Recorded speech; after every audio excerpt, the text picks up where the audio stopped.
Maybe he's just a confident, well-spoken, ex-military intelligence officer who just happens to have lost his mind. Do you have any kind of mental illness? No. Have you ever had a psychosis, a delusion? No. Is there anything in your medical history that might be capable of being interpreted as a reason why you might be confabulating, making things up? No. Do you have any kind of mental illness? No. Do you have any kind of mental illness? No. Do you have any kind of mental illness? No. Maybe he's just a confident, well-spoken, ex-military intelligence officer who just happens to have lost his mind. Greetings and salutations, friends, and welcome back. Tonight, we're going to bring you all the latest details of this Dave Grusch revelation and the controversy coming with it. Here we have disgraced Australian journalist Ross Coulthart getting caught lying through his teeth on News Nation so badly that they had to print a retraction of what he said. For those unaware, there was a piece in The Intercept today about someone I call alleged UFO whistleblower. Again, I will renew, I say it all the time, a real whistleblower breaks security oaths, breaks NDAs, and provides evidence of claims made. So far, this person, David Grusch, is actually just a storyteller. He's just repeating stories people told him and has provided no tangible or verifiable evidence. And I don't want to hear excuses about classifications because the DOD cleared him to talk about alien bodies and alien spaceships and alien crash retrievals. He's allowed to talk about any of that. Where is the evidence? We have previously detailed the notorious history of the grifters all around him that are promoting and all profiting from his story. Is it not relevant that everybody connected to him has been caught selling 100% provably fake stories before about UFOs and aliens? Or many of the people connected to him have. Is it not relevant that people that he works for were once part of the TTSA techno scam? Is none of this relevant? And here we go. I love there's this fake outrage now because people are attacking this national hero right? This decorated intelligence officer. Nobody's attacking him. People are providing the evidence and the facts of things in his past that should have been a red flag to the people selling this story. Should have been a huge red flag. And in fact, I feel fairly confident that a real journalist would not have touched this man's story if they vetted him and found out about the mental illness in his past. You're talking about a man who's making absolutely outrageous, out of this world claims of alien spacecraft and alien bodies. Now we get the stunning revelation that he has a history of mental illness. But in the piece that Ross Coulthart originally aired, they went out of their way to, take that off the table as a possibility for why he's making outrageous claims and doesn't seem to have any evidence to support his claims so far. Just stories. People told me this. Then, of course, there is the issue of his being autistic. So what we've got is a man with a history of mental illness and autism that all these UFO promoter profiteers can't wait to make money off of him. So I ask the public question, a question that demands an answer. Are UFO promoters taking advantage of a mentally ill autistic man in order to fill their pockets with UFO dollars? I'm entitled to my opinion. And in my opinion, yes, absolutely. The UFO Grift Squad, who has all of these people, Jeremy Corbell, George Knapp, Ross Coulthart, have all been caught 100% selling provably fake stories before. Now they're propping this guy up, telling him to go testify to Congress. We'll get some stories out of this, right? Who in their right mind would not think that a man with a history of mental illness making these claims, who in their right mind would not think it's not relevant that he has a history of mental illness? And what kind of a journalist would run with his story and then direct people away from that history of mental illness in the original interview that they were selling? Let's listen again. Maybe he's just a confident, well-spoken, ex-military intelligence officer who just happens to have lost his mind. Do you have any kind of mental illness? No. Have you ever had a psychosis, a delusion? No. Is there anything in your medical history that might be capable of being interpreted as a reason why you might be confabulating, making things up? Do you have any kind of mental illness? No. Do you have any kind of mental illness? No. Well, there's always an out. They're going to say, well, he doesn't currently have mental illness. He had mental illness before when he was committed or institutionalized under the order of a judge. And in Pennsylvania, this is called being 302'd. I wasn't really aware. That's a very common phrase or terminology where I live in the state of Pennsylvania. If someone is suffering such a mental breakdown that they get what's called 302'd, that means that a judge has to evaluate the situation and then make a decision to involuntarily place that person under psychiatric care in an institution. And this is often done when a person is termed to be a risk to themselves or others. If you're a risk to yourself or others, you can get 302'd. And it appears that's what happened in the case of Dave Grusch. Why then was this misdirection employed? Do you have any mental illness? No. I just got institutionalized by order of a judge a few years ago. This dishonest, garbage peddling reporting of Ross Coulthart should never again be tolerated anywhere. That guy should be, selling stories in the National Enquirer. He does not deserve to get national headlines with his garbage peddled stories of a man we now know is a man with a history of mental illness who also just so happens to be autistic. And listen, I am not attacking anybody with autism. I have a son who is very severely autistic. He's nonverbal. I'm his primary caretaker. I know a great deal about autism. So when people say that people with autism spectrum disorder are at risk of being manipulated because they can't tell when they're being lied to, these are scientific studies that prove that that is true. People with autism spectrum disorder or autism, which Dave Grusch has admitted to being autistic, they are at risk of being manipulated by people because they can't tell when they're being lied to. There are scientific studies.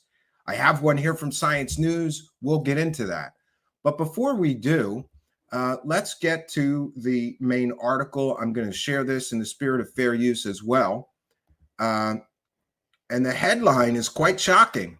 UFO whistleblower kept security clearance after psychiatric detention. The star witness of Congress UFO hearings, David Grusch, retained his clearance despite alleged substance abuse issues, FOIA documents reveal. Non-human biological material recovered from purported UFO crash sites, a decades-long secret program to reverse engineer extraterrestrial spacecraft, a government cover-up employing administrative terrorism to silence truth-tellers. These are some extraordinary claims made to Congress by David Grusch, 36-year-old retired Air Force intelligence officer who also served as an advisor to the Pentagon's Unidentified Aerial Phenomenon Task Force. Yeah, he worked with ghost hunter, poltergeist promoter Jay Stratton. There. Last month, the House Oversight Committee opened an investigation after Grusch claimed he was retaliated against for blowing the whistle on the U.S. government's alleged UAP recovery program. Security clearances of the sort Grusch has held are subject to strict requirements, including regarding psychological episodes and substance issues. Grusch has used his high-level clearance to shore up his credibility, telling the committee, "I was cleared to literally all relevant compartments and in a position of extreme trust in both my military and civilian capacities." But police records obtained by the Intersect under the Virginia Freedom of Information Act reveal that on October 1st, 2018, Grusch was committed to a mental health facility, based in part on a report that he, quote, made a suicidal statement, unquote, after Grusch's wife told him he was an alcoholic and suggested that he get help. Husband asked complainant to kill him, a police incident report produced by the London County Sheriff states. He is very angry, guns are locked up. Grusch did not respond to a request for comment emailed via his lawyer or to a voicemail left on his phone. But on Tuesday evening, Ross Coulthart, an Australian, it says independent journalist. He's an Australian disgraced journalist, right? Who covers UFOs and has interviewed Grusch, posted a statement attributed to Grusch.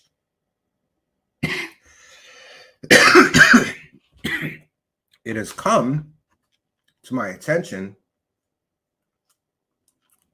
that The Intercept intends to publish an article about two incidents in 2014 and 2018 that highlight previous personal struggles I had with post-traumatic stress disorder. By the way, post-traumatic stress disorder is a mental disorder. So, when he's asked, do you have, mental problems? Post-traumatic stress disorder is a mental problem. Grief and depression, the statement reads, as I stated under oath in my congressional testimony, over 40 credentialed intelligence and military personnel provided myself and my colleagues the information I transmitted to the intelligence community inspector general, and I took a leadership role to represent the concerns of these distinguished and patriotic individuals. Grusch's wife did not respond to several requests for comment. A former colleague of Grusch's expressed shock that he retained his clearance after the 2014 incident, which was also documented in public records obtained by The Intercept. I think it's like any insular group. Once you're in, they generally protect their own.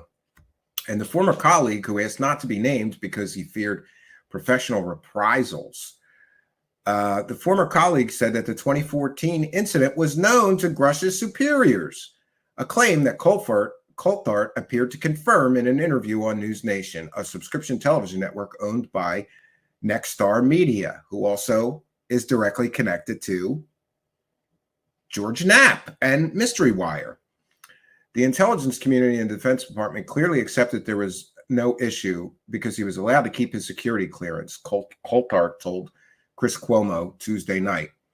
Yeah, it's really not an issue being 302'd and being forced to spend time in a mental institution. It's not a big deal, right?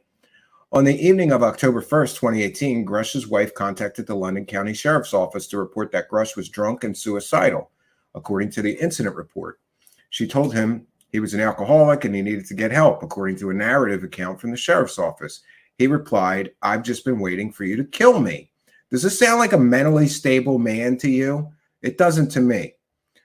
Though the names are redacted, the document describes a husband and wife at home that Grusch and his wife owned at the time. According to London County records, the property has since been sold. The incident report also describes the subject as Air International Guard and previously active duty Air Force. Grusch served in the Air Force and National Guard. The man could be violent and very strong, the report notes, adding that he might be suffering from post-traumatic stress disorder. Sometimes makes these threats when drunk, and the report continues, has never harmed himself. The narrative case report describes how law enforcement officers detaining Grusch under an emergency custody order and taking him to a local emergency room, where a mental health specialist decided to ask a magistrate to issue a temporary detention order. Based on the order, an officer transferred Grusch to London Adult Medical Psychiatric Services, an inpatient program in the Innova London Cornwall Medical Campus in Leesburg. A separate police report dated October 13, 2014 describes a similar incident. 27-year-old man threatening suicide at the property the county records show was owned at the time by Grusch and his ex-wife, Kendall McCurry. That property has since been sold. The report notes that, quote, he is violent, unquote, and, quote, has access to a weapon, unquote. McMurray did not respond to multiple requests for comment. Two Republican members of the House Oversight Committee, Anna Paulina and Tim Burchett, were tasked with organizing the July 26 hearing after Grusch's whistleblower claims became public. Not all House Republicans are supportive of the effort. Rep. Mike Turner, chair of the House Intelligence Committee, has taken a dim view on Grusch's claim. Every decade, there's been individuals who said the United States has such pieces of unidentified flying objects that are from outer space, Turner said. There's no evidence of this, and it certainly would be quite a conspiracy for this to be maintained, especially at this level. Grusch emerged as the hearing's star witness, but his evidence was largely secondhand. When asked, Grusch hasn't seen any of the recovered alien vehicles or bodies himself. While two former Navy pilots alleged unidentified aerial phenomenon, neither said anything about their provenance. Grusch was alone among the witnesses in attributing them to extraterrestrials. My testimony is based on information I have been given by individuals with a long-standing track record of legitimacy. Well, legitimacy is in the eye of the beholder. Is Eric Davis legitimate? Is Hal Puthoff legitimate? Is Lou Elizondo legitimate? Is Gary Nolan legitimate? I think that most reasonable and rational people would call those people UFO wackadoos. Who knows who he spoke to? Shortly after The Intercept reached out to Grusch for comment for this story, Coulthard went on Cuomo's show and said that The Intercept was planning to publish confidential medical records. Here's where we have Ross Coulthard completely lying. He tried to get ahead of this story and put out a conspiracy theory to muddy the waters. Coulthard claimed that this journalist was going to publish, quote, confidential medical records, unquote, about Grusch that have been leaked by the intelligence community. None of that is true. It's all fake. Coulthard made that up. He got caught lying. just as he's been caught lying, selling completely and totally fake stories at least twice before. Now he's caught lying, selling this story. And let's not forget the lie by omission, right?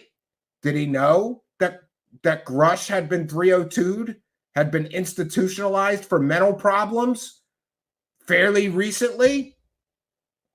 Why would he leave that out of the story? Well, this is what they do, right? Just as Jeremy Corbell and George Knapp sell a story about an alien spaceship and forget to tell you that there was military flares being dropped in the exact time and the exact place of that sighting, right? It's the lie by omission. That's how you make these stories profitable. That's how you make the stories work. Not only did Ross Coulthart intentionally, in my opinion, leave all of this out, he then tried to misdirect people, right? Oh, do you have any mental illness? No. I just got institutionalized a few years ago. I got forcibly put in a mental ward a few years ago, but no, I don't have any mental illness. It is disingenuous at best and completely and totally deceptive, dishonest, and a lie that they never included this in the story, or that Grusch didn't say, well, I had some mental problems a few years ago, but I'm fine now, or whatever. This is a document that would be, if the media had done the right thing, it would be in his police department file, in the file of the county sheriff's office, Coulthart said in an interview with Cuomo. But Dave has checked today because he assumed that the journalist had done his homework and just asked the local sheriff for the files. The sheriff has confirmed it did not come from him. Well, it turns out it did come from him. It did come from the sheriff's office. So how many times is Ross Coulthart going to lie in one interview to try to cover the fact that all of this is coming out now, right? The only other place that had this information is the intelligence community. Dave's personal files inside the intelligence community were quite properly, when anybody is security assist, things like that have to be looked at. And somebody inside the intelligence community leaked it. Completely and totally 100% false statement. No one inside the intelligence community leaked it. It was a FOIA request, and it wasn't medical records. How many times is Ross Coulthart going to lie about one thing? It wasn't leaked by intelligence community members. It wasn't illegally leaked, and it wasn't medical records. It was police records that were released through Public Freedom of Information Act, completely legitimate legal means. There was nothing illegal here. There was nothing improper here. And by the way, I'm glad that this journalist did the work that Ross Coulthart refused to do. Why didn't Ross Coulthart do a detailed background check and find out that his star witness that he's making documentary film deals with has been committed to a mental institution a few years ago, likely for being a danger to himself and others? Why didn't Ross Coulthart do the background check, find these records, and release them along with his story? That's what a responsible or a real journalist do. That's not what a garbage peddler like Coulthart does. Coulthart went on to compare the purported leak to Richard Nixon's attempts to discredit Daniel Eisenberg, who shared the Pentagon Papers with the New York Times. Well, you know what? That guy, Daniel, he was a real whistleblower because he dropped evidence. He dropped the evidence in the New York Times. He didn't just tell stories. That's the difference between a real whistleblower and a fake one telling stories. Everybody's throwing around this term whistleblower way too much. Whistleblowers break security oaths. Whistleblowers break NDAs. Whistleblowers drop the information and show all their evidence. They don't play this cat and mouse game like, well, I'm going to tell you that there is aliens and people told me that, but I can't give you the evidence. I gave it, it's classified. No, it's not classified. By definition, the DOD cleared Dave Grusch to talk about alien bodies, crash retrieval programs, and alien spacecraft. So by definition, those things cleared classification, meaning he can talk about that all he wants. Where is the evidence? Then these conspiracy theories that Coulthard are putting out there, they try to get ahead of the story to muddy the waters and make this journalist the bad guy for doing a proper job vetting a person making absolutely outrageous, out of this world, fantastical claims, ostensibly with no evidence, right? Where's the evidence? And let's ask a very important question. Would Congress had given this guy a seat at a public hearing and taken his allegations seriously had they known that he was institutionalized in a mental institution a few years ago? And I just really think that these people that are selling his story took advantage of this man. Then we got Burchett. In an interview Wednesday morning, Burchett repeated the false claim that Grusch's medical records had been leaked, going as far to say that someone needs to lose their job. The records, and here's where we get the facts, the records were not confidential, medical, nor leaked. They are publicly available law enforcement records obtained under a routine Virginia FOIA request to the London County Sheriff's Office and provided by the office's FOIA coordinator. Copies of the Intercept's correspondence with the Sheriff's Office are being published with this story. In a clip from the previous interview with Coulthard that was included in Tuesday's Cuomo segment, Grusch suggested that his struggle with PTSD was behind him. Great. So Coulthard's comments would not be the first instance of misinformed media coverage of Grusch's case. The law firm representing Grusch, Compass Rose Legal, issued a statement in June warning of misstatements in the media throughout the nature of their representation of Grusch, which was stressed as narrowly scoped. The whistleblower disclosure did not speak to the specifics of alleged classified information that Mr. Grusch has now publicly characterized, and the substance of the information has always been outside of the scope of Compass Rose representation. In other words, even a lawyer's not saying that he has evidence. Great. Compass Rose took no position and takes no position on the contents of the withheld information. Grusch's ability to keep his security clearance appears to contrast with the government's treatment of other employees. Shortly after President Joe Biden's inauguration, for example, dozens of White House staffers were reportedly denied clearances for past marijuana use, including in states where it was legal. Great. Yeah, so the debrief cast him as a decorated former combat officer, a phrase echoed repeatedly by Coulthard. This is a great article. By the way, I will do the right thing here and add it to our this description of our video. 1 second here. Let me do that. Someday I'll learn to do that before the show. So I apologize, but let me put that in here. I'll just put article cited, and we've kind of heard enough. It's important that we put this article in context, because we've talked over and over and over again about the lie by omission, right? This is how these grifters sell their stories. They don't give you the whole story. Now we're getting a bigger part of the story.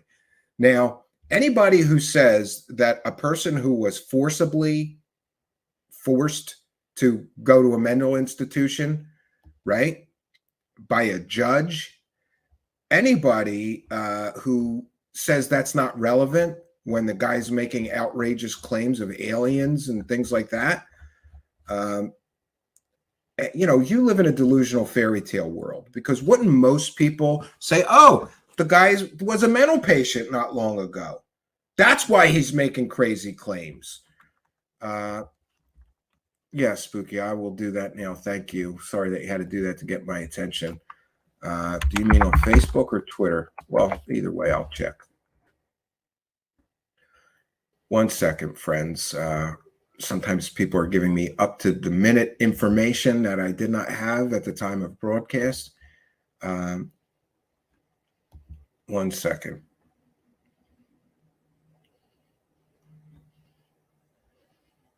Yeah. Great. Let me redact this, and then I'll. Oh, wait a minute. I can do it just like this. So we have breaking news that the reporter who did this report was just doxxed on Twitter, likely by a Kool-Aid drinking cult member. Right? He was just doxxed. And I'm going to try to share this with you, but please bear with me for a moment, friends, because I'm not going to dox the guy again. I have to redact his actual address, but I think this is extremely important. So we're going to try to...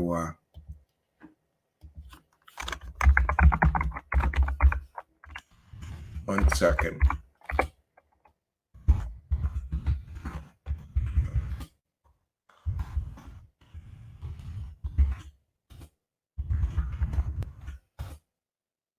God. Okay. I got the screenshot. Let me just redact it real quickly.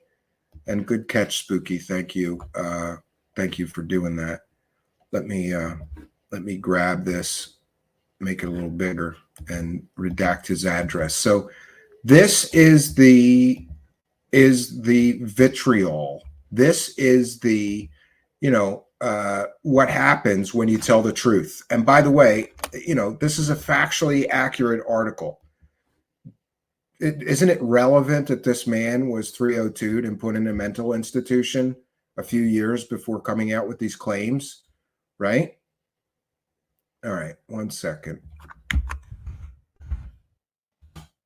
Let me just pop that up here, and we'll share this with you. This is just to be expected that this person is being doxxed for what? Because he did a factually accurate article. This, first of all, these people are all being lied to, right? These people are all being lied to by Ross Coulthard and other people. And they get all railed up, and what are they going to do? They're going to dox people who revealed truthful information. All right, I got it. One second here. Yeah, let me share my screen with you, friends. One second here. And thank you, Spooky, for bringing this to my attention. Let me get that banner down. So the journalist who broke this news is getting doxxed, threatened, and harassed. Here we have it. If I was going to throw eggs at some windows, I'd go to, and then they gave his personal address. See how doxing someone's personal information works, Ken? Amazing that people just think it's okay to do things like this. Amazing. One second here. Also, I forgot. So we're going to get into next this issue of Mr. Grusch also being autistic. Before anybody accuses me of attacking a person with autism, you should know that my family is very severely affected by autism. My eldest son, Zachary, is nonverbal autistic. What does that mean? That means he doesn't speak or barely speaks. He says a few words, usually requests for things like food or to go to the bathroom or whatever, but he is severely affected. So before anybody suggests that I'm, don't know what I'm talking about when it comes to autism, or that I'm, attacking a person for having autism, that is absolutely positively not the case. In fact, I have a tremendous amount of empathy for people who have autism. I've been around autistic children for the past 11 years with my son. I've done an incredible amount of research with autism. And as soon as I heard that Mr. Grusch had autism, I was very concerned that he was being manipulated. And there's a reason for that.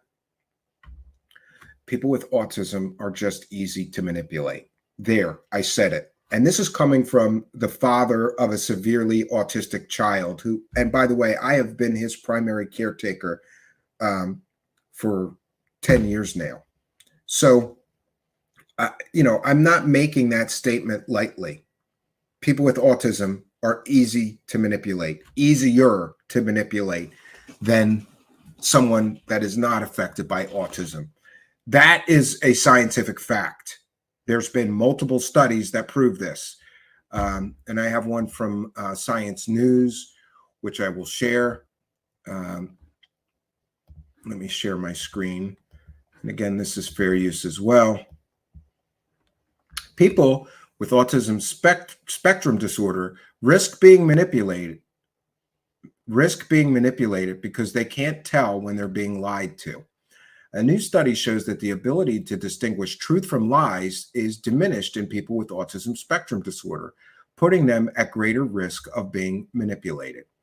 Researchers led by Professor David Williams of the University of Kent found that the lie detection ability is significantly diminished in those with full autism spectrum disorder diagnosis. It is also related to how many ASD traits people in the general population have. The more traits, the poorer the deception detection ability. Professor Williams of Kent School of Psychology and researchers from 4 other universities in the UK and the US conducted experiments with participants exhibiting varying degrees of autism spectrum disorder and compared them to those who were deemed neurotypical or not displaying autistic patterns of thoughts or behavior. Participants were shown a number of videos of people responding to questions about their earlier participation in an experiment, during which they had the opportunity to cheat by looking at an answer sheet while the experimenter was out of the room. All the people in the video denied cheating, but some of them had actually looked at the answer sheet. Participants had to judge whether the people in each video were lying or not.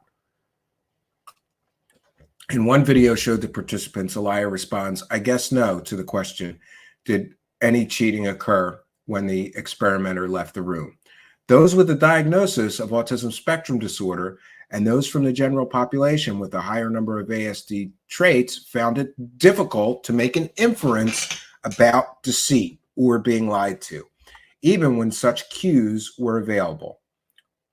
The researchers suggest that limited social engagement among people with ASD, as well as neurotypical people with a relatively high number of ASD traits, may result in a failure to learn the social cues that indicate deceit.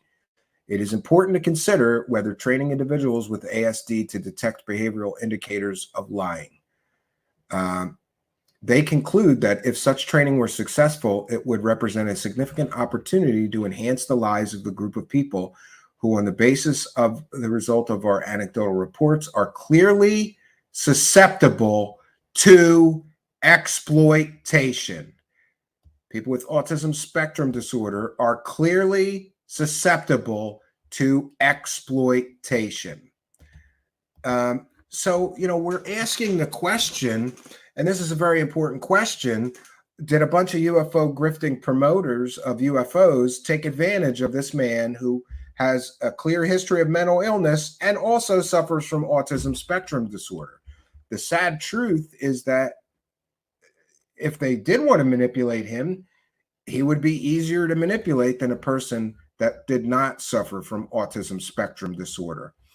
And I don't want to get too deep into weeds or speculate, but if this person was recruited for this task and they put this guy up to this, let's just say a group of people encouraged him to do this, knowing he has a history of mental illness, knowing he's autistic, then they're slime balls.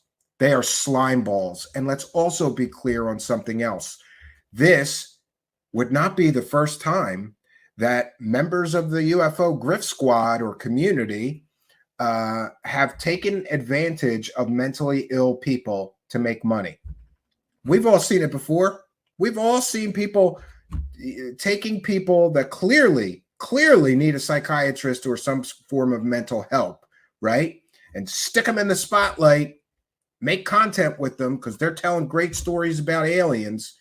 This would be just another example of grifty, slimeball, dirtball, garbage peddlers taking advantage of someone who's obviously at risk of being manipulated. Now, interestingly, today also,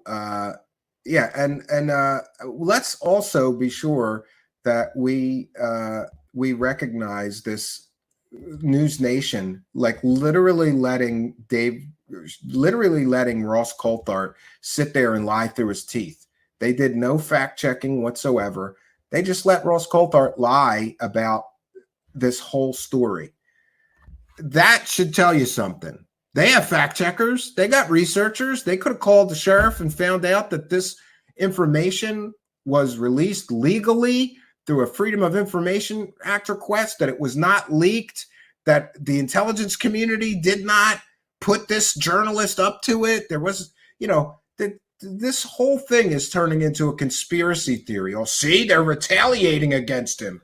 Is it retaliation to tell the truth that this guy got put in a mental institution against his will by a judge a few years ago? Is that retaliation, or is that just reporting the facts of this man's history?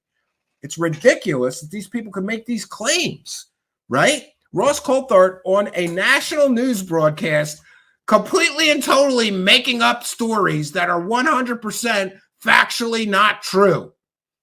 Great. What else has Ross Coulthart told us that is not true? What else did he not tell us about Dave Grusch's past? What other lies by omission? So, but you know what? I'm glad that this happened, because now Ross Coulthart is a proven liar. A proven liar again. That's your UFO celebrity hero, you circle jerkers, right? How many times are you going to let him lie to you and still defend him, right? And I'm getting all these people on Twitter. Oh, he called the sheriff, and the sheriff said they didn't release it. It's right on the goddamn documents that it came from the sheriff's office. It's right on the documents. Ross Coulthart is a garbage peddling liar who's been caught selling 100% provably fake stories several times before. Now we got this, the lie by omission, right? And him purposefully trying to deflect attention away from Dave Grusch's past mental illness. Let's hear that again. Maybe he's just a confident, well-spoken, ex-military intelligence officer who just happens to have lost his mind. Do you have any kind of mental illness? No. Have you ever had a psychosis, a delusion? No. Is there anything in your medical history that might be capable of being interpreted as a reason why you might be confabulating, making things up? No. Do you have any kind of mental illness? No. Well, there's always an out. He'll say, I did have mental illness. I don't now. There's always an out in the world of griftology, right? They always have some kind of an out. Well, I didn't lie when I said I don't have mental illness. Right now, I don't. I used to. In fact, my mental illness was so serious and so severe that my wife had to call the police and have me committed to a mental institution with the help of psychiatrists and a judge, right? Great. And here's Chris Cuomo. God, I hate this guy. First, let me set the table and start with this exclusive information that we've obtained regarding our interview with government UFO whistleblower David Grusch. Now, the interview sparked international attention, right? His claims that the United States government has secretly been in possession of alien spacecraft and that they've had bodies for decades. Yeah, his claims, right? No proof, no evidence offered, but he claims, okay. And that they've even killed people to protect that secret. Yeah, people got murdered to cover up these programs, right? Now, as I've told you all along, I don't care if that's what it's about or not. I want to know what they know, or I want them to explain why they can't. All we know is that the accusations from Grusch were profound enough that Congress invited him to be the key witness at an historic UFO hearing.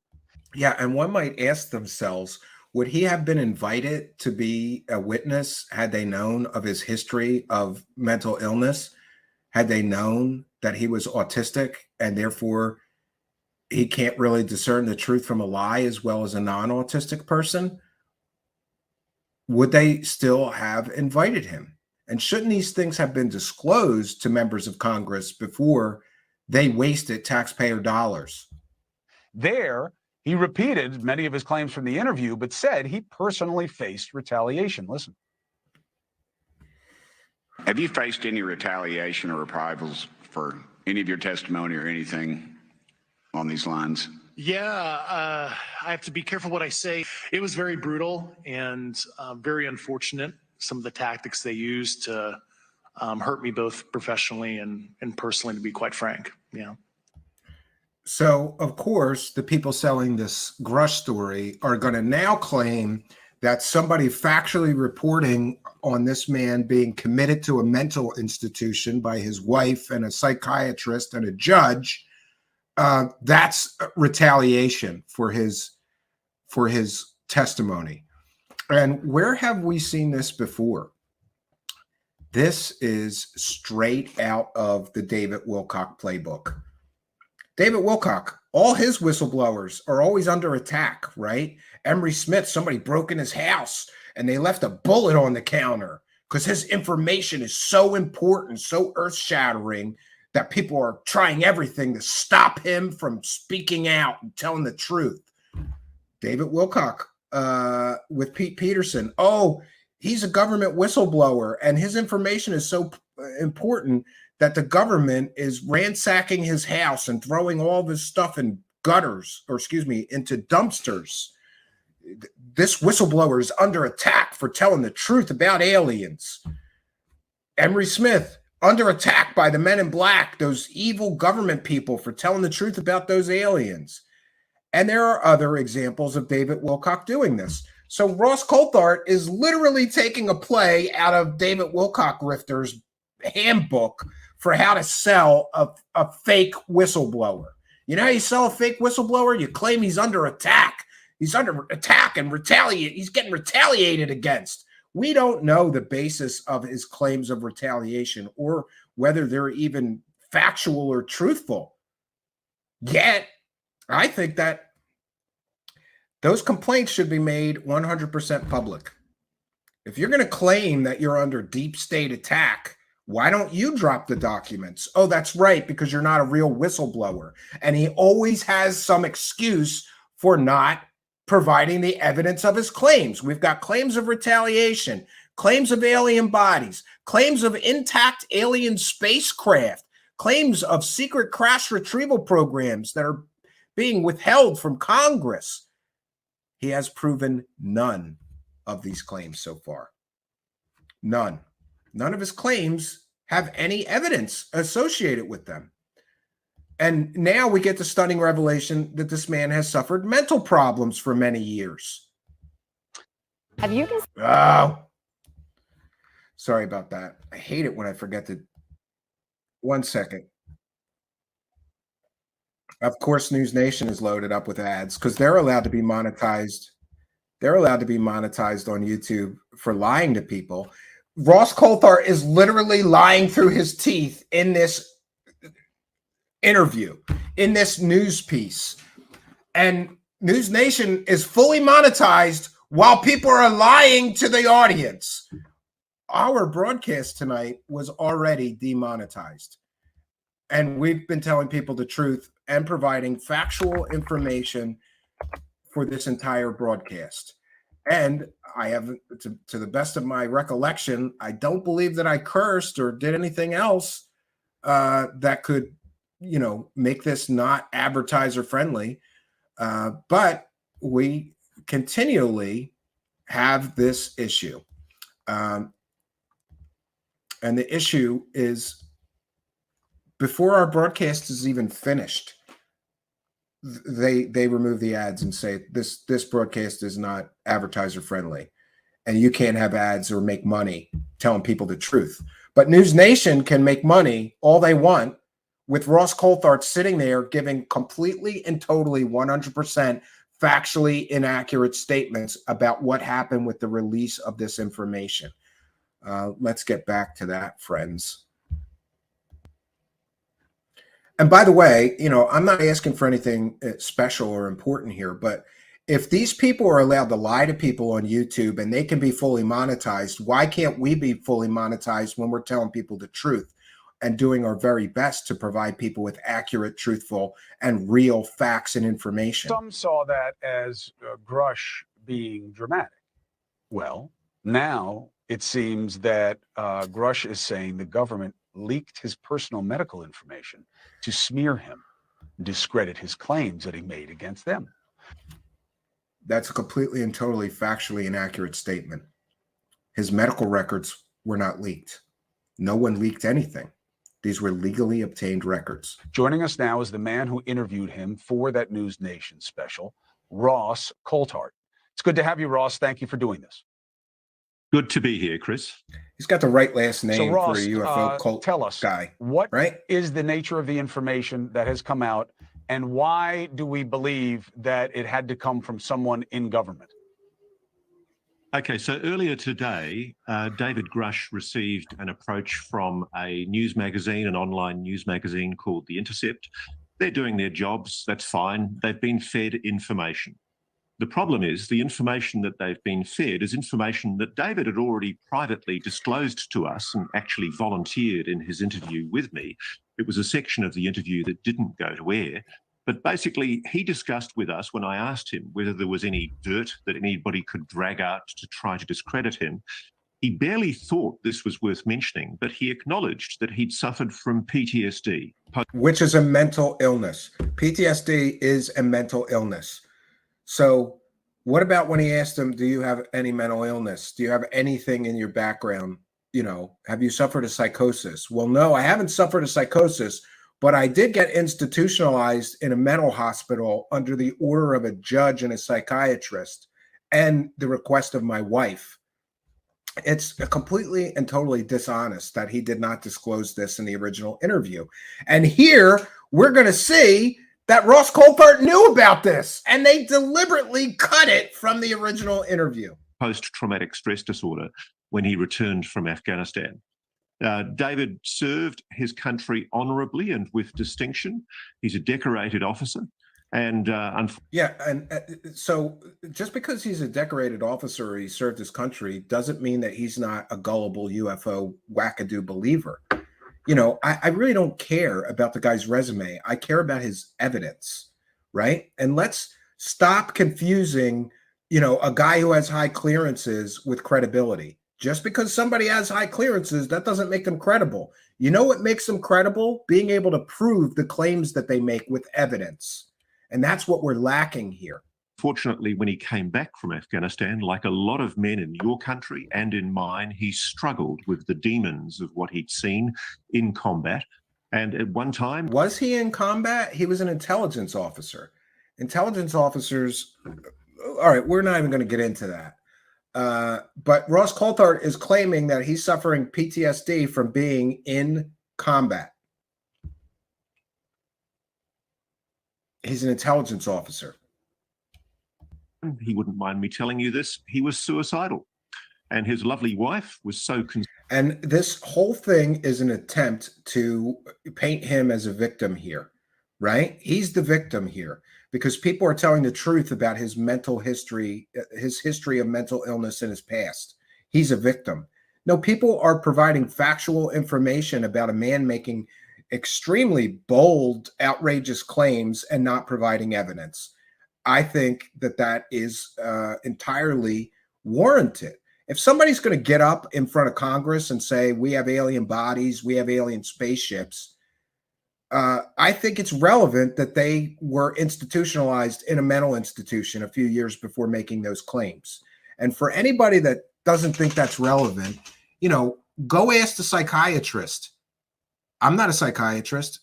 All I can offer you is my opinion. But in my opinion, I would think that most psychiatrists would say that if somebody has a history of mental illness, claims like alien body claims or spaceship claims should be taken with a high degree of skepticism from somebody with a history of mental illness.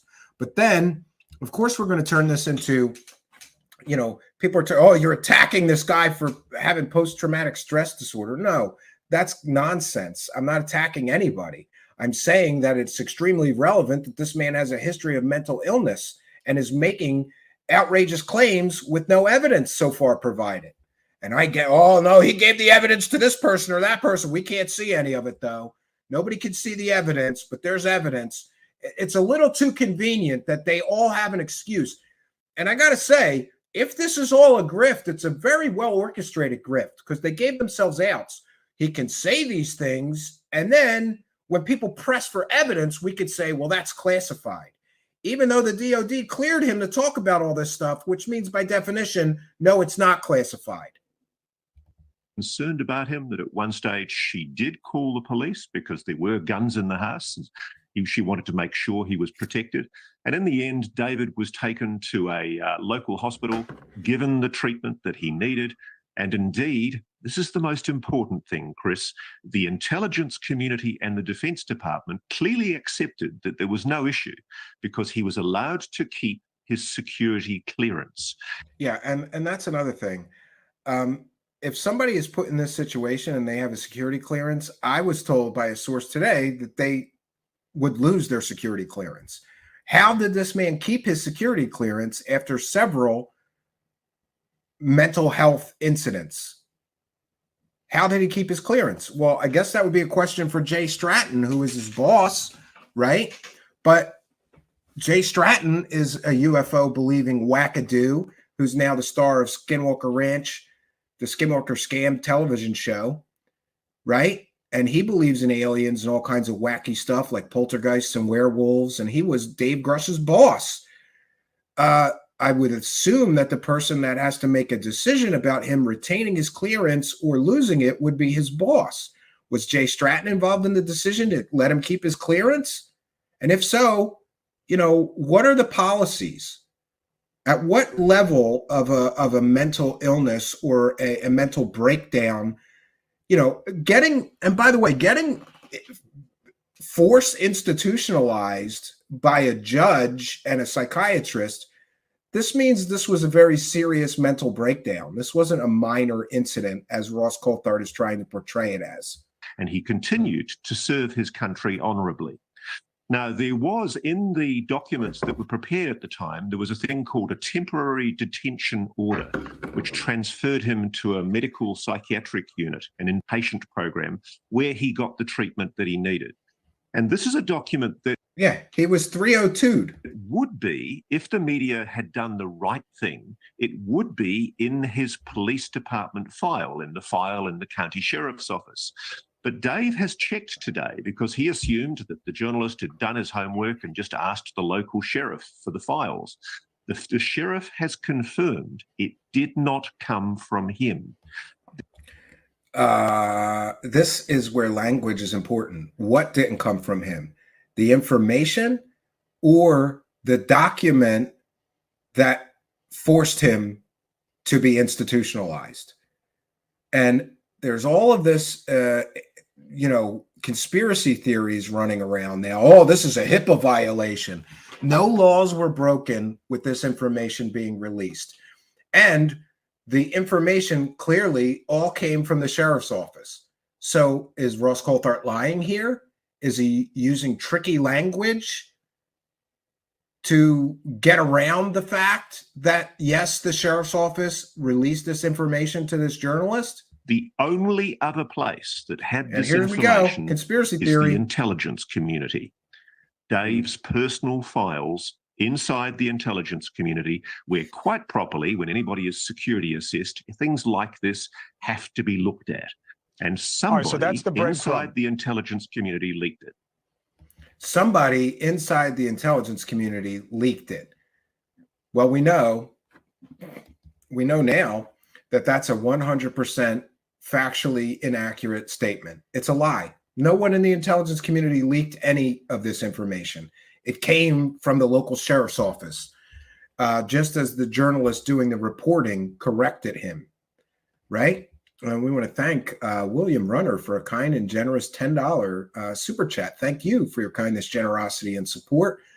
We appreciate you guys so much. I can't tell you. Thank you all for helping me to praise the cash. I have to fix these bumpers. But in the meantime, thank you very much.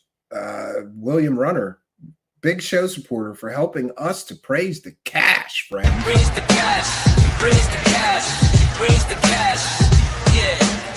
Praise the cash, praise the cash, praise the cash, yeah. Praise it, praise it.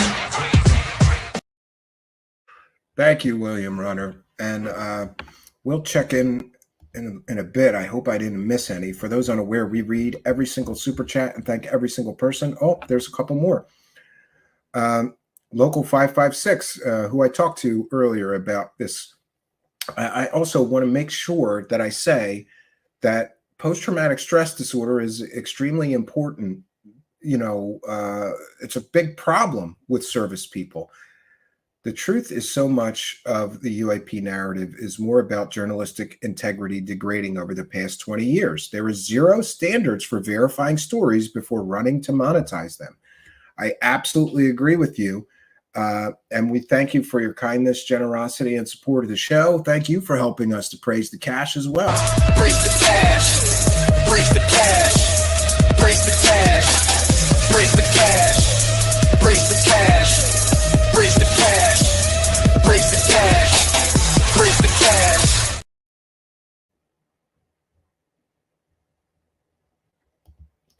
When did I scream the same thing over and over again, Ron Brock? I see we have some critics here. There's nothing in the YouTube advertiser friendly guidelines that say that you can't be animated, right? And by the way, my broadcasts where I'm completely calm as a cucumber for the entire 2 hours are also instantly demonetized. So, you know, whatever people say, there's always some excuse, right?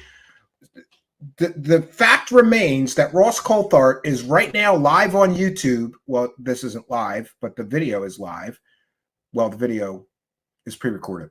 The video of him lying through his teeth with 100% conspiracy theory, totally false, fake information about how this information was leaked is on YouTube and is fully monetized.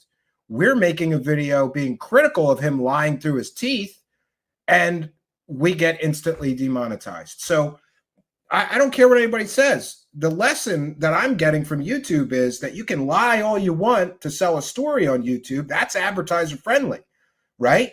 But you can't tell the truth in stories or be critical of people lying to make money in stories, or you get instantly demonetized.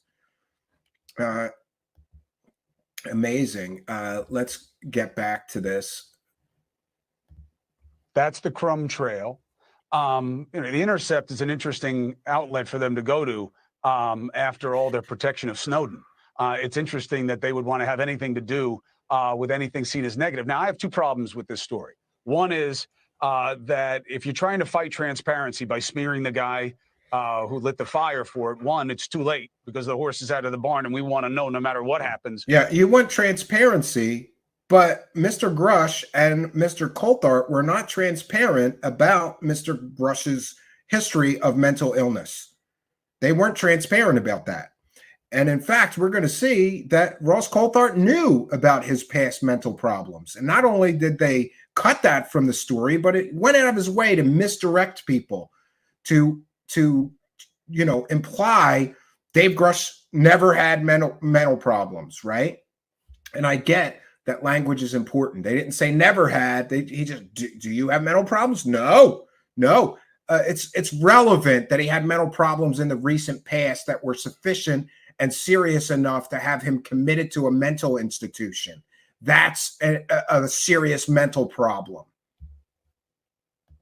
To Grusch, with all due respect. But the second one is that somebody thought that playing with his mental health would be a way to discredit him, which is playing into one of the ugliest stigmas in our society. Now, yeah, and by the way, you know, I am not, nobody is attacking him for having mental health problems. What people are saying is that his history of mental health problems damages his credibility, especially when all he has is stories.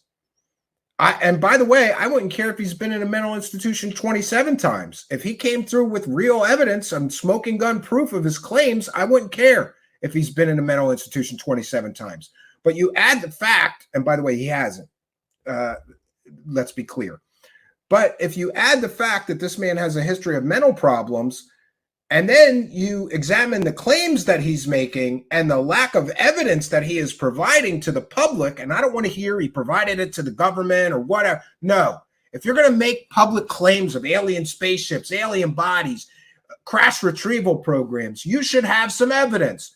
If we couple his history of mental illness with his being autistic and his lack of evidence of any of these claims that he's making being able to be shown to the public, the story is falling apart here. The story is absolutely falling apart. And anybody who doesn't believe that this leaving out his history of mental illness and leaving out the fact that he's autistic was done on purpose, I have a bridge to sell you. Just, people are going to trust you, Ross. You've acquitted yourself brilliantly in this entire situation.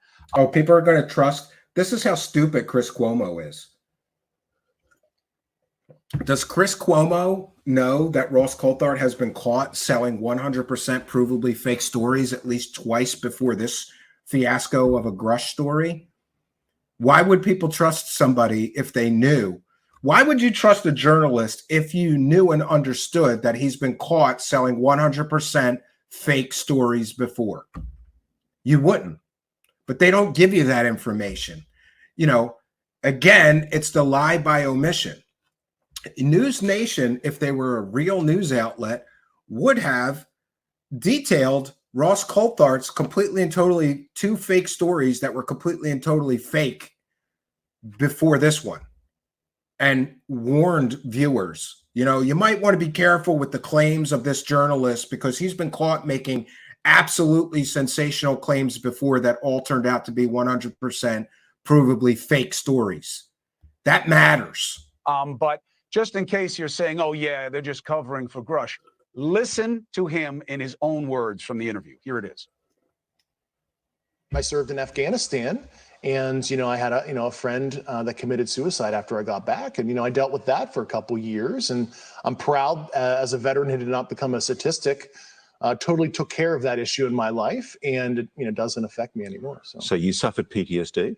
I am, yes, I did. Did that affect your? See, he can't even get his thoughts straight.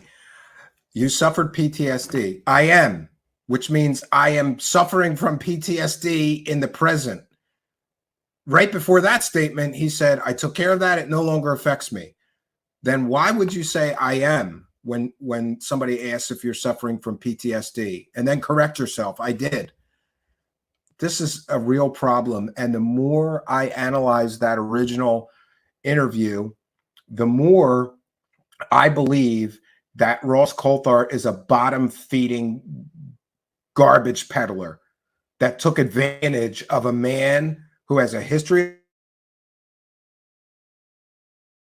and is also autistic, because he knew that he could sell this man's story based on his credentials alone. Explanation of what's happening today? Is it possible that you're deluding yourself? No, absolutely not. I'm very proud to admit that was an issue in my life, and I encourage veterans watching here to get help so they're not a statistic, like a good friend of mine. So I've got to be blunt about this. Yeah. You're not making this up. This is not a lie. No, absolutely not. 1 second, friends. We'll skip me complaining about all the ads on News Nation. It's 3 ads so far, and we're 5 minutes in. 3 ads every 5 minutes. Great. Good for them. They can make money lying to people. We're not allowed to make money here with ads when we're telling people the truth. It's great that you asked him about it. So what is your take on what's happening here? Well, it's funny. The parallels here, Chris, are amazing. It's 52 years since Daniel Ellsberg, the last great. Yeah, now he's going to equate this to a real whistleblower. Was literally, his psychiatrist's office was burgled in, I think, 1971. in an effort to try and discredit him. And medical records of Daniel Ellsberg were procured by the Nixon administration and used to try and denigrate him. It blew up in the intelligence community's face at the time. And frankly, I think there should be an inquiry into the circumstances of how sensitive records pertaining to a decorated combat veteran's file found their way to a journalist, not through the proper channels. It was through the proper channels. Ross Coulthart is completely and totally lying. The journalist did nothing wrong. He filed a legal Freedom of Information Act request for publicly available and police records. Police records are public record. They have to give you police records. There was nothing improper done. And for Ross Coulthart to suggest that something improper was done or something was leaked or they illegally leaked it, this is him trying to muddy the waters. Let's talk about how they attacked Dave Grusch and illegally released his medical records as a retaliatory thing. Let's not talk about the fact that I left out of my original story that this man was so severely mentally ill, his wife had to call the police on him and get him put in a mental institution, likely against his will. It was a court order. You got to go to the mental institution whether you want to or not if a judge issues an order like that. This is all to muddy the waters of Ross Coulthart's piss poor reporting. He was supposed to vet this man. So there's two choices. Either he knew this man had spent time in a mental institution and purposefully left it out, or he was so lazy in his vetting of Mr. Grush's background that he didn't do the work. Those are the only two choices. And nothing illegal was done. This was all legal and proper, what this journalist did. Could have been requested under FOI, as is normal, but the county sheriff has confirmed that did not happen. Yes, it did. Those records came directly from the sheriff's office, and the documents themselves prove that they came from the sheriff's office. So is Coulthart lying when he's saying that the sheriff claimed they didn't give them the records? What's going on here, man? Talk about muddying the waters. And this is a man who suffered, literally had a phone call with one of his best friends, a guy serving in special operations. That best friend finished the phone call, and then apparently he shot himself very soon after. And that's yeah. And here we go. Let's all feel sorry for this guy.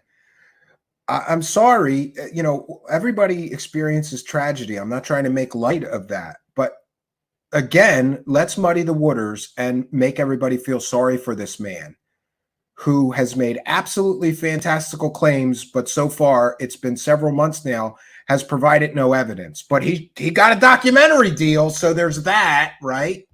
terrible. And all the people selling this story sure made a lot of money off of him, right? So there's that. This I've does. suffered the loss of friends myself like that. It's a horrible thing to happen. And for anyone to seek to use the suffering of veterans, people who are... Yeah, here we go. Again, feel sorry for this man. How dare they attack his history of mental illness? You know, I'm sorry, but if you're making claims about aliens and alien spaceships and government cover-ups, your mental health history is extremely relevant. Dealing with PTSD is utterly reprehensible.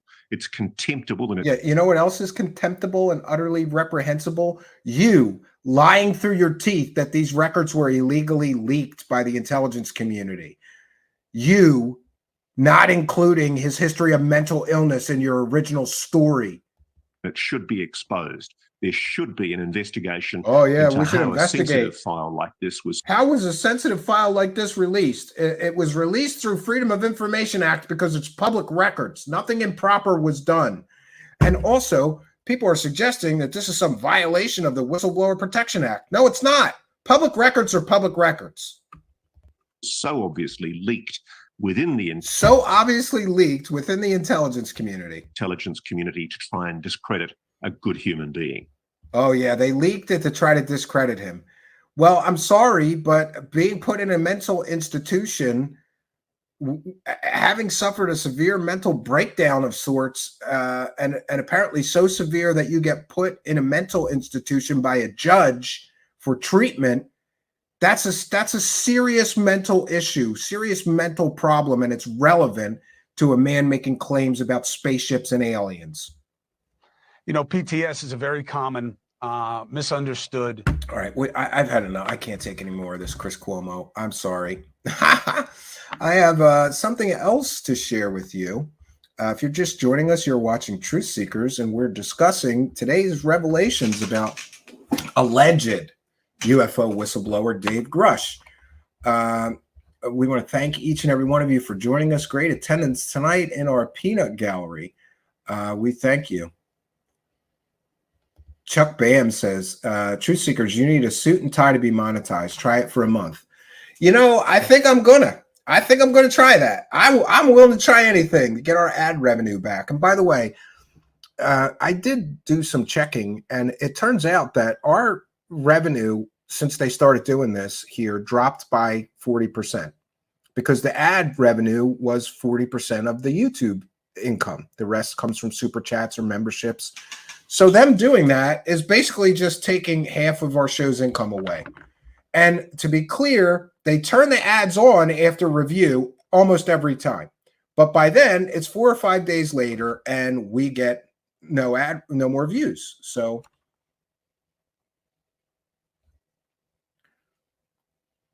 okay, 1 second here. I was thinking of Hecker all the time with hallucinations, says Foxy Friends.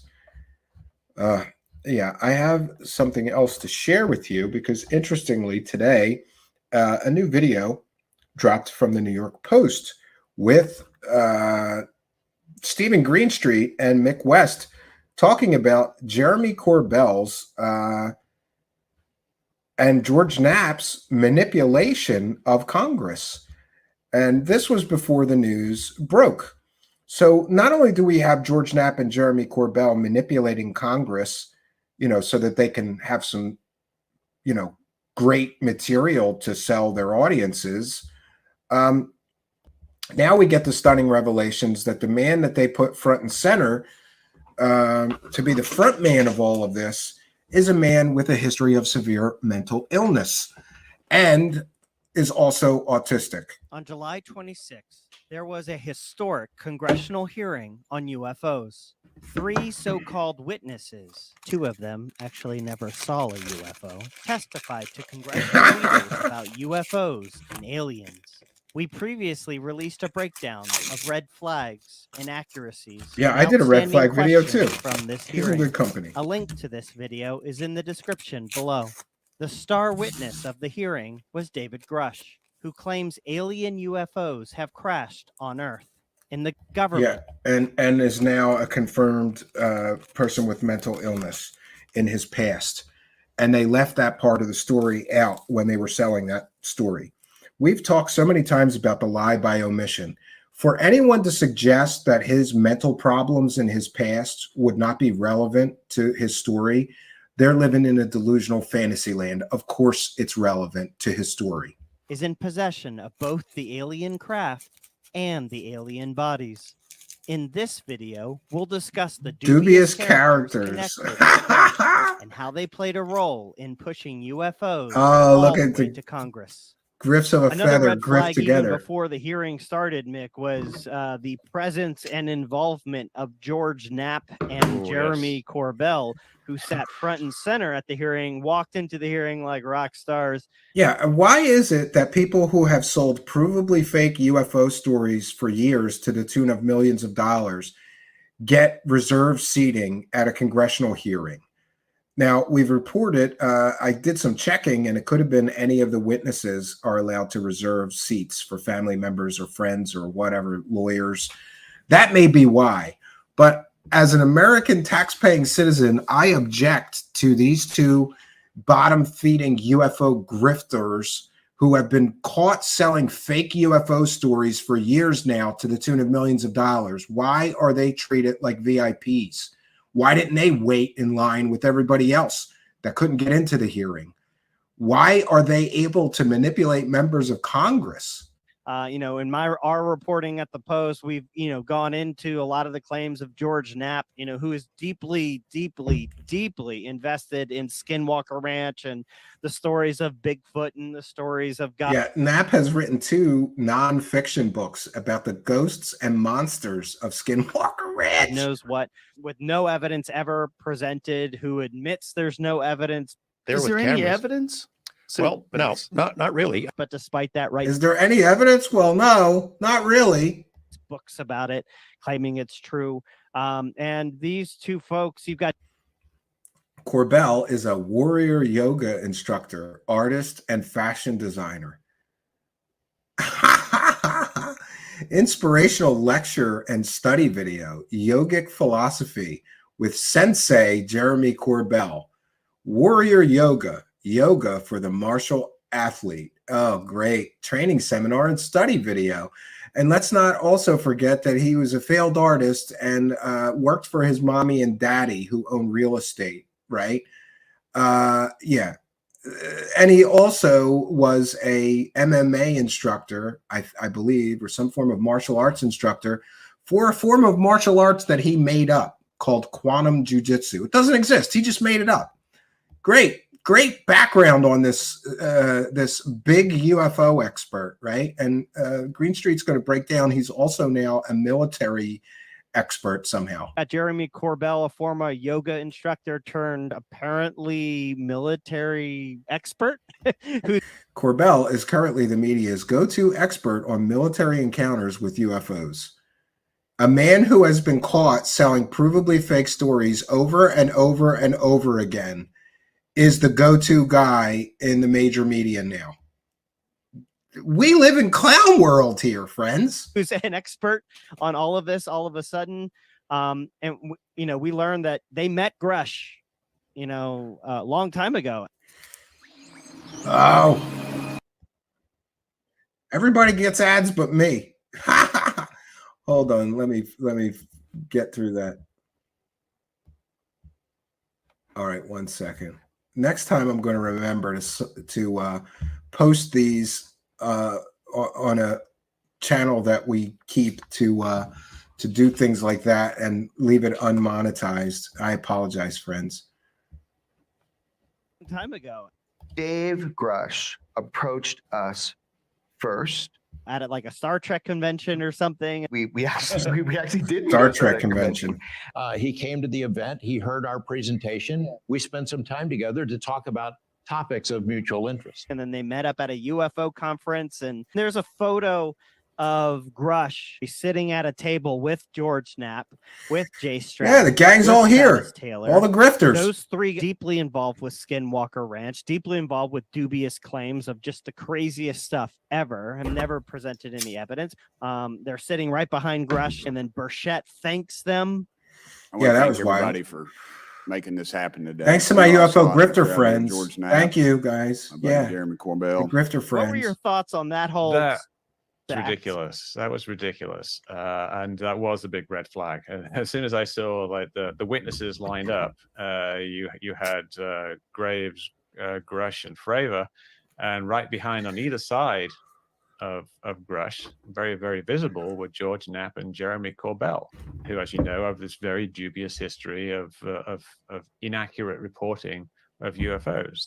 And inaccurate reporting was this recent case from 29 Palms, which was a video that was released by Jeremy Corbell and George Knapp. Dave said that there was this giant triangular craft the size of a football field that was hovering over this camp for a long period of time.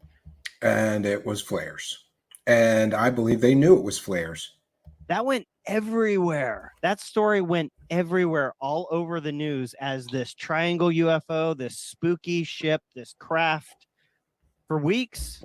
Mystery in the sky. Do you It's not a mystery. It's flares. see the 5 dots there on your screen? Looks like a triangle seeming to hover over a base at a 29 Palms. A triangular formation of light. Could this really be a mass UFO sighting? Joining us now is Jeremy Corbell. And Jeremy Corbell joins us right now. The expert. He's an expert, and he doesn't know when he's looking at flares. Listen, all you need to know about this whole clown show is the whole clown show with the flares, right? There's two possibilities. Either Jeremy Corbell and George Knapp knew it was flares and purposefully kept that from, being included in the story, or they're the dumbest, laziest UFO investigators on planet Earth. Those are your two choices. And Jeremy Corbell, you can either choose to be a purposeful con man and grifter who purposefully sold a story that you knew was flares as a triangle-shaped alien spacecraft that's a football field in length, or you are an idiot. Those are Corbell's choices. And absolutely the same for George Knapp. Remember, they said they were investigating that story for 2 years. And in 2 years, they didn't find out that there was military exercises in that exact area at that exact time. How come internet sleuths found that information instantly? And how come somebody who's an impartial observer, somebody like Mick West or John from the Black Vault, could instantly identify that so-called alien spacecraft as flares minutes after they broadcast it? But Corbell still doubles down and pretends that it can't be flares. For coming in. Well, he did for a time, and then they finally had to give it up. Thanks for having me. And then it was almost immediately proven to be flares. What it actually was what a lot of people pointed out within minutes of the video being released was flares. Very common source of UFO sightings are military flares because they often... Yeah, and something like military flares should be eliminated before you jump to the aliens explanation. But that's not what these garbage peddlers do. They jump ahead to the aliens before they actually exclude other prosaic or ordinary explanations. That's how the grift works. Drop them in patterns, and they're quite large in the sky. They're spacing, and they descend fairly slowly and stay there for a while. So we proved like 100% exactly what these were, these flares. It really wasn't that hard to figure it out. It wasn't that hard to figure it out. I love Mick West. He is like diplomatic even when he's calling somebody an idiot, right? He's like, it wasn't that hard to figure this out. And George Knapp, they were the people responsible for leaking the green triangle video. And they called it, yeah, and Knapp, Corbell, they're reporting it was flying pyramids. Yeah, they said these green triangles were actually they were pyramid shaped. Yeah, triangular shaped. And they were actually like a bunch of pyramid spaceships. Of things. LA-based investigative filmmaker Jeremy Corbell recently released this video taken by the Navy, showing what he describes as pyramid-shaped UFOs. UFOs are real. Notice how he watermarks these videos too, which, by the way, are the property of the United States government, meaning they belong to all the taxpayers. He has no right to sell those or to put his watermark on those. And I have asked a very important question that demands an answer. You see that pyramid fake UFO video being played on major news networks all over the world. Is he getting a royalty? Does he get paid for the footage that he provides them every time they play that? It's usual that news outlets will pay to use people's footage. Is he claiming that he owns that footage that was leaked from the United States government? And is he making money on that? And if so, shouldn't there be an investigation into that? What gives him the right to make money from taxpayer-funded videos that somehow get leaked to him, but the rest of us aren't allowed to profit from them, right? They represent an advanced and sophisticated technology. They represent an advanced and sophisticated technology. Yeah, and they just so happen to also have FAA lights on them, right? You, of course, proved without a doubt that the triangle shapes we see are actually due to the triangular shape of the camera's aperture. Basically, with a triangular aperture, anything that's out of focus would look like a triangle. You also proved without a doubt that most of the objects in the videos and photos were actually just stars, out of focus stars. Yeah, great job on that, But debunk. despite all of this, Corbell still claims A pyramid-shaped craft, no effing doubt. Yeah. So he's either a purposeful grifter and con artist, or he's an idiot. Again, those are the two choices. These were triangles, pyramids. You know, he tweeted, like, when I explained what it was, it's, you know, the aperture of the triangular aperture of the camera. I explained what it was, and he tweeted saying basically it's yeah, the triangle aperture theory was lame and feeble attempt to discredit the obvious. Anybody that considered this theory in the first place should evaluate their ability to perceive. He doubles down when he gets caught selling fake UFOs, and he's been caught many, many times now. He doubles down. There's no difference between Jeremy Corbell, George Knapp, and Third Phase of Moon. None. There's no difference. They're all the same. Or David Wilcock, Corey Good, you know, they're all the same. Complete nonsense. It's a lie. It's a disinformation. The triangular aperture theory is just a big distraction from the reality of things, when in fact it was all 100% accurate. That's what actually happened, and as was confirmed by the Pentagon. The triangular appearance. Yeah, the Pentagon later confirmed that Mick West's debunk was 100% correct. So why is Congress being manipulated by people who are purposefully, some would say purposefully, selling 100% fake UFO videos as alien spacecraft? Why would they not treat them with the same way that they would treat a National Enquirer reporter who sells stories of Bat Boys or Hillary Clinton's alien babies? They don't deserve to be given any amount of respect or credibility based on their track record of selling 100% provably fake stories about aliens and UFOs. Is a result of light passing through the night vision goggles and then being recorded by an SLR camera. It is simply that light source resolves itself through the night vision goggles onto the SLR camera as a triangle. But even that's an interesting thing. The Pentagon confirmed, you know, the theory that I and various other people came up with because it was so obvious. But the Pentagon said they didn't figure it out for 2 years. And what's going on there? Who was actually looking into it? Oh, that's right. These two clowns were the people that were responsible for looking into that sighting. Two Skinwalker Ranch ghost hunters were in charge of identifying unidentified aerial objects at the Pentagon. And these two clowns just happened to be stars of the Skinwalker Ranch scam television show, right? These guys couldn't figure it out in two years, but Mick West figured it out in a few hours and even did experiments, got a similar night vision scope and showed that his theory was accurate and correct. He got star charts out, Mick West did, and showed that most of the objects in the video were just stars, right? He did incredible work in just a few hours to identify that craft. And these two people were in charge of doing that for the government. And in 2 years, they couldn't do that. They couldn't come up with what it was, right? And these two people, I think, are about as credible as a crackhead holding a gas can begging you for money, right? They're just not people you should believe about anything. You should just, these people are paranormal pushing clowns. It's the UAP task force at that time, which would have been Jay Stratton and Travis Taylor. They couldn't figure it out for 2 years, this simple little optical thing. Travis Taylor, PhD. Travis Taylor's got a PhD in optical science, and he couldn't figure this out. In optics. I think he wasted his money on college, dude. Couldn't figure it out.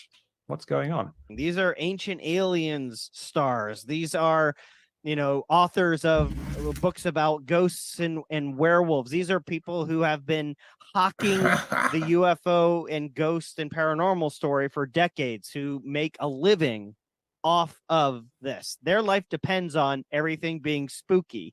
Yeah, and that's a very important statement. Do you think that people who are making millions of dollars off of these false stories have a vested financial interest to keep mysteries going instead of actually, you know, look, if Jeremy Corbell and George Knapp would have put out that pyramid UFO story, but been honest and said, this isn't a real UFO, it was a result of the camera aperture, the night vision scope, that has a triangle aperture, makes every light source look like a triangle, there would be no money there. There would be no story. So these people have a vested financial interest to see aliens everywhere and alien spacecraft. We want to thank John Lies, continuing show supporter, for kind and generous 1333. The hearing was merely the catalyst to give showrunners a taste of money-making opportunities. Yeah, I believe that you may be correct, and we thank you for your kindness, generosity, and support, and for helping us to praise the cash. Praise the cash, praise the cash, praise the cash, praise the cash, praise the cash, praise the cash, praise the cash, praise the cash, praise you. Thank you, John Lies, for helping us to praise the cash. So, these people, just as Stephen Greenstreet said, they're not eating this week unless they sell more UFO stories. Could that be perhaps, one of the reasons that they see aliens everywhere instead of flares or, camera artifacts? Daniel Black, with the kind and generous 518 super chat, and thanks also for being a member, says Grusch believing his police records were leaked by the intelligence community also shows his lack of clear, unbiased thinking. I agree with that. I agree with that 100%. And thank you very much for helping us to praise the cash, Daniel Black, and thanks for being a member. Praise the cash, praise the cash, praise the cash, praise the cash, praise the cash, praise the cash, praise the cash, praise the cash, praise the cash. Subscribe and hit the like button. Smash it like it's hot. Smash it like it's hot. Hit that like button, friends. It really does help. Thank you, Daniel Black, for your kindness, generosity, and support. We've got just a few more minutes of this. I thought today would be a quick one. It's never that quick. But we thank you for your kindness, generosity, and support. Yeah, Jello Putin is here and says, got to keep them guessing, grabbing, squinting, and believing. Yeah. This just woke me up. Too loud, says Chuck Bam. I'm going to get complaints from people who sleep to truth seekers now. Let's continue. And they're not only in attendance, but we hear from congressional leaders, they're part of the process. They're influencing the leaders. They're submitting statements. George Knapp, my buddy Jeremy Corbell. They're not witnesses, but they've provided some statements on this subject, and I seek unanimous consent to enter those statements into the record, Mr. Chairman.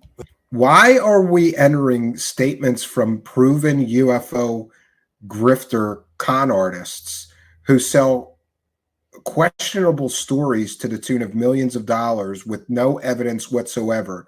Why are we letting them enter congressional testimony in written statements or otherwise? Shouldn't they be, laughed out of the halls of Congress? I think so.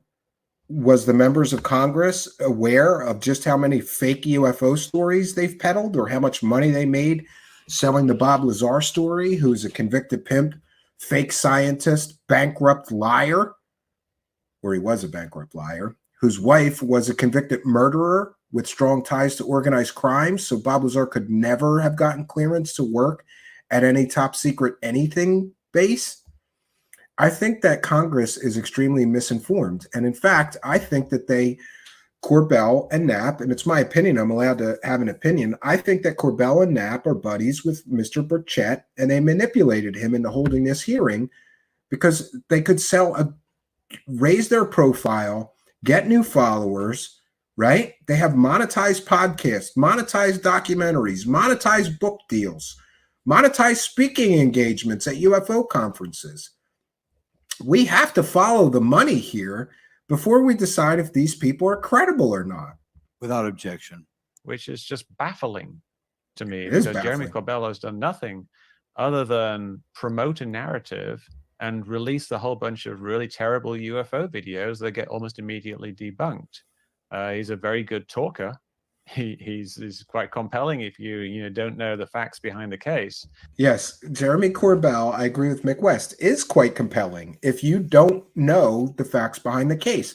And Jeremy Corbell doesn't give everyone the facts behind the case. He gives them a narrative. It's definitely aliens. I'm not saying it's aliens, but it's aliens. but somehow he's managed to have this influence over people in Congress.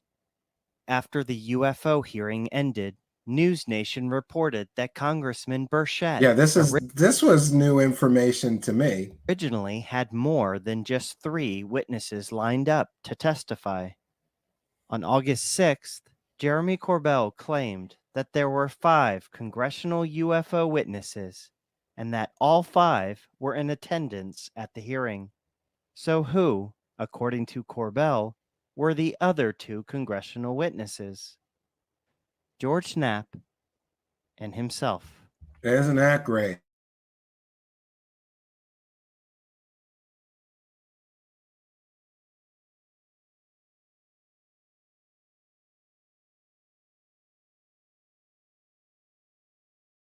Testify to Congress, that's an outrage. The fact that they let them put written statements in is an outrage. It is essentially endorsing UFO scammer, grifter, hucksters, con artists who sell fake UFO stories for cash. I, as a tax-paying American citizen, strongly object to Congress endorsing these 2 clowns. Amazing. All right. Well, that was the New York Post piece by Stephen Greenstreet. I thought it important to share. And I can't wait to see what those 2 guys have to say about the recent revelations of Mr. Grusch having severe mental problems in his past. So severe, in fact, that a judge was forced to order him to undergo psychiatric evaluation or care at an inpatient mental health facility. Burchett, after the hearing, doubled down on the people were killed thing. WVLT news interview. Yeah. And again, where's the evidence? If you got people being murdered over this, wouldn't there be like police reports? Wouldn't there be autopsy reports? Wouldn't there be newspaper reports of murders taking place? Couldn't we get that evidence? Could we get a list of the names of people who were murdered here? We never seem to get the evidence. People, look, these people all make fantastical, huge claims. Victor Wag says, sorry, Chuck, dag gummit. No, he says dag nabbit. Dag nabbit. They wanted to get the NASA janitor in there, and he said, hell no. Yeah. There's only 3. What happened to Bob Lazar and Corey Good? Yeah, exactly. They might as well have gotten Bob Lazar and Corey Good to testify. They're just as credible as Dave Grusch at this point. Patty Wilhelm says, I want a refund, right? And World in Chaos 76, thank you for being a member, says Upside Down World.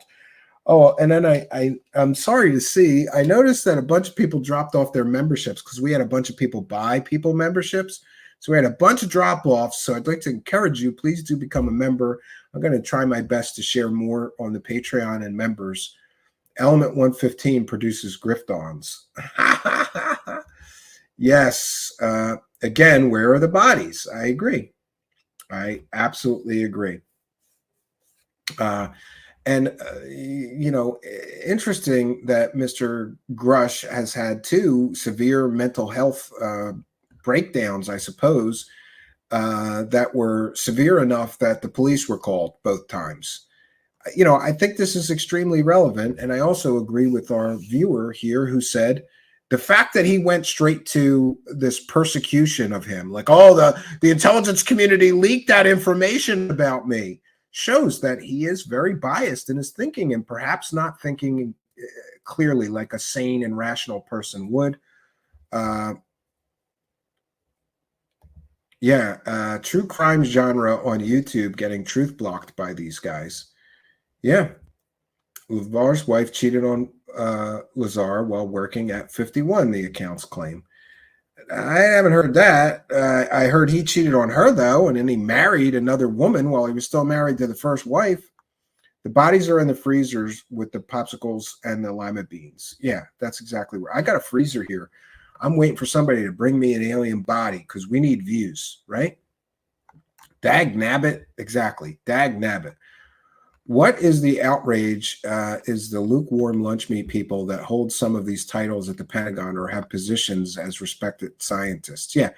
How is UFO wackadoos getting jobs at the Pentagon identifying UFOs? It makes no sense. Are we touching on the Peru alien attack soon? Yeah, actually, I'll do that now for you. Thank you, Tyrant, for reminding me. So it would appear that the Peruvian alien story is a hoax, and this is why we avoided it. But you'll notice that grifters and grifter shows covered it like it was real. And some people know who I'm talking about, the same clickbait garbage people that promote every false alien story. The news of the aliens in Loreto has just been denied. This is what I mean by sensationalist news. Unlike Latina, ATV, or Willax or the Republic is a medium that does not share ideals with the state and seeks to delve into information in a reliable manner. The headline says they were not aliens, they were illegal miners. Based on the experience that we Peruvians have, we know that the traditional media only seek to support the smokescreens of our state. I do not want this to be real, but it's very important to check the veracity of these media channels. Keep in mind, to date, there has been no real material to support the allegations. I don't think they try to silence the residents, but I don't believe they pay some of them. So it wasn't aliens. It was miners, apparently. And this is why we didn't cover it, because I kind of took one look at it and went, this is a hoax. It's not a real story. There's not good evidence here. But don't worry, because the grift-on channels, they pumped this up. Of course they did, because they bring you garbage. They're garbage peddlers. Matt G is here. Turns out they're just a bunch of crackheads all messed up on that Peruvian flake. Yeah, could be. Rezo Factor says, Face Skinner sounds like a good TV series or horror movie title. Yeah.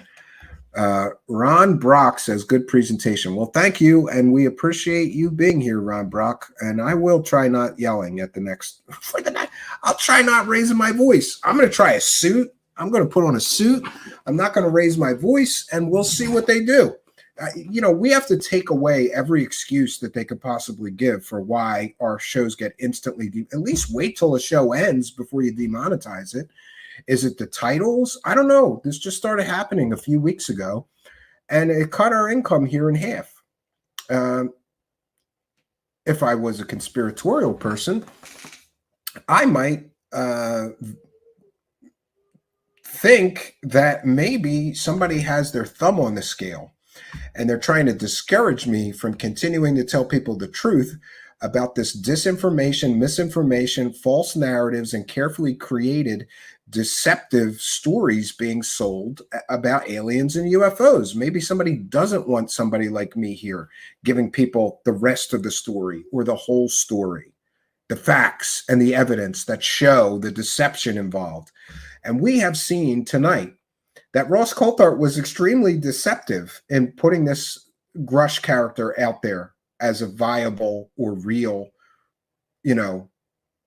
credible, credentialed witness. And by the way, for all I know, he does have evidence, but we're not allowed to see it, which is extremely problematic to me. And if you were going to design a UFO grift, it would kind of go like this, right? Like, okay, we'll put this guy out. He'll make these fantastic claims. He'll confirm what everybody already really wants to believe, that the aliens are real. They visited us. We got recovered spacecraft. We got recovered bodies. It's all true. And then when people press for evidence, he could just say, the evidence is classified. I gave it to the government. And then once the government sifts through all of his crap and decides it's crap, they'll claim cover-up. I guarantee that's coming. They're going to claim cover-up. It's been months since Mr. Grusch provided his evidence or testimony.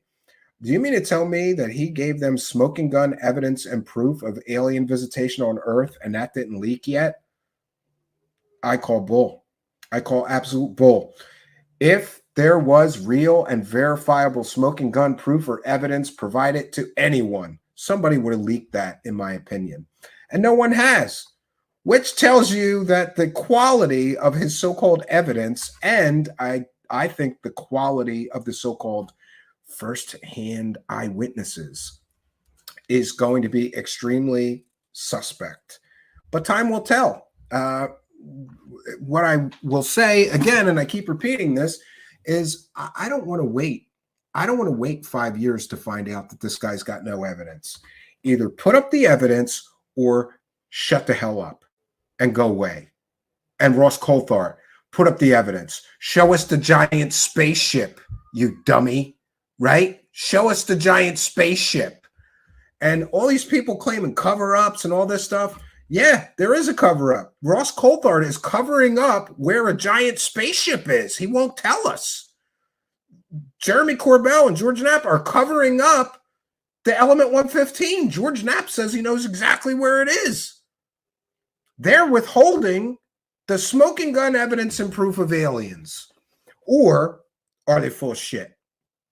I know what I believe. Let me know what you think in the comments. Stephen, did you ever catch the Jaime Maussan interview with two guys that saw an alien hiding behind a lamppost? I don't watch anything Jaime Maussan because he is one of the biggest garbage peddlers in the universe. So I don't find I would not think that anything Jaime Maussan ever puts out is real or credible evidence. No doubt Doorbell and friends already have something leaked from Grusch they will use, claiming an anonymous source, of course. Yeah, exactly. Exactly. And, it wouldn't be a stretch to find out later that Grusch was their source for the orb, the Mosul orb and the Baghdad Phantom fake, UFO crap stories they put out.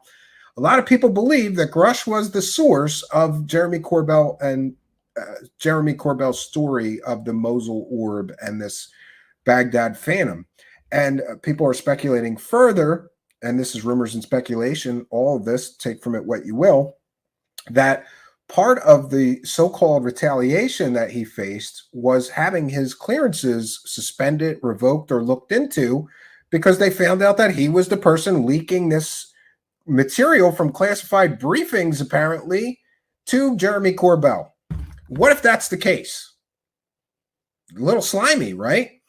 And let us also be sure that we recognize that I asked a very important question tonight. Are UFO promoters taking advantage of a mentally ill man with autism? And I want to be sure and clear that I put on the record that the reason that I think that Mr. Grusch, in my opinion, had a severe mental illness or mental problems is because I have a great deal of experience with that. My mother was paranoid schizophrenic, and I know what it takes to put someone under, care. You have to get a judge involved. You have to call the police. The judge has to evaluate. Are they a danger to themselves or others? Should they be institutionalized if it's not their choice to get treatment? You don't just lock up people in a mental ward. There's a whole process, and it has to be a very serious issue for a judge to go far enough to put somebody in a mental institution, for those orders to be issued. And I'm sure, all the critics will come out. I'm attacking a guy with PSD, post-traumatic stress disorder, PTSD, I'm sorry. And I'm attacking a person with mental problems or whatever. I'm attacking a person with autism. I'm not doing any of that. What I am putting forth and asserting is that the people who sold us his story so far lied to everyone. They lied by omission. It's still a lie. Then this information comes leaking out, information they should have provided at the start of all this, but either chose not to or did not do because they didn't do the vetting required. And then let's talk about the fact that the New York Times and the Washington Post and other credible news sources didn't take the Grusch story. Could it be that they vetted Grusch and they found out that he was a mental patient, that he was institutionalized with mental problems a few years before this? And that's why they wouldn't publish the story? These are all real possibilities. And these are possibilities that people need to consider. And if you want to live in a delusional fantasy world where a guy getting forcibly put in a mental institution because of a severe mental breakdown doesn't somehow affect his credibility, then you live in your delusional bubble. But I live in the real world. Go ask 100 people if a person making claims like this who has never had a mental breakdown or been institutionalized, or who has, take two people making the exact same claims that Dave Grusch is making, but one of them has been forcibly put in a mental institution for a severe mental problem or mental breakdown, and the other has never. Which person is more credible making those claims? I know what I believe, and the fact that some people are attacking me for saying that this damages his credibility. Really? He was in a mental institution a few years ago, but that doesn't damage the credence of his claims. It doesn't call into question his ability to discern reality from fantasy. And there's also the issue of him being autistic. And again, I have a nonverbal autistic son who's very, very affected by autism. It affects our entire family. In fact, I would go so far as to say that the most challenging thing in my entire life is my son, Zachary.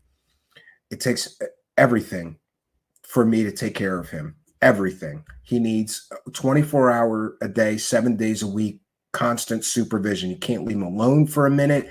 He gets into things and, makes huge messes. He gets naked all the time. He doesn't understand. You got to keep your pants on. So I have to put pants on him, 15 times a day some days. He is severely affected by autism. Now, we can tell based on his intelligence and his well-spoken manner that Dave Grusch is not as affected as my son by autism, but the fact remains that he has autism. And scientific studies prove that people with autism are easy to manipulate, easy to lie to. They can't pick up on the social cues that somebody is clearly lying to them, even when they are clearly lying to them. For anybody to suggest that that's not relevant to a guy who is just repeating stories people told him, is for you to think that's not relevant, that means you are equally, just as with the mental illness problems, you are living in a delusional fantasy land, because science and scientific method proves that people affected by autism cannot discern lies the same way that a person unaffected by autism can. There's been multiple scientific studies published. And by the way, I read all the scientific literature on autism just in an attempt to understand my son's world. Remember, he doesn't communicate with me. We don't have conversations, I don't really ever know what's going on in his head. I know when he's happy. I know when he's sad. He expresses emotions, but he doesn't communicate. So I have read everything that I could find on autism, and just in an attempt to understand my son. And I can tell you that I truly believe that that's correct, because I have been around a lot of autistic people. And I believe, based on my personal experience, that those scientific studies are correct. People with autism, they're easy to lie to, they're easy to manipulate. That's just a fact. That's been my personal experience. That's been what the scientific literature suggests.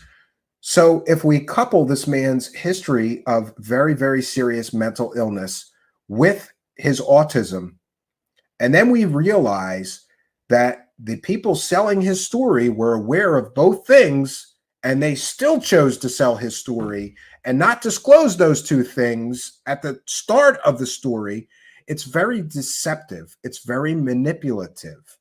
And it's very convenient that they left those two things out of the story. And then they claim anybody talking about those two things is attacking a decorated war veteran or whatever. You're attacking a veteran. How dare you? Listen, you're the one making fantastical claims. Ross Coulthard, how much money have you made so far on this story? How much money are you going to make on the documentary deal that you got with him? How much money is George Knapp and Jeremy Corbell going to make on all the monetized videos about this and the UFO hearings and all this other hype? They all have a motive to keep pushing this story, even if there is no evidence. And we see exactly what I predicted. Kick the can, chase the carrot. That's what we always get. Oh, there's all this evidence, but we can't show it to you. We can't show you any evidence. We can't name the names of the people who are involved in this project so that you can go investigate the story. We can't name those names, but don't worry. He gave that information to Congress and they're investigating. Great, great. So there's all this evidence, but we're not allowed to see it. What the hell kind of whistleblower comes forward and just makes claims and has zero evidence that he can share with the public? A fake whistleblower. Dave Grusch is a fake whistleblower. He's not a real whistleblower. I'm sorry. You go cry, do whatever you're going to do. You know, send me your nasty grams on Twitter, your nasty emails or whatever. Real whistleblowers break NDAs, break security oaths, and they drop evidence like Edward Snowden did, or people providing information to WikiLeaks did in the case of the war crimes in Iraq. Those people all violated their NDAs and their security clearances, and they put forth evidence of their claims. They didn't just say things. A whistleblower who just says things is worthless. And I get it. People are like, oh, no, it's Congress's job to investigate his claims. Claims made without evidence should be dismissed without evidence. We've got Ross Coulthard and all these people pushing this grift cart up this hill, trying to make this story work. Well, fantastic story. The government's hiding alien bodies, and the government has alien spaceships, and it's all been covered up for decades now. People have been murdered. Where is the proof of any of this? They haven't. It's been months. There's no evidence. There's no proof. It's time to move on. Move on to the next grift, right? Find some new flares to sell, Jeremy Corbell and George Knapp. And Ross Coulthard has been caught selling 100% provably fake stories about aliens before. Where's the analysis of Jim's balls, right? Nowhere. He promised that he had conclusive proof of alien technology, all confirmed by renowned scientist Michio Kaku. Go ask Michio Kaku what he confirmed. Did he see the alien evidence? No. He talked about theoretical physics, the same thing he always talks about in every documentary or whatever. Not only did they not have conclusive proof of alien technology, they had no proof. Is it such a stretch to think that a guy who would do that would also take advantage of a mentally ill autistic person to make millions of dollars, perhaps, selling this guy's story? It's not a stretch to believe that somebody who's scummy and slimy and dirty enough to stand there in front of cameras and say, we have conclusive proof of alien technology, all confirmed by this renowned scientist, cut to a shot of Michio Kaku. It's not a stretch to think that a guy who would be slimy enough to stand in front of cameras and lie through his teeth would take advantage of a mentally ill or autistic person in order to sell another story. It's not a stretch at all. And by the way, I'm simply expressing my opinion here that these people, all of them who are profiting off of this, Leslie Kean and Blumenthal, News Nation, George Knapp, Jeremy Corbell, Ross Coulthard, anybody who's profiting from this man, unless he has smoking gun 100% incontrovertible proof or evidence of his claims, all of these people are taking advantage of a mentally ill autistic man, in my opinion. And there are laws in this country. You can't just take advantage of people who may have mental handicaps or people who are mentally ill. Time will tell. And what we're going to see in the coming months, I guarantee it, is a kick the can. Oh no, new whistleblowers are coming. Forget about that guy. Now we'll all, they're going to give everybody a new disclosure boner off of somebody new that's coming in the next couple of weeks or a month. I guarantee it. And once these guys all get a new disclosure boner, they're going to hope that once the true believers get that disclosure boner, they'll forget that Dave Grusch never provided evidence. Then they're going to put up another guy who's going to tell stories and have an equal lack of real or verifiable evidence of his claims. And then when you tire of that guy, they're going to push him to the side and give you another disclosure boner with another guy that's going to come and tell stories and have an equally piss poor amount of real or verifiable evidence. This is the cycle of grift. This is how it works. It's worked this way forever, right? I have not been hopeful that this is going to turn out well. I've not been at all hopeful. And if I've been cynical, this is why. I knew there was something wrong with this guy.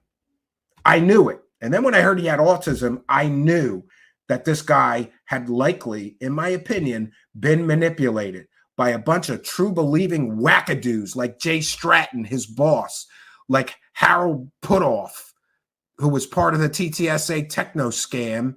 And he's repeating Hal Putoff's theories that Hal Putoff put in papers. Wackadoos like Eric Davis, who's been making claims about aliens for years, but never proving anything. People like Lou Elizondo, who claimed he had superpowers, right? And claimed that he ran a government program that never existed. And then there's also him being a part of the TTSA techno scam that's allegedly right now under investigation by the Securities and Exchange Commission for fraud, right? And then we get Gary Nolan is his boss. This guy who has been involved in several completely and totally 100% fake stories. What if he was just manipulated by all of these true believers that he's been hanging out with? What if he was deceived into believing that this is true? If that's the case, this man threw away his entire career so that a bunch of UFO grifters could get disclosure boners and make millions of dollars off of him and his claims. And if that's the case, it's truly sad. And I think that if this is the case, people should face consequences for manipulating a mentally ill autistic man into helping them sell a UFO or alien grift. Wucha is here. Don't throw your skirt over your head again. We are discussing this subject, hopefully objectively, as such annex. Block me if you want, but that would say more about you than me. Come on, guys. Just keep it respectful. I would appreciate that. I was looking to see. The amazing Mystico says, I expect the Cosmic Con shuffle. That's exactly what's going to happen. And for those unaware, if you're new to the show, we have our own sort of lingo and terminology. The Cosmic Con shuffle is what all these grifters do. When the story comes crashing down, they do the Cosmic Con shuffle and they shuffle away for a little while. And then they stay away for a little while, hoping that everybody forgets that they just got caught selling a 100% completely and totally fake story. Then they shuffle back in and sell another 100% provably fake story. Rinse and repeat. That's the Cosmic Con shuffle. Jello Putin says, my disclosure boner just won't go down. Yeah. A lot of people have a disclosure boner for this Grusch guy. And boy, were people losing their minds on Twitter today. I'm not even going on Twitter for the rest of the week. These people are losing their goddamn minds because their UFO disclosure Jesus turned out to be a man with severe mental problems. And they can't handle that that's relevant to this guy who's making these claims, right?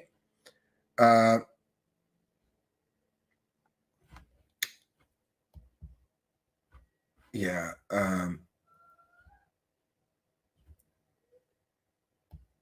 Oh, man.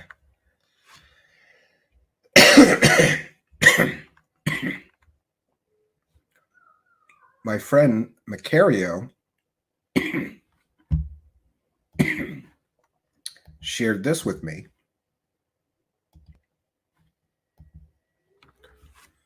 One second. He says, I know you're live. You might want to save this for a show about Wilcock. This is how they are building the planes. I don't know if you've seen this. This don't look good. Oh.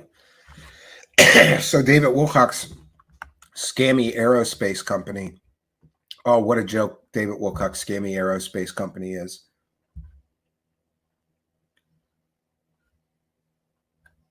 Oh, this is great. So they're selling what? 3D models? Stavati SM27 machete. These are 3D printed models. This isn't real. David Wilcock's scammy aerospace company, for those unaware, he gave millions of dollars to, and they just got sued in court for investment fraud, essentially, and they had a judgment against them of over $1 million, to the best of my recollection. David Wilcock previously showed us some G.I. Joe toys that, well, they look like G.I. Joe toys to me, that they 3D printed. So this is how they're making their airplanes. You can get one up to 8 centimeters long. Great. Let's look at this one. Yeah. So they have 3D printed, they have 3D models. It's not real airplanes. It's 3D models. Great. Great. Bobby Broadway is here, and thanks for being a member, said, I bet Steven could rock some Lock sunglasses. I love those gangster frames. I'm not familiar with them. I'll look them up. I'm always looking for new sunglasses. Every time I see a sunglass rack in a store, I'm like drawn to it, you know, because I wear glasses essentially all the time.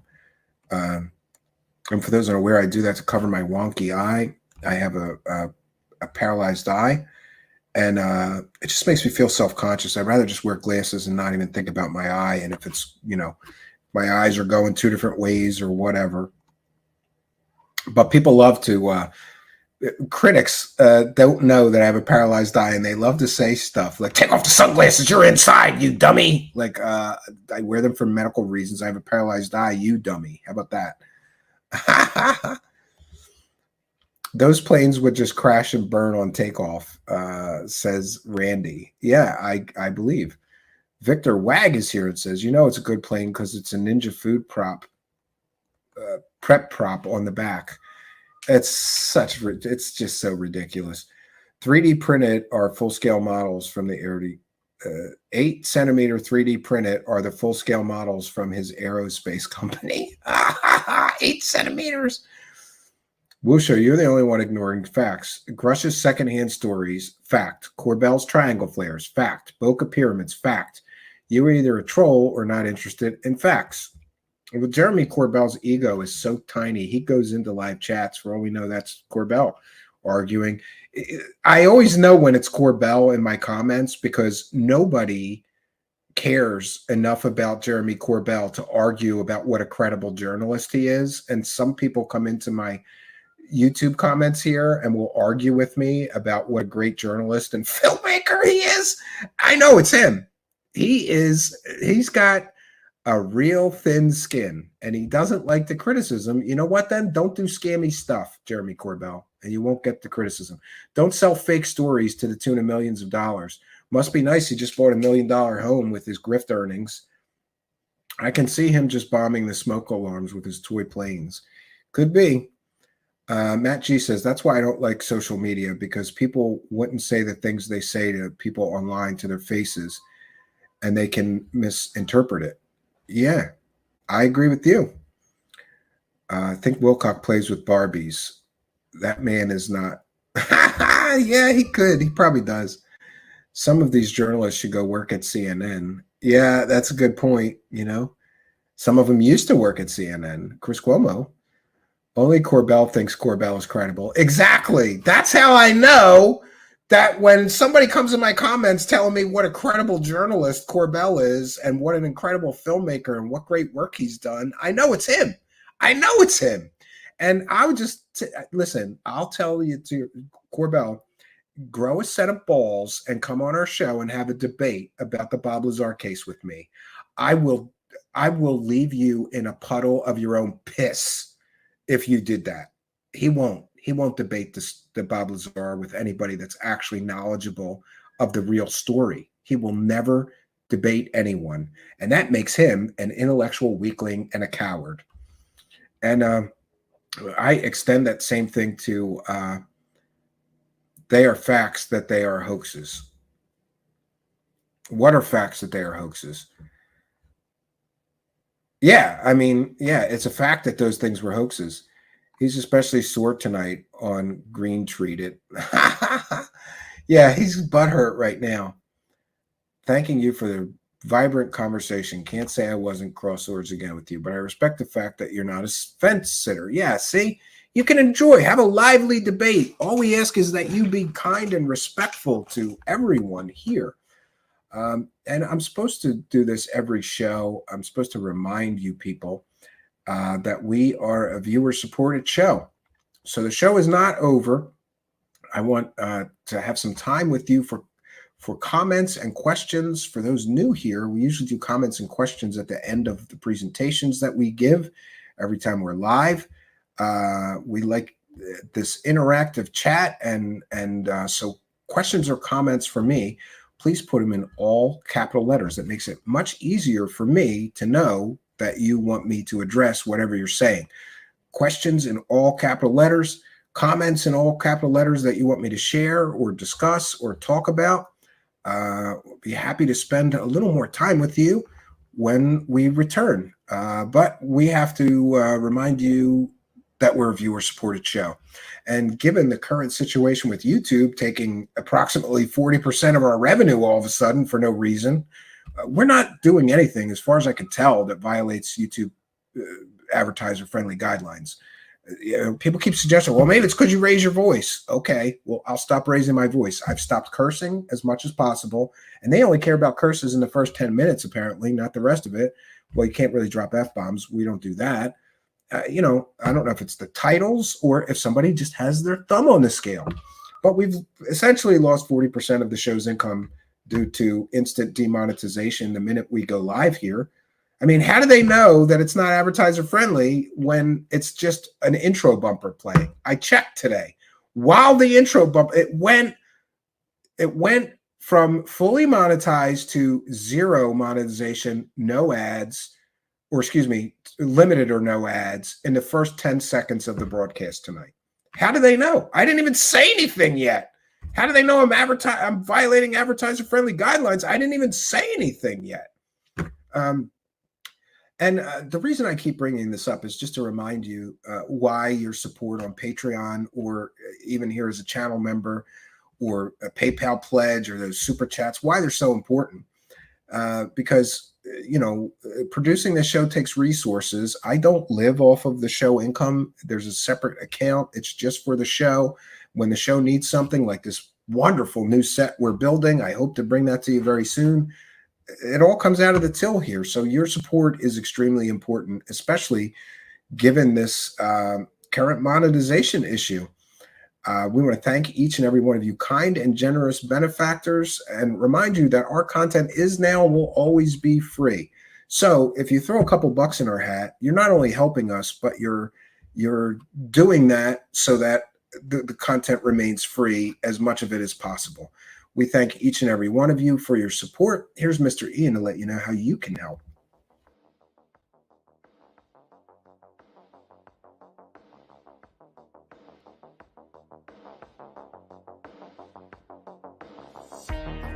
Truth Seekers is a viewer-supported show. Wonderful people like you who enjoy this show send pledges in the form of super chats, super stickers, super thanks, PayPal, or Cash App. Instructions for how to help are in the description. You can also join our Patreon, and for as little as $1 a month you can get extra content. Patreon supporters get a backstage pass, early access to all our production videos before they are distributed publicly, Stephen Campion's music, private writings, a monthly show journal, and more. You can also become a YouTube channel member for $5 a month. A YouTube membership includes all of the Patreon benefits, plus a special members badge, priority reply to video comments, and the live chat, plus a monthly members only video. We thank you all, kind and generous benefactors, for supporting Truth Seekers. Thank you for your generosity and support.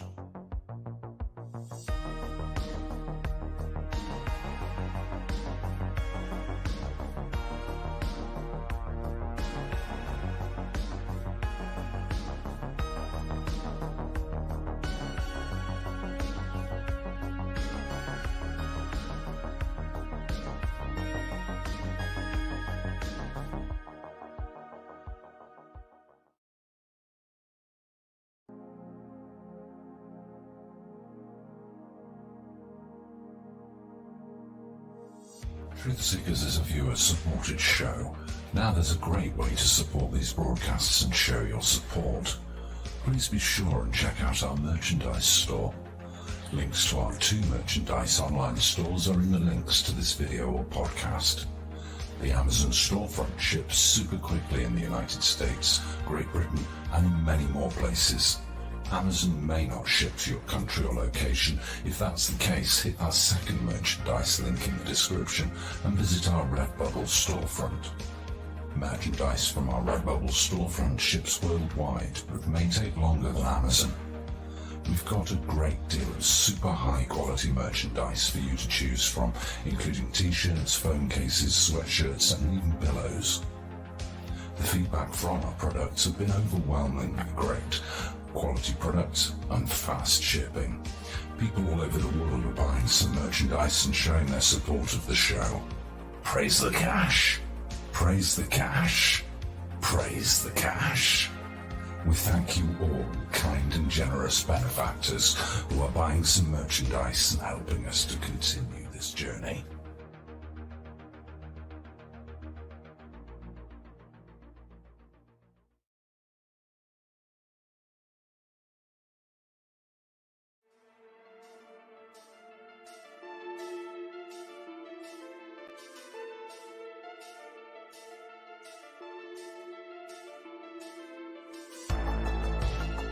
Thanks for being here. This is Truth Seekers with your host, Stephen Campion. Please rate, like, and comment on our videos or podcasts. If you are listening to an audio podcast, please rate us 5 stars to help us rise in the search rankings. If you are watching on YouTube, please like, comment, and subscribe to our channel. If you're listening to an audio podcast, we love and appreciate you listeners, but you are missing the live tapings. All our shows are recorded live with video feed. We'd love you to come be a part of our live broadcasts and tapings for the podcast. Head on over to YouTube, click the search tool, the little magnifying glass, put Truth Seekers, one word in the search bar, and hit enter. You'll see a strange and mysterious guy with sunglasses. That means you found the channel. Go there, smash the subscribe button, and hit the notification bell to receive up-to-date info on our YouTube channel. We welcome you to be a part of our live taping and our chat room during the live broadcasts. Seek the truth. Speak the truth. This is Truth Seekers. Truth Seekers. Truth Seekers.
Now here's the deal. 1, the UFO phenomenon is not real.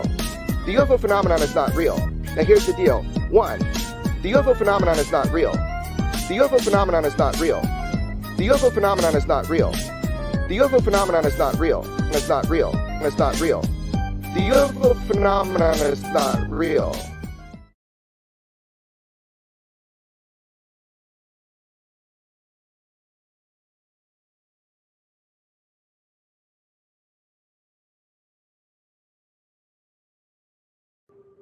But no evidence of any kind to back up any of these stories has ever been presented. George Knapp, who's built an entire career around stories of UFOs and the paranormal, and who was one of the authors of the Hunt for the Skinwalker book, was asked about evidence on the Joe Rogan Show. Because they weren't there with cameras. Is there any evidence? Like for the first 20 months when the rancher is there, they don't have any evidence because he's not a paranormal investigator. At this point, Knapp begins telling more stories about UFOs on and near the ranch. Rogan then interrupts and asks again. Again, is there any evidence? No, not really. Oh. If you're looking for physical evidence and solid proof, and they don't have it. Oh. Knapp saying there's no proof or evidence is quite strange, considering the book Knapp co-authored says this: "We obtained an intriguing body of physical evidence to support many of the accounts described in the book." Okay, so where is that intriguing body of physical evidence?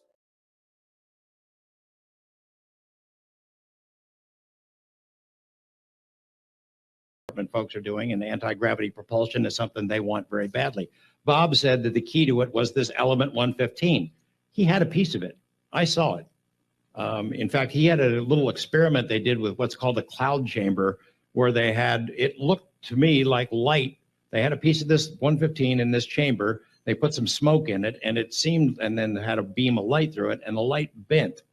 Bob, at one point, when he thought he was going to die, had this piece of 115 in it was in a lead casing, in a disc-shaped casing, and he had it in front of a particle accelerator at his house, and he had the accelerator on, and all he had to do was flip a button.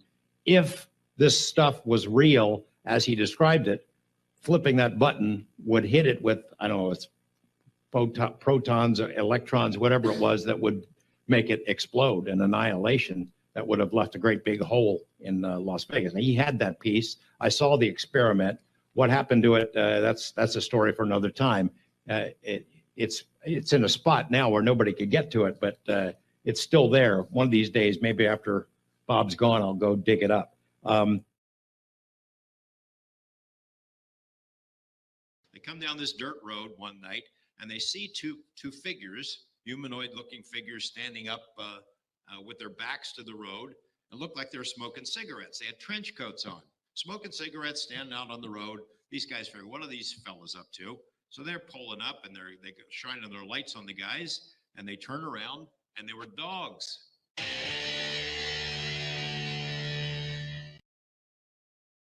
She saw this standing on two legs, a wolf creature, a wolf standing in her yard, its paws crossed like this, leaning on a tree, staring back at her.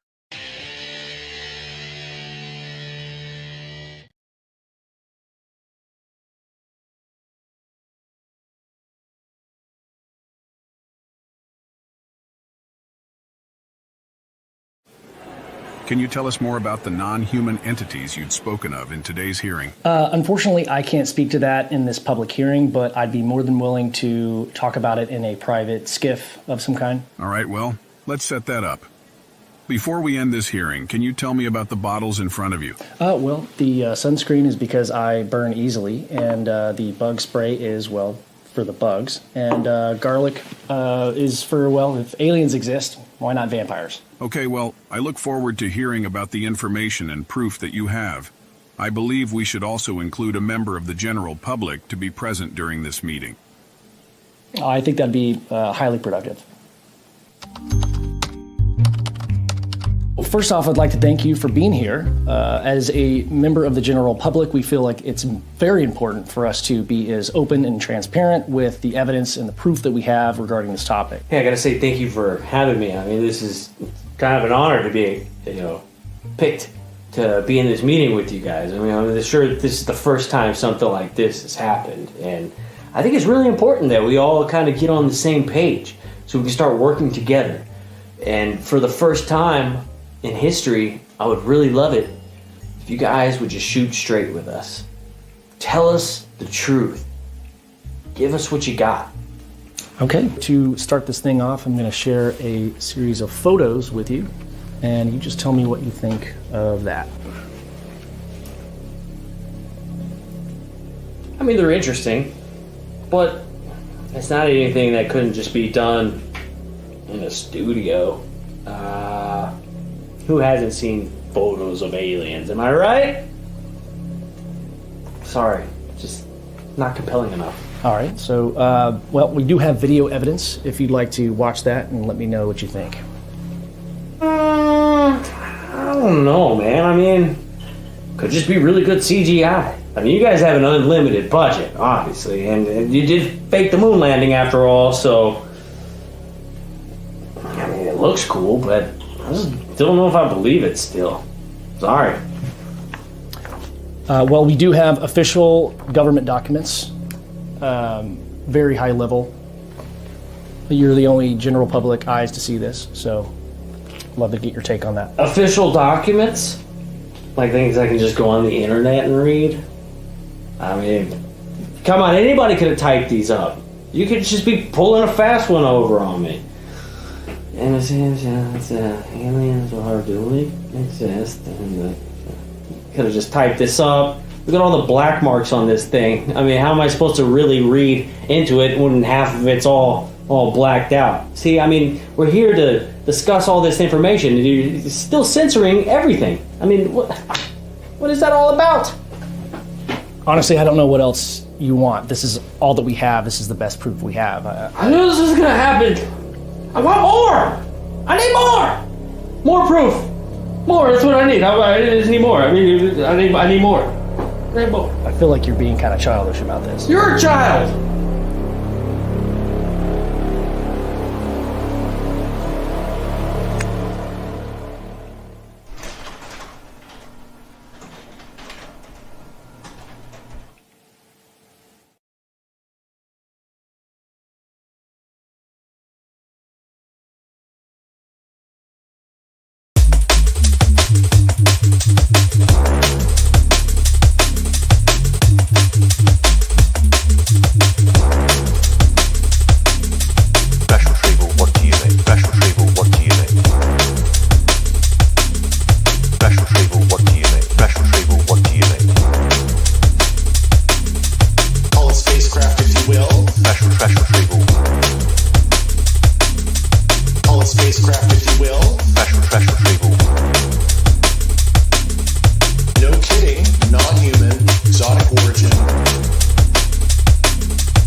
We have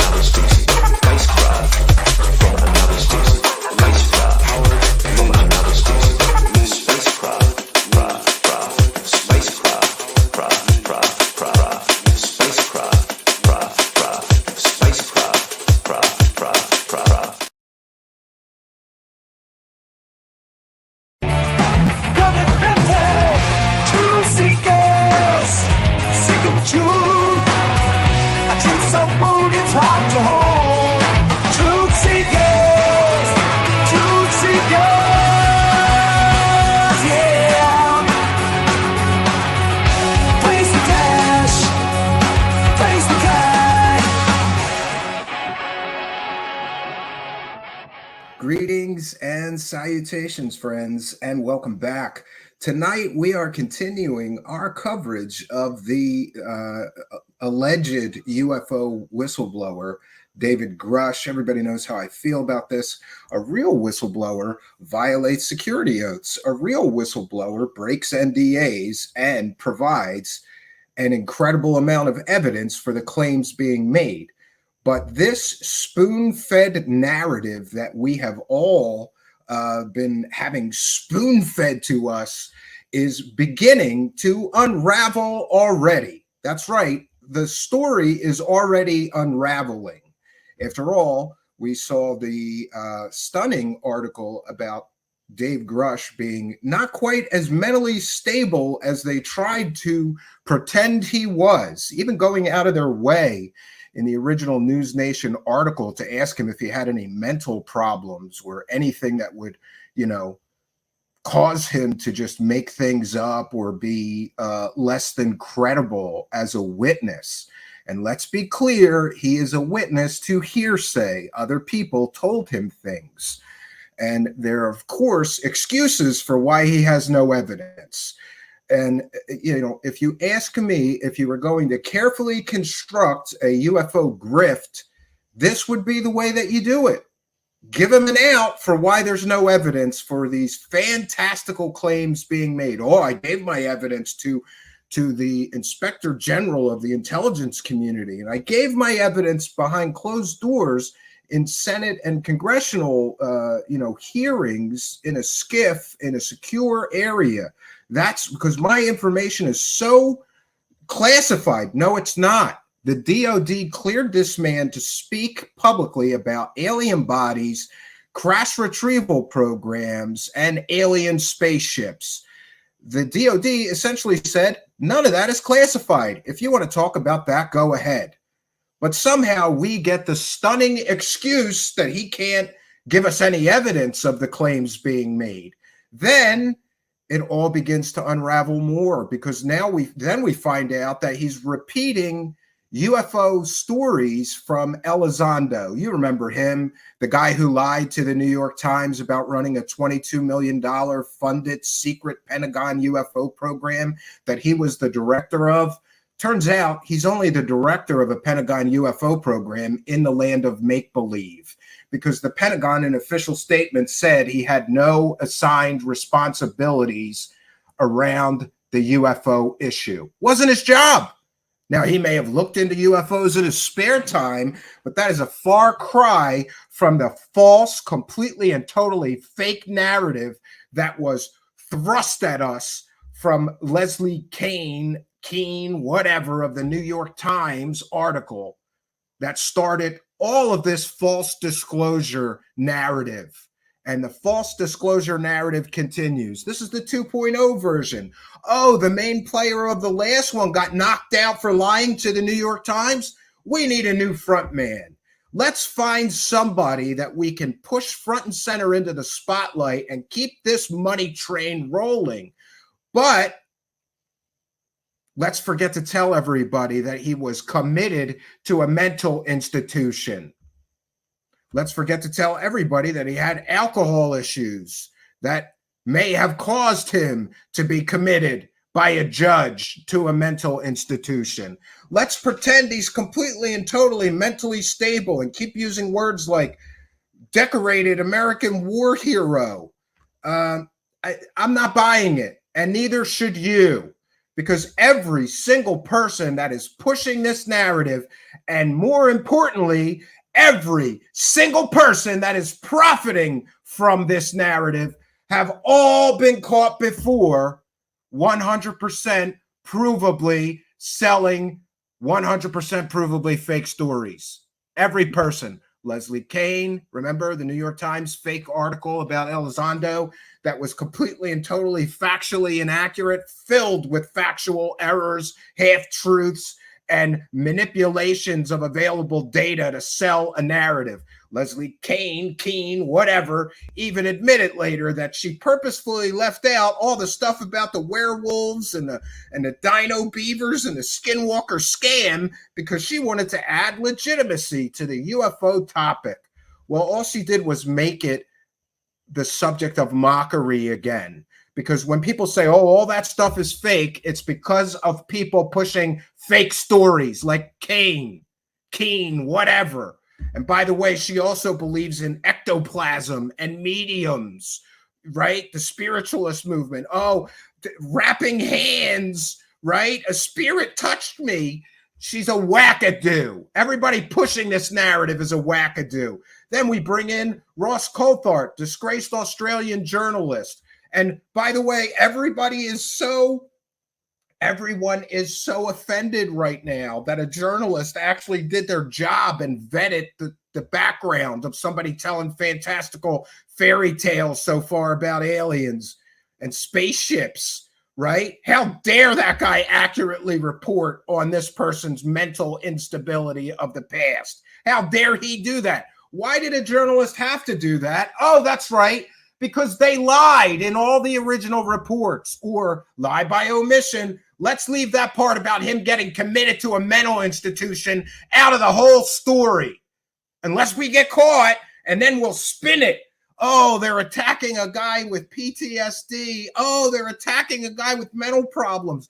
This is a smear job. This is a slime job. No, that's what a journalist is supposed to do. When somebody steps onto the national spotlight and starts making absolutely fantastical claims, right? Oh, we've got alien spaceships that we've recovered. We've got non-human bodies that we've recovered. Well, it's a journalist's job when somebody steps into the national spotlight like that and starts making claims like that. It's a journalist's job to vet the source. And we were sold all this. Oh, he's got impeccable credentials. Oh, except for that time he got committed by a judge into a mental institution against his will. He was so mentally unstable that his wife had to call the police. The police took him to an emergency room, and there a psychiatric nurse placed him, put the wheels in motion so that he could be evaluated by mental health care professionals in a mental institution. These are facts. And if you don't like those facts, they're still facts. The truth is still the truth, whether you like it or not. These so-called truthers are not bringing you truth. They are bringing you a carefully constructed illusion of a true story. And they do that with layers of deception. Welcome to Truth Seekers, old friends and new. Tonight, we are going to be peeling back those layers of deception and bringing you the full story, something that is sorely, severely lacking in the land of UFO profiteering. And I do have some public questions. How much money did everybody make so far? How much money did Nexstar Media, which also owns George Knapp's News 7 company, which also has a piece of George Knapp's Mystery Wire company? Maybe they also own News Nation, who is the people that are 24/7 pushing this narrative, right? And I love how Ross Coulthart is so offended that a journalist would do a smear job, right? Oh, it's a smear job. He forgets to tell everybody that Ross Coulthart got paid by an absolute murderer and war criminal. Ross Coulthart was paid by that person to smear the journalists telling the truth about his war crimes. He took that paycheck. He smeared those journalists or was willing to do that for some cash. But this Intercept journalist is the bad guy. And isn't it great that all of the people profiting from this story, all of which lied by omission about Mr. Grusch's past mental problems, are so upset because a journalist revealed that? You know why? Because the grift is unraveling. It's all coming down. That house of cards this whole shit story is built on is coming down, friends. And we're here to help hasten that. I don't want to wait 5 or 6 or 8 years to find out that this guy's full of it like Elizondo. How long did it take for that story from the New York Times to unravel, right? And let's see, friends, let me check my timer here. We are only 20 minutes into the broadcast. I've barely begun speaking, and already our live stream is demonetized, limited or no ads, proving once again that if you want to sell complete and total fake stories like flares being giant alien spaceships, you can be fully monetized. However, if you're going to be critical of UFO profiteering whores that do that, you get your videos instantly demonetized as soon as you go live. As soon as you go live. We can't have anybody screwing up the CIA narrative, right? But I will take those licks and we will keep moving forward. If you're just joining us, we are going to be continuing coverage of this whole Dave Grusch narrative that is slowly unraveling. They forgot to tell us about a lot of things. One of the things they forgot to tell us about is some of that retaliation that Dave Grusch claimed that he was suffering for whistleblowing wasn't retaliation. It was him being investigated for hanging out with UFO grifters who have routinely been spreading classified and sensitive information or information from classified briefings. Did you know that Corbell leaked images of a video that was from a classified briefing? Did you know that that Mosul orb video was hyped up for release the very same day that Jeremy Corbell met Dave Grusch? Listen, if you have a high degree of clearances, and there are some UFO grifters who are routinely somehow getting in possession of material from classified briefings and then releasing that material, or people who are, did you know that Corbell released videos from inside a Navy warship or command center? You go ask anybody in the Navy if you're allowed to film inside a Navy warship during operations and then give it to a journalist to release publicly. No, you're not. That would be either classified or highly sensitive material, and you'd probably lose your job for leaking that. So is it any wonder that the superiors of this man may have said, whoa, he's hanging out publicly with people who are leaking sensitive and perhaps even classified information from classified briefings? And, you know, these people, George Knapp and Jeremy Corbell is claiming that they're in skiffs listening to what? Classified information? What are they doing in a skiff? A secure location for the discussion of classified material. Corbell has said both him and Knapp have been in skiffs. Why? Why are they releasing government-funded videos and then profiting from them, even watermarking them, copywriting them? I'm here to tell you, even that pyramid video that they released, that was taxpayer-funded video. They have no right to profit from it. And again, go ask somebody in the Navy. If there are unknown craft flying over your vessel that you happen to be on, go ask anybody in the Navy if you're allowed to film it and then give it to a UFO profiteer like Jeremy Corbell to profit from. No, you're not. No, you're not. And these guys are acting shocked, like the government investigated Dave Grusch after he hung out with us at a Star Trek convention, which is a whole nother story. This whole story is ridiculous. So we were told that Dave Grusch is completely mentally stable, has no mental illness, right? And they cut the part about his PTSD and, you know, maybe having mental problems out of the original interview because that did not help them to sell the narrative that they were trying to sell, which is highly decorated, highly placed man with super high intelligence credentials says aliens are here. And we have spacecraft, and we have crash retrievals, and we have alien bodies even. That's the story that they're trying to sell you.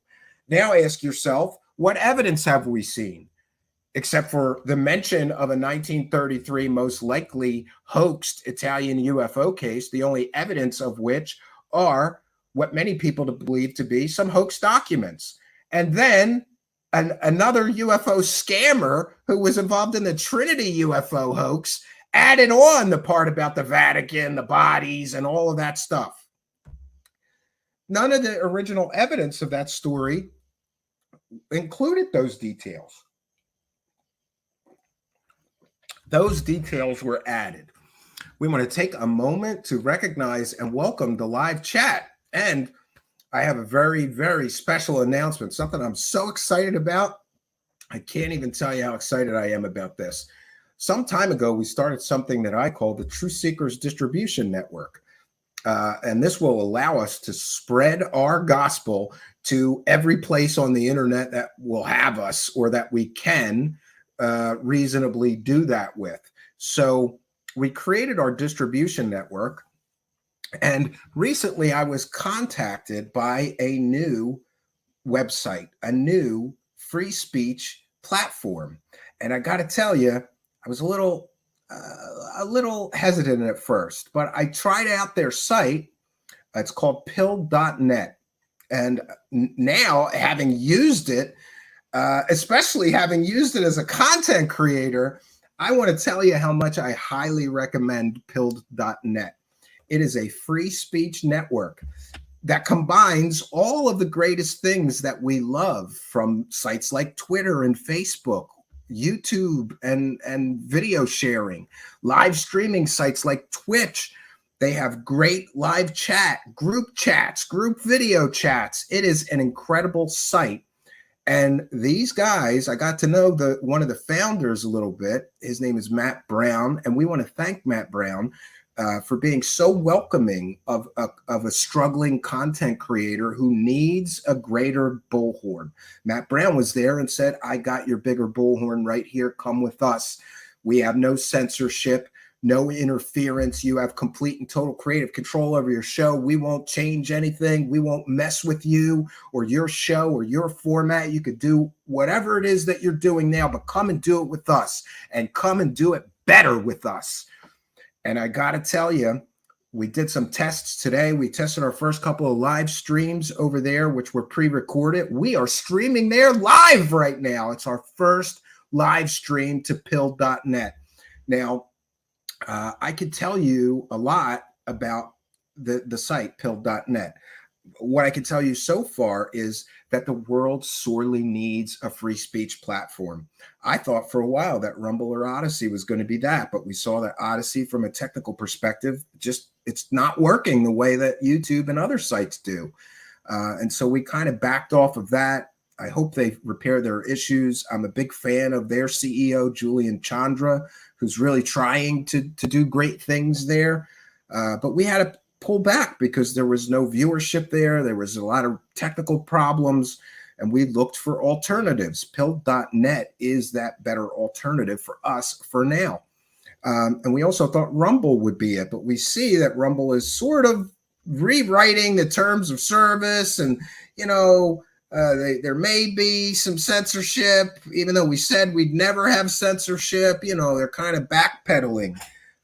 But I still have high hopes for Rumble, and we will remain there. We're currently live streaming tonight to 7 locations. And tonight is the first live stream on our new distribution platform, pill.net. Now, I want to invite you, all of our viewers, to go there and sign up for pill.net. It's free. There's a great deal of content there that you might not get elsewhere, because maybe people have been banned from places and they're going to do their thing there. I got to thank the founders there and the creators of pill.net for really being incredibly welcoming of a struggling content creator like me. And I have decided that I am all chips in. They're willing to use all their resources to help me. They're giving me unlimited space. We're going to upload our entire 1,000+ show catalog to pill.net. So we'll have a backup in case of any outrageous censorship. We'll have a complete and total backup of our entire show's history right on pill.net. It's going to enable us to reach more people. We did some test streams today, and I was amazed. People are sharing the video, and it's got this interesting system of a red and a blue pill. So if you post content, people can choose the red pill or the blue pill. The red pill, of course, if they want to take a trip down your particular rabbit hole. And of course, the blue pill, if they aren't very receptive to what it is that you are putting out. The whole system is new. And I have to tell you, there may be some, weirdness or technical issues. They're still developing it, but you gotta love dreamers. These guys dreamed of a free speech site. They have been coding this thing since 2018, friends. That's a long time to be working on something. They've been working on this thing year after year after year and developing it and getting it better and getting it better. Now they've got the back end to go into wide mode here and let users in and experience this great thing. Here's a quick video that was provided to me by them. And I want to remind you that when you sign up, it'll ask who referred you. Let them know. Let them know that Steve Cambion sent you. Either put Steve Cambion in that line or put Truth Seekers. Let them know that I sent you. And if you are a content creator looking for a new free speech platform, please do put my name in there and I can get with you and help you to expedite the process of getting your system set up and getting set up by them to live stream your content. They're specifically looking for live streamers, for people who create live stream shows. And I'd like to help some of my content creator friends expand their shows to a new platform, put my name in there, and that may help expedite things if you want to be a content creator there. Now, here's some information on our new distribution platform and sponsor. They're going to be sponsoring our show here. I can't tell you how excited I am about them. I highly recommend you check them out. Welcome to Pill.net. We aren't just another social media platform. We are the home of free speech. Pill.net offers people a place to share their thoughts, ideas, and content without the threat of censorship. With live streaming, uploaded content, social media posting, and more, Pill.net goes the extra mile by introducing innovative features like mobile push notifications that keep you connected without relying on big tech app stores.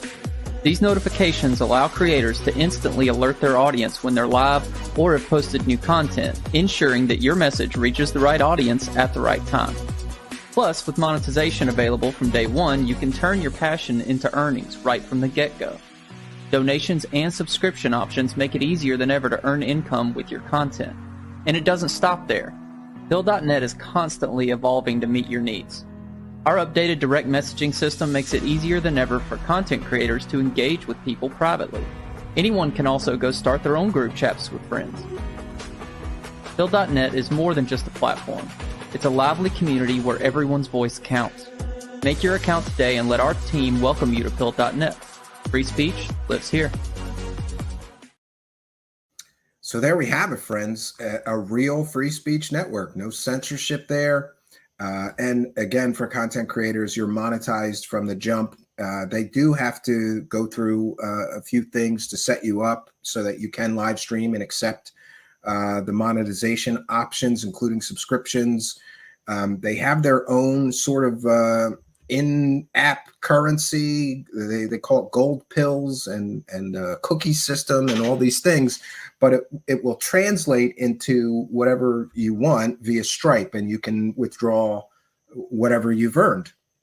I think it's a great option. We welcome them as distribution partners and sponsors of Truth Seekers. I'm told that we'll be featured there. They've already put us in their promo section, sort of giving us a boost over there. This is going to be great for both of us. I highly recommend them. Now, let's get back into the Dave Grusch story. But first, we will take a moment to recognize the live chat. I see I missed a Mr. Fish 99 pence super sticker, and I apologize. Thank you for helping us to praise the cash. Oh, there it is. Praise the cash, Mr. Fish, and thank you for being a member as well. Thank you for your kindness, generosity, and support. And there's the Debster, also a member with a kind and generous $5 super sticker. Such generous and fun people here in our live chat. And if you're listening or watching in the Pill.net live chat, we want to welcome all of you wonderful people. New friends. A lot of people there are not our usual audience members. So this new partnership will help us to grow our audience, and I couldn't be happier about it. And I got to tell you, those guys have been more supportive. Like, when does a content creator at my level get to talk to like the founder and CEO of a new streaming site like that and get direct help? Anything I needed, whatever you need, let's get you going. Those guys are awesome over there. I can't say enough good things about them. I'm really excited. And I do want to mention that we will be doing, remember we did the Truth Seekers Uncensored streams on Twitch? We're going to be doing that on Pill.net going forward. It's a perfect place for it. We could have dancing girls. Nobody will mind. We could curse all we want. Nobody will mind. You can get drunk. You can do whatever you want. And it's okay. We're all adults, right? So we'll be doing anything to that. Steve Nicholson says Steven loves anything to do with the Matrix. Yeah, maybe. Yes, and Digital Vortex says, sounds good. Hope it gets your show a broader audience. Get with me off air, Digital Vortex. You are one of the content creators I'd like to recommend to go over there, and I can help you expedite the setup for that, hopefully. Digital Vortex just made an incredible documentary on the Aviator. Go over and check out his channel. I'd be happy to help you, Digital Vortex, get you set up over there. It could be good for all people. Then Lizzie Borden, I'm not going to say that out loud, but there you go. I think that would be okay. There's all kinds of streams that say 420 friendly over there. It's probably okay. So back to a more serious note here. I put out a show last week and then got attacked mercilessly for it because I asked a question, and that is, are UFO promoters taking advantage of this man, Dave Grusch? After all, the guy's not very mentally stable. He may have been, suicidally depressed and had drinking problems in the past. And I got attacked mercilessly, even for asking that question. Now, we just found out, thanks to Jeremy Corbell's latest stream, that Jeremy Corbell invited an alcoholic with mental problems to go drink whiskey with him at a bar. But remember, friends, I'm the bad guy. He invites a guy with PTSD that was suicidally depressed a few years ago and had drinking problems to go drink whiskey with him in the bar. But I'm the bad guy. That's how it works. I'm always the bad guy. I'm okay with that. It is what it is. I always say this. I am a hero to some, and I am a villain to others. That's just the way it's going to be. We will report the truth. We will say what needs to be said, and people can form their own opinions. So we are going to be sharing from this weaponized podcast where Jeremy Corbell and George Knapp are so upset over the slime job smeared campaign being run against David Grusch. And in this, we get some stunning revelations. First of all, that they knew about his mental problems of the past. And of course, they kept their mouths shut about all of that. They didn't talk about, him having been committed to a mental institution, by a judge. They left that out of all their stories selling this whole narrative. There's a reason they left that out of the whole story. Just like they left out those military exercises when those flares were being dropped out of their giant triangle spaceship story. These people don't report the truth. They construct false true stories by layer upon layer of deception. And my favorite, what am I always saying? The lie by omission. So we're going to put our fair use banner up. We welcome everybody in the live chat. I can't believe it. We're streaming to 7 locations at once tonight. We have one of the best attendances I'm seeing that we've had in quite some time. So we welcome you, Rumble chatters, Twitch chatters, YouTube chatters, Facebook Live people, Twitter Live people, and now the Pill.net people. So glad that you're here. This is fair use. It's a transformative work. Lawyer letters are standing by the way. Occasionally, one of these people get upset that we're using their own words to argue our points. This is fair use. It's a transformative work. We're going to be educating the public using the video that we're sharing. We will be critiquing it. We'll be accepting comments and questions from the live chat about that which we are sharing. It's certainly a transformative work. We're certainly educating the public. So this is fair use. And lawyer letters are standing by. Like I said, occasionally one of these guys does not like us using their video, and they'll falsely copyright claim. But just know that copyright claim, if it's false, we'll use our fair use defense letter. I am 28, I think. 28 for 28 times someone falsely copyright claimed us when we were using a video in the spirit of fair use. We've won every single time, 28 times now. So those lawyer letters are standing by just in case. I have a feeling that these guys are going to get a little upset with me about what I'm about to say. And let me be clear, I am not now a fan of either Jeremy Corbell or George Knapp. There was a time I was a fan of George Knapp's back when I still thought that he did good work. I wasn't fully informed enough to realize that George Knapp does the lie by omission. He carefully constructs narratives, not real true stories, but fake true stories that are all just an illusion of a true story that he creates by leaving out things. You know, like they left out those flares from the story about the giant triangle spaceship, or they left out a very easy to come up with explanation of the Boca pyramid spaceships, right? And then they argued it can't be that, it can't be that, it can't be that. Yeah, it was that, confirmed by NASA and the United States government. Mick West was 100% right. They sell fake stories that they carefully construct to appear to be true stories, but they massage all the data. They leave things out of the stories on purpose so that you don't know the truth about the story that they're actually pushing.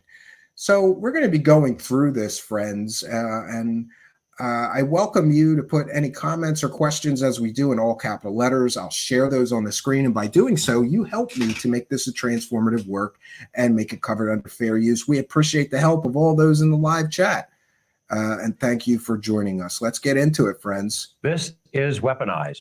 You know, when we launched this I know it's monetized project about 6 months ago, Jeremy, we had this goofy idea that maybe we'd cover things other than UFOs. We'd have fun people, creative people we respect and like that we wanted to hear from. And we'd talk about things other than flying saucers and conspiracies and cover-ups.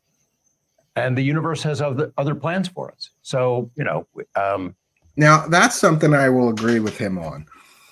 We try to veer off into other topics, and you can do that, but then you take a hit of half the usual viewers or views, because if you get known for covering this, people are coming to you for the coverage of it. So it is what it is. You kind of get, you know, stuck in that. George Knapp has been stuck in this for over 30 years. This has been his bread and butter. But him kind of complaining about that doesn't sit well with me, because it has made him a millionaire. You would think that he would be thankful to be stuck in UFOs with that kind of a payroll coming in, right? From Nexstar Media and all those documentary deals and book deals and all that stuff. We had other ideas what we'd like to do this week. History intervened. So last time our viewers saw us, we were in DC.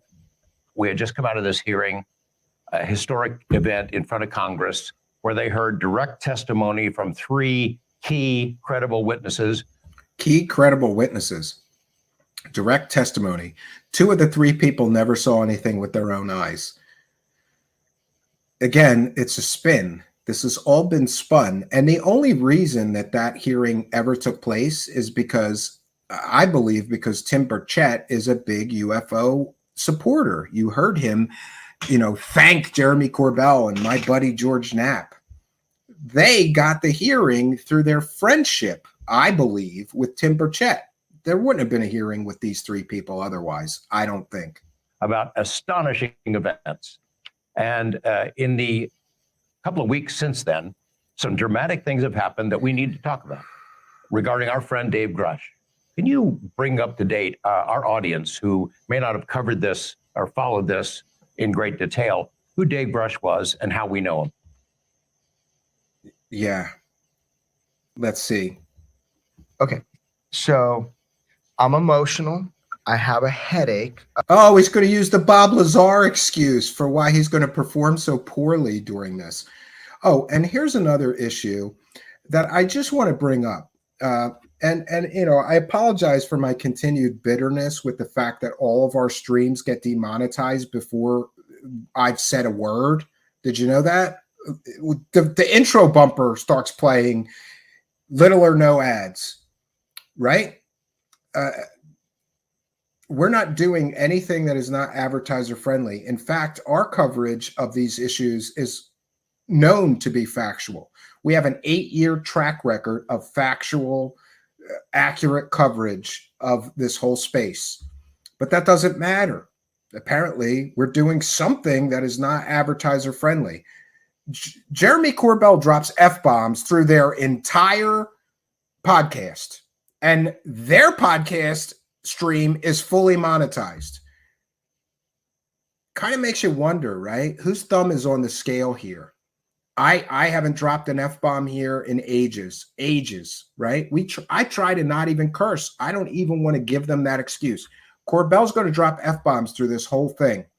They're fully monetized, though. They're allowed to be, right? You wonder whose thumb is on the scale then. I don't know. Could it be a 3-letter agency that's pushing this narrative with these bobos, right? For whatever nefarious purposes. And they don't want somebody unraveling the op before the op has fully, done whatever its intended purpose was. A migraine, a Bob Lazar migraine. So don't ask me anything too hard, like Rogan asked, fucking Bob. We had an episode after that, after we got back, and that was about Commander David Fravor.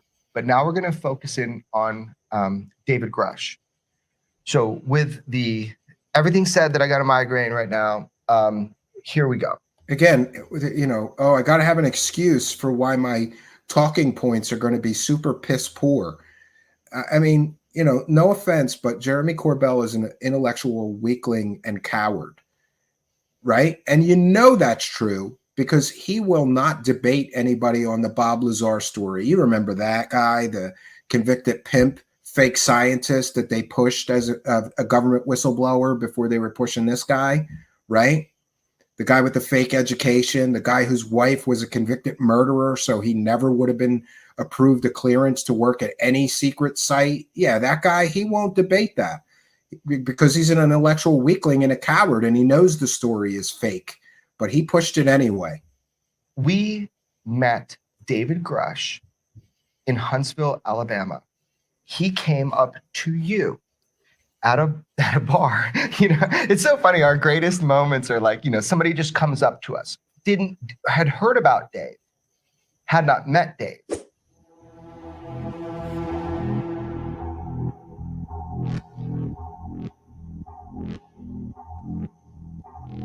Yeah, and this is from where the famous meeting took place. You've got Travis Taylor from the Skinwalker Scam. I think Jay Stratton, and then also Dave Grusch and Corbell and Knapp all sitting together. Very cozy arrangement.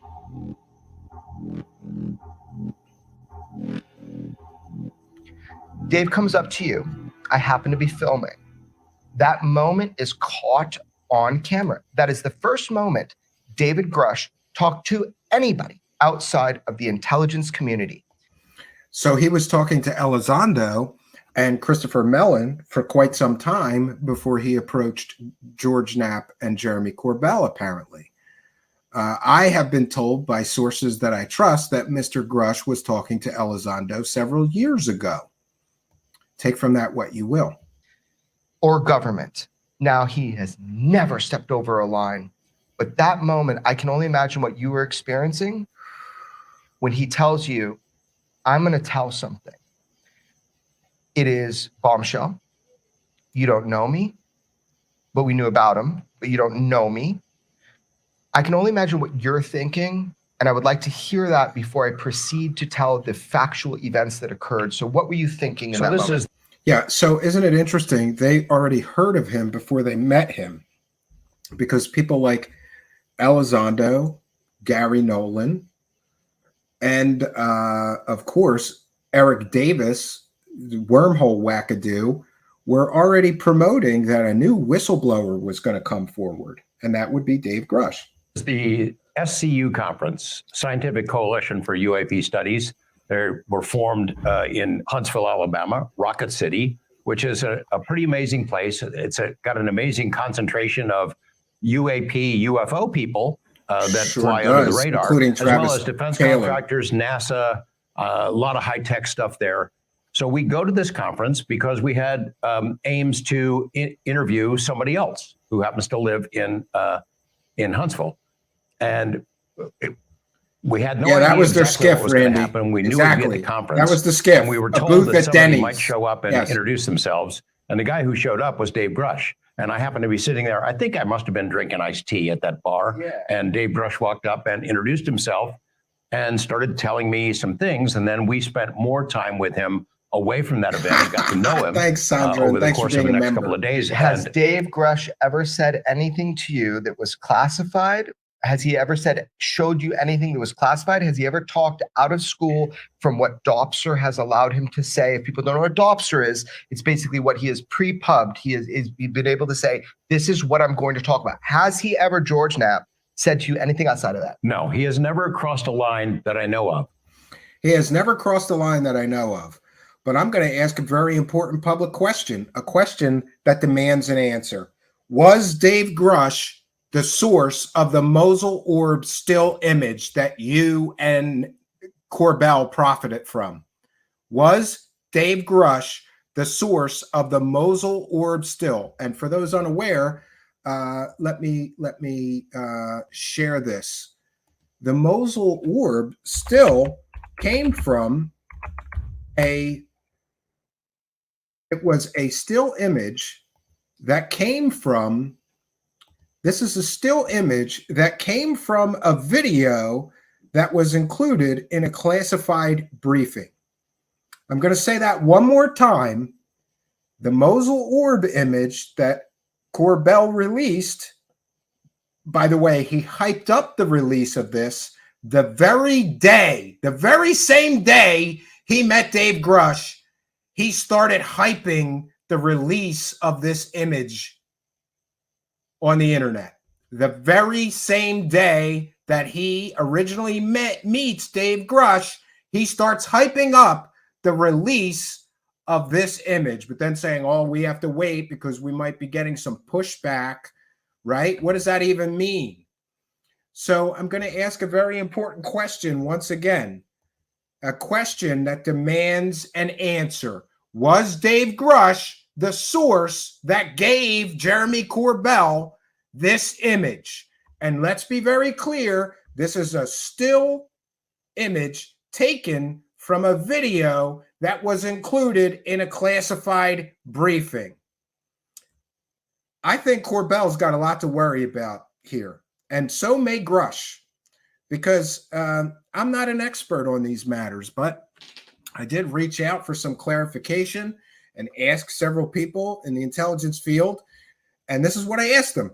Can I take a still image from a video that was included in a classified briefing and then give it to a journalist? You know what I was told? You can if you want to lose your clearance. You can if you want to get fired, maybe lose your pension, lose your job, lose your livelihood.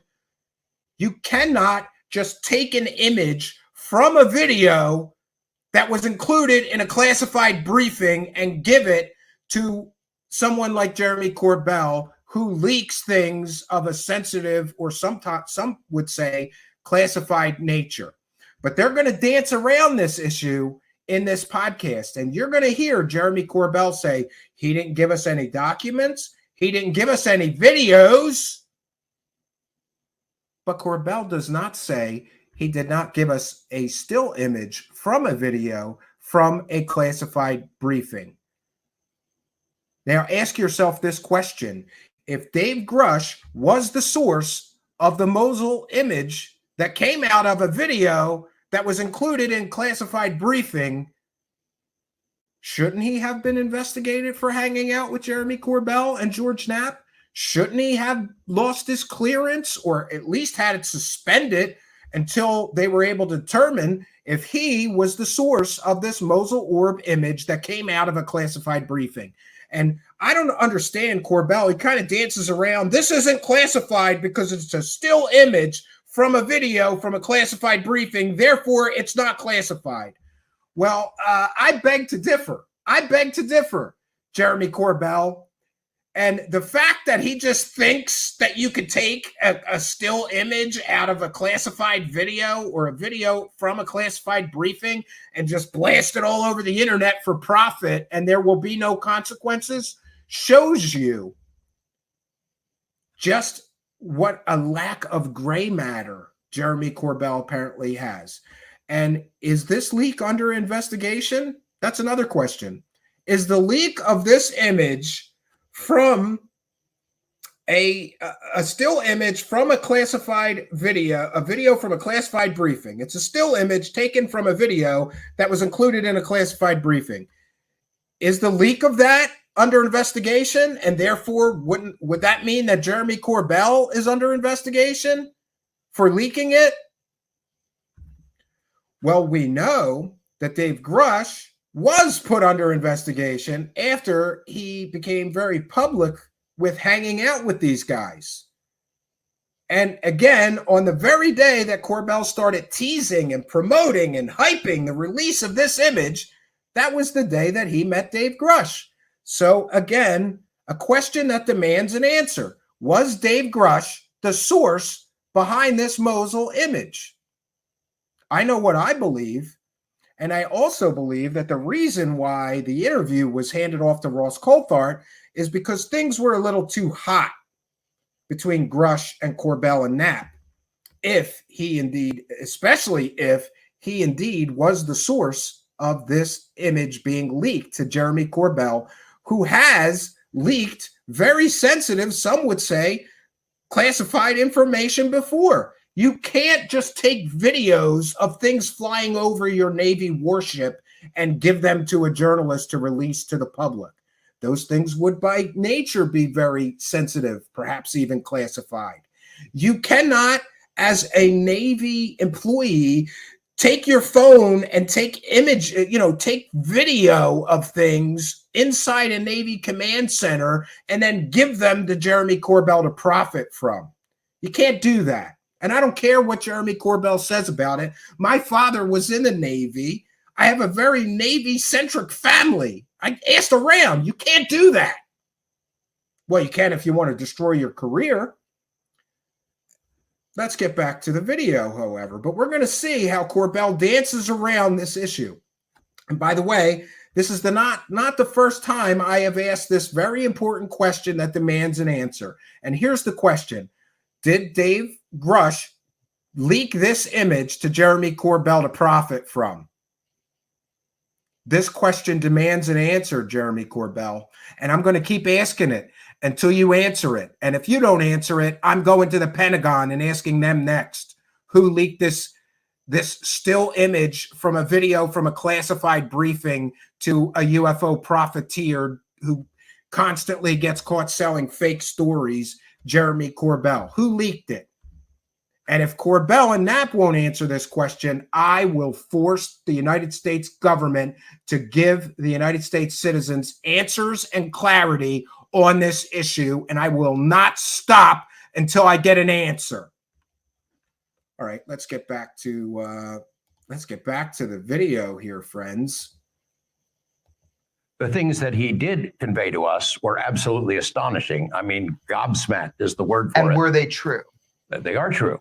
They're accurate. They've been proven. They've been verified. We did the homework to verify it. We checked out other people who have worked with Dave Grusch who verified that he really is this guy. He really did work in the positions that he was. Yeah, just because he is who he says he is and he doesn't have fake educational credentials or fake background like Bob Lazar doesn't mean that what he is saying is accurate. Evidence does. And you notice there's a stunning lack of evidence, but here we have a trust me dude play, right? Just like we were supposed to trust you on those flares, just like we're supposed to trust you that a convicted pimp fake scientist who was bankrupt at the time, whose wife was a murderer, worked on flying saucers at Area 51 at a base that does not now nor has ever existed. We were supposed to trust you on that one too, right? We were supposed to trust George Knapp on the alien in my backyard story too. That turned out to be fake.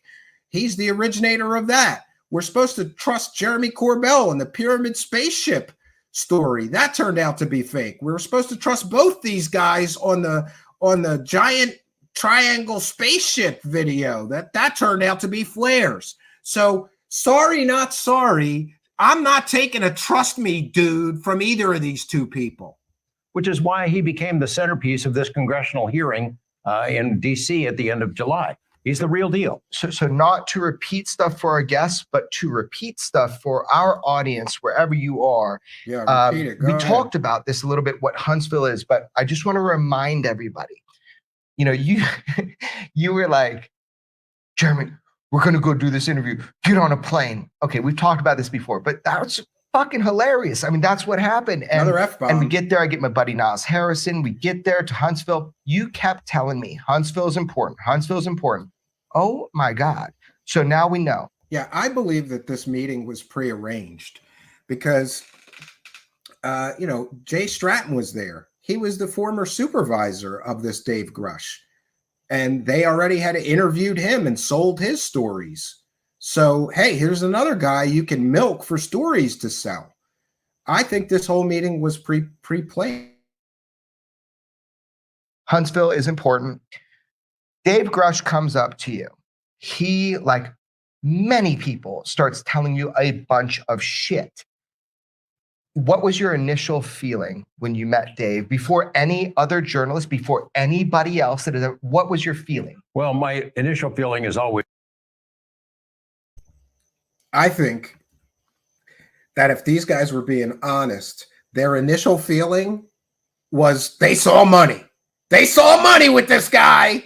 They saw money. They could milk this guy for stories just like they milked Bob Lazar. He milked a fake scientist pimp for 30 years. He milked Bob Lazar for money.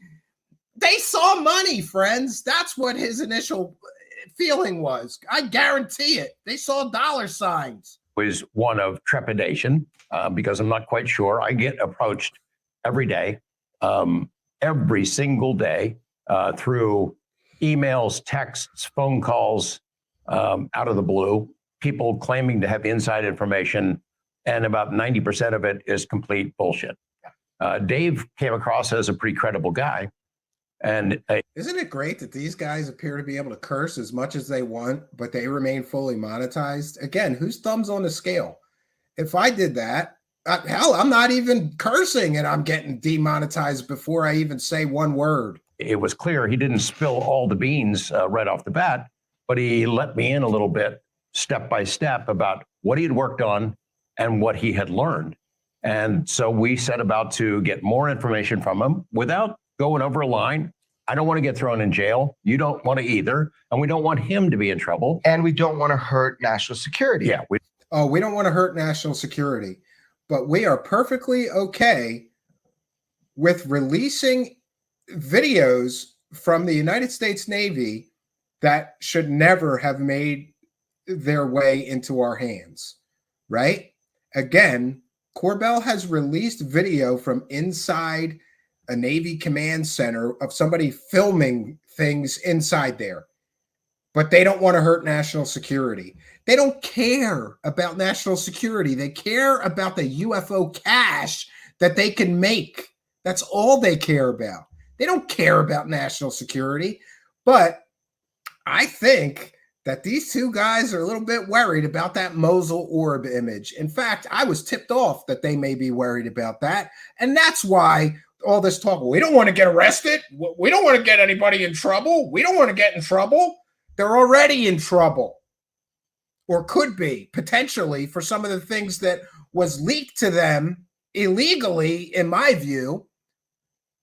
But I'm not a law enforcement officer. I'm not an intelligence officer. So I have to go to the government, since they won't answer questions, and get some clarity on questions like, why is George Knapp and Jeremy Corbell allowed to release taxpayer-funded videos for profit. Why are they allowed to do that? I can't do that. We don't want to hurt national security. We want to protect people who become sources. And over the months, he did become a source to some extent. Okay, hold on. Has David Grusch ever given either of us in any time in history any video or any piece of paper or any informational evidence that is outside of bounds that we have ever put out in any way? He did give me a piece of paper. Okay, so tell that, but videos. Did he ever give us a video? Videos? No. So I see that on social media, people guessing, well, Dave Grusch must have leaked this or leaked that. Notice they didn't say still images. Notice they did not say still images. There's the lie by omission, friends. Again, I'm going to ask this very important question. Was Dave Grusch the person that they got the Mosul orb still image from?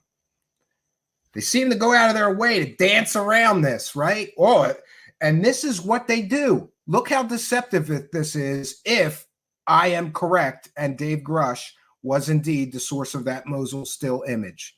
Look how deceptive they are. Oh, he didn't give us any classified documents. He didn't give us any videos. Oh, but he may have given us a still image from a video that was included in a classified briefing. And again, I'm going to ask the question, was Dave Grusch the source of that Mosul image? After all, Jeremy Corbell started hyping the release of that image on the very same day he first met Dave Grusch in person in Huntsville, Alabama. I don't think that's a coincidence, and neither should you. To you or me, or he didn't. He hasn't leaked anything to either of us. He did share with me a document. He didn't leak anything to either of us. Well, we're going to find out, Mr. Knapp. We're going to find out. Tell us about it. It is basically the outline of his complaint to the Inspector General for the intelligence community. However, there are two documents. One is classified, one is unclassified. Which one did he share with you? The unclassified. Cool. Yeah, obviously, which Nobody sort of cares about outlined that one. It part doesn't have of any what he's been details. going through. And obviously, some people were coming after him because they had surmised that he's about to spill some beans to Congress using correct legal mechanisms to tell Congress what's going on. Things that he had learned in the course of his assignment. Evidence. He worked for NGA, National Geospatial Intelligence Agency, a spook group. NRO, National Reconnaissance Office, as well as Air Force and other things. Right. He has a career in the Air Force, 14 years, distinguished service, and then he went to intelligence work, and he was assigned by his employer. Yeah, notice how they harp on his excellent, classifications, his job history, and his credentials. If they had evidence, they would talk about the evidence. All they talk about is his credentials. Could it be because he doesn't have verifiable real evidence? He just has stories and his credentials? Why the focus is always on the credentials, not on the evidence? I don't care if this man worked at Taco Bell. If he has the smoking gun evidence and proof of alien spaceships and alien bodies recovered on Earth, I don't care about his resume. I don't care about classifications. I don't care if he worked at Taco Bell and has that evidence. And by the way, I don't care if he got put in a mental institution and still has that evidence. I don't care. I care about getting evidence of the claims being made. Or are we just going to keep letting this guy make claims and not demand any evidence? And how long are we going to just let him keep making fantastical claims without demanding evidence? And the fact that all the people that are profiting from and promoting his story have not demanded evidence like any real journalist would before pushing this story tells you everything you need to know about how this story may turn out. NGA to go be a liaison to the UAP task force. The UAP task force was set up. It actually existed in an informal way before it was given a name by Congress, and it was created to get to the bottom of some of these UFO mysteries that are persistent. Yeah, and isn't it interesting that who is the person that sent him on this mission? Jay Stratton, right? Who was part of the wasted $22 million effort to study the Skinwalker scam. I mean, the Skinwalker Ranch, right? And what did we get for that $22 million that Jay Stratton was a part of? Right? What did we get? We got reports of dino beavers and werewolves and smoking dogs. Don't forget George Knapp's story of the smoking dogs and the wolf man. Okay? Don't forget. To put together a network of people in different agencies, similar to what ATIP was before it officially existed. Under your buddy, Jay Stratton. Jay Stratton. Yeah, again, his buddy, right? Isn't it great? It's a big club, and I ain't in it. It's a big club. Your buddy, Jay Stratton, sent him to find the aliens. Jay Stratton is a guy who believes that poltergeists and werewolves followed him home from the Skinwalker Ranch. This is another thing that no one will tell you. The guy's boss believes that werewolves and poltergeists followed him home from Skinwalker Ranch. Maybe, just maybe, some of these people aren't as serious as they would lead us to believe. Again, the lie by omission. If you're going to say, oh yeah, Jay Stratton sent him on the mission to find the aliens, you might want to include that Jay Stratton also believes in aliens, also believes in werewolves and dino beavers and poltergeists following him home and haunting his family and werewolves, attacking his house, I guess. It is crazy that they leave that out. That's kind of relevant to the story, don't you think? I would think it's kind of relevant. He was tasked with looking at over 2,000 black budget programs and looking for financial evidence of misappropriation or any type of UAP related, we'll say, exploitation programs. Right. So Jay Stratton has the UAP task force. They're trying to get to the bottom of it. They're casting a wide net. Which agencies, Yeah, and you know who also was the chief scientist for that same task force? Travis Taylor, the Skinwalker Ranch scientist who's an optical physicist, but can't identify, things like reflections from a laser, right? Who can't identify things like bugs. Everything is paranormal to Travis Taylor because his paycheck depends on it. And he was the chief scientist of this organization. And Jay Stratton, who believes that poltergeists and werewolves followed him home from Skinwalker Ranch, was the head of it. And they sent this guy who, listen, less than a year before they sent him on this mission to find the aliens, he was in a mental institution. So we've got a guy who was just in a mental institution. We've got Travis Taylor, who can't identify bugs in videos and claims they're going 70,000 miles an hour in their alien spaceships. And we have the head of the program who believes poltergeists and werewolves followed him home. Those are the people that we're supposed to just trust with no evidence that the alien spaceships are here and we've got alien bodies. Sorry, not sorry. I'm going to need some evidence from wackadoos like that. programs have something to do with UAP, UFO stuff, maybe legacy programs, maybe recovered discs, reverse engineering, things of that sort. They wanted to get information. So they gave Dave Grusch a specific assignment. Look, you guys have access to special access programs. You have an oversight function for SAPs. Dig into this. Go after it. Is there something hidden in those SAPs that you can dig up that the public, that agency, that Congress should know? And by the way, I fully support and believe that there are a lot of monies being misappropriated and wasted on secret black projects. Anybody that has studied the black world will know that they waste tons of money. Just look up the Avenger, right? Look up that program. They wasted billions of dollars on that program, never produced anything. They waste so much money in the black budget. I think there should be more congressional oversight. I think that more people should look into the black budget world and where all the money goes. It's a big black hole. So that I certainly support. And we want to thank Mr. Fish for being a member and a kind and generous £2, said, slay the scum, Stephen. Let's try to stay away from personal attacks, but I appreciate you. James 4488 with a kind and generous £1 super sticker or super chat, no message, right? I appreciate you being here, and I appreciate your kindness, generosity, and support. I apologize. We're trying to catch up. Richard Crawley with kind and generous $6.99 Canadian. We love our Canadian friends. And thank you, longtime show supporter Richard Crawley, for helping us.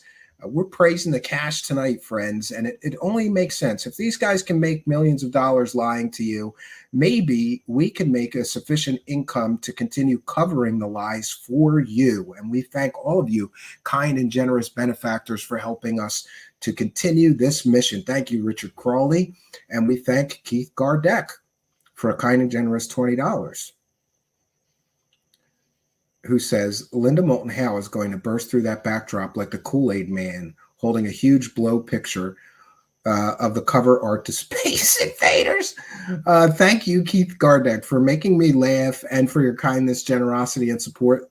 Longtime show supporter, we appreciate your kindness, your generosity, and your support of the show. It is much, much appreciated. I will continue to try to catch up. I think we're all caught up now. If I did miss any of the super chats, feel free to chime in all capital letters. Let me know I missed one, but we'll check again at the end of our presentation tonight. Let's try to continue with this. And Dave went to work and did it. What a fucking better person. Another F-bomb. To do that than Dave fucking Grusch. And another F-bomb. We have got to know Dave. We vetted Dave. On day one, we asked him, is there anything in your career that can be used to try to discredit you? And we're going to talk about that in a second. Yeah, and this is great because here comes the stunning admission that they knew this guy was in a mental institution, right? The stunning admission that they knew he was in a mental institution, and they just didn't talk about that publicly. They left that out of the story because that's not relevant. Yes, it is. It's only not relevant if you want to sell a narrative of a completely stable intelligence operative. He wasn't completely stable. He was mentally unstable enough to be committed to a mental institution by a judge. And they left it out of the story because that wouldn't help them sell the narrative that they were selling. From day one, in ways he knows and ways he doesn't know. We have talked with people that have worked with him. We have talked to people that have managed his work. We have talked with so many individuals that are in his orbit that it's fucking ridiculous. Another F-bomb. Yeah, he's allowed to curse as much as he wants, and he's fully monetized. Now, before we get there, let me fill in the second part of that day. So you meet with him. I'm filming. I mean, Niles was filming, but I was there. You have this lean-in conversation. I remember your reaction after. You're like, I think he's worth talking to. And I'm like, cool, man. So if I was a weapon, George, to you, what? Oh, this is so cringe. If I was a weapon, George, what kind of weapon would I be? You would be a dumb torpedo to me. What kind of weapon would I be? A torpedo that I would shoot at targets and, either take them out or gather them in. And that's what you did. So you spent quite a bit of time with Dave that weekend. And that night, yeah. And that night, we met for a period. There's a photo that's been released. Colonel John Alexander, longtime friend of mine, took a photo. Another friend did not know who Dave was. That he was just saw. He who took that photo. Yeah, he took the photo at this conference. There's me sitting across from Dr. Travis Taylor. Next to me is Jay Stratton, who is the only man in the U.S. government who worked for OSAP and ATIP. ATIP never existed. And the UAP task force. A key person that we had on this program in episode 3, I think. Yeah, you guys already milked him for his spooky ghost stories. You needed a new guy to milk for spooky stories. So along comes Dave Grusch, right when you needed a new infusion of fresh fake stories to sell people with no evidence. Equally no evidence. Jay Stratton has no evidence of all his skinwalker, poltergeist, and werewolf claims, right? And Travis Taylor has no evidence other than videos of bugs he claims are alien spaceships traveling at tremendous speeds like 70,000 miles an hour. That was proven garbage, right?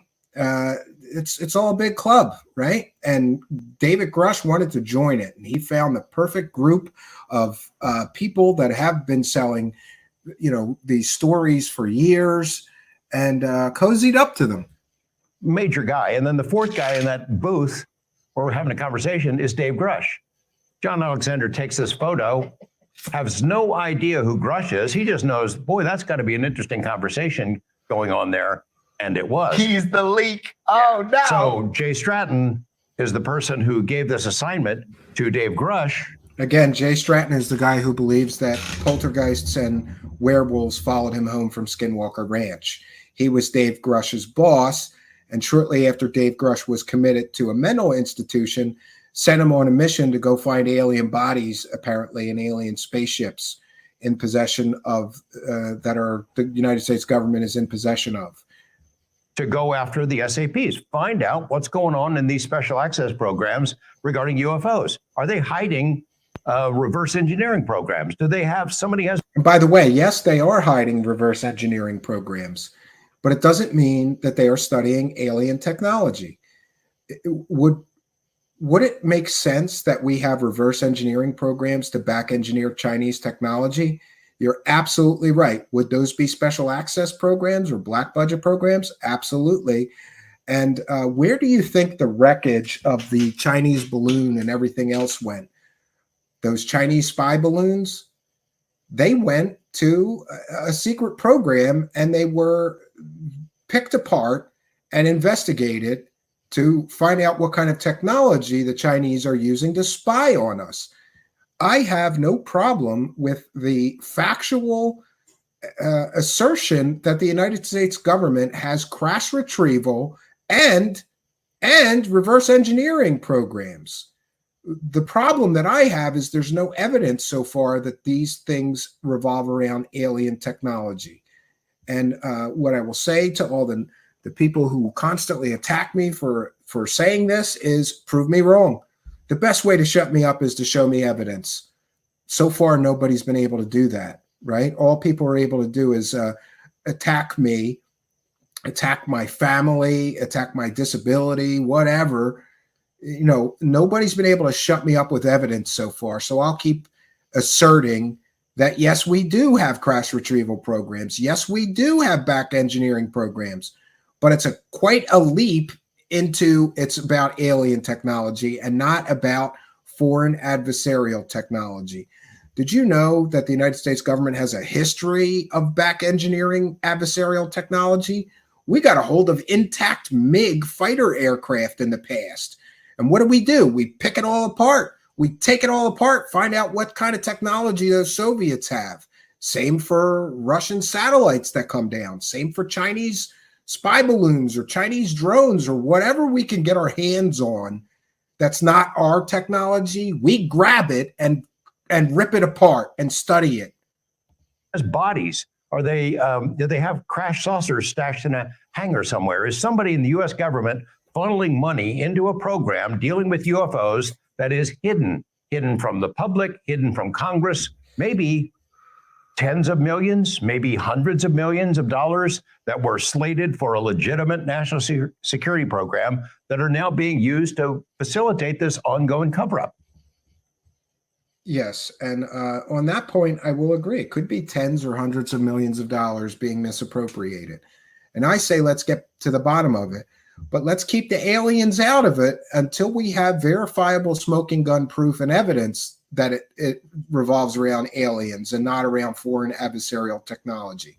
Is it possible? And Dave went at it with passion because he had the authority to do it. He looked at 2,000 special access programs. You said. More than 2,000. And he found some people who are willing to tell him about it. As we now know, as he told Congress, he has more than 40 witnesses. 40 witnesses that we're not allowed to know the names of any of them. Crash Dive with a kind and generous $1.99 super chat says, enjoying the show tonight. Well, thank you for your kindness, generosity, and your support of the show. It is much, much appreciated. Thank you very much for helping us tonight, friends. We are praising the cash. So praise the cash. Thanks to all of us helping. Thanks to every one of you guys tonight helping us to praise the cash.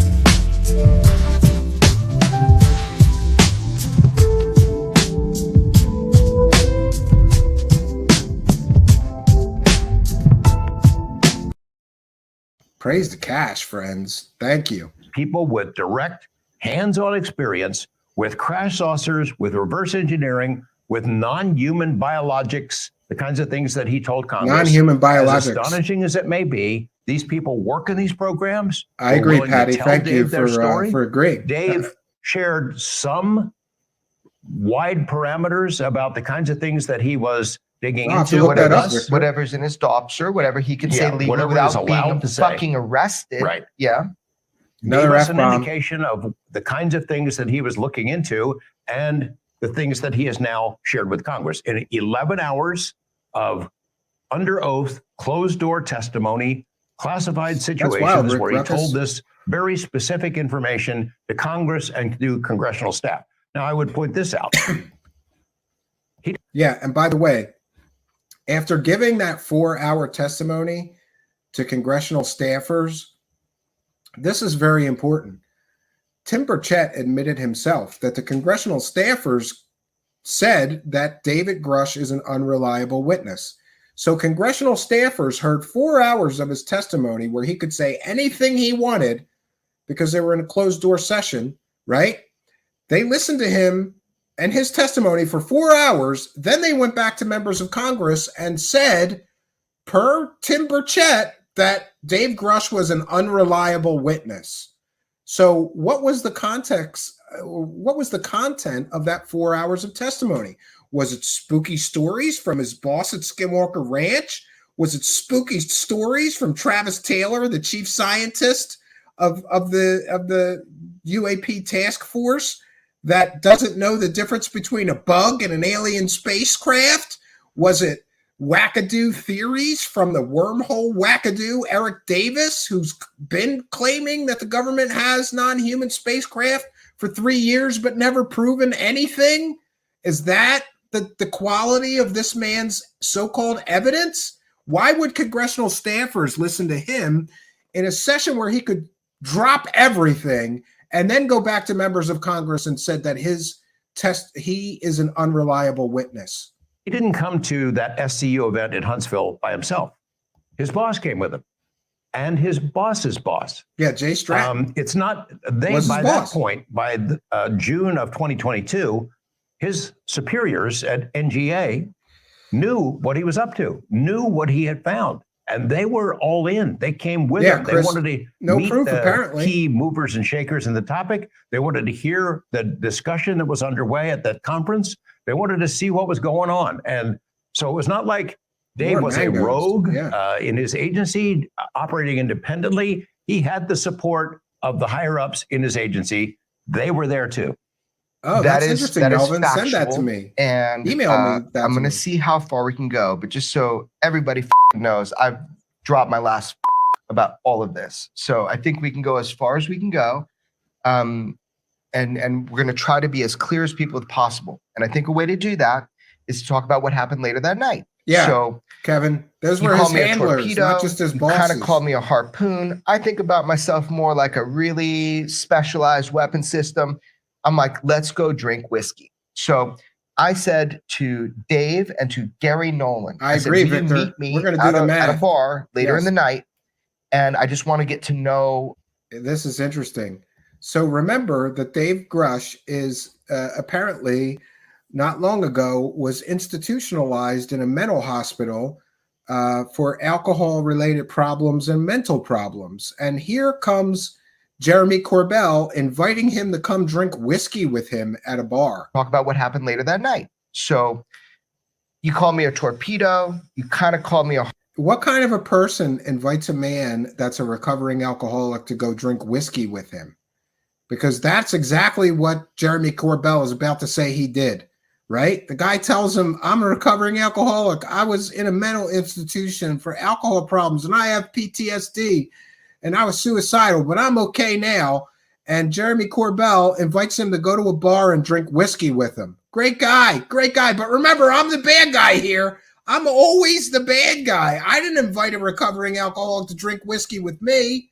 And by the way, I've had my own issues with that. And maybe, just maybe, Corbell is a little insensitive. But let me explain something to Jeremy Corbell. If you have a guy who has alcohol-related problems that are so severe he ends up in a mental institution over those alcohol-related problems, you don't invite him to a bar to drink whiskey with you. That would be a slimeball thing to do. But it is what it is. That's Jeremy Corbell. He just saw a payday and wanted to get the guy drunk and see what the guy would say, I think. Harpoon, I think about myself more like a really specialized weapon system. I'm like, let's go drink whiskey. So I said to Dave and to Gary Nolan, I said, will you meet me at a bar later in the night? And I just want to get to know you a little bit better. Dave and Gary, you've been promising me that you come get a drink with me. Didn't believe for a fucking second that he would. Another F-bomb. Yeah, so there we have it. Jeremy Corbell invites a recovering alcoholic with post-traumatic stress disorder, a man whose alcohol-related problems were so severe that he got institutionalized. He got committed to a mental institution during a drunken rant. His wife had to call the police, and the police had to take him to an emergency room, and then he was later committed by a judge to a mental institution for, a mental breakdown related to his alcoholism. And Jeremy Corbell invites him to a bar to drink whiskey. Awesome. So we go, of course, like intel officers and whatnot. Like I'm the only one drinking. That's cool. Just he was the only one drinking. No, not that night. Okay. Yeah. We'll talk about that. Yeah. Oh, we'll talk about that. Oh yeah. We'll talk about that. Okay. You don't invite, I don't care if he's not going to drink. You don't invite a recovering alcoholic to a bar, right? That's not something you should do, period. And by the way, I've had my own issues with that. I'm past the point where that would be a problem for me. And in fairness to Dave Grusch, maybe he was past the point where that would be a problem for him. I routinely now have people drink near me. It doesn't really affect me. Most of me thinks I would prefer people didn't, but it is what it is. Your alcohol is everywhere. You're going to be around that stuff. I've kind of made my peace with it, and I don't mind it if people drink near me. But I would myself still prefer not to be invited out to a bar for a night of whatever with my friends, So that's not. Yeah, here he realizes that he invited an alcoholic to a bar to drink whiskey. Dummy. Important. What's important? That's not important. It's not important that I invited an alcoholic to a bar to drink whiskey with me. That's not important. Gary Nolan showed up, and I love you, Gary. You're awesome. And he showed up, and we got to finally kind of get down to brass tacks about stuff. And Gary did have a shot of whiskey with me, and that was really cool. We talked for a little while, and then Dave and we stepped out back and, cool, back alley kind of stuff. Oh man, we both love UFOs. Let's talk about this. Oh, super secret in the back alley. But what was really important is I said, look, man, I don't know if what you told George is true. We're constantly being tested and used and trying to be used. So I'm like, here's the deal, man. Right now, right here, we need to get to brass tacks. What is it you're doing? And what is it why are you coming to us? Why'd you come up to George? I'm being a little protective. And I'm like, what is it that I'm going to find out about you later? Because I'll find it out tomorrow if I want to. So in that, maybe an hour. And here we're going to get the stunning admission that Dave Grusch tells Jeremy Corbell all about his past problems, right? And they didn't include that in any of their stories about Dave Grusch. Of course, they cut that out, right? Ross Coulthard cut it out. Leslie Keene didn't mention it. And Jeremy Corbell and George Knapp didn't mention his previous mental problems or substance abuse issues because that wouldn't help them sell the alien story narrative that they were going for. Or that we're sitting outside. He said, look, this is what I gave George, and then he gave it to me, and it was the non-classified IC complaint, which is Intelligence Community Inspector General Whistleblower Complaint through the Presidential Protection Act 19 or whatever. This is the Inspector General that has oversight responsibilities for the entire intelligence community, CIA, NSA, all of them. So there's Dave, and we're talking. And what I'm trying to figure out is this the typical thing that you and I get, where there's somebody trying to insert themselves into our lives and give us false information, which there are a ton of. Yeah, kind of. Long term. All the I time. prefer And boring let's be now, really Lucia. clear with people. There are people in our lives that have come into our lives with good information under false pretense that have been in our lives for multiple years, if not longer. So now we know their positions and what they do. And look, I think I agree, maybe us sucker and releasing the succotash, Mosul absolutely. orb and the Baghdad Phantom has people confused because they don't understand the laws of journalism, or they want to obfuscate from the laws of journalism. Yeah, he's going to try to say that releasing a still image taken from a classified briefing, a video from a classified, taking a still image from a video that was included in a classified briefing is covered under journalism laws. No, it's not. No, it's not. And I challenge him to show me the laws that say you're allowed to release that information that came from a classified source. He can't and he won't because he knows he's wrong and he's talking in circles here. You are a award-winning journalist. I will now call myself a journalist. Oh, he's going to just call himself a journalist. Yeah. Let me just say this. Journalists don't get caught selling fake stories all the time. This guy gets caught selling provably fake stories all the time. The latest one is the best example. They sold a fake story about flares dropped during a military exercise, and they sold that story as a pyramid spaceship, right? That's what they sold it as. It was flares. A journalist, and he said they were working on that story for 2 years, and they just happened to leave out the military exercises at the exact time and exact date and exact place where the alien spaceship was spotted, right? He's not a journalist, friends. So there you go. So we're fucking protected. So here we go. Oh, he's calling himself a journalist so he could be protected for leaking what may be sensitive or classified information. Just calling yourself a journalist and then leaking classified or sensitive government information doesn't absolve you of the laws surrounding that. Corbell. And, you know, this is great. Talk with Dave. Everything he says, I take with a bag of salt. But I listen. A bag of what salt. he told me that Not night a grain is of what salt, he's telling a bag people of now, salt. which is like, I am worried about my personal safety. I am about to do something.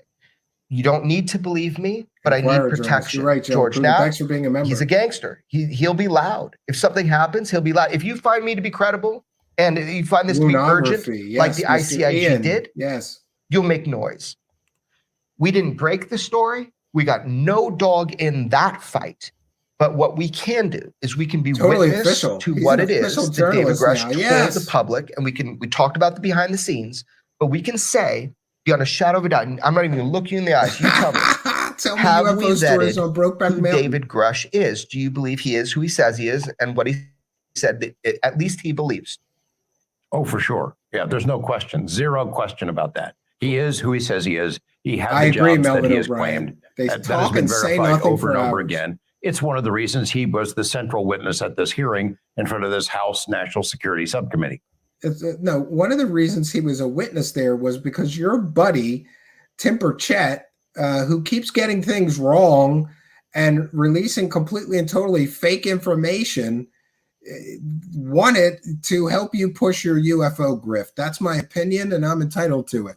And there are probably things that someone like him can't tell the public of how he served our country. And I am just going to make... Oh, throw out some red herrings there. Yeah. Oh, he's such a great public servant, you know? Yeah. Make an assumption right now that he has done other things to preserve our integrity of our country. And you can take from that what you want, but I can just assume there are some things. So with that said, so there's Dave. Yeah, of course he's done some things like that. Long intelligence community career. Yeah, but that doesn't mean that, you know, they keep harping on his history and what a hero he is, instead of talking about the evidence of the claims that he's making. What is the evidence? Okay, we've got 40 witnesses. Great. Can we get a list of those 40 witnesses so I can interview them? Oh, no, we can't. It's all classified. It's top secret. Can't tell you. It's like a child in a playground, right? This is nonsensical garbage. Let's keep talking about his credentials instead of about his evidence or lack of it, because that might ruin the story. He's come forward. He said some explosive things, and not just what he said, it's what he didn't say. So I would like to, as a witness, raise my hand and say, I believe David Grusch. I believe not only that he believes that stuff, I believe it's credible and urgent, and it's. There he goes, using those buzzwords that they were lying. And let's talk about that for a second. People keep throwing around. The Inspector General of the intelligence community found his claims urgent and credible. No, the Inspector General of the intelligence community found his complaint urgent and credible, just like they find every complaint filed urgent and credible. The Inspector General of the intelligence community did not endorse or otherwise say that his alien body claims, his alien spaceship claims, or his claims of a back engineering program were urgent and credible. And I challenge anybody who's repeating that lie to show me in writing where the Inspector General of the intelligence community said that his alien claims or his body claims or his claims of non-human bodies, non-human biologics, his claims of alien spaceships recovered intact are urgent and credible. Nobody can show me that because that's not the truth. That's not the truth. The Inspector General of the intelligence community never said his alien claims are urgent and credible. These guys are using deception to claim things that are from the land of make-believe are true. They are not. Show me it in writing. You can't and you won't because it's not true. Stop saying that. And he's going to use those urgent and credible buzzwords here to sell this, what can only be described as a grift. It's not just a belief, it's an informed opinion. And I think you and I have an informed opinion, and people should take what he says seriously. Now, the whole point is to hear what he has to say. The shame would be if he's muzzled in any way by intelligence agencies. Oh, now comes the attack. Oh, he's being attacked. Nobody's muzzling him. The guy stood up in front of Congress and he could have said whatever he wanted. And when pressed, he kept saying, oh, I could do that behind closed doors. I can't do it in an open session. Oh, I'm a whistleblower, but I can't, when the spotlight is on and the pressure is on, I can't say anything. Even things I've already said in my News Nation interview, I can't say here under the stress of being under oath in front of Congress. I can't or won't say the same things. By bureaucracy, because that is happening right now. Oh, no, it's not. And by the way, listen, Jeremy Corbell is somebody who totally and completely believes Bob Lazar, right? That's another trust me, dude story of both Knapp's and Corbell's. So just because he believes Grusch, we're supposed to trust him, he believes Bob Lazar too, a convicted pimp, fake scientist, imposter. That never worked at Area 51. That was never a scientist. That was never a whistleblower, period. And we have a specific example that I think we should talk about because there's some bullshit story that we met at a Star Trek convention. Oh, I have to stop it right there, friends, because he's upset that people are saying they met at a Starship convention, Star Trek convention. He's totally upset that people are saying that they met at a Star Trek convention. Well, where would people get the idea that they met at a Star Trek convention? There's some bullshit story that we met at a Star Trek convention. Yeah, guilty. We actually did meet at a Star Trek convention. There's some bullshit story that we met. Where'd we get that idea, Corbell? Trek convention. Yeah, guilty. We actually did meet at a Star Trek convention. There's some bullshit story that we met at a Star Trek convention. Yeah. Guilty. We met at a Star Trek convention. He's upset that people are saying that. He's the one who said it. And people verified that they did meet with him at a Star Trek convention. But great, they met him before that Star Trek convention somewhere else. Well, great. But you're the one that admitted and said you met him at a Star Trek convention. So don't get upset when you're the one pushing the very disinformation you're upset about, genius Einstein? So so we didn't. No. So that Star Trek. Yes, you did. You met him there, but you met him first somewhere else. Great. Whatever. You were meeting with him at a Star Trek convention, you space cadet. Convention, August 29th. Okay, so let's talk about that date. We met way before that. Let's talk about that date. What happened? We had met Dave in Huntsville, Alabama at the SCU conference, got to know him a little bit, continued the conversation. We knew by August he's the real deal. Every day we continued that conversation. And we knew he's the real deal. We knew he was in a unique position in all of American history to have known about some of the things that you and I have pursued for a lot of years. Oh, yeah. He's the golden goose that's going to lay the golden alien eggs for us. And we're all going to make a lot of money off of this. That it was his job to dig into this stuff, that he, in fact, did uncover some astonishing information that he wanted to share with Congress. As soon as he got on the radar screen of the people who have been the keepers of the secrets, they started coming after him. I strongly disagree with the claims being made about retaliation and people coming after him. And by the way, Senator Gillibrand has been one of the people that have championed transparency, right? And she is in a position to get all that testimony that Dave Grusch, all 11 hours of it, she was privy, she could hear all of it. And congressional staffers hearing that testimony went back to at least Congressman Burchett and said that Dave Grusch is an unreliable witness. Gillibrand was in a position to hear all of that information as well. Let's hear what she has to say. But did anybody watch the hearings last week? We had some strange testimony. We had some pilots say, we saw this craft. It's a Tic Tac. Here's the video. It had strange flying patterns. We don't understand what it was. Those pilots should not be discriminated against. That's true. Information's there. And then the second guy, I think, was in Navy intelligence. And he said, well, I was in charge of looking at all the existing UAV. Yeah, she can't even get it straight. He was in Air Force intelligence, not Navy intelligence. But, it is what it is. She is in a position to get any bit of information. She could get the complaint that he filed to the intelligence community inspector general. She could get the 11 hours of testimony that he gave behind closed doors. And let's hear what she has to say. In charge of looking at all the existing UAP programs. And I talked to everybody I could and found out what I could. And I talked to a bunch of people who said, not only do we have a program, but it's super secret. And we have dead aliens and we have crashed aircraft. What? I don't Everybody's know laughing. They will not tell me about it. I cannot get to the bottom of it. I cannot get any data and information. Why can't she get any data and information? She could get anything that she wants that Grusch has provided to Congress or the United States government. Could it be that there's no there?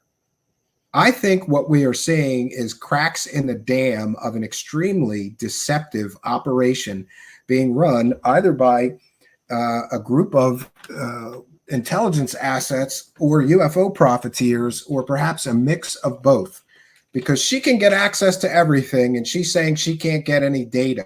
Could it be because there is no data? So we don't know if it exists. We don't know if that's real. We don't know if that's real. And she has access to all the information that Mr. Grusch has provided to Senate and Congress. And she still doesn't know if that's real. Why? Those individuals will have to testify in front of the Aero office. Oh, now they're going to have to testify in front of the Aero office. Great. But did anybody watch the hearings last week? Oh, that's it. Sorry. So very interesting that one of the big champions of UAP UFO disclosure doesn't have any data, even though the Griff squad keeps saying that Grusch is giving evidence to Senate and evidence to Congress. Then how come the one senator that should have all that information doesn't know any more than we do as consumers of this UFO, circus?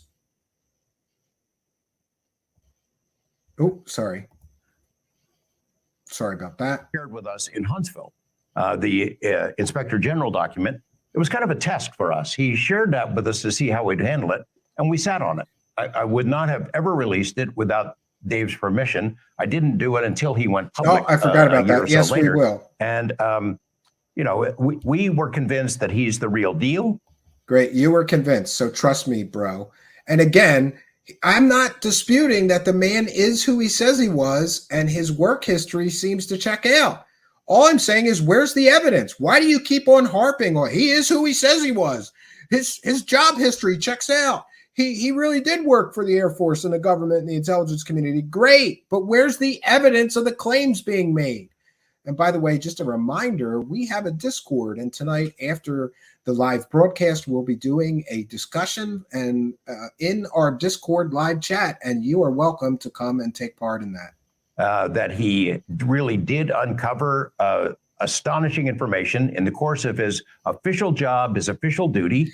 Astonishing information that he can't share with the public. So it's who cares? That's where I'm at with this. I don't care how astonishing the information is. He's sharing it to Senate and Congress, and they don't know any more than we do. Why is that? If the information is so astonishing, why would Gillibrand be making public statements saying she doesn't know if it's true or not? If he had evidence that this was all true, wouldn't she keep her mouth shut about it at least? Why would she be making statements that she doesn't know if it's true or not? She has access to all the information he provided to Congress and Senate. And that he wanted to share it with Congress and eventually with the public. Okay, so let's back up for a second. So you have somebody that says, it was my job and I uncovered misappropriation of funds, which is theft, and happens to be about UAP and UFOs. You then give that information to the ICIG. And so everybody knows Intelligence Community Inspector General. Happens that his lawyer is the former ICIG, which yes, David Grusch's lawyer is the former ICIG, and he is also one of the principal architects of the Patriot Act. You remember that unconstitutional program that took away a lot of our civil liberties and rights? That's who Dave Grusch's lawyer is. That's who's bringing us disclosure. A guy with a lawyer who was one of the original architects of the Patriot Act. Not suspicious at all. which is not a bad move if I was being smart. So there you go. So you've got somebody now protecting you. You've got this formal complaint. You are the first official UAP whistleblower before Arrow had whistleblower protections in place. And we're going to get better protections already, but they're not quite there yet. So the guy put his balls on the line, on the chopping block to do this. He went to what balls did he put on the chopping block? He has not released anything publicly. He has not broken any security oaths. He has not provided any evidence to the public. All he's got is, dude, trust me, some people told me this stuff. You to make sure that you could at least report the story as you understood it. However, let's be really specific, which is that you reported way before it was public that people like, I was on stage with you. We sat there with Commander Fravor, and he said, I had meetings with very serious people, congressional people, about the Tic Tac UFO. You reported that, and you're saying it's happening every day, and everybody's like, okay, you were right. So now we have David Fravor on stage, and he's saying that he is talking to people, right? This is an excellent point, people, serious right? people. Everybody wanted whistleblower protection. He's got whistleblower protection. He could say anything he wants publicly, and they can't technically do anything to him because of the Whistleblower Protection Act. And Steve Long correctly points out a very somber truth. All these years later, with hearings and whistleblower protection laws and everything else that they told us to support, no, they demanded that we support this. They demanded we demand all these things from our congressional and senatorial leaders, and we did. And then we finally have the whistleblower protection in place, and the answer is still, I can't answer that publicly. Great disclosure. Very good point, Mr. Steve Long, and thank you for being here, and thank you for chiming in. David Grusch was set to testify, I will say this, in a congressional setting. And then August 29th, tell us what happened. 2022. We're no So closer recall, we had met today him than in we June were at 170 this years SCU ago. event. We're no We got to closer. know him a little bit. We continued those conversations over weeks. We checked into him. We checked with our sources, checked with people who knew him. Here we go. vouched He for is him, who he said he's says the he real was deal. for the 100th In time. August, you and I He's the were real invited deal. by He your is who he buddy says he is. We with know the that Star already. Wars, Star Trek thing. Rod Where's the Roddenberry. Star evidence? Wars. Sorry. Star Trek. No, that's funny as fuck. That's sacrilege? That's forbidden. Okay, so to say that. Eugene Roddenberry, son of Gene Roddenberry, creator of Star Trek. Eugene Roddenberry is a black belt in jujitsu. Well, that's true, We trained Lucia. together since we were Yeah. children. It's Shout a out tragedy what to happened to him. Eugene Roddenberry, Rod Roddenberry. So Trust he me, says, dude. "Hey, Yeah, would this you is a and George trust me, come do dude a UFO story. talk?" Yeah. And I'm like, "Yeah, I want to see what this what'd you call it, Star Wars?" Star Oh, Trek. I'm not kidding. What is this Star Trek thing? And so I was like, yeah, let's do it. And so in my talk with Dave, I was like, yo, just come meet us. And we're going to have a buddy sitting by us, who's gonna be in the room, but just as a witness. So Yeah, just come and hang out with us as a Star Trek convention before you go and tell everybody that the alien spaceships are real. Just come and hang out with us at a Star Trek convention. Because that's not kooky at all, or make him look kooky, or these guys look kooky. They're hanging out at Star Trek conventions, and a short time later, they're pushing for congressional hearings, telling people that aliens are real, and we have bodies and intact spaceships and recovered technology, but they can't show us any evidence of those claims. that we know this all happened. This is Joe Murgia. He always gets so mad. At least I'm not the only one. UFO Joe on Twitter. UFO Joe. So he We're didn't all know with what was this, up, but right? he was in the room with us, right? And so what happened? So we invite him there. We invite him to meet with us.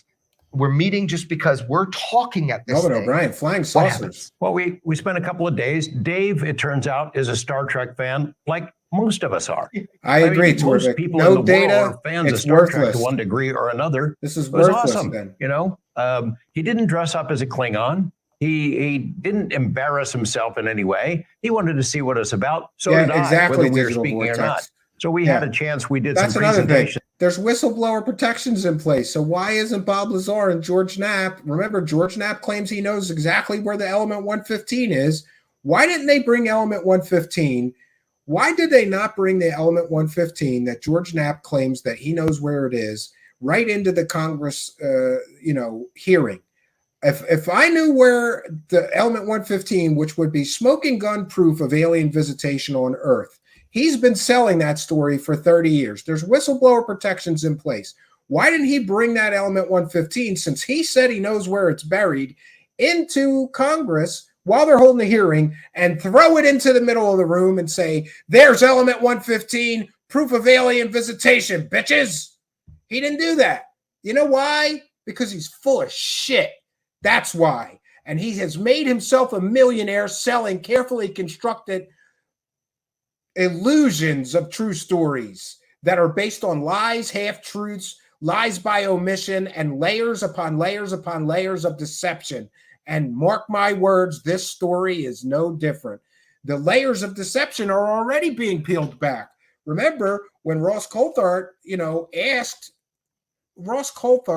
him, do you have any mental problems? No, I don't have any mental problems. They try to misdirect everybody away from the fact that this man may be, a wackadoo. They try to misdirect everybody away from the fact that he may be a mental case. There's a reason they did that. There's a reason that they didn't include his stay, non-voluntary commitment in a mental institution into the original stories. There's a reason for that. And then spent a lot of time with Dave in the hotel room and walking around and talking. He's always very careful in his conversations with us not to go too far. I think Joe Murgia, who was there, was trying to figure out who the hell is this guy, and we didn't tell him really what was I going agree, on. Melvin So we O'Brien. had good Yeah. conversations on that Saturday and Sunday in late August. Dave flies out of Las Vegas on a not Sunday one thing night. is He further. reports to work Monday morning and is met by security guys who walk him out. And he's informed that they have suspended his security clearance. There's an investigation underway. Yeah, and here's another thing. Language is important. I have heard Ross Coulthard, Jeremy Corbell, and George Knapp all claim that Mr. Grusch never lost his security clearance. And here we get the stunning admission from George Knapp that his security clearance was suspended shortly after meeting with them. Well, wouldn't that mean that he did lose his security clearance? Maybe for a short time, but he lost it. Did he lose his security clearance under review for being in a mental institution? Or was it suspended for a time? But they love to say things like he never lost his security clearance. Here, George Knapp himself admits that a security clearance got suspended or put under review after meeting with them. And why would they investigate him or suspend his security clearance? Could it be because Jeremy Corbell has released sensitive, some may say what may be classified information from classified briefings? He's released it publicly. Of course, you're going to suspend somebody's clearance if they're meeting with people who are publicly distributing sensitive government information, like still images taken from a video that was included in a classified briefing. You can't do that. These guys, especially Corbell, have released information that was taxpayer-funded videos or people aboard Navy ships filming stuff that they're not allowed to film and give to Corbell, and then he releases it publicly. Of course they're going to suspend that guy's rights to classified information until they investigate whether he is leaking, these guys who leak things to the public. They wanted to know, most likely, is he leaking them things that they're leaking to the public that he should not be leaking them? And again, I will ask the very important question. Is Dave Grusch their source for the Mosul orb image? This is a question that demands an answer, and I'm going to get one. And then spend a lot of time with Dave in the hotel room and walking around and talking. He's always very careful in his conversations with us not to go too far. I think Joe Merja, who was there, was trying to figure out who the hell is this guy, and we didn't tell him really what was going on. You're right. So we Patty. had good conversations on that Saturday Smoking and dogs. Sunday in late Jello August. Putin, thanks for being a Dave member. flies out of Las Vegas on a Sunday night. He reports to work I agree, Monday Sanjay. morning and is met by security guys who walk him out. And he's informed that they have suspended his security clearance. There's an investigation underway, serious allegations. He's got to go. He called us, and I have to tell you, I felt pretty guilty about it, as you did. I think, good God, did just be seen with us cause this problem and disrupt his life, or what? We now know that is not the case. That is not the case, but also because that would effectively put the fear of people that contacting us that if and again, they're going to say that this was in retaliation for whistleblowing. No, look, I'm going to say it again, just because I want to be crystal clear. Jeremy Corbell has released sensitive government information that he never should have been in possession of, and in my view, never ever should have made public. You can't, if you're on a Navy ship as a sailor or Navy employee, film things and then send it to him to release to the public. You can't do that. That would be sensitive or classified information, especially filming screens inside of a Navy command center for a vessel or whatever. You can't film things with your phone in a Navy command center and then give it to him to release publicly to the world. That would be sensitive or classified information. So here we have Dave Grusch, a man with high credentials and high security clearances, publicly hanging out with these guys who are releasing sensitive, perhaps classified information to the public. You can't not investigate a man with high clearances who is hanging out with people who are releasing stuff from sensitive government, situations. And Corbell has danced around this issue, right? Here's another issue. Wasn't the Baghdad Phantom thing, didn't that come from a Reaper drone? Did you know that everything taken by a Reaper drone is classified? So how did Jeremy Corbell get that information? That was taken by a United States drone, and therefore that would be classified. Period. End of story. Full stop. Anything filmed or taken by a United States drone, especially a Reaper drone. We've heard John from the Black Vault talk about you can't FOIA videos or still images taken from a Reaper drone because that's all exempt from disclosure, exempt from FOIA.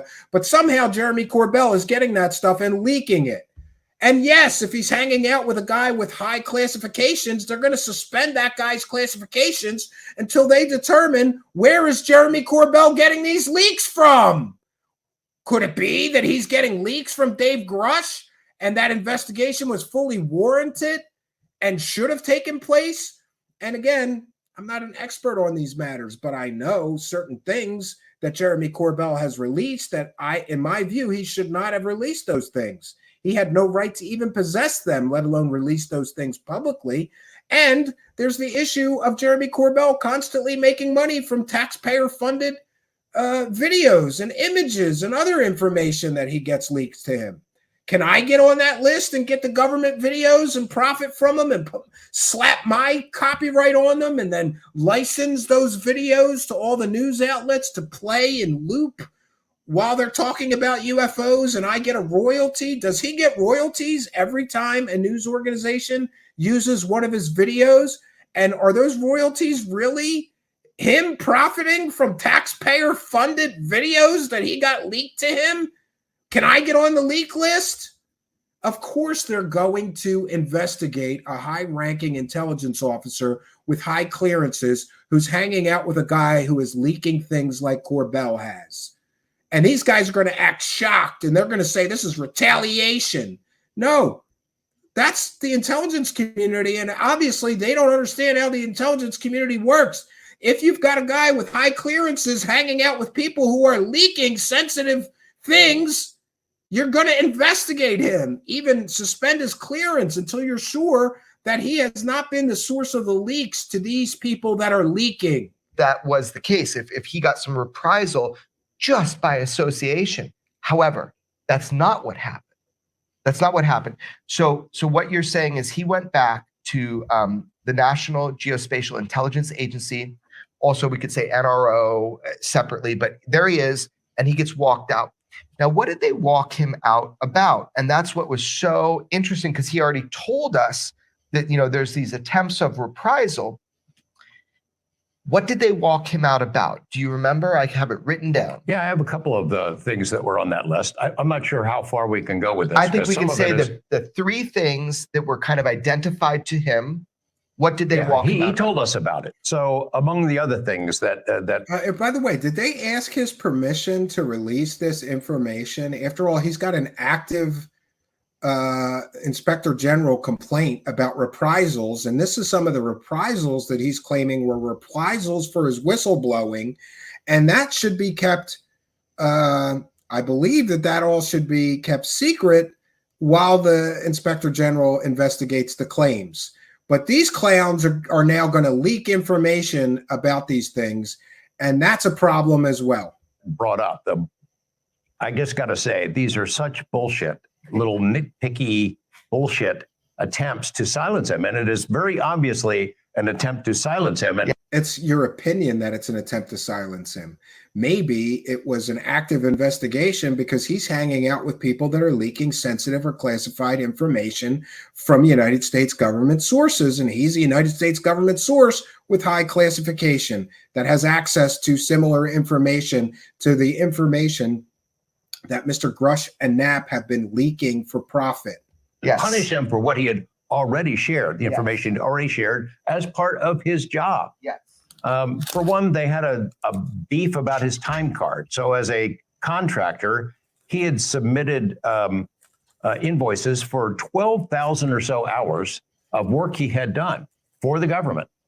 The complaint alleged that there were... by the way, that's going to be a very important figure, right? Because Mr. Grusch claims that he investigated 2,000 special access programs.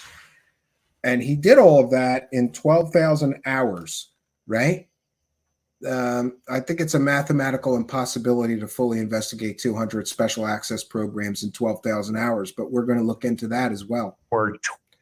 See, these guys should both keep their mouths shut, but they can't help it. They need to keep pushing the grift, and they need to repair the cracks in the dam of the grift. And that's what they're attempting to do here, but they're making it worse because they are providing investigators and, investigative people like me with more data to use in our investigations. Not a very smart move on their behalf. Not a smart move at all. I forget, 12 hours or 30, 36 hours? So let's just be real clear. So this is August 29th, 2022. And what it was a personal conduct charges, right? And trying to figure out what's going on. This is through NGA. And it was essentially that there were 12,000 hours billed to the government as a contractor over 5.5 years. There were 32 hours that they were like suspicious about.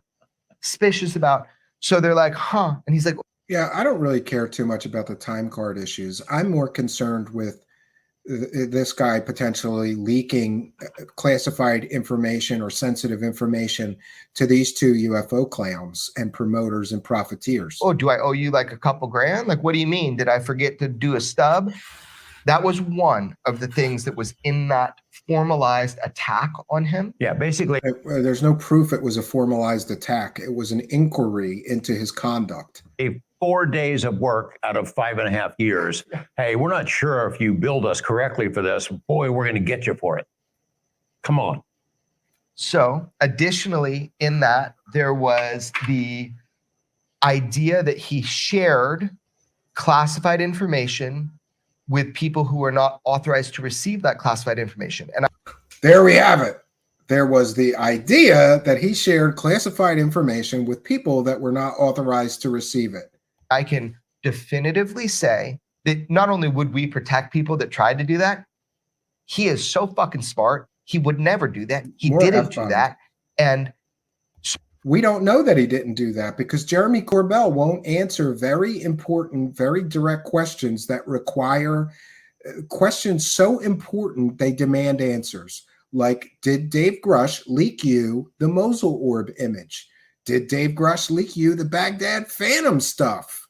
These are important questions that demand answers that Jeremy Corbell will not answer.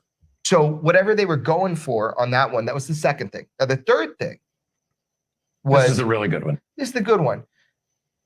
Going back to PTSD and going at his mental health. And we talked about this day one. You were the one that said, that's what they're going for. They're going to go for that. That thing you just told me, they're going for that. Like, I was kind of like— yeah. So from day one, they knew about his being confined to a mental institution, and they still chose to thrust this man in the spotlight and make as much money off of him as they possibly could, with Corbell inviting him to come drink whiskey with him at a bar. Great job, guys. And by the way, if you have PTSD, you should avoid stressful situations. And all of this UFO grift squad thrust this man into the spotlight to make money. Let's be clear, they thrust him into the spotlight so they could all make money off of him. Maybe, just maybe, these UFO guys should have been a little more sensitive to a man who is suffering from depression and post-traumatic stress disorder. So severe that he was confined to a mental institution over that. Maybe they should have realized, maybe putting this guy in the national spotlight would, and all of this scrutiny would be stressful for him, and we shouldn't do that just so that we could fill all of our pockets with UFO dollars. But no, they went ahead and did it anyway. And I renew the question that we asked recently. Did a bunch of UFO promoters take advantage of a mentally ill autistic man? Now we see that just letting him hang out with them is enough to get him investigated by authorities. Like, huh? Like, I didn't understand it at the time, but now I get it. Dave Grusch spent 14 years in the Air Force. He was in Afghanistan. Again, with his credentials. They just always hammer his credentials. You know why they have to talk about his credentials for 20 minutes of a 30-minute broadcast and how he is who he says he is? because he doesn't have any evidence that they could talk about. Funny that. He had a friend who, his best friend, came back. Two of them would talk on a regular basis on the phone. The friend had a conversation with Dave, and as soon as he hung up, killed himself. That's the kind of thing that really sticks with you. Your best friend, your closest friend. Yeah, and that's a tragedy, and I feel for him for that. Takes his own life after speaking to you on the phone. Dave was messed up about it. He was messed up. He was depressed about it, and he was stressed out about it and having drinking problems over it. So what did all these guys decide to do? Thrust him into the national spotlight so that they could all make UFO dollars off of his story, right?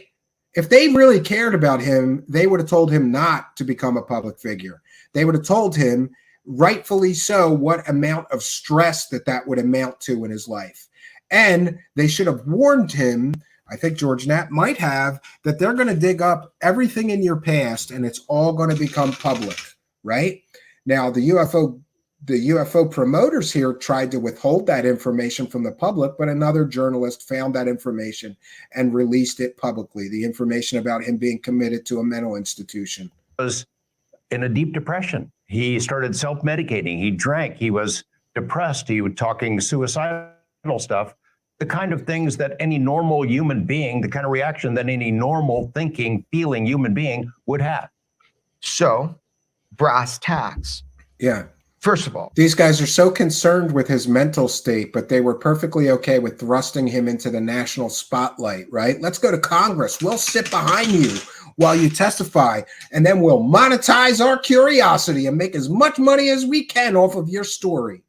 I have received, and I hope so. Dave, I'm sure will watch this. Yeah, and now we're going to do the post-traumatic stress disorder defense. Oh, you can't ask Dave Grusch hard questions because he's got PTSD.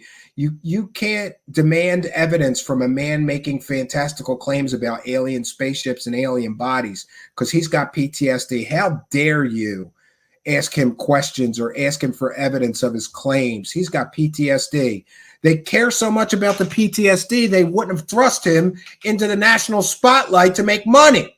They don't care about his PTSD. This is just a defense from scrutiny, a defense from criticism, a defense from demands for evidence. That's what this is. I want him to know too. I have received dozens and dozens per day since that story came out of veterans who are like, I have PTSD. I have not handled it as well as you. I have not gotten over it. He has inspired people. When he sat up there in Congress, like PTSD, I don't even want to, like, do I justify? Do I talk about this? I don't think we have to justify that. It's real. It's fucking ridiculous. Now they're F-bomb. So Jeremy Corbell must be CIA. He can curse as much as he wants and he's still fully monetized. Anybody else that cursed this much through a broadcast, they would cut the ads, right? We don't curse at all. They cut our ads. Here's somebody that has served the country in ways the public can't know, but has served the country in ways the public can know.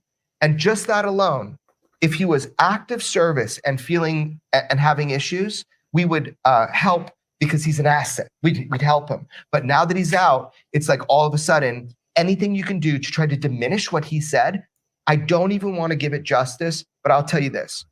Yeah, and I love this assertion. There's this assertion that you're not allowed to bring up the fact that the man, shortly before going on his secret mission to find the aliens, was put in a mental institution. We're not allowed to talk about that. How dare you talk about that?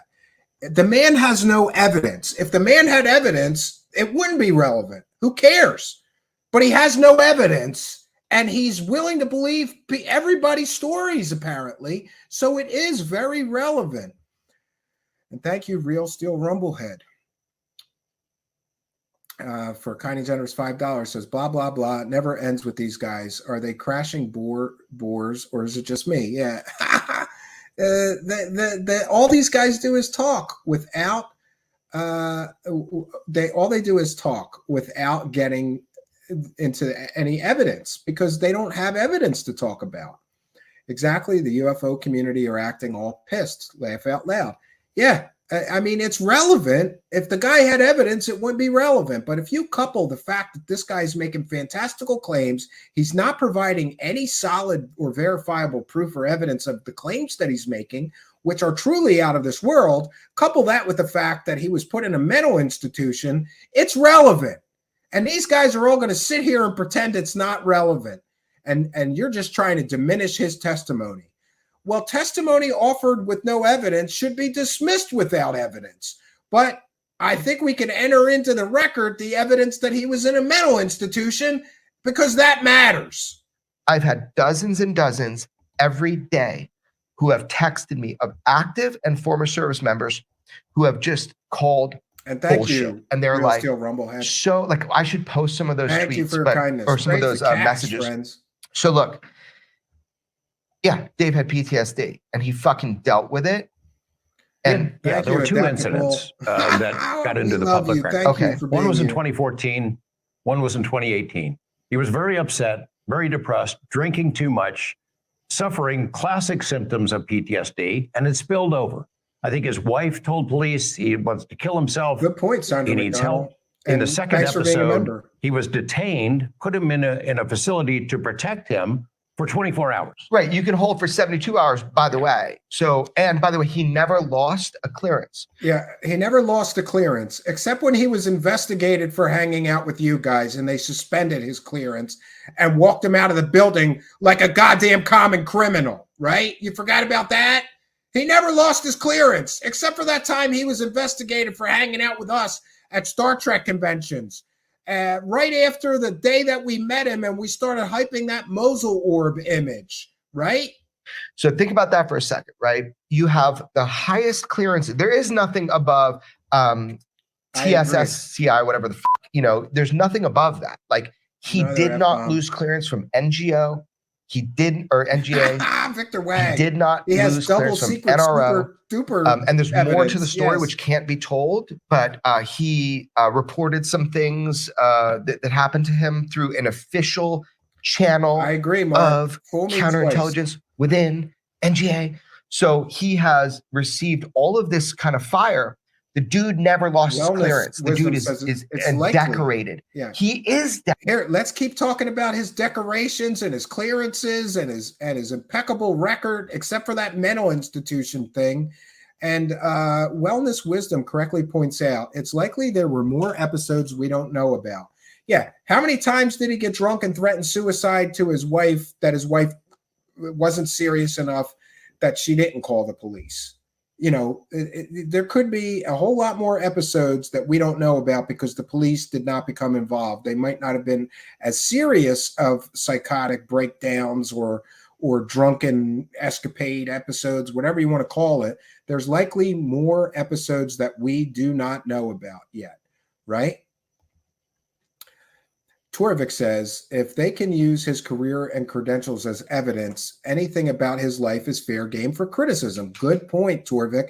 You guys are the one that keeps saying what impeccable career he's had and how impeccable his credentials are. Then include the stuff about him being put in a mental institution, committed, right? And you notice how they try to minimize it. Well, he was only committed to a mental institution for 24 hours by a judge.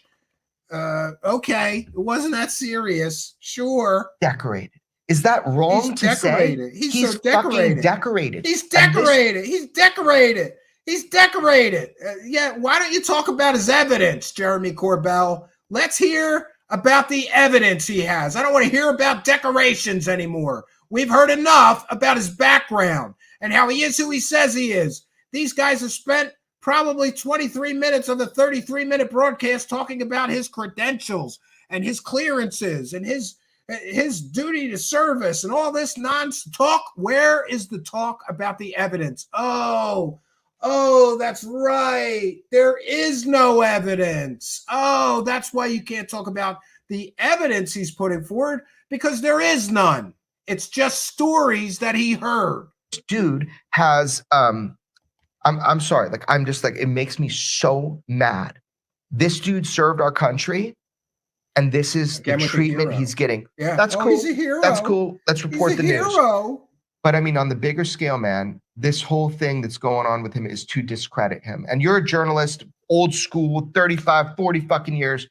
Tell me about that, man. Well, yeah, we're gonna go there. I haven't gone there, but this is important. Grusch was an intelligence guy in Afghanistan for the Air Force, by the way. And I spoke to somebody in Air Force intelligence who reached out to me, by the way, who told me that there is little or zero chance that Dave Grusch could have gotten post-traumatic stress disorder being an intelligence officer for the United States Air Force. Now, he may have gotten, psychological problems from one of his friends killing themselves, but that's not the same thing as getting post-traumatic stress disorder from the war, which is what these people are pushing. If you are an intelligence officer for the Air Force, you're not going to be in active combat. You're going to be in a cushy office far behind enemy lines doing intelligence analysis work or something. You're not in combat. So how, I want to know, if you're going to use the PTSD defense for everything, then how did he get PTSD? According to some reports, he got post-traumatic stress disorder because a friend of his killed themselves, not from being in a war zone. So is that even a valid way that you get post-traumatic stress? Most people who get post-traumatic stress disorder get it from being involved in active combat and seeing people's, heads blown off and their friends murdered right in front of them. This man was not a combat soldier in a war. How did he get PTSD? How did he get it? According to Knapp, he got it because one of his friends killed themselves. That means he didn't get it from being in a war then. So this whole defense is falling apart. The layers of deception are being peeled away, friends, and we are getting a clearer image of the lie that we have been spoon-fed about this Mr. David Grusch. When we learned the information about what he'd been through, it was clear that is going to be a weakness to be exploited. It is seen as a weakness. I think it's a strength. He had these very low moments, as all of us do in the course of our lives. He was in a bad spot. He got help. He got out of it. He stopped drinking. He got treatment. He was a valued employee by his agency. Again, credentials, valued employee, hero, right? Served his country. They keep on pushing that narrative, but they can't talk about evidence. Why? Kept him on board. He is a different person now. I'm sure at some degree it will always stay with him, but he survived it and made himself a stronger and better person. Now, to have that lowest moment of his life, the kinds of things that other veterans, military veterans, intelligence folks even, who have served in theaters of battle, who've undergone. Yeah. And now they are pushing the narrative that if you dare to question a man who got put in a mental institution, who's talking about alien bodies and alien spaceships with zero evidence, you are attacking a veteran with post-traumatic stress disorder. Listen, I have tremendous empathy for anybody who was in a war zone and suffers from that. And by the way, I have family that was in the Gulf War. One of my cousins was a Marine in the Gulf War, suffered from that terribly. Long story, a story for another time. So I have empathy and sympathy for those people, but that does not absolve them of criticism. It does not absolve them of somebody asking them for evidence of fantastical claims like alien spaceships being made. And this is all an attempt to make everybody asking hard questions look bad. You know why? So that they can keep this grift going and make a little more money before it all comes crashing down. 2+ months now, right? 2+ months, zero evidence so far. Tremendous. But for the whole 2 months, all these people pushing and promoting this story has been profiting from this story. 2 months, they're all making money with zero evidence of the claims Grusch originally made being presented to the public so far.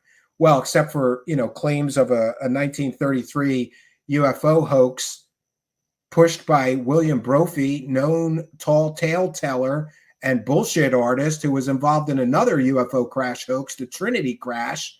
That was completely and totally fake. Those are who the claims of the Vatican and the cover up and the alien bodies all came from William Brophy. That is evidence. It's garbage. Disturbing personal scenes that so many tens of thousands of other servicemen have dealt with, servicemen and women, to have that particular moment, the lowest moment in his life, exploited and exposed. How about you guys exploiting him?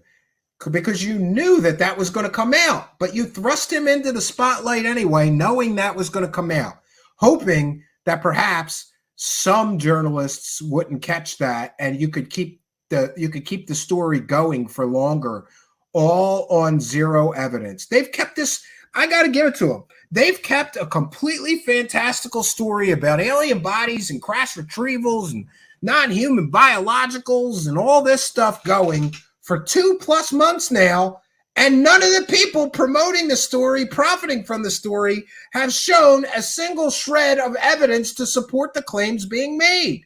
That's the problem here. And ridiculed in a media article is the lowest of the low. It's among the worst slime jobs by a major news organization that I have ever seen. And by the way, I just want to put this out there because it's funny. Did you know that George Knapp once did what could only be described as a hit piece or a slime job on, guess who? The author of Behold a Pale Horse. Remember the author of Behold a Pale Horse? Some people would call him a whistleblower, right? The author of Behold a Pale Horse was William Cooper, right? Now, what you need to know about the George Knapp, one second, let me get this up so I can share it. What you need to know about George Knapp is that George Knapp decided that he and John Lear were going to do a slime job or a smear piece on author of Behold a Pale Horse, Bill Cooper.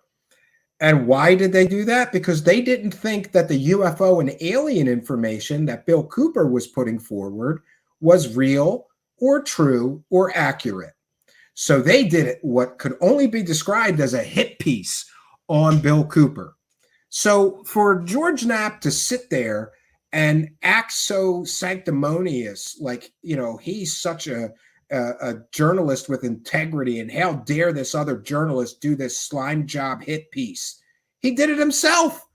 But in this circumstance, I really truly believe that it was about taking out the competition, because apparently Mr. Bill Cooper was getting a lot of those UFO convention bookings, and John Lear and George Knapp were perhaps missing out on some of the UFO dollars. So suddenly John Lear and George Knapp got together and did what can only be described as a slime job or a hit piece, talking about how Bill Cooper's claims could not be substantiated by evidence.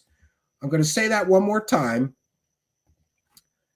George Knapp did a hit piece talking about how William Cooper's claims of aliens and UFOs could not be substantiated by evidence.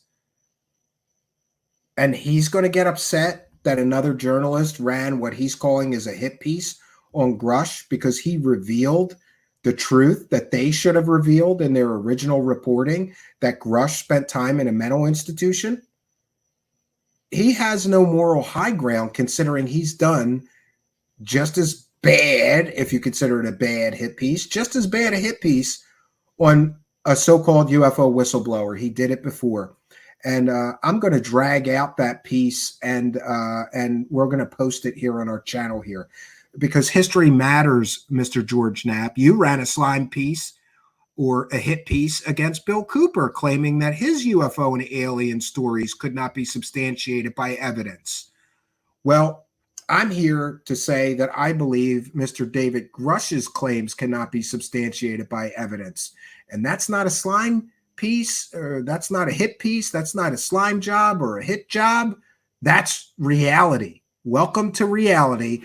I am popping the delusion bubbles tonight, George Knapp. Pop, pop, pop, bitch. Is the lowest of the low. It's among the worst slime jobs by a major news organization that I have ever seen. Except for the one that he did about Bill Cooper. That was pretty bad too. And you predicted it. I did predict it. You literally, if we go back in the show, I believe on the show you predicted it, but you predicted it to a bunch of people, to John Gutierrez. We were talking one time. You predicted it. You predicted it to Stratton. You predicted. I don't know who you predicted. You predicted to everybody. You predicted on the show. Yeah. Why didn't they tell him that this is going to come out? You may want to think long and hard about being thrust into the national spotlight, lest all your dirty little secrets come out. Instead, they thrust him into the spotlight so that they can make the UFO cash. I don't have to be psychic to predict that, because that is a standard operating procedure for somebody. You want to discredit them, you find their weakest moment, their most embarrassing moment, and you exploit it and expose it and embarrass them, and you try to make them pay for speaking truth to power. And more importantly, in the case of Dave Grusch, what's happened in the last week is a warning shot across the bow to other whistleblowers who might be on the fence. Should I come forward or not? This is a direct warning to them. This is what happened to Dave Grusch. Are you sure you want to go into this? You're right. Is there anyone who has a life that is completely pure, that doesn't have a deep, dark secret, hasn't made a bad decision, didn't have a nasty divorce, didn't cheat on their wife, never welched on a debt or something like that? Haven't had a low moment in your life? Is there anyone in the intelligence community, in the military, in the media, in any line of work that hasn't had those kind of moments?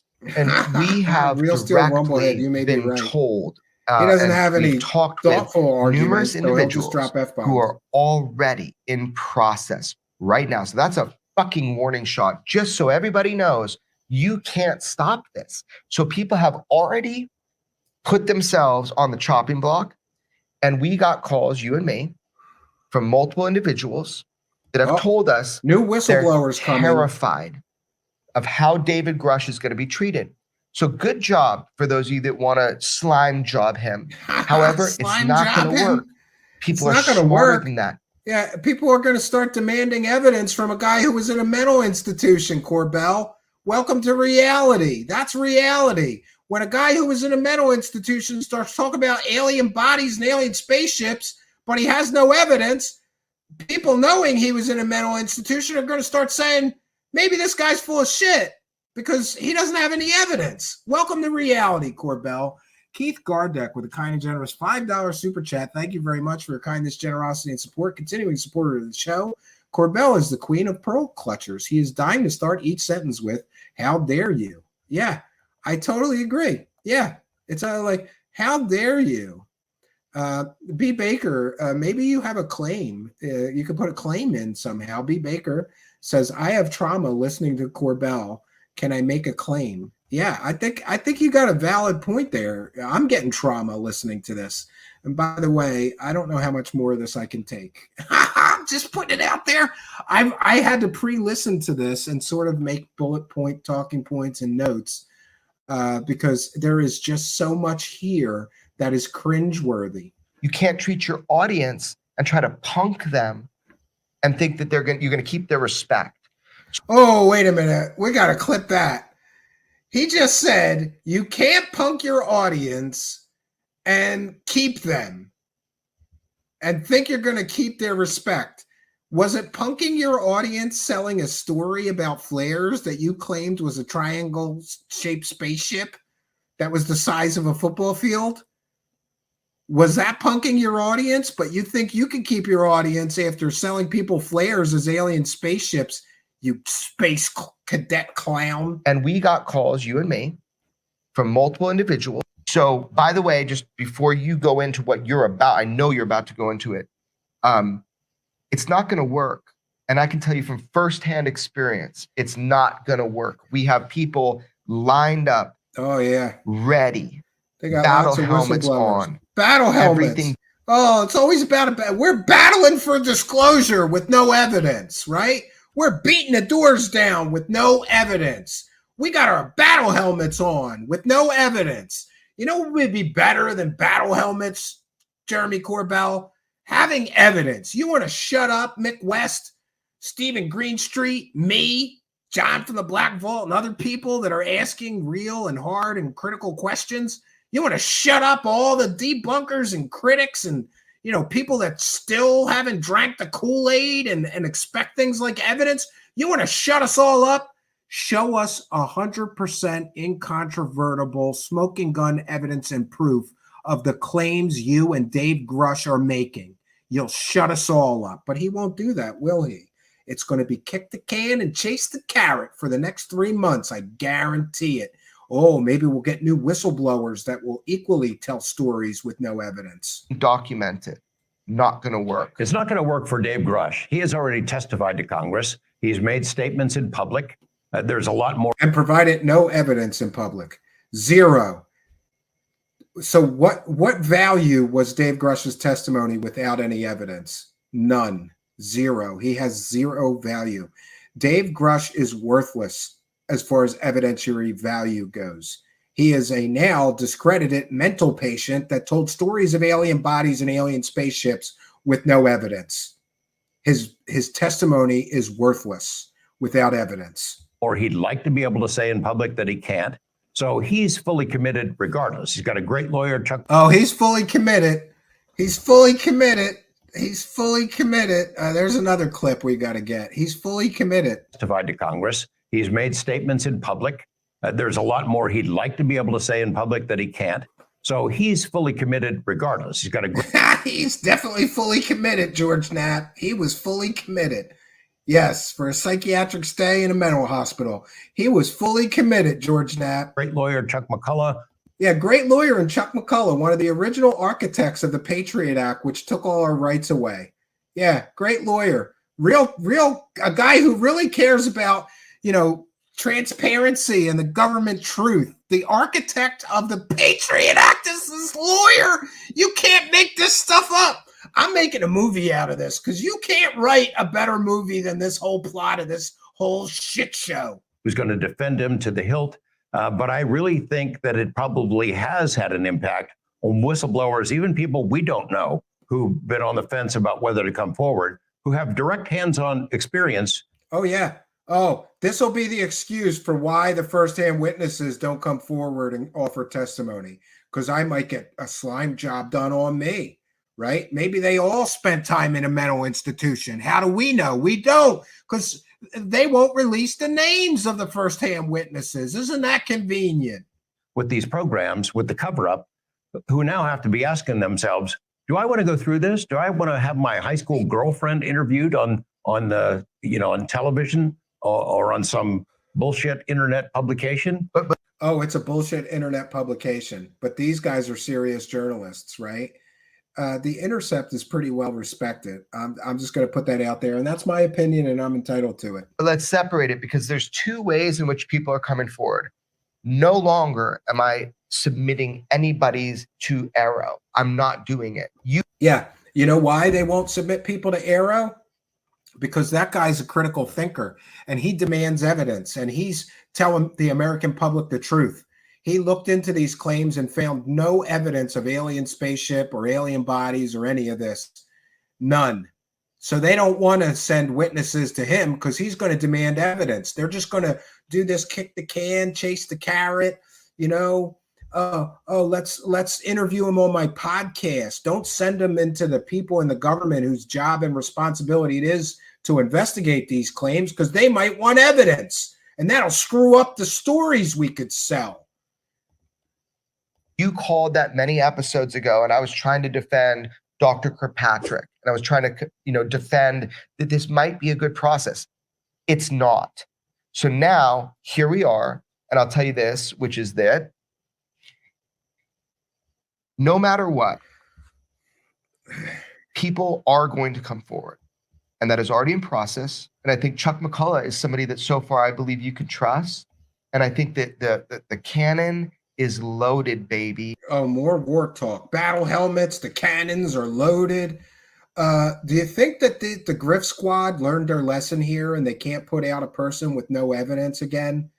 Or are they going to put out more storytellers with no evidence? I think they're going to try to muddy the waters, and they're going to send out 5 or 6 guys to tell stories that all of which have no evidence. And isn't it funny that Greer's whistleblowers, all of them also have no evidence? Remember all this talk of all these whistleblowers. Look, Real whistleblowers have evidence. And so far, all these people calling themselves whistleblowers have zero evidence. And let's They have see what stories. happens. They're not Let's talk about the whistleblowers. media process a little bit. So we're talking about, if people have at home have not read this article, it's in something called The Intercept. It's an online publication. Yeah. I get it. Yeah, and suddenly an online publication is means that you're fly by night. Oh, do you mean like the debrief?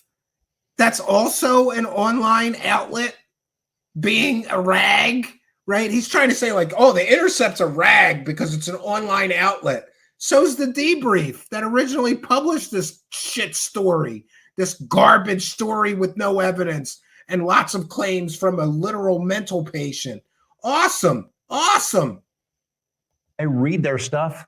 In fact, I get pretty much every week, I get a fundraising request from them where they ask me as a reader to. Oh, yeah. Oh, they're asking for money for their work. They're evil. Hey, how much money has George Knapp made just from the Bob Lazar story alone? Wouldn't we all like to know? It's got to be in the millions by now. But God damn it, this independent of corporate interests online publication that does an excellent job at covering the defense and intelligence communities asking for $15. They're evil profiteers who donate money. I don't know what kind of financial shape they're in. I suspect that they're on the ropes. The Intercept was created by and for whistleblowers. It was created in the wake of the Edward Snowden revelations. And they did excellent coverage during all of that, excellent factual coverage during all of that. But now they're the bad guys because they told the truth about our mental patient whistleblower with no evidence. Now, I know a lot of people have mixed feelings about Ed Snowden. He revealed, intelligence people that we know well think he went way too far. I that he agree with revealed that. way too much, and maybe. No, I don't think he went far enough, in my view.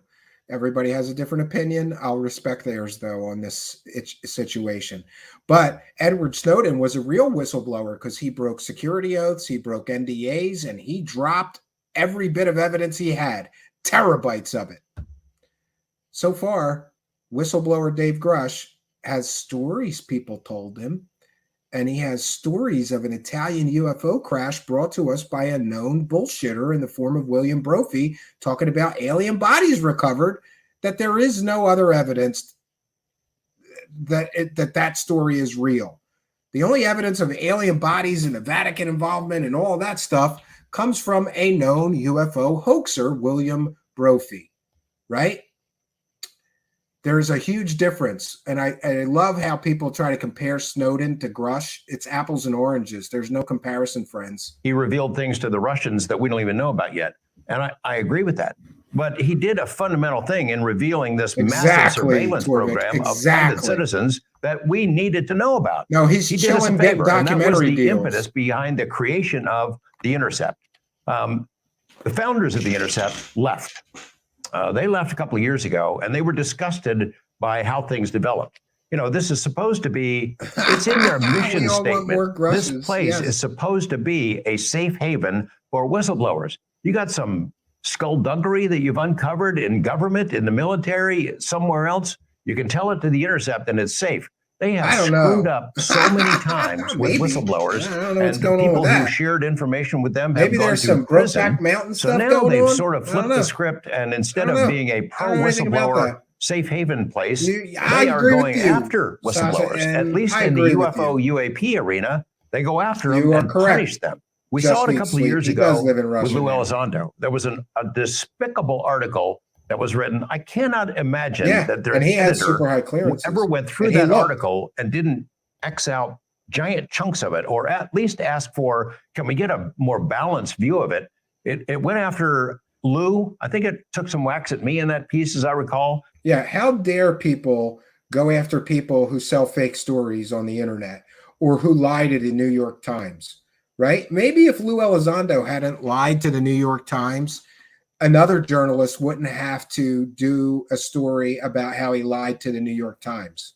Maybe if George Knapp hadn't been caught selling so many fake, completely and totally provably fake stories, a journalist wouldn't have to do a story about him selling fake stories. It's like, blame that guy. You're the guy that caused the stories to be generated by lying to everyone. Knapp and Elizondo?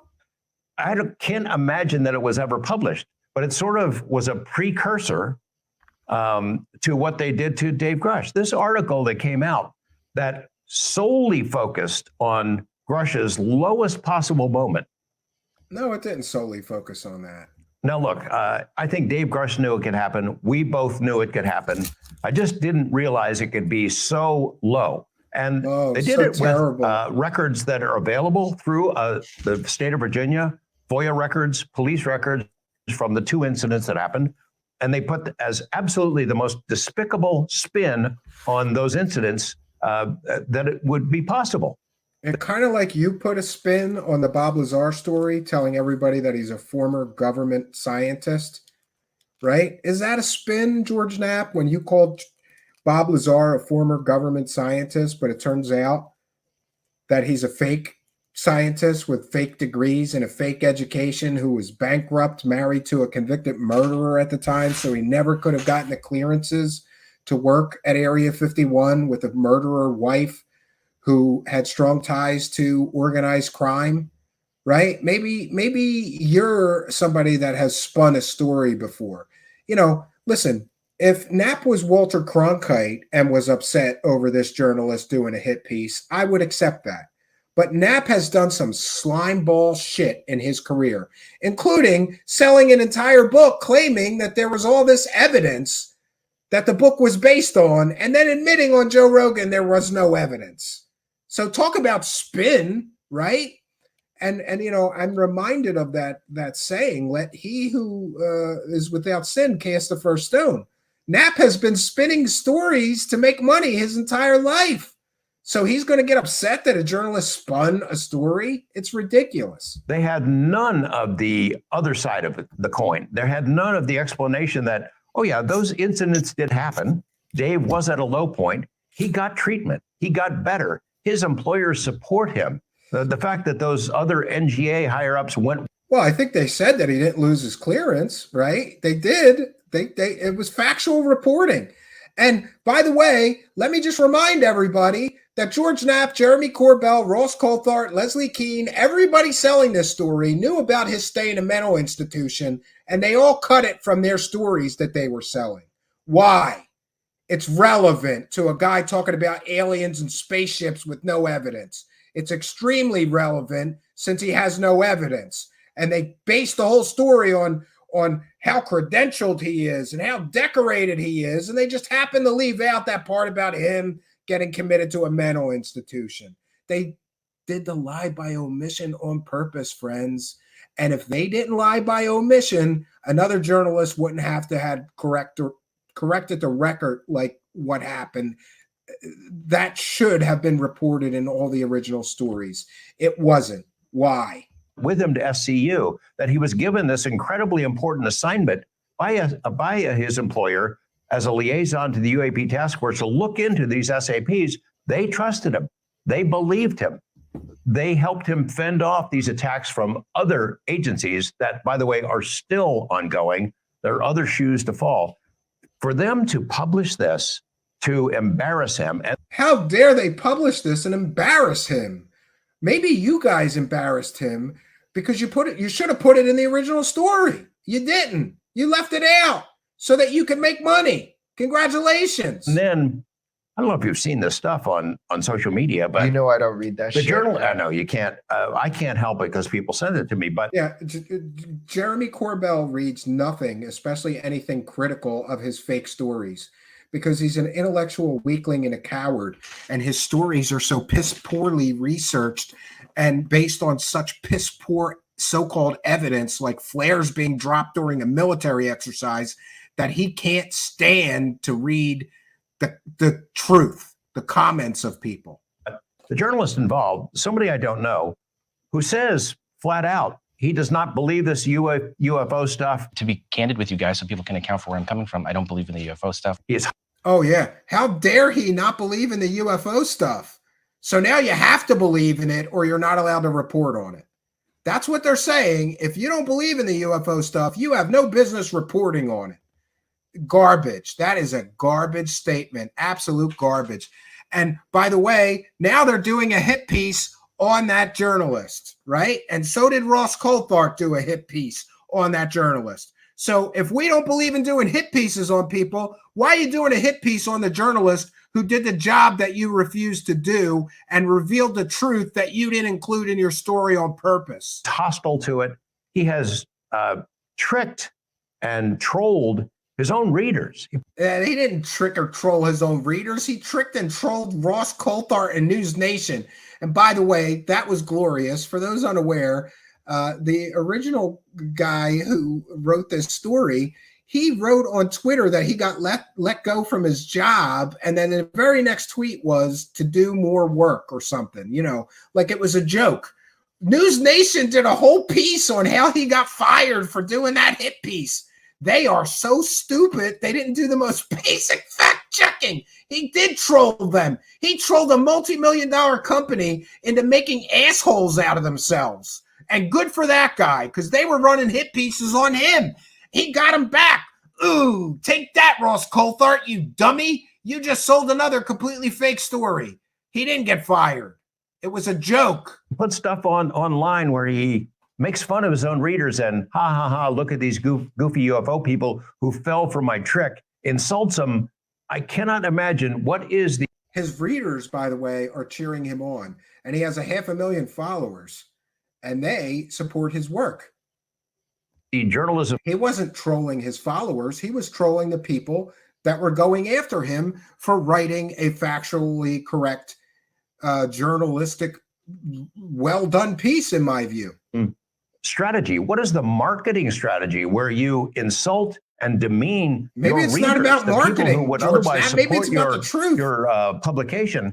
I don't understand it. If I did that shit, I would be fired in a heartbeat. It is Willowy 13. It is wrong. Same thing. Yes. For you to put out something that is false and misleading just to get a joke on your readers, it is absolutely antithetical to everything we're supposed to do, and to not have a balanced approach. You go into a story and you've already said, I don't believe any of this stuff. I think it's bogus. Balanced approach. George Knapp and Jeremy Corbell went into that flare story saying, it can't be flares, it's got to be aliens. Was that a balanced approach? This guy has no moral high ground to complain about a journalist not being balanced. Every story they do is spun to be aliens. They're not balanced at all. At all. Was the flare story balanced? Did you consider the possibility it may be flares from military exercises?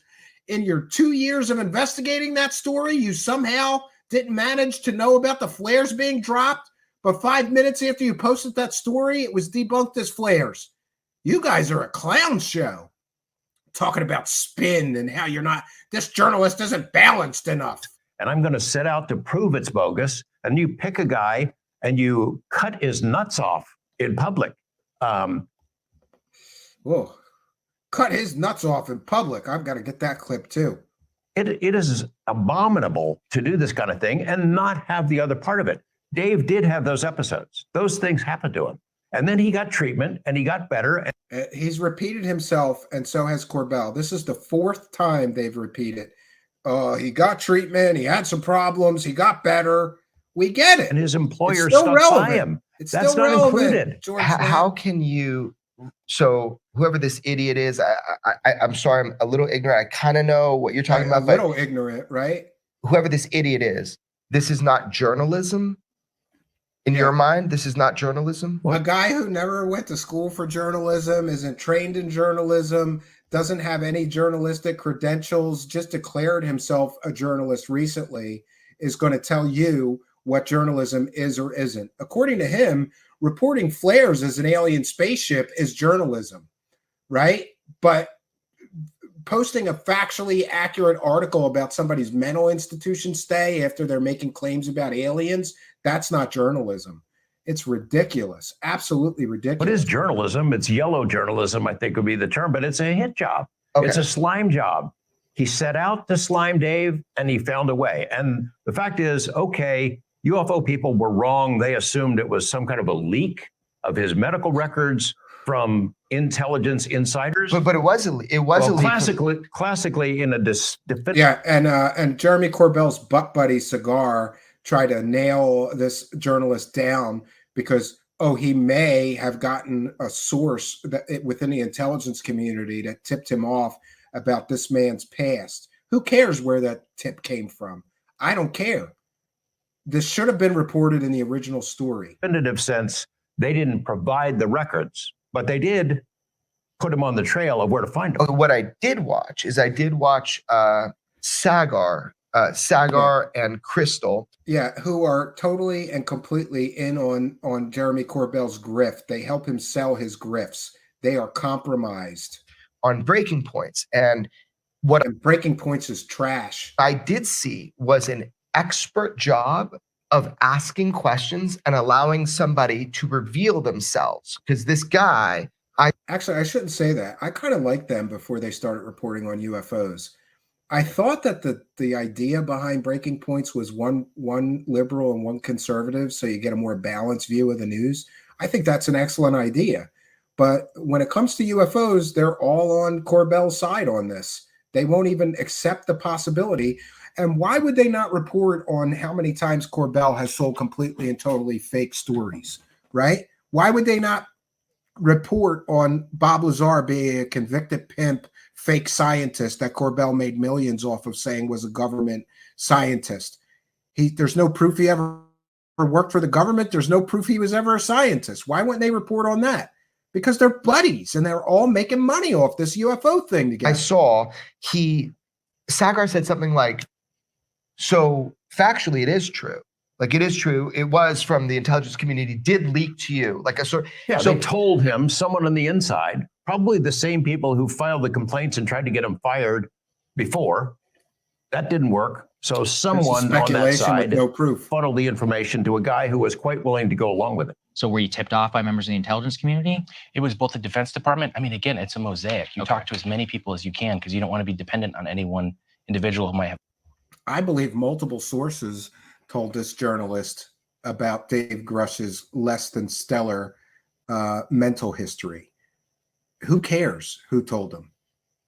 They're just pissed off because the grift is coming crashing down now. Because if you couple the fact that Dave Grusch has no evidence along with his stay in a mental institution, it doesn't look good. It really doesn't look good. If he had evidence, this wouldn't be so impactful. But the fact that he has no evidence to share with the American public while claiming he's a whistleblower, and the fact that he stayed in a mental institution for mental problems, it doesn't look good for him. Have a grudge or whatever it is. But yes, I did talk to both DOD people and intelligence. So if you actually had spent any time like you and I have to look into and talk with people that have worked with David Grusch over time, it is impossible to come to that conclusion that you came to with an anonymous source, is what I heard, of somebody trashing them, which, by the way, I don't believe. No, and by the way, somebody would have found this information, including me. I'm going to reveal something for the first time here. People were making claims that Dave Grusch's house was broken into, sort of being under attack for his whistleblower activity. People were breaking into his house. So I had planned to get a background check done on him that listed all of his previous addresses. And then I had planned to file FOIA requests for all of the police reports related to those addresses, right? Which is basically what happened here. This man filed a FOIA request for all of the police activity related to one of his addresses, and we find out about the mental institution thing, right? I was going to file FOIA requests to see if there's any truth to the claims that his house was broken into, because after all, if your house is broken into, you call the police, you get a police report. There should be a police report at one of the local police districts local to one of his addresses. Somebody was going to find this evidence. I just think that they're pissed off because they expected this to come probably 6 months down the road, because it takes a while to do all that research. They didn't expect this information to come out so quickly and make them all look like ass clowns. But here we are, lying ass clowns. 1 second that anonymous source exists, because We have spoken with more people, like Commander Fravor said. I've talked to you, and Commander Underwood, that they've talked with us more than any agency, anybody. It is impossible to come to that conclusion if you are being unbiased. Now, are you? So I don't know this. Are you supposed to be unbiased as a journalist? Is that okay to be a little biased? I mean, there is supposedly the objectivity is the standard. In fact, no one is truly objective. Well, if you Subjectivity miss that, creeps into every I decision agree that with journalists that. make. What story is going to be covered? Who gets to assign it when it's covered? What position for TV? Where is it play in a newscast? How much promotion do we give it? A lot of subject evaluations and factors go into any news story. You try to be objective, which is impossible. But what you settled for is fairness, being fair. This was not fair. I can understand. I'm just going to say this. You know what else isn't fair? Not telling everybody when you're selling the Bob Lazar story that his wife at the time was a convicted murderer, that he was bankrupt, and that his wife had ties to organized crime and therefore could never have been given a top secret clearance to work on any government base, let alone a top secret military base. That's not fair. You know what else isn't fair? Not telling everybody that an on-the-record real Area 51 security guard checked the logs, and Bob Lazar was never in the flight logs going in or out of Area 51 ever. You know what else isn't fair? Not telling everybody the truth about that FBI raid on Bob Lazar's business, how it was about a routine murder investigation, because Bob Lazar was selling dangerous chemicals that someone may have allegedly used to kill their wives. So they raided his business to get the sales records for that murder investigation. You know what else isn't fair? Telling your audience that something is an alien spaceship and forgetting to tell them, or a craft, and forgetting to tell them that there was military exercises and flares being dropped at the exact time and exact date in the same place that the so-called craft, triangle-shaped unknown craft was spotted in the sky. That's not fair. These guys crying and complaining that things aren't fair when they manipulate every story they sell with layer upon layer of deception, lies by omission, outright lies, anonymous sources. These guys crying that things aren't fair after they are huckstering stories to the level that they do, lying to their audiences constantly to make money, are going to cry and complain that something's not fair. Again, if these guys were Walter Cronkite types with excellent, impeccable credentials and backgrounds of selling totally, completely accurate stories for a career, then great. They have the moral high ground to bitch. But these guys are garbage peddlers. You're talking about garbage peddlers that got caught selling a fake story again with no evidence from a guy who was in a mental institution. They got caught, and now they're saying this isn't fair. Understand that Dave did not talk to him, so maybe that lets this reporter off the hook. But Jesus, how in the world does Dave Grusch get invited to speak before Congress? How is it that he kept his security clearance even after these same allegations were raised by that's a good question. Would Congress still have put him in that hearing knowing about his mental problems and the fact, coupled with the fact that he's not going to release any evidence? Would they still have put him in that hearing knowing about that? We'll never know, because these guys didn't disclose that information. It came out after the hearing because a journalist had to do the job that they didn't do. His enemies in the intelligence community because they wanted to shut him up. There's no proof of enemies in the intelligence community yet. That's all claims and speculation, just like his claims of alien spaceships and alien bodies. They're claims, they're allegations, they're not facts. There is no smoking gun evidence. Shut him up. There's no smoking gun evidence or proof that he's being retaliated against. Until that investigation is complete, it's just allegations of that. And by the way, some of the allegations of reprisals we've heard about, and it's the fault of Corbell and Knapp that he got investigated. Dave Grusch got investigated because he was hanging out with people that are leaking sensitive government information without permission, right? Great. As a whistleblower, they filed this stuff. They delayed his testimony to Congress. They tried to smear his reputation, and that didn't work. So then they fed it to a reporter who smeared it all over the place. So what I took away from Sagar and Crystal's interview on Yeah, let's Breaking just wait. Points is that they had this journalist on, exactly, lady. and blah, it was blah. like who are they to attack this other dance journalists? the guy was doing, like, oh, it's a mosaic of sources. No. Yeah, it is a mosaic of sources. That guy's got great sources. And by the way, I just want to mention that Lady Blah Blah mentioned in our live Discord chat earlier that if somebody is suffering from mental problems or alcoholism or PTSD, you don't want to put them in a high stress situation. These guys pushed him right into the national spotlight. Go testify before Congress so we can make some UFO money. They don't care about this man. They're taking advantage of this man. He's a payday to them. Nothing more. Just another payday. How long are they going to milk this guy? They've been milking Bob Lazar for UFO dollars for 30 years. Sagar fucking nailed in there, and he's like, so it's basically true. You gotta leak from the IC. In terms of the substance of the tip here. the Yeah, I wonder accusation, who told him to say aren't they that, too? fundamentally correct that like you are publishing dirt that was tipped to you by intelligence community? Well, here's the deal. Yeah, and then The biggest thing I took selective away from editing. that- Don't show his reply to that, which was in perfect defense of that argument, right? Selective editing, another tool of the UFO grifter that's an intellectual weakling and coward and can't actually withstand real debate. That piece from Sagar was that what are you trying to say with this article? Like, what information are we supposed to take away, from this article? And he really nailed it down, which is that there is nothing tactile, there's nothing tangible, there's nothing valuable other than you trying to smear this person to discredit their testimony under oath at Congress. Now, there's no value here, right? Just like is there value in a story about an alien spaceship when it's really about flares?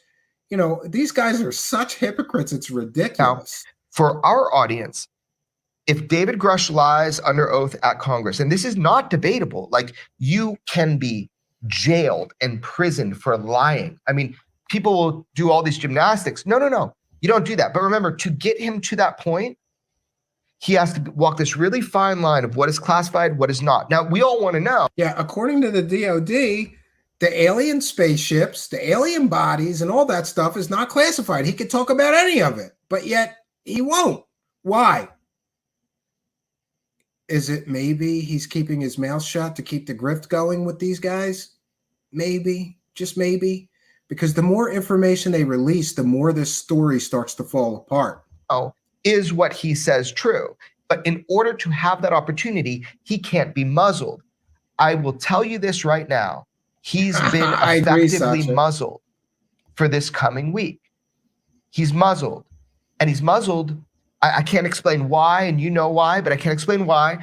But you can't tell us. It's top secret. Who are they? So people invested in not having him talk. Because look, all this is nonsense, right? If it was nonsense, would you have all of this reprisal going on? So they've effectively muzzled him for this week. Yeah. We'll give it a week. This is the David Wilcock defense. Oh, the information must be real because we're under attack. They're using a David Wilcock tactic. Did you know all of David Wilcock's whistleblowers were under constant attack from the intelligence community and the CIA and the Men in Black and the Deep State, right? And they had about as much evidence as Dave Grusch does of their claims, but they were always under attack. So this is a David Wilcock, right out of the David Wilcock playbook. Say that our whistleblower is under attack so that it adds credibility to how important his information that he won't share with the public is. It's a ridiculous circle jerk argument. It's not going to last. It is not going to last. So I'm wondering. No, this story's not going to last unless you clowns come up with some goddamn evidence. This story is in the shitter. This story is in the dumpster fire of UFO history here. It's going to go right up there with the alien autopsy hoax. The Air Force involved in this? We've been having open discussions in multiple media platforms in Congress about UFO, UAP, secrecy, reverse engineering, crash retrievals, all that stuff for 5 years now, or more than 5 years. I agree, Wush. I remember that. Yeah. It's out there. People are talking about it. Is it possible that there are still operatives within different parts of the government that want to put this genie back in the bottle? And the answer is yes, it is. And they are active now, and they are not done with Dave Exactly. Grusch. I don't trust them We have to anymore. know who's involved and the kinds of things that they are pulling. And it's meant to send a message to scare the shit out of anybody else who might want to step forward. So let's pull back from right there. Let's scare all the report that news whistleblowers when we can. But let's just. How about they just want to scare away whack? Let's do a thought experiment. What if the government does just want to scare away people who make wackadoo claims with no evidence? Would you support the government scaring away people who make wackadoo alien and UFO claims that don't have any evidence because they don't want to waste time on wackadoos? I would support that.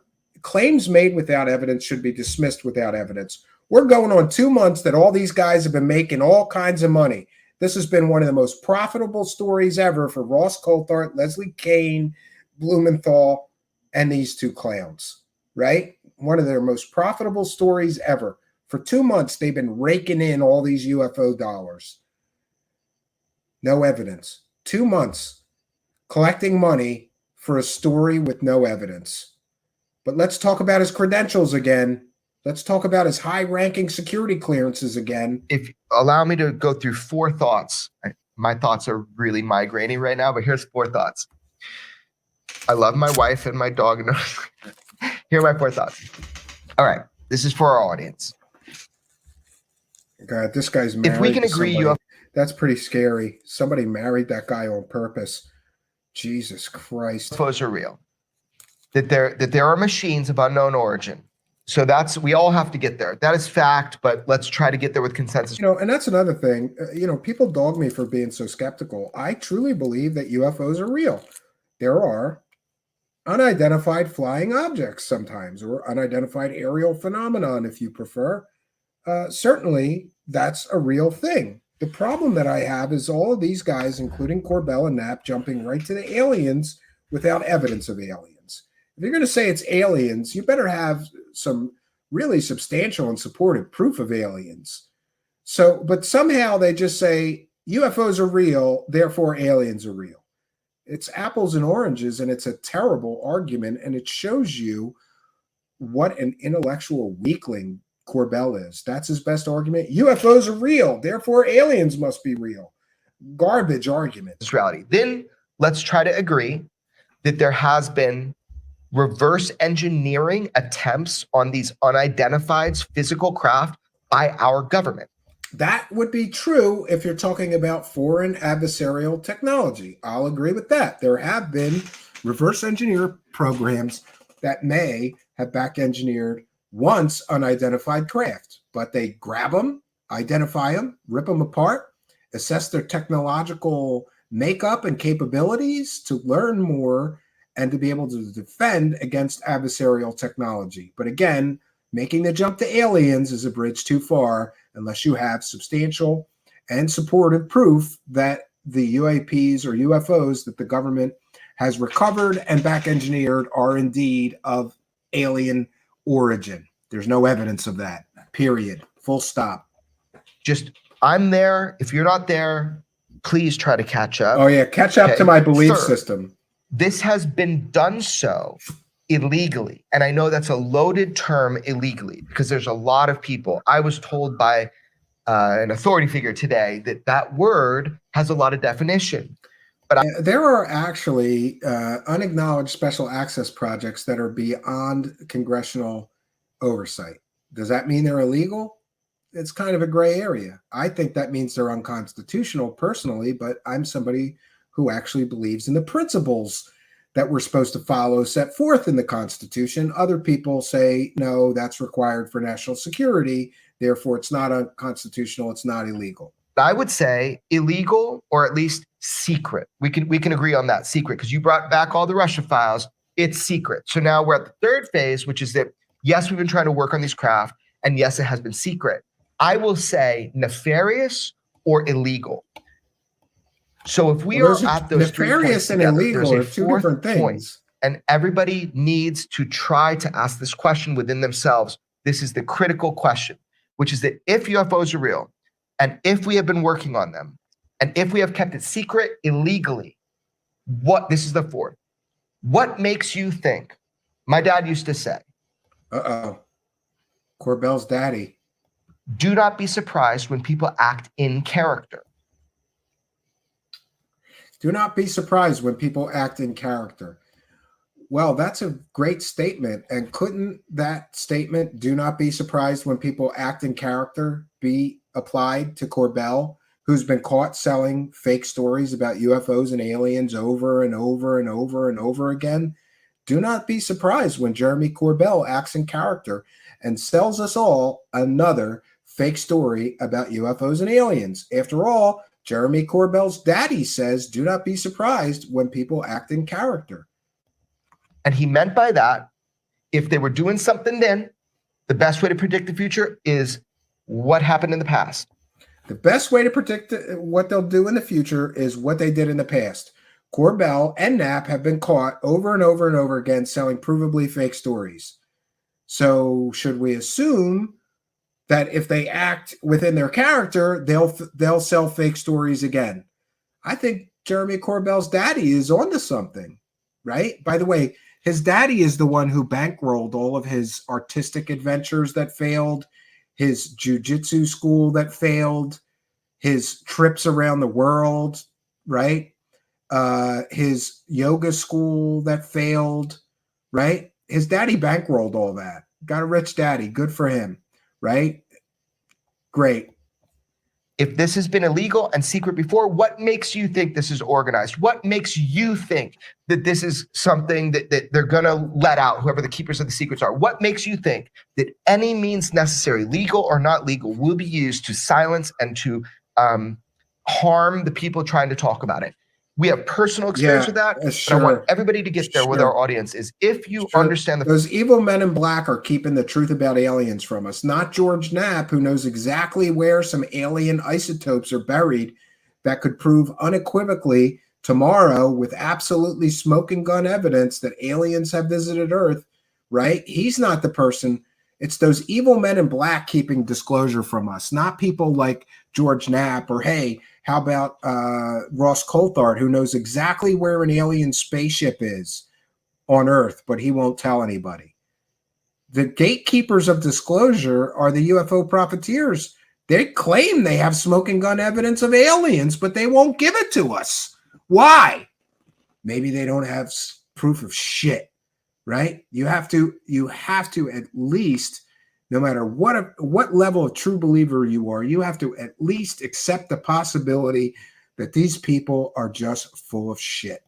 First three things, please be aware of the fourth question you should be asking, which is, would anything be different today? Is this some sort of orchestrated attempt to become clean about UFOs? Is this an orchestrated attempt, super orchestrated attempt to try to come clean in any way, or even to create a false flag operation? These are not ours. These are not ours because they have existed prior to the Wright brothers taking flight. They have existed prior to our Department of Defense. You know this better than anybody, but this is reality, whether or not we accept it or not. Consensus reality needs to catch up. Oh yeah, this is reality. Catch up to our reality. Our reality that's based on no evidence. Oh, let's see. Convicted pimp, fake scientists telling stories, a mental patient telling stories with no evidence, right?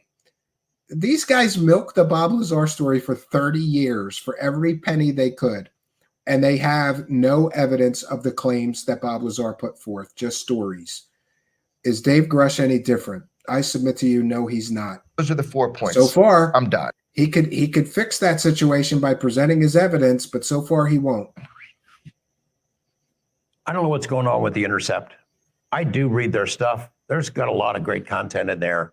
The Intercept is a good publication, in my opinion, in my view. I think they do a great job covering their area of expertise. It does seem, based on the appeals begging for money, that maybe they're in financial straits. Oh yeah, they're begging for money. It's just because George Knapp and Jeremy Corbell don't explicitly beg or ask for money doesn't mean they're not taking in all kinds of money for their work.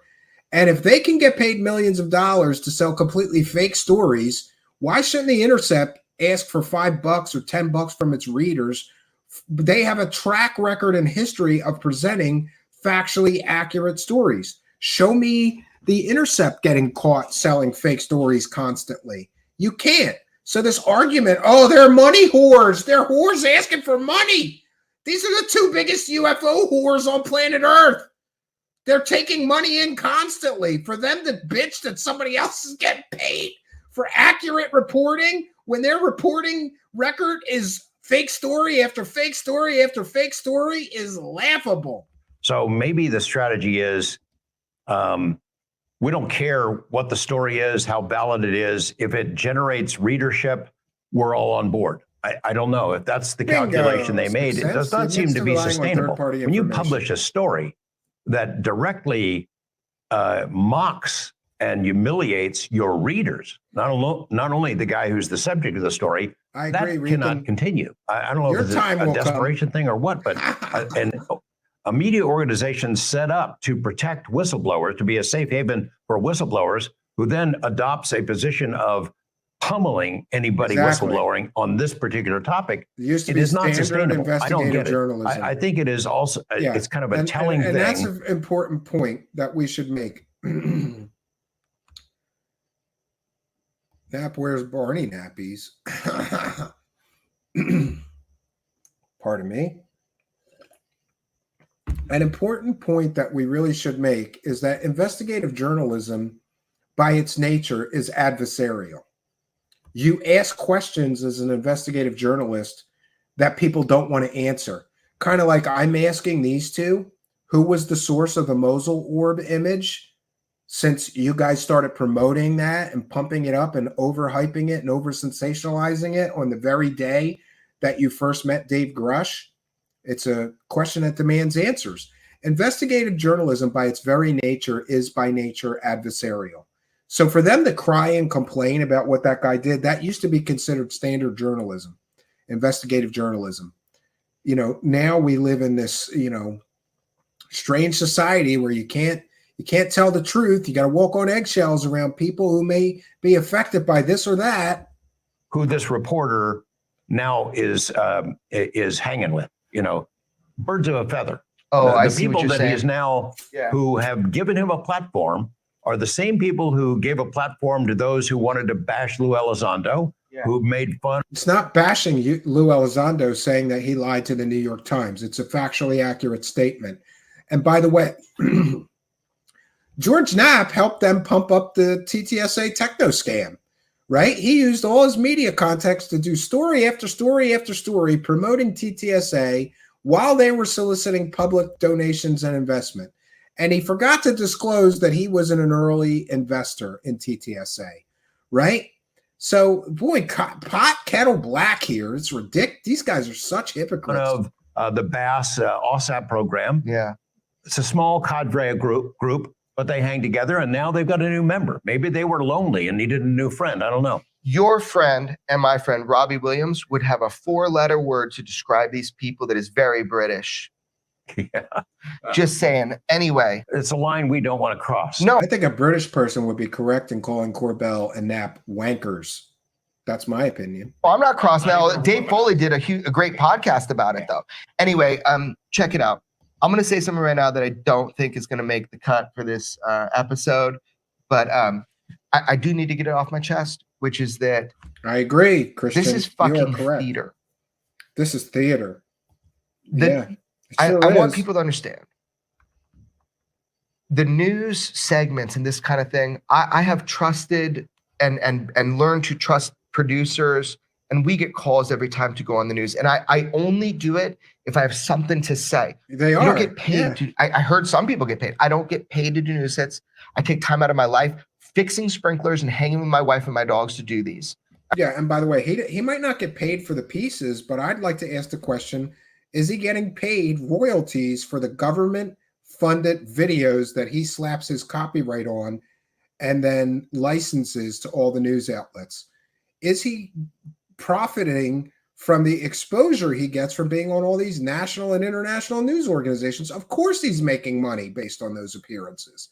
They may not pay him directly, but it's to his benefit to publicize his own monetized videos and everything else. I think that's really important people understand. Oh, yeah. I go on I'm there doing this because I got as a fucking something volunteer. to say. I'm a And if I volunteer. don't, I don't do it. I'm But I'm going to tell somebody volunteering. I got into a trap. And this is going to air after I get my redemption moment. So I'm cool putting this out. And I don't know if this is going to make the cut because it's super. Oh, he's going to cry about but the interview that made fun of the him. Pierce Morgan show. I heard it's like some big show in Europe. And I'm like, okay, I'll throw one punch this week. They made try fun to of drop him. some truth. Talk with the producer, super cool guy. I don't want to go into details about him because it'll reveal him. Super cool guy. I said, look, cool, man. Don't play X-Files music. I am not a UFO enthusiast. Yes, you I am are. an investigative journalist. No, because you're that's not. what I actually do. No, you don't. If you were an investigative journalist, you would have caught that the last story you sold was flares and not an alien spaceship, you wanker. Just don't fuck up those two things. Yeah. Anything you They played X-Files music and they asked him critical questions, so he lost his mind. throw at, I don't want to go into the third thing, but anything you throw at me, I'm cool. Let's rock, baby. Right? I come on. I just want to say, man, so it's like theater. It's like everybody's watching this like Wizard of Oz shit. Now the anchor is super cool. Like I got nothing. People got to stop yelling at her about this. Like nobody's she yelling is at super her. cool. Somebody wrote this stuff. Oh my gosh, you can tell people what that's like. So there's a new. So you actually do investigative journalism and will anchor sometimes, right? Sometimes, yeah, not anymore. Right, but you understand. So they're reading off a teleprompter. So this awesome person who is cool is reading off a teleprompter, and they play the X-Files music. They mislabel me. They actually tinfoil hat. Might be time to grab your tinfoil hats because the aliens are coming, and apparently a lot of them. There've been almost 1,000 documented UFO sightings in the UK since January 2021. He told him not to They play even the seem to X-Files be music targeting and to certain call areas him of an the UK more than investigative others. journalist. They Pandemic, called him a there's more UFO going on, and the price enthusiast. of everything is shooting up, and aliens suddenly aren't that interesting or worrisome to them anymore. Well, first of all, that's incorrect. And hello, See Nick. how Nice upset to he gets? see you. That was on the moment. They said tinfoil hat. I said put on your battle helmet. So like, bang! I got so pissed. We don't need They a even battle used my helmet. bio and put it in front of someone else. It was Yeah, like they gave a great bio for Nick Pope, who was there, who had nothing to do Poor with Nick. the congressional hearing. Poor Nick had nothing to. He didn't have any idea about it. And like we're sitting there, and I'm like, "Hey, Nick, nice to see you," because I think we're having a Twilight Zone moment. Not her fault. He's so Not upset. Nick's fault. He's so upset because they played X-Files music and they said, put on your tinfoil hats. He's so upset. But listen, the reason that people mock this subject is because of idiots like Jeremy Corbell, who put out videos of flares pretending they're alien spaceships, or put out videos of camera artifacts of stars and say they're pyramid spaceships, or I don't know, put out documentaries and say that this guy's a government scientist when he's really a fake convicted pimp, fake scientist. That's why people make fun of this subject. It's his fault that stuff like that happens. He's contributing to the stigma around this by constantly selling fake stories. It is the producer's fault. Oh, now, so I've the made peace producer's with that fault, yeah, because they pass things on. But I just really want people to get something clear if we put this in the episode, which is this. I was like, it's their fault. Done. It's I all am their fault. never, ever working with these all their producers for that fault. show again. Well, they're made a big mistake. And that's going to air before this episode comes out. They're giving me 15 minutes of uninterrupted time. Big mistake. Just keep your clothes on, all right? Just do us all a big favor. mistake. All right. No, I mean, because here's the deal, man. We I need agree, to talk Jason Parker. with the audience, kind of like where everybody's at. But if you set the tone that way, no one's going to. Exactly. We can't even start at square They took one. advantage of So a- I of just a want people to know when you vulnerable see man, these things on the news, in my like opinion. sometimes it's legitimate and it's straight. Other times there is nefarious ways to try to make people feel a Good certain point, way. Steve. There should That's be, what you yeah. saw on that. But there's going to be a redemption Corbell moment knows. for them, not for me, for them. And hopefully their audience, they can hear a little bit about this topic from the right perspective. I just had to get that off my He's chest. just repeating what he You're not heard. going to write any songs or strum a guitar in your 15 minutes, are you? I just, know, 'cause I like- the world's not ready for that. I'm like too serious and angry right now. Oh yeah, because I Batman have no balloons. sense of humor. They're selling Anyway, Batman let's just, balloons as alien Just to spaceships. return back to Dave Grusch, sort of to wrap this up. So we mentioned about Exactly, the Lady allegations that Blah, blah. were leveled. He comes back from Las Vegas. The next day, they walk him out. You're gone. You're It's done. not that great a because of these production, though. It's a couple just really cameras and a puny, backdrop and two chairs. allegations that were made against him. His use of a time card, 32 hours or Exactly. something out of 10,000, that he had spilled some secrets beyond what he's allowed to say, and that he had mental health issues that hadn't been resolved. There was an adjudication of that. Yeah. Those 3 points were considered by an official panel. There was a 147-page document. I wish we could get it. We can't, but that responded to them in great detail. And the organization that oversaw this and heard the complaints against him ruled unanimously in his favor. That was wiped he's had out. team That members stuff was assassinated. Sure. Gone. Gone. So and those- Chuck McCullough actually also I agree, said that Christian. they personally went in person, and it was immediately like they couldn't even provide any. It was such a falsified thing that they had no response. They had. I agree. When they fought it, it was like it immediately died on the vine. Yeah. So, those allegations were considered bullshit by the U.S. government. Then by why the did they have to intelligence community, investigate it? Wiped out. And then they And get why can't you tell us who the source of the by Mosul a Award was? media organization to slime Dave and embarrass him and to intimidate I other agree, Real Steel. potential whistleblowers Yes. moving forward. We've been saying it for a long time on this program and in other I'm way behind in the forums, chat. I the keepers of the secrets, the closer we get to the goodies, the closer the public and Congress get to figuring out what's really going on. Do we have crash saucers? Are they hidden in a hangar somewhere? Are there bodies? I Is there agree, a reverse Musha. engineering Yeah, program? probably The Chinese people who tech. know that stuff, who've hidden it away, who've maybe diverted hundreds of millions of taxpayer dollars to keep this cover up going, Maybe, are not going to give this stuff 007 up SN4P? willingly and easily. They will fight tooth and nail to the very end. And although a lot of people in our audience think we're on the eve of disclosure, boy, all this stuff is coming out. Hold your horses, because the folks who really control things are not giving up. And there's a long way to go in this. And, Dave Long way to Grusch go. is a hero. Sure. And he's also a victim in this. And they're not done with him yet. We know that No, they're not done with him yet. And they're not They're done not with done yet. maybe us and some other people too. Yeah, we'll get more into that specifically, but also, his wife, his family, his cute dog, like everybody's like a casualty to this experience. But I respect, I respect David Grusch and what he did. If I ever find out anything he said was a lie, I will immediately turn around and tell people. That's a factually inaccurate statement. He watched that interview where he said, no, I haven't had mental problems. When he was asked by Ross Coulthard, he didn't report that. Wait a minute. Yes, he did have mental problems.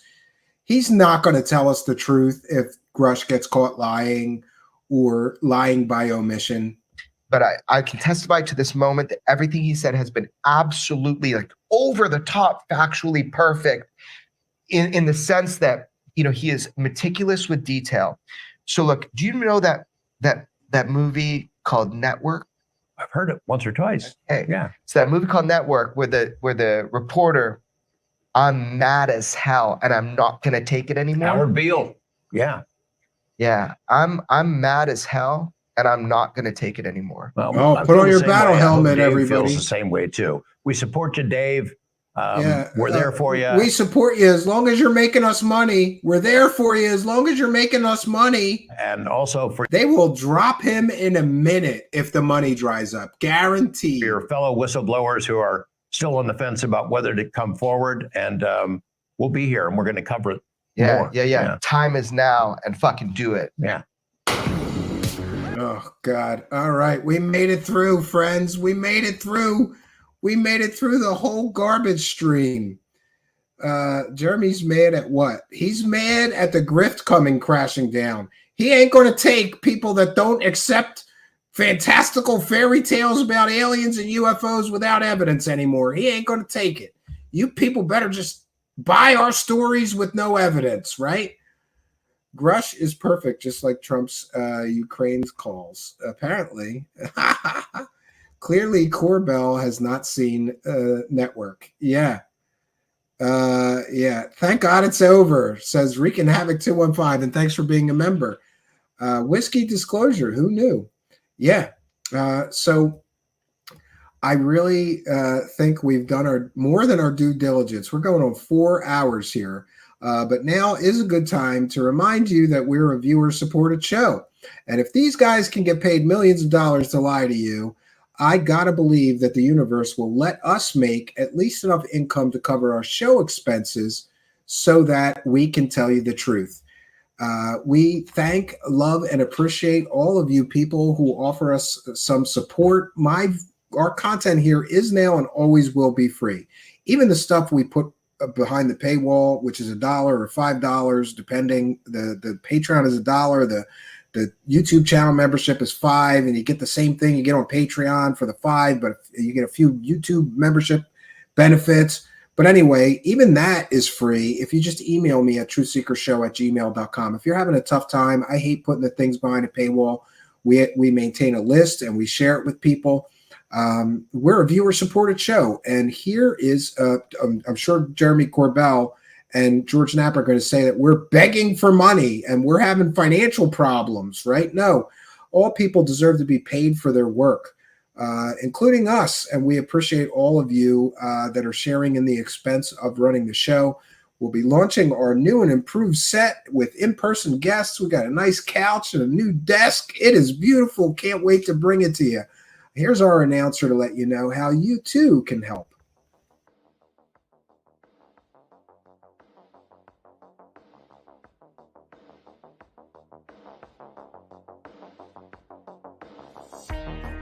Truth Seekers is a viewer-supported show. Wonderful people like you who enjoy this show send pledges in the form of super chats, super stickers, super thanks, PayPal, or Cash App. Instructions for how to help are in the description. You can also join our Patreon, and for as little as $1 a month, you can get extra content. Patreon supporters get a backstage pass, early access to all our production videos before they are distributed publicly, Stephen Campion's music, private writings, a monthly show journal, and more. You can also become a YouTube channel member for $5 a month. A YouTube membership includes all of the Patreon benefits, plus a special members badge, priority reply to video comments, and the live chat, plus a monthly members-only video. We thank you all, kind and generous benefactors, for supporting Truth Seekers. Thank you for your generosity and support.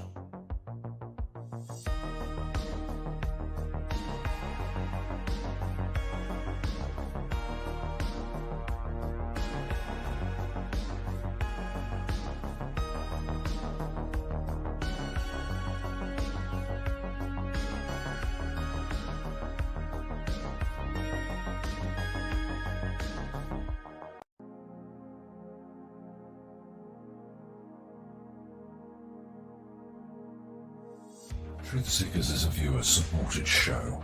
Now there's a great way to support these broadcasts and show your support. Please be sure and check out our merchandise store. Links to our 2 merchandise online stores are in the links to this video or podcast. The Amazon storefront ships super quickly in the United States, Great Britain, and in many more places. Amazon may not ship to your country or location. If that's the case, hit our second merchandise link in the description and visit our Redbubble storefront. Merchandise from our Redbubble storefront ships worldwide, but may take longer than Amazon. We've got a great deal of super high quality merchandise for you to choose from, including t-shirts, phone cases, sweatshirts, and even pillows. The feedback from our products have been overwhelmingly great. Quality products and fast shipping. People all over the world are buying some merchandise and showing their support of the show. Praise the cash. Praise the cash. Praise the cash. We thank you all, kind and generous benefactors who are buying some merchandise and helping us to continue this journey.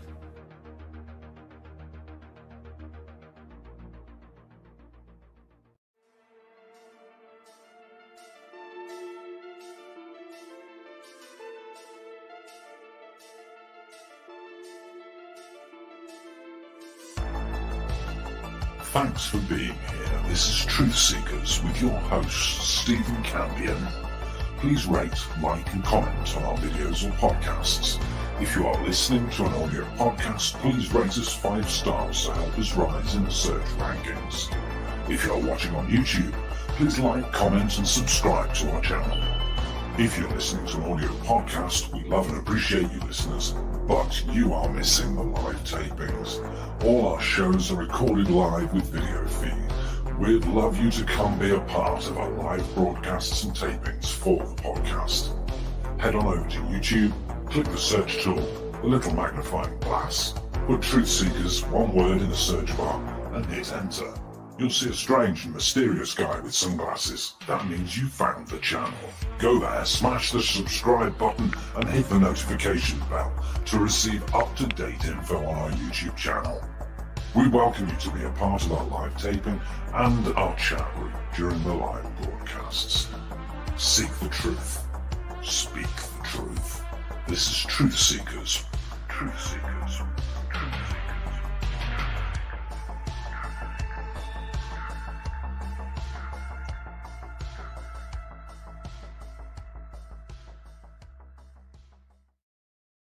All right, you got the business side of it out of the way, and we are back. I'll take a few comments and questions from the live chat. Please put them in all capital letters. B. Baker reminding everybody the show is not over. Everybody jumps off. I don't know how we're going to do. Sometimes I think, B. Baker, we should just play that business stuff in the very beginning so people don't jump off, right? A lot of people jump off, and I get it. People don't want to sit through that, especially if you're a longtime viewer because you've heard that pitch a whole bunch of times. I used to do the pitch manually myself try. I would always say I'll do it on tomorrow's show. And yeah, Patty wants a Dino Beaver shirt. We might get that. We might get there. And B. Baker reminding everybody, hit like on the way out. I just wanted to say, I just checked in with the Pill.net live stream. It's up. It looks great. It sounds great. It's beautiful. For those unaware, we have a new distribution partner in the form of Pill.net. It's just www.pill.net. It is a free speech, wonderful new platform who have become part of our distribution platform, and they are now going to be sort of sponsors for our show. It's a great relationship that we are beginning with them. I got to know one of their founders, Matt Brown, who I want to thank immensely for making the transition to streaming there just effortless. This was the best experience that I've ever had bringing Truth Seekers to a new platform. Rumble was a little rough. Odyssey was really rough. BitChute, this was the easiest experience that I had. For those who don't know, Pill.net is a new free speech platform that's sort of, in my view, it's a great platform that combines things that I like about Facebook with things that I like about Twitter, with things that I like about Discord, with things that I like about YouTube, with things that I like about Twitch. It's like they've taken the best of all these different platforms and really expertly mixed them together. Matt Brown and his co-founder have been programming this site since 2018, just now recently making it publicly available, and now publicly available for content creators. If you sign up at Pill.net, they will ask you who referred you. Please put my name there, Stephen Cambian. I want them to know that I appreciate this new relationship with them and how they made it so easy for me to sign up and get my streams going as a content creator there. Matt Brown, one of the co-founders, even threw us some of those gold pill monies. We're already praising the cash over on Pill.net. It's instant monetization if you are a content creator, and there's various ways to earn an income at something you are passionate about or love. So if you have an audio podcast, if you do YouTube videos, if you do live streams, especially, they want live streamers. It's super simple to set up. I can't recommend it enough. Put my name, Stephen Cambian, where they ask you who referred you. And then you might want to shoot me the email address that you signed up with at Pill.net if you're a content creator, and I can try to help get your information to the founders and the creative team there, who can possibly expedite your getting set up and monetized to stream there. I think it's going to be a great relationship for both of us. We played this bumper earlier, but I'm going to play it one more time to tell you a little bit about our new distribution platform and show sponsor, Pill.net. Welcome to Pill.net. We aren't just another social media platform. We are the home of free speech. Pill.net offers people a place to share their thoughts, ideas, and content without the threat of censorship. With live streaming, uploaded content, social media posting, and more, Pill.net goes the extra mile by introducing innovative features like mobile push notifications that keep you connected without relying on big tech app stores. These notifications allow creators to instantly alert their audience when they're live or have posted new content, ensuring that your message reaches the right audience at the right time. Plus, with monetization available from day one, you can turn your passion into earnings right from the get-go. Donations and subscription options make it easier than ever to earn income with your content. And it doesn't stop there. Pill.net is constantly evolving to meet your needs. Our updated direct messaging system makes it easier than ever for content creators to engage with people privately. Anyone can also go start their own group chats with friends. Pill.net is more than just a platform. It's a lively community where everyone's voice counts. Make your account today and let our team welcome you to Pill.net. Free speech lives here. Free speech lives here. And I'm looking forward. We're going to be doing some Truth Seekers Uncensored. We're going to be doing it there at Pill.net. They're going to let us use hot dancing chicks in our introductions and not demonetize it for us. Imagine that.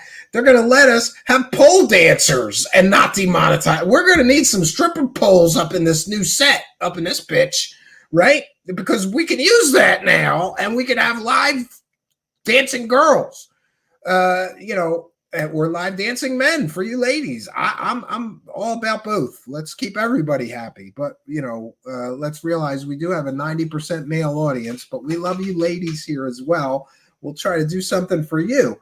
So we're going to be doing Truth Seekers Uncensored. The first one is not this Saturday night, but the following Saturday night. And I'm going to be doing it from the cabin. You never know who might show up. We might have a Sam Squatch. We might have some special guests at the cabin for a fireside chat next Saturday night, which would make it, let me get the exact date here so I don't misspeak. So Saturday, August 26th is going to be our first live stream from the cabin is going to be Saturday 26th. Our first Truth Seekers Uncensored. It's going to be on Pill.net, a free speech platform. We can do literally whatever we want over there and not get censored for it, not get demonetized. And once again, I want to thank Matt Brown and his co-founder for a great site, Pill.net. Give it a try, friends. Make sure you put my name, Steve Cambion, in who referred you. I just want them to know that I appreciate them becoming new distribution partners for us. They are going to be heavily featuring Truth Seekers on their site. They've already put us in the promo section, kind of letting everybody know that we're there now. We got a huge welcome, and I love it already. I don't want to get competitive with the other content creators there, but I noticed that we are really doing comparatively incredibly well on views over there compared to some of the other content creators who are also, but everybody's new there. It's a new platform. So I'm excited about it, and I hope you are too. Tonight was the first time in Truth Seekers history that we streamed to 7 locations at once. We're already doing the live show. We want to stream it to as many locations as we can get. And again, I want to thank Matt Brown, awesome co-founder. I'm going to ask him if we can have him come here and do an interview about Pill.net and his thoughts on censorship, free speech, things like the Biden laptop situation or the other censorship that has been taking place on major platforms. They don't have that over there. Everybody has an equal voice, and no one is silenced or censored based on race, ethnicity, political leanings, whatever. It's an open public sort of town square where you too can have a voice. And we're excited to be over there. Welcome. new distribution partner, Pill.net. And to be clear, they're going to be sort of sponsoring us as well. We're going to be helping them to promote the site, but it's a mutually beneficial relationship. They are supporting me and our show here greatly, incredibly. In fact, I've got unlimited space over there. We're going to upload our entire 1,000+ episode back catalog over there. It's going to take us a while to do that, but they were very generous with me, very welcoming, rolled out the red carpet for Truth Seekers. And I got to tell you, that feels great to be appreciated. They know that we do a good show and that we have a great audience here that is an audience of truth seekers who appreciate free speech and things that are important to them as well. So it's a great synergy. I'm looking very, very forward to it. I'm excited to be there. I hope you will check us out. Now, I'm a terrible show host, and I did not provide the link yet to our Pill.net site, but I'm going to do that right now. I am going to copy it, and I'm going to be putting it right in the live chat here on YouTube, our main hub. And I will put it as well I will tweet it out as well. And I'll say, join us on Pill.net. And here is the link to our site. I've put it into the live chat. I'm going to tweet it out right now. I'll just put, join us on Pill.net.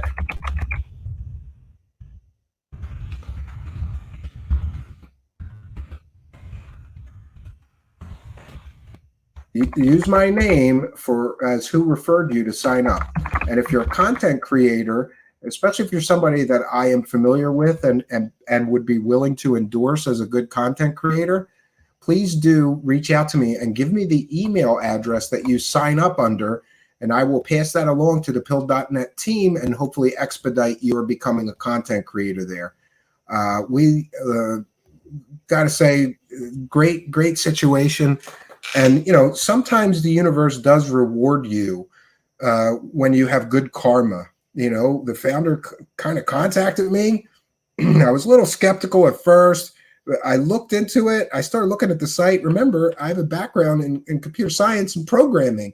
I started looking at this site, and I'm noticing aspects taken that I know or taken. I sort of went, oh, this messaging system is like based on Discord, and oh, this streaming system is like this site or whatever. I noticed elements that appear, the social media posts remind me of Facebook, which I prefer for social media posts. And if I'm going to post a lot of pictures, some of the stuff like just the text posts and the discussions being had remind me of Twitter.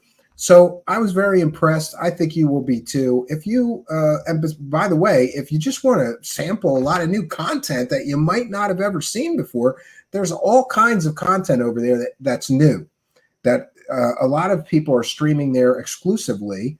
Maybe they got banned from other sites, or maybe they just decided they want to be on a free speech platform and not one of the other major platforms. In any case, check it out, Pill.net. I highly recommend it. I have tweeted out the link to follow us on Pill.net, our profile and account, and I've put it in the live chat. I hope you'll give it a try. Once again, be sure to put my name for who referred you. I want them to know that we're sending good people there who believe in free speech like me and them. And I look forward to a great working relationship with them as distribution partner and maybe sponsor us. We can help each other. I'll be promoting them and promoting them for other content creators. If you'd like to speak to me off air about being a content creator there and what the experience was like for me, all I have to say mostly is good things, though, what I've already said. But I'd be happy to talk to any of my content creating friends off air and see what I can do to expedite your becoming enabled as a content creator there. So, friends, we have really done our due diligence. We've just hit 4 hours. And I got to tell you, tomorrow night, I think we're finally going to do the not so brief history of UFO crash retrievals. That'll be another long one, but it will be data rich. I have been researching that piece for weeks. It's just about ready to go. Just got to button up a few things. And I really want to get it off my to-do list. So I think The next show will be tomorrow night, 9 p.m. Eastern Standard Time, and that would be 8/16 at 9 p.m. Eastern Time. And I have to change this to tonight because we've gone over midnight.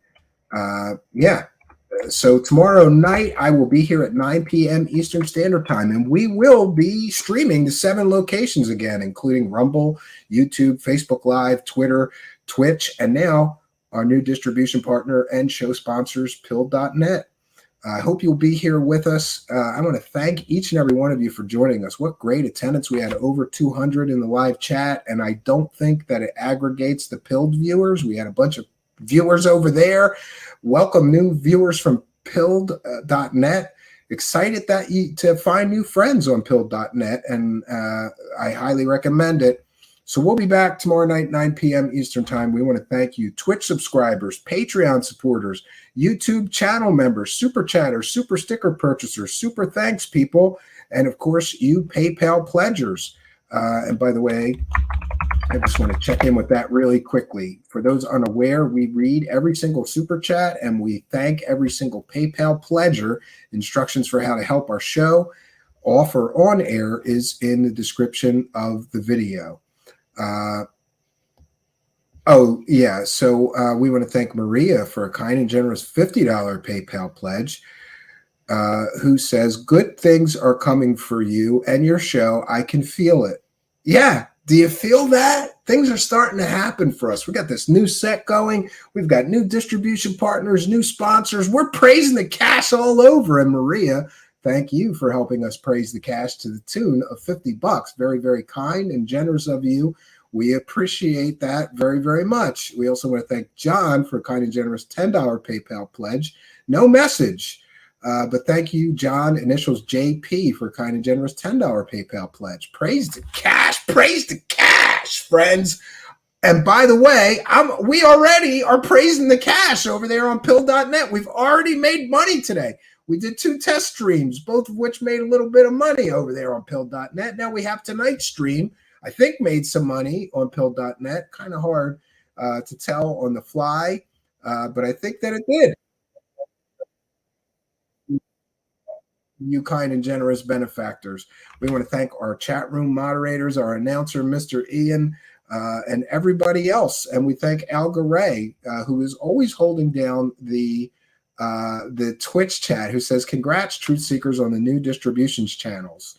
Yes, and by the way, I want to thank you, Twitch subscribers. If you don't know this, you can give us a few bucks on Twitch for free if you have an Amazon Prime account. All you do is link your account and then go back to your Twitch account, and you could give us a couple of bucks for free. We're praising the cash on Twitch, taking money out of Jeff Bezos' pocket. Praise the cash on Pill.net. Praising the cash on Facebook now. We're monetized on Facebook. Praising the cash on Pill.net, YouTube, Facebook, everywhere. I'm trying to get it going for Twitter. We'll see about that. But thank you, Al Garay.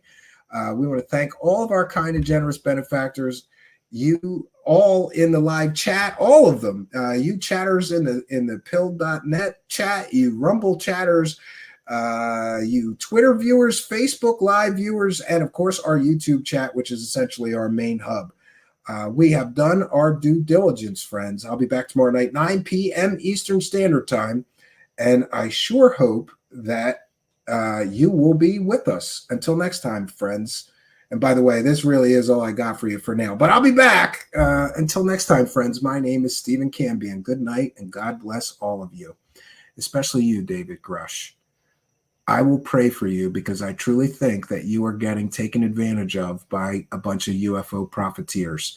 I will keep you in my daily thoughts and prayers. I care about you, even if they don't. Good night, and God bless all of you.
Greetings and salutations, friends, and welcome back.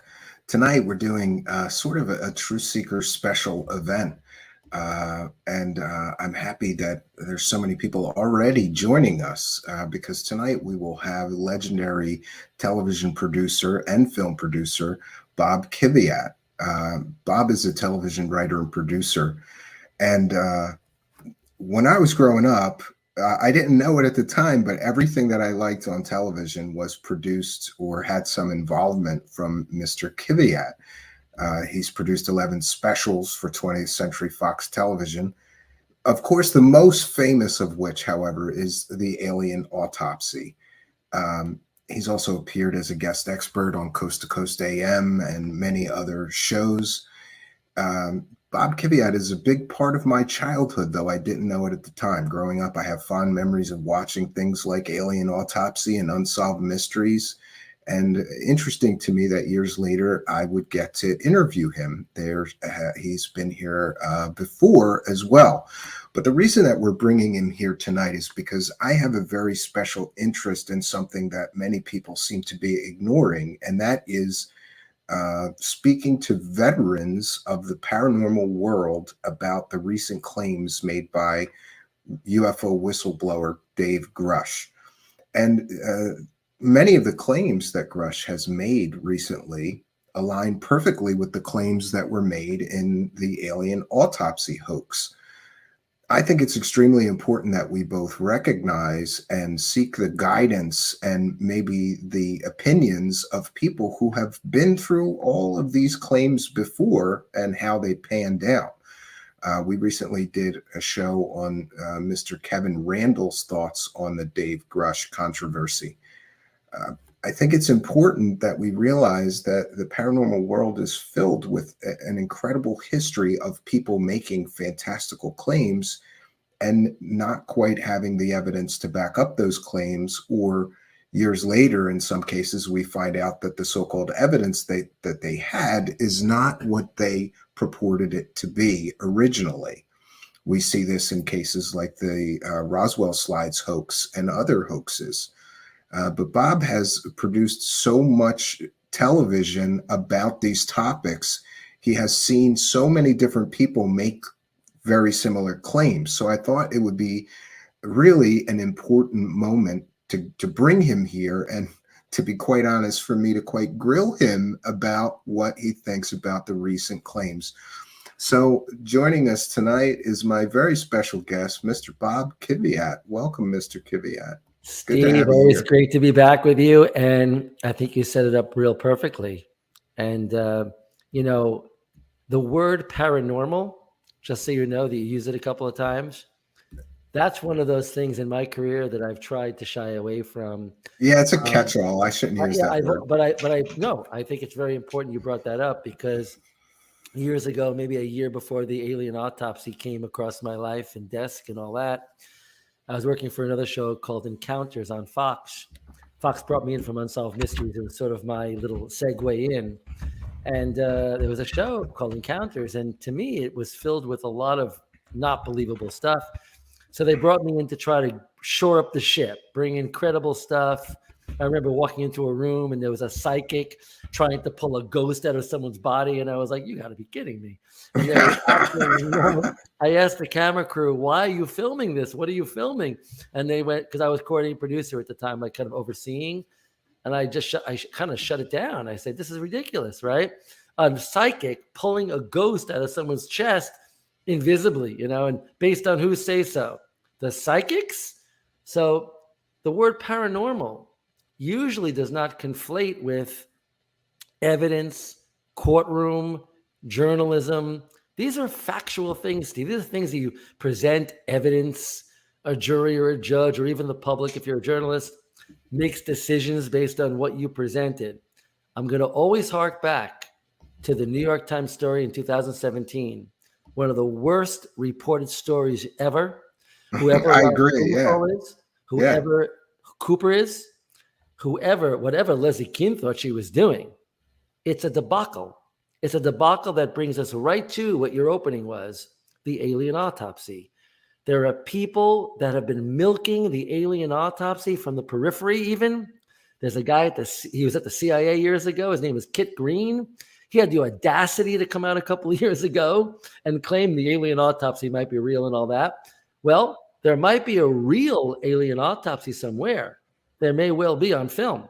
There may well be crashed alien saucers and whatnot, but nothing that this guy Grusch has presented, not one scintilla of evidence, is something you could bring into any courtroom, any journalistic theater, any kind, and then you end up with this ridiculous claim that he can't divulge who he's talking to. Then you got a character named Schellenberger, whoever the character is. This guy shows up out of nowhere, goes on unbelievably, a podcast with a former skeptic named Michael Shermer. And Michael Shermer buys this guy's research, hook, line, and sinker. Like, you talk to people who knew Dave Grusch is telling the truth. You talk to people that were in the intelligence community. Yeah, I thought that Shermer just failed miserably in that interview. He just kind of accepted it because he couldn't dispute it, because these are just things that this I'll go a step Schellenberger further, heard. Steve. Mike Shermer needs to turn around now and become a clickbait guy, because he got to survive in this world of clickbait. It's attention-based. It's an attention-based economy, Bob. That's the more attention, the more your economy is good.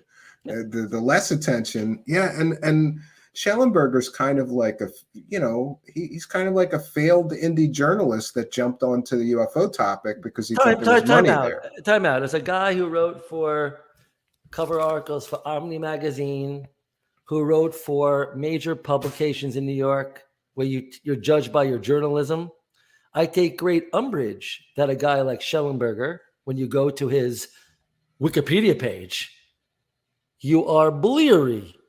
You don't even know what you're looking at. Not a journalist, totally opinionated, completely coming from a set of, ideas that are not, balanced or, objective.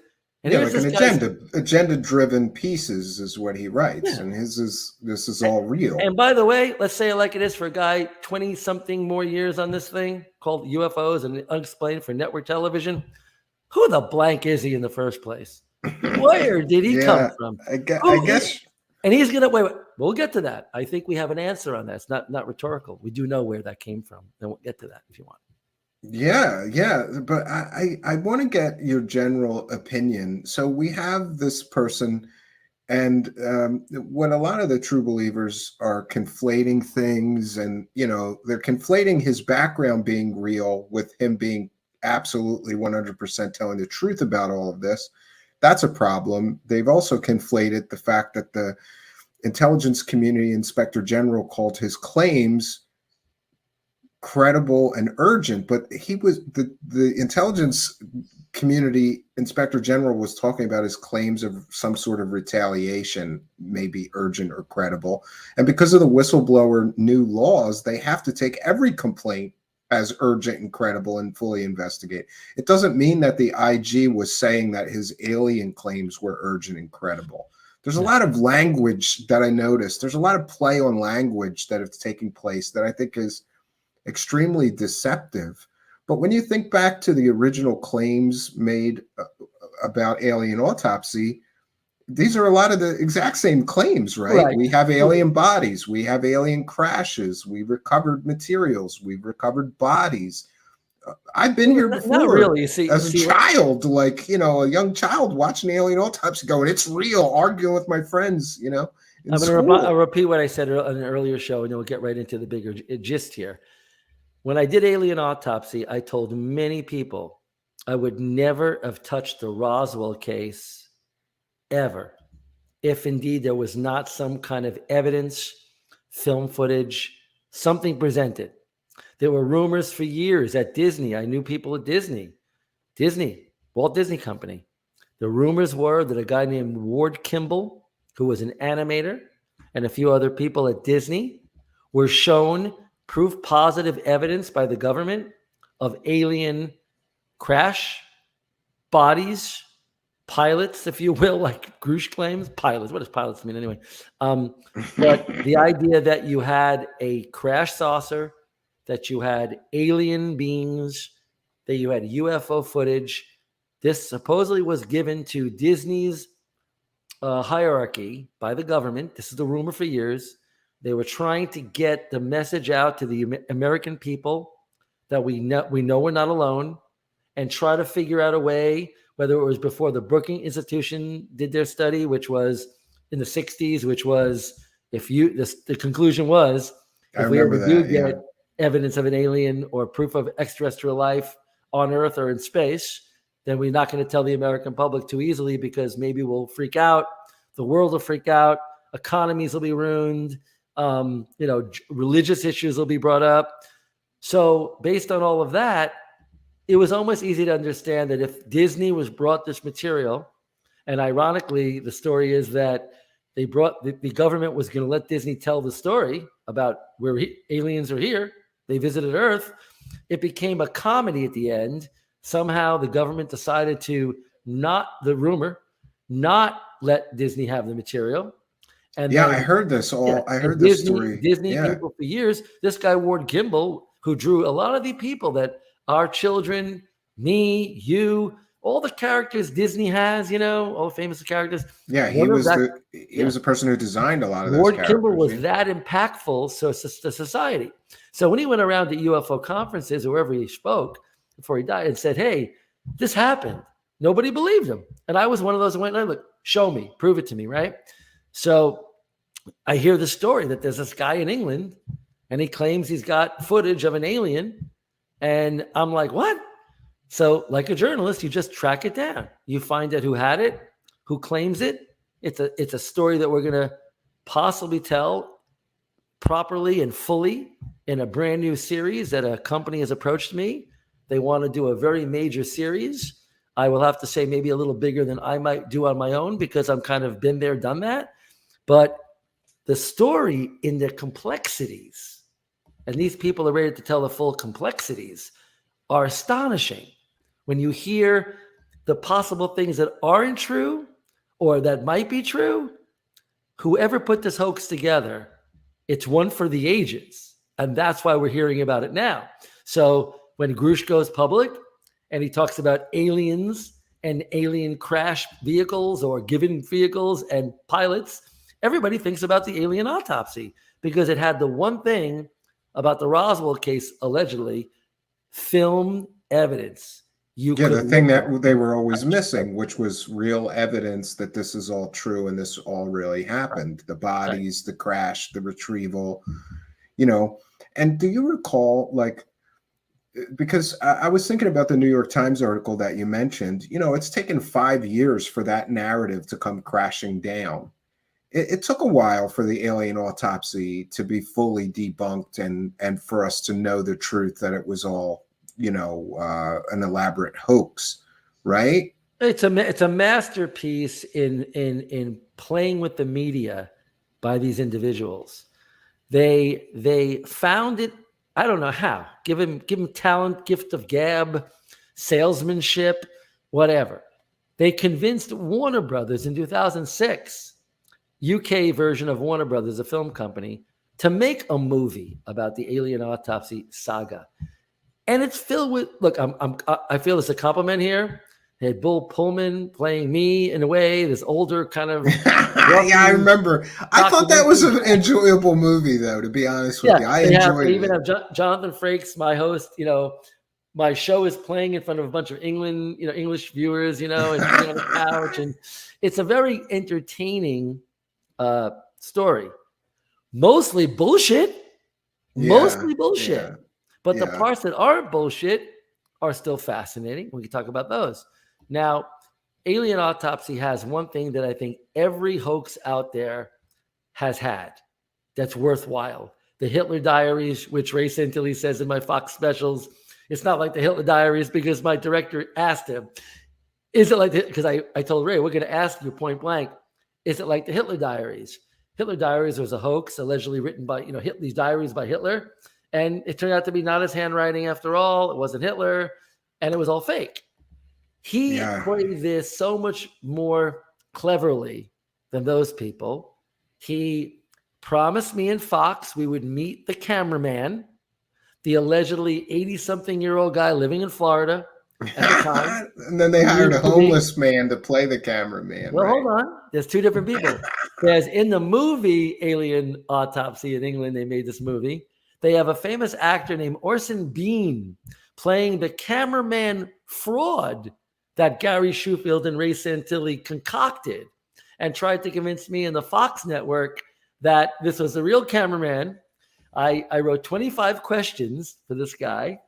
He comes back and they deliver. And the story how he delivered the tape to me of the cameraman interviewing, being interviewed by himself, like reading my questions and answering on a video feed, it's to die for. When people see that story properly played out, hopefully by the company I'm sort of maybe pacting with, I got to tell you, it's a real story. I think this would make, given the number of like Netflix streaming, mini series and things, the whole story would be amazing to hear the whole story of Netflix picked up Alien Autopsy like in 2017, and it was extremely popular. I mean, it doesn't die. It does not die. Even after all these years, So I have no doubt that Netflix or Hulu or another company, they're going to want to do this probably either with this company or maybe me. But I would really like it to be with other company because it frees me up to do the bigger job, which is the Ufolotics show. And the Ufolotics feature documentary that I'm working on is going to lay bare who the fraudsters were, how the New York Times got bamboozled, how far back this goes to Harry Reid, the former Senator Majority Leader and Senator from Nevada, being completely taken in by George Knapp and the Area 51 story, and somehow being, again, approached and I believe bamboozled himself by a guy from the DIA named Lukaski, who wrote a book announcing it 2 years ago, how they made up the entire ATIP word. There was no ATIP. It's all bullshit. Elizondo is a complete fraud, completely made up in terms of what he did or did not do. He never ran any program of UFOs. There wasn't even a program of UFOs. It was a program funded by a couple of senators who got into the black budget kind of program, funneled $22 million to good old Bob Bigelow, because good old Lukaski at the DIA, Defense Intelligence Agency, thought there might be something intriguing to study at Skinwalker Ranch. Skinwalker Ranch is the test study, whatever, that Bob Bigelow invested in, and he wanted to get people to treat it seriously. So when Lukaski came if somebody was going to give me $22 million to study my own ranch. Of course, great, right? Yeah. There's various stories of people that worked for him, like getting drunk and faxing him fake stories about stuff because then they wrote a bunch of nonsense papers through Hal Puthoff and company. And by the way, we believe, and that we're just looking into this. We'll get back to the alien autopsy mirroring and connections here. But when you look at what's going on with that New York Times story, going out to that movie called The Phenomenon, which needs to be basically remade. I mean, a lot of the things in that movie are not accurate, not true. Yeah. And so one has to wonder why Chris Mellon from the Mellon family would be kind of pushing all this stuff. Why is Mellon involved? Why would he be involved in the TTSA? By the way, TTSA organization, whatever they're called, they're going to be looked into for sure as a Regulation A+ stock scheme, likely to be possibly prosecuted in the near future. I believe that. So I've heard many people say that. I don't understand some of the things with that. Like, I don't understand how you can promise people a spaceship while you're soliciting investor donations and then you don't deliver anything. Yeah. How you can tell them, oh, this guy that works with us, he ran the Pentagon $22 million UFO program while you're soliciting investor money. And then it turns out he didn't do any of that. And it was unfunded. It wasn't a real program. It was an activity. He lied He through did his it in spare time. Yeah. This guy Elizondo looked in the front of the camera at CNN, whoever else he was talking to, and lied through his teeth. He never worked for any government UFO program. He had some relationship, as it appears, with Bass, Bigelow's company, Hal Puthoff, possibly a few other people. There is absolutely no evidence at all that this guy ran anything, which of course was confirmed by Sue Goff over at the Pentagon. For me, like back in 2018, why the regular media continues to play this card like there's a great story here. But if Grusch or other people are the end of that scam, if you will, it does not surprise me, because the big hook, the New York Times writer, we'll call him Blumenthal, the one who was credited most, he was trying to claim that Bigelow has these, places to store alien wrecks, alien bodies. Yeah, I remember the New York that. Times, the editorial board of the New York Times, and I'm from New York, read New York papers every day until I was 30, until I moved to LA. Let me tell you something. It's egregious. They need to retract the story. They need to do the right thing for journalism in general. And all it takes is this. We were doing a clickbait piece for our online site. It did very well. We decided to sneak it onto the front page of the Sunday paper that weekend with a tiny little column, tiny, different headline. Like they snuck it on there, like, maybe we'll continue. It's egregious because I'm a journalist. It's very deceptive, yeah. I'm a The student whole of thing was journalism. deceptive. Yeah. The I got whole my thing was degree in completely this. deceptive. The whole thing was very deceptive from the start. And what troubles me, and I'm getting a lot of attacks for this, but I established that this Grusch has direct connections to many of the TTSA people. Exactly. That's directly established. We found out that he was meeting with Canadian members of parliament on the week of May 15th. Nobody else had that story. I broke it. He was meeting with Gary Nolan and Ross Coulthart with Canadian members of parliament. Coulthart wasn't involved directly with TTSA, but Gary Nolan was. And then we find out that Eric Davis is also connected to him. If we don't do the full alien autopsy in my own productions, and it is done by this other company, which I'm kind of hoping for, it kind of frees me up to worry about other things and let them do their job with me helping, right? Yeah. There's no doubt that what you said is utterly true. Whoever Grusch is, he's tied to these TTSA people, roughly, could be informally, but it's the continuation of building falsehoods about what is known to be true about UFOs and recovered craft or beings or whatever.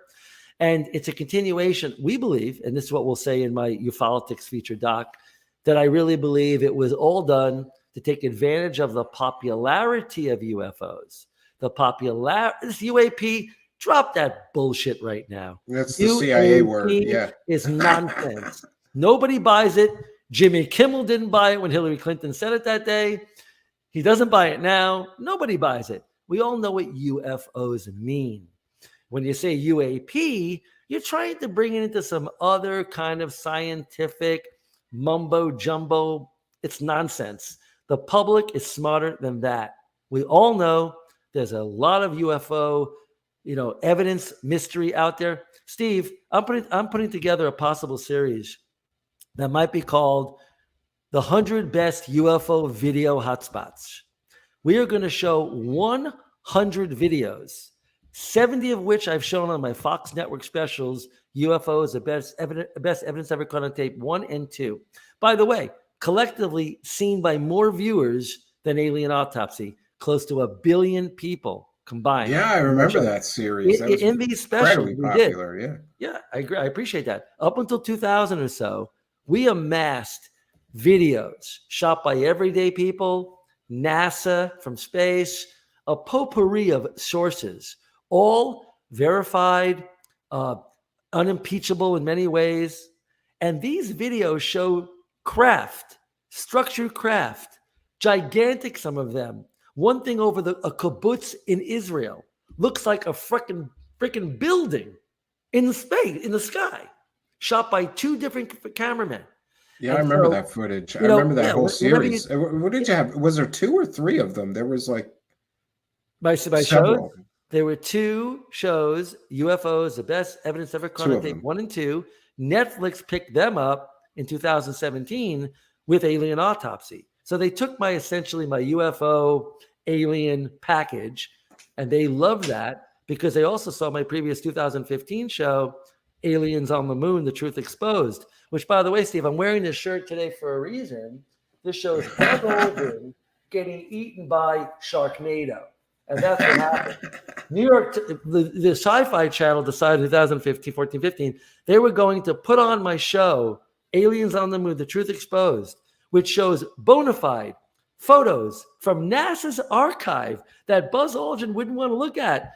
The late Edgar Mitchell didn't want to look at, but said there is evidence, especially Edgar Mitchell, that we found things on the moon that might be alien. And Buzz Aldrin says, don't bother looking at our moon, Bob. Let's look at the moon near Mars called Phobos. There's a monolith there. Someone thinks that a scientist thinks that's artificial. That's what we should be looking at for going to Mars. So Buzz tried to move the story. We don't have aliens on our moon.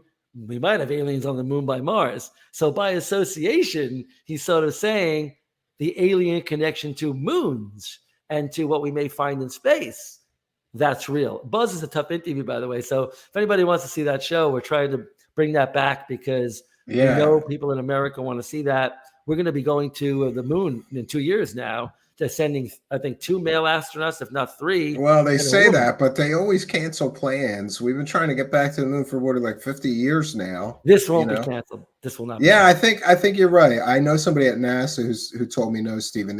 It's a go. It's all a go. They've got the funding, they've got the vehicles now, finally got the vehicles. So yeah, but now we also have the Orion spacecraft, which apparently is the only one ever to go through the Van Allen belt. That's crazy because we sent astronauts on many missions, 2000, the missions from Apollo 11, 12, 13 didn't land, 14, 15, 16, and 17 did land. So what are they talking about, So there's so many mysteries about NASA. Yeah. And I don't trust NASA. I don't trust them to tell us the truth. They've got those 2 channels and they do a lot of shady stuff. And there's various reports of airbrushing photos. And, I don't trust them to tell us the truth. Yeah, we have countries that all want to go to the moon. I mean, we're not going to be able to hide the moon. So I got a phone call today from a very well-known and prominent former television executive, and he's sort of an associate of mine. And he called me up and he said, Bob, it's possible we might be seeing a lot more information coming out than we've seen already, like this Grusch guy. And possibly, I think he said more definitely, he thought that we're going to be told soon that aliens are a threat to us. This is a threat narrative. This is what these grifters want to convince a very intelligent guy like this, which he is, that we might have. There's no reason to believe anything right now that the only reason we believe, I'll say it this way, that there's any connection between UFO sightings and evil, demonic, or whatever you want to talk about that Harry Reid was talking about before he died. The only thing we have to pin that on is Lakatsky, that DIA guy, looking at Skinwalker Ranch, and we'll get into this in our documentary, Ufologics, looking at Skinwalker Ranch only, this little property where allegedly they see UFOs, Bigfoot, beaver creatures, gigantic, God knows what, coming through portals, whatever. The stories are that people would leave the ranch and head home. Even Bob Bigelow had and they took the poltergeist with them. And poltergeist would follow them home, meaning there are aliens there, there are demonic forces there. There's no reason to believe any evidence at all that UFOs from another planet, another dimension, the future, whatever, have caused any damage to any human being, whether it be cellular or any other kind. Gary Nolan, let's talk about him. I contacted his university, Stanford. So did I. Yeah. I want interviews with him. I want interviews with his superiors, his dean. I've been talking to a very, very thoughtful fellow professor there at Stanford. She's great. I'll tell you more about her maybe later. She recognizes what I'm talking about. Gary needs to step up now and say what the hell he's doing. He is a grifter. He goes around to people and tries to convince them that there are UFOs may have affected you. If you're a witness, you may have seen something. You did, and your body's affected. But there's other people around Gary who are telling people for lots of money, we can pull those things out of you or work with it. Sounds a lot like Scientology to me. And yes, you have a Scientology connection between Hal Puthoff, yeah, and all of them. So I'm telling you right now, whoever Grusch is involved, in my opinion. As a journalist, I reserve the right to correct it.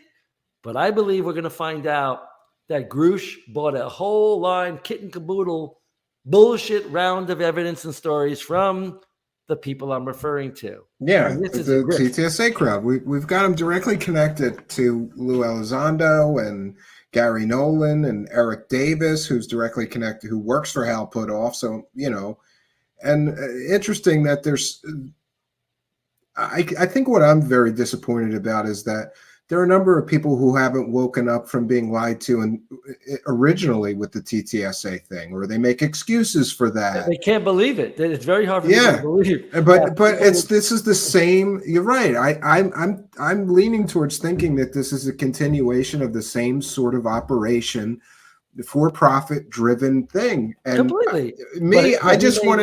I want to always say, though, that it's not that I don't believe that there may be some great mysteries involving crashes or even alien crashes. But I don't believe these people who are all pushing this story. I don't believe them because they have all lied to us before, provably. Did you see the interview? Did you see the way his interview with whoever Coulthard is? Oh, he's a disgraced Australian journalist. This is a buffoon. Yeah. It's almost like he walked out of I don't know where and thought he was going to come onto the UFO scene and sound all British and all respectful. But let me tell you something right now. He's made a fool of in that interview. I mean, there are so many times, even though it's Newsmax, I don't know what they really are. I'm not sure what the name is. But they hire everybody that gets fired. If you get fired from CNN, you go to Newsmax. Let me tell you what I feel bad everybody for. that got fired from As a CNN journalist, goes over there. I got to tell you, as a journalist, I must tell you that I'm very sad to see Elizabeth Vargas, Yeah, former ABC News anchor. She was on the track to become what David Muir right now is, the ABC News nightly. Probably you don't watch it at all, I'm sure. Older people watch it. So nightly news. I watch ABC nightly news, not Whatever. ABC. So But she she was on track to be the main person. Yeah. She was on track. Whatever occurred, I'm not going to get into all that, but all I can say is I feel bad for her because there she is trusting, like she used to trust ABC News producers to make sure what she's talking about. Yeah, you know. And there she is talking to this guy Grusch, and he's like, or about Grusch. So all I can say is when his interview was analyzed by these people that are very, very key experts on body language and whatnot, this guy falls apart on almost every test. I thought that was interesting. I don't normally put much stock into like people who are like body language experts, but the fact that all four of them were ripping him apart on the panel. Oh, Steve. Usually, and by the way, I watched some other of their shows. Usually they disagree, but in this case, all four of them were ripping him apart for being deceptive or for being not sure of himself. He's not giving any evidence. It's all. I'm going to do a real flip flop here and tell you before we get more into the alien autopsy mirroring here. I really believe that Grusch might be a victim. I believe so I've too. learned that he might be a little bit.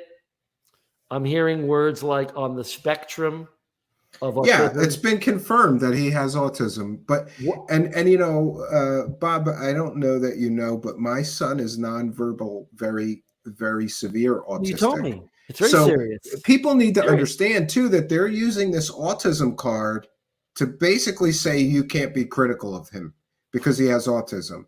And that's not fair because autism is a spectrum and people should be aware that some people are so affected by autism, like my son, that they're 100% handicapped and they need constant total attention and care. Very serious. I agree. This man is what would be considered very high functioning autism, which means he's able to feed himself, hold a job, be productive. So if he is affected by autism, and by the way, I'm not downplaying, his condition, but he's not that affected. He's able to speak and he's able to write and hold a job. But for people to suggest that you can't be, people are literally on Twitter right now.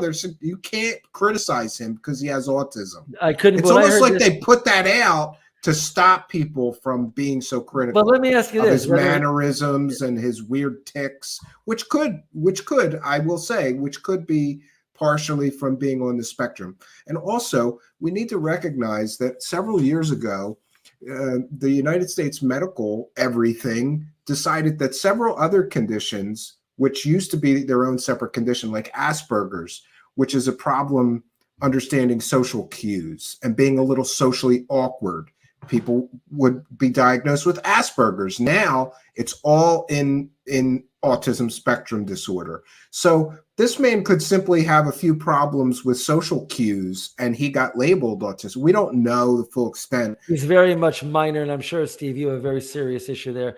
It's so minor. I can't. Yeah, he's not handicapped. He's affected, but he's not handicapped. And let's get back to Arrow. Whatever Arrow represents, any good journalist can tell right away. Arrow is an apology. It's an apology. They're apologetically trying to look into the UFO database. They don't even know where to look exactly. They don't know how to find the Robert Salas documents. He lost his mind. Like, how can you not find the documents? They're from 45 years ago. We don't know where they're at even, you know? I want to tell a story that no one really knows. So great. We're doing the alien autopsy story. Fox is calling me up every day, like at the production office. Bob, what's going on? You know, we have an air date coming up. Have you found any information? You think it's a hoax? We don't know. We're rushing to air with this because the way it was given to us, we had to meet an air date, a certain date, August 28th. That date was critical. Everybody in the world who had access to the alien autopsy material was going to do a documentary of their own, which paled, of course, to mine, I'm proud to say. But they're calling me up and they're saying, have you heard from the Pentagon? I said, no, Mike, the guy at the Fox Network. I said, no, but I have a call into them and I'm confident they're going to call me back. So I come back from a meeting at the Fox Network and I come back and my assistant's like, Bob, the Pentagon's on the phone. I was like, get out of here, right? So I get to my desk and there he is. Hello. Hi, Bob. It's Sam Sizzle. I'm going to give the name. I want people to know I don't bullshit people. I'll throw names out there. I'll give you the truth. You want to go track this guy down? He might be, God knows how old. I don't care. Sam Sizzle from the Pentagon. Hi, Bob. How are you? Sam Sizzle, Pentagon. How are you, Sam? Bob, good news for you in the network. There was a fire. We don't know what happened to the Roswell material. There was a fire. For all we know, a military cameraman took footage, like you're claiming you guys have to show the public, took it to his house, kept it there. We have no record of it. Didn't go through the fire, nothing. We don't know. So good luck. That's exactly what the Pentagon told me. We aired the footage, did our show. The network was a little nervous. But to say that the Pentagon is giving Arrow some kind of secret access to whatever, it's ludicrous. Yeah, they right? don't know what they're doing. So yeah. if there's a secret cover, let's say for the record, because people seem to love these words, if there is a cover-up or a conspiracy with UFOs, Bill Clinton said it best, others have alluded to, Ronald Reagan even alluded to me in a letter, it's above them. Yeah. They don't know. It's a level above them, like above top secret, all the other cliches.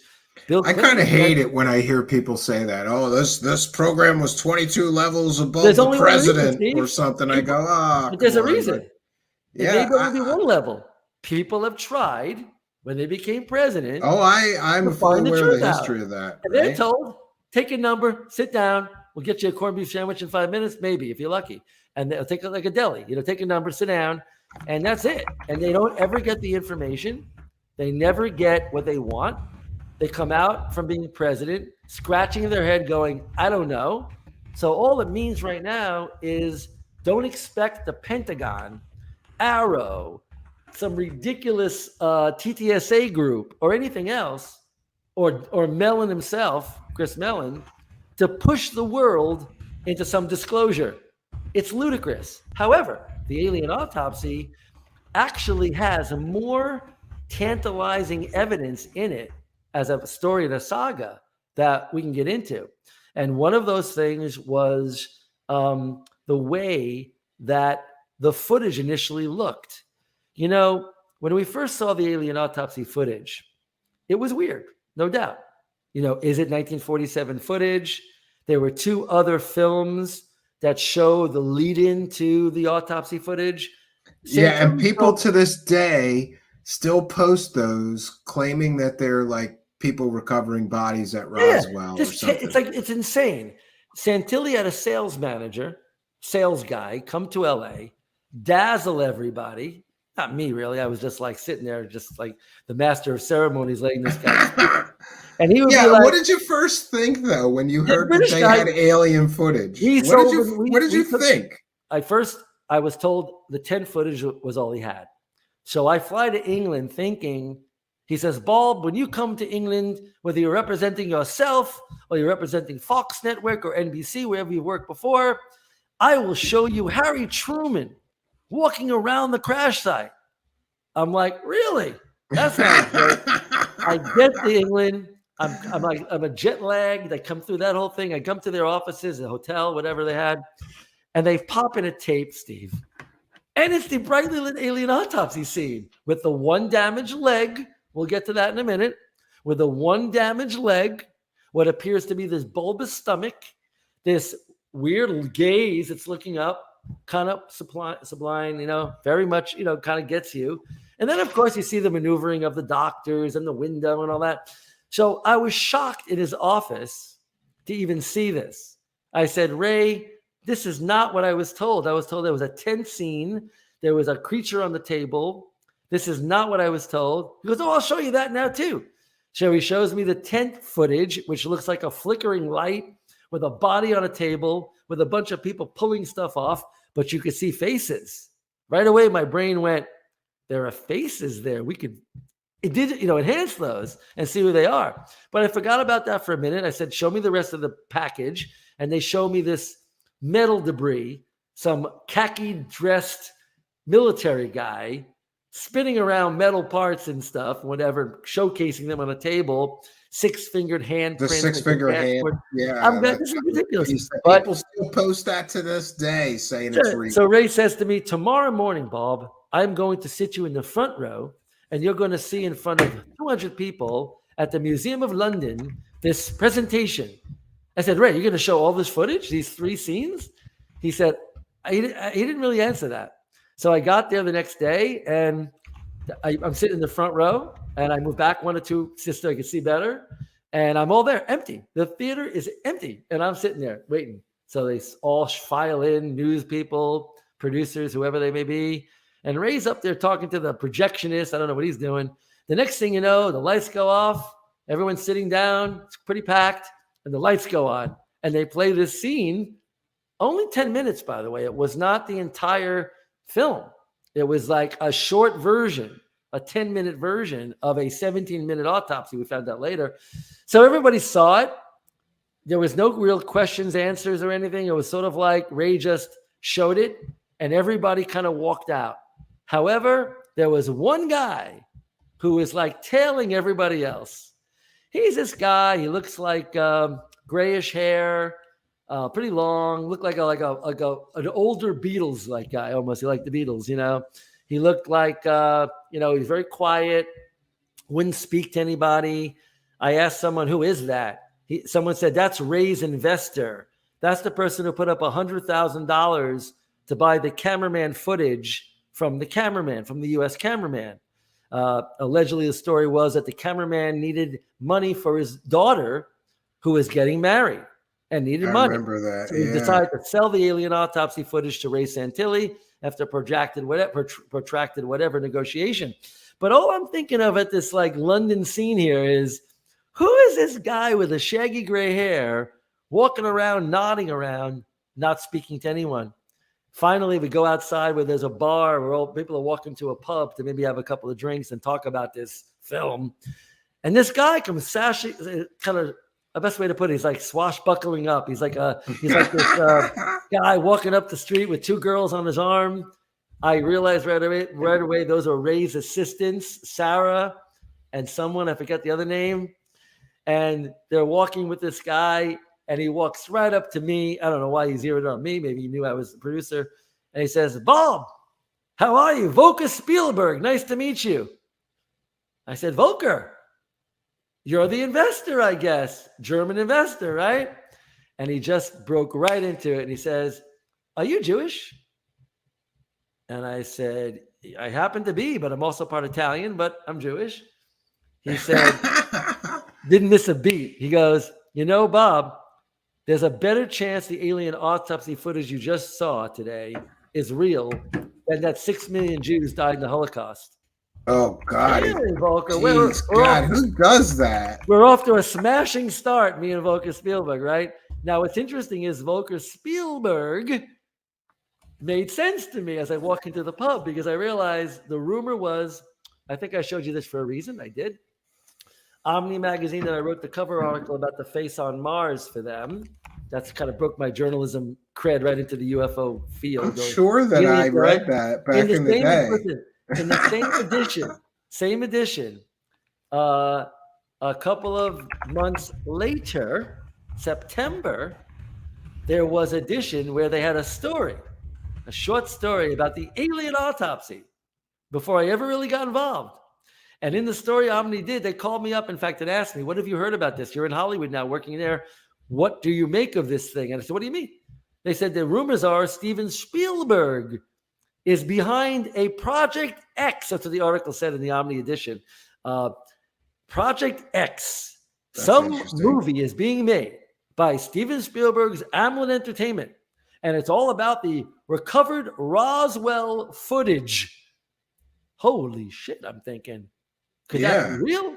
So yeah, but I want to ask you, when you first saw the footage, did you like have a gut reaction to it, or did you just say we have to find out more? Like, did you think it could be real? It might be real. It's definitely not real. Like, I want to know when you first saw it. The 10 footage was a non sequitur. I couldn't make any sense out of the 10 footage. Yeah, that's kind of worthless. And the wreckage footage looks kind of worthless. Well, until I discovered one of the guys was named Elliot Willis, and he wasn't from 1947. He was from 1994. Was a technician. Okay, so when we found out that was the unraveling of the hoax, as far as I'm concerned. We started with that. But you asked me the first moment I saw in Ray's office. Too small a screen, couldn't really judge it, wasn't sure, wanted to wait till I got to the big screen. When Ray played it on a major theatrical screen, I got to be honest, my dad, my late father, was one of the top photo experts in Madison Avenue in New York. And he was known for doing some of the finest retouching. He had a company that had all these artists that do photo retouching and change images and whatever. Cool. My dad taught me about when something is photographic. He would say, Bobby, let me show you something, little kid. You know, when something is photographic, Steve, you see the natural light, you see certain things. It was a good job. You can't. Anybody who says they thought the alien autopsy was fake from day one is just lying. Yeah, nobody I think knew. got it. When you first saw that, I just remember when I first saw it. But I was a child, and I totally wanted to believe. You know, and I read about Roswell. I think I had a book on Roswell. So I remember my dad thought it was all BS. I go, Dad, look, this is from the Roswell press, the book, and he's like, no, it's not. It's fake. It's rubber. Your dad was keying on, I think, the obvious. If you look at the story being told and you look at the footage, they don't match. The story is ridiculous. The footage, now I know, made by a major special effects guy with the help of a cameraman / journeyman, we'll call him journeyman director. This journeyman director. For faking it, they did a good job faking footage. You got to give credit. By the way, just take a look at the remake of that scene in the movie called Alien Autopsy in 2006 and from England. He doesn't come close. The same special effects guy doesn't even come close to the feeling and possible reality of that black and white film. So people who say they thought it was a lie, it wasn't real. Stan Winston, the late Stan Winston, was interviewed by Time Magazine after our third broadcast. We did a third airing of this thing before World's Greatest Hoaxes, where we debunked it. And Stan told me on the way to the rap party on the phone and other times, he believed it was an amazing job. But there were a couple of times Stan felt when they put the kind of flesh into the bowls, there were things that did not look right. You wouldn't treat alien flesh in that way. There were problems in the execution of the autopsy, Sure. but the actual look of it, it was a mystery. People who say, "Oh, I can right away see it was fake." There's they're still just making people it up. today arguing that it was real and that you're part of a CIA cover-up, Bob. There's a Facebook group. I know. There's I've a seen it. Facebook group, and he's a very nice guy, but I know. he totally believes it's I all real. feel for him, and- but yeah. but then you have Santilli, like Grusch in a way, saying things that are unsupported by the footage or anything else. Yeah, did you ever ask him where's the Harry Truman walking around? Oh, no, and- we have that. Yeah. Harry Truman was, if you watch the 10 footage, it's kind of weird, kind of wonky. But if you look at it, there's a guy in a trench coat. Oh, so jumping they're in front of saying the that camera. was the guy. Oh, Harry that was Truman. it. Harry wearing a trench coat. Ray will never be able. I mean, I was telling this company that I want to do this with. I hope we do it together. There are so many details about this story that nobody knows, that when they start hearing about Ray taking me out for the day in London, looking around as if he's being followed, I believed he was really worried. Who's following him? What's going on? What is this exactly, this alien autopsy? Is it a psyop? Are there government people trying to fake out the world with this material? Is Ray possibly working for some, is he an operative? To this day, I don't know, to tell you the truth. He would almost fit an operative to plant an alien autopsy story out there for reasons that might be hard for us to understand right now. So you got to give Santilli credit about one thing. He's been able to keep the story alive and convinced some journalists, I don't know who, but I'm not going to name them, LA Times, okay. The LA Times actually wrote a story. I love doing that. I may teach a course one day in journalism, and I'll bring this up. In college, if the New York Times can get fooled by Bob Bigelow and company, what do you want to call them? Group, whatever, Hal Puthoff and all the other people. If the LA Times can write several years ago, I believe it was the anniversary of Fox, either 25th anniversary. I don't remember exactly when this was, but I remember there was an event several years ago where the LA Times were covering Fox's hits over the years. And they mentioned Alien Autopsy, which I appreciate. It's one of their biggest hits of any kind ever, right, on the network. And they're talking about the story. They're telling about, the footage now known to be a possible reconstruction of actual footage that actually existed. I'm like, what? Where did you get the belief that there was any proof that Ray had footage? I don't want to spoil it because I want this other company and/or me, if I do my own version of it, to tell the story properly. But let's put it this way.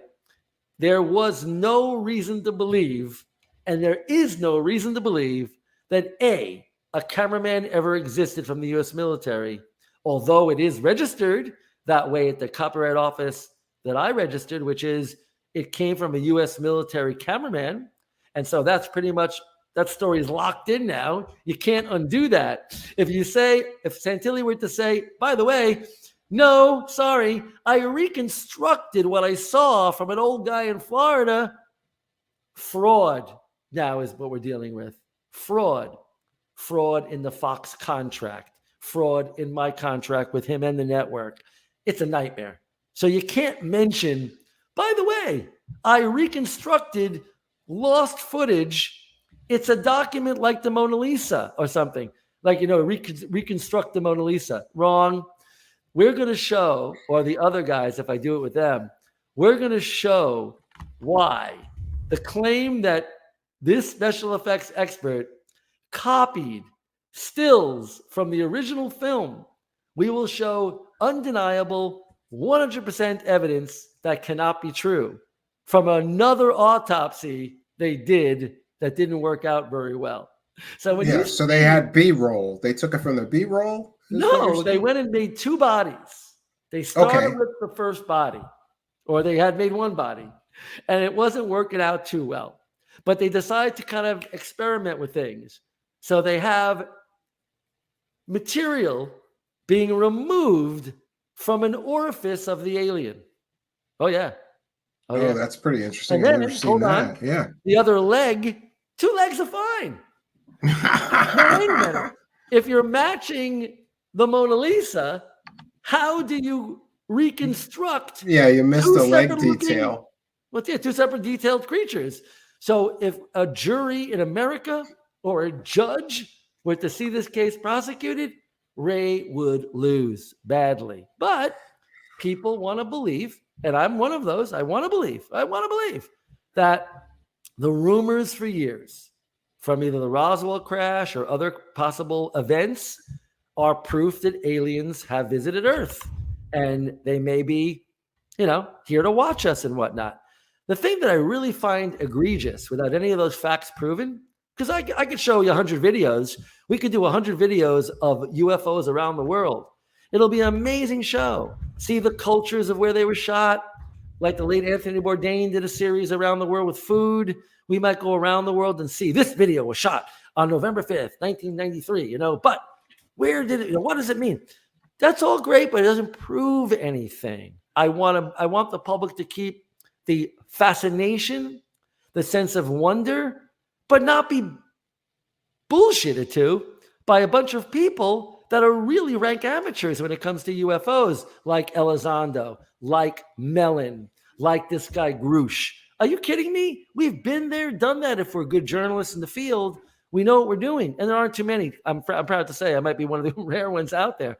So I don't consider somebody that runs with a story just based on somebody's testimony very credible as far as being a journalist. I would want to. You got to see some evidence, and that's what we're lacking here. Steve, and my biggest fear, Bob, is that it's going to take 3 years, but then we're going to find out that this guy got all the so-called evidence that he's talking about. He got from people like Putoff and Eric Davis and other people.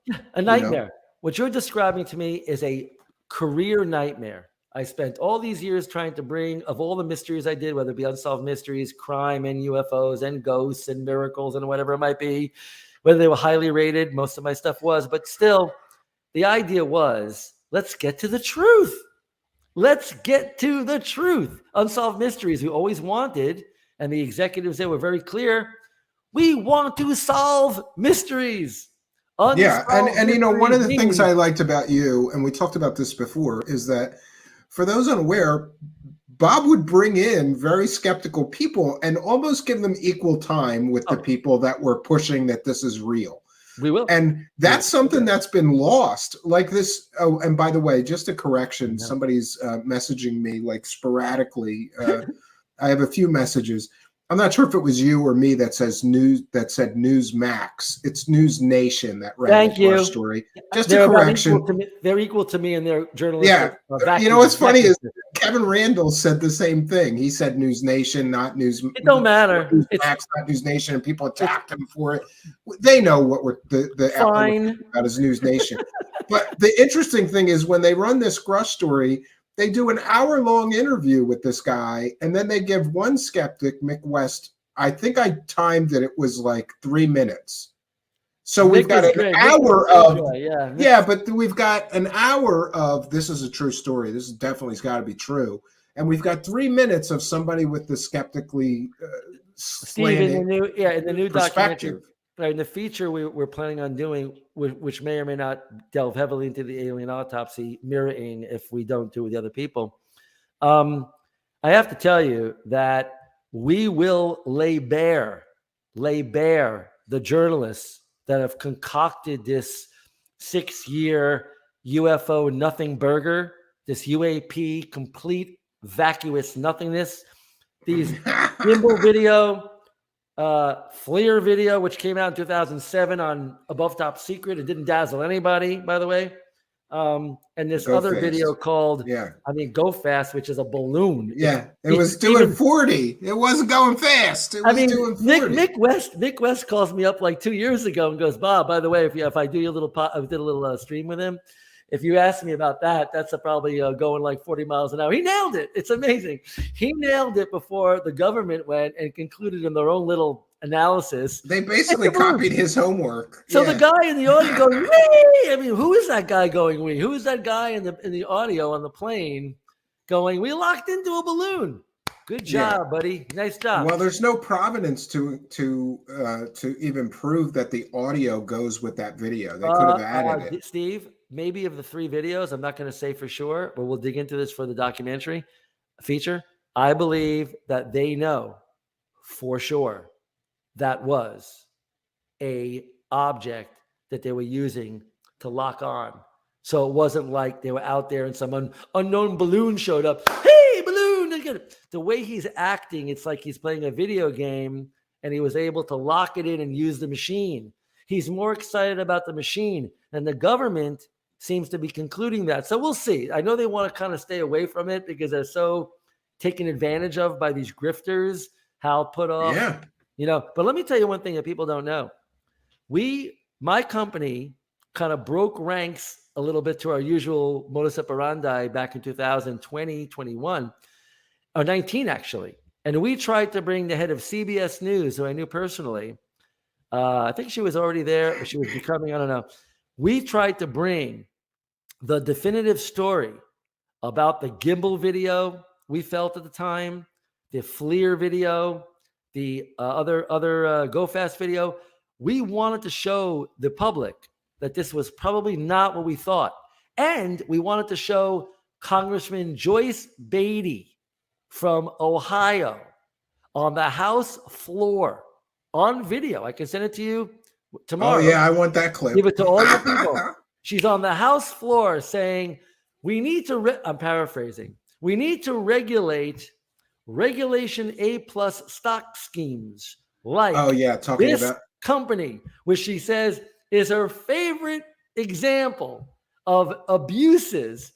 A company with a guy running it from a rock and roll band who claims he's going to get he's going to sell stock essentially to middle America from Wall Street, sell stock to have a company that's going to, create faster than light travel speed and study UFOs. Now, we all know she was talking about, To the Stars Academy. TSA, yeah. Do you think that the New York Times felt worthy enough to comment that a congresswoman on the House floor was pointing out this company as a scam that should be used as a reason to change the laws?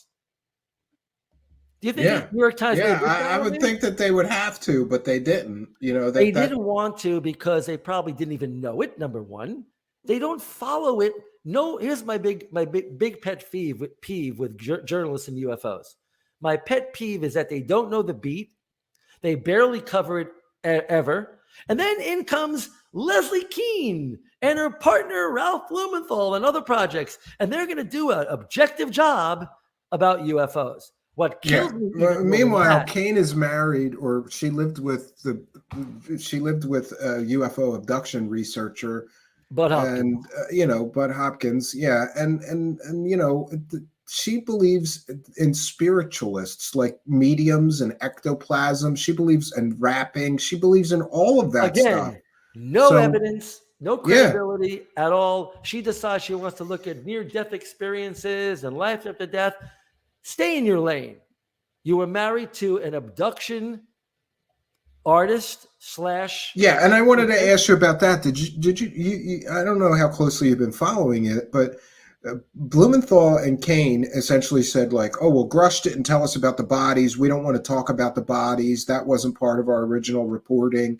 Meanwhile, she lived with one of the most famous alien abduction researchers, but she doesn't want to talk about the bodies. And is this a case of that's too far? That's a bridge too far. It's too much. So it's too much, right? So perfect. In order to make it believable, you have to pull it back a little bit. You got it. So she said recently that she might have exaggerated some of the TTSA story. I'm paraphrasing, but as long as it gets the UFO subject back into the news, back people talking about it, it's all okay. And I disagree vehemently.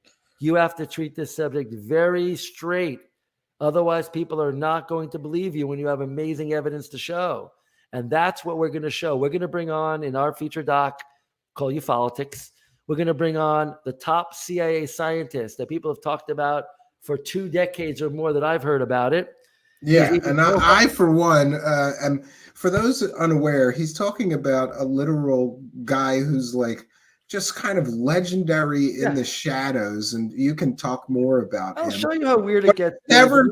He's never given this CIA person has been heavily involved in all of this UFO stuff for his whole Let me show you career. guys something right now. In the same edition, Oh, here, I'll solo you here. Fates on Mars, the same exact edition, there's an article about the individual we're going to be talking about. And Bruce Maccabee is a top expert. And the individual we're going to be talking about is profiled in this article. It's the only article I'm aware of. The coincidence is really uncanny here. That my first big feature article I wrote for a cover for a magazine like that, in the same edition, the writers of that magazine were interviewing both the scientists at the CIA and Bruce Maccabee about their collective interest in UFOs. Maccabee would bring, Bruce used to be in the Fund for UFO Research. He was a prominent Navy optical physicist that did work with the CIA jointly. He did a project with this individual at the CIA. They became fast friends, somewhat. And then Bruce Maccabee would be asked to come up to the CIA, as this article indicated, and give kind of like paper bag lunch meeting seminars about UFOs to CIA scientists. And Ron, this individual, we'll call him Ron, he will. Well, people know who you're talking about. It's Ron Pandolfi. Well, you know, right? I'm not going to quote him because I don't want him, you know. You don't want to upset him. Sure. But don't upset a CIA guy. You might end up vanished. Well, there are people that know his name. He's very well known in terms of the annals of UFOs. Whether or not he would state to the public whether he's been misquoted, represented, or misled by people feeding him information. Is for him to finally come on. But he's really going to give an on-the-camera interview with you, a deep one, right? Yep, this is it. And I will say it's the first time. We've been cultivating this for over 3.5, maybe 4 years. There is an interesting backstory. Some people may even know about it on the internet.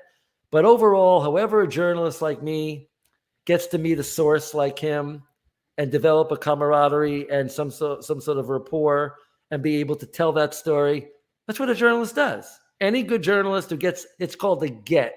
When you get an interview that's hard. Yeah. Oh no, it's a good get. That's an amazing get. And by the way, I for one have heard whispers about what he knows for my whole life. So I am very keen on hearing exactly what he has to say and what beans he's going to be spilling, if any, or what his take on the whole situation is.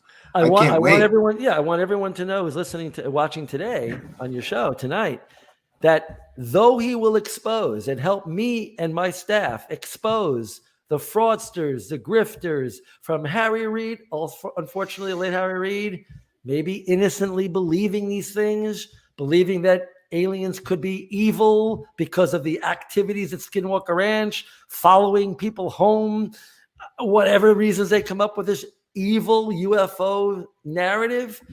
When people hear the truth of the individuals he knows oh so well and has watched them navigate, he will be telling the truth. But on the other end, he will be talking about cases that are fascinating, that he was brought into. I believe he will. I don't think it's been confirmed 100%, but I think he will be willing to talk about cases that are on the public record, that other journalists have touched on a little bit before me, a little.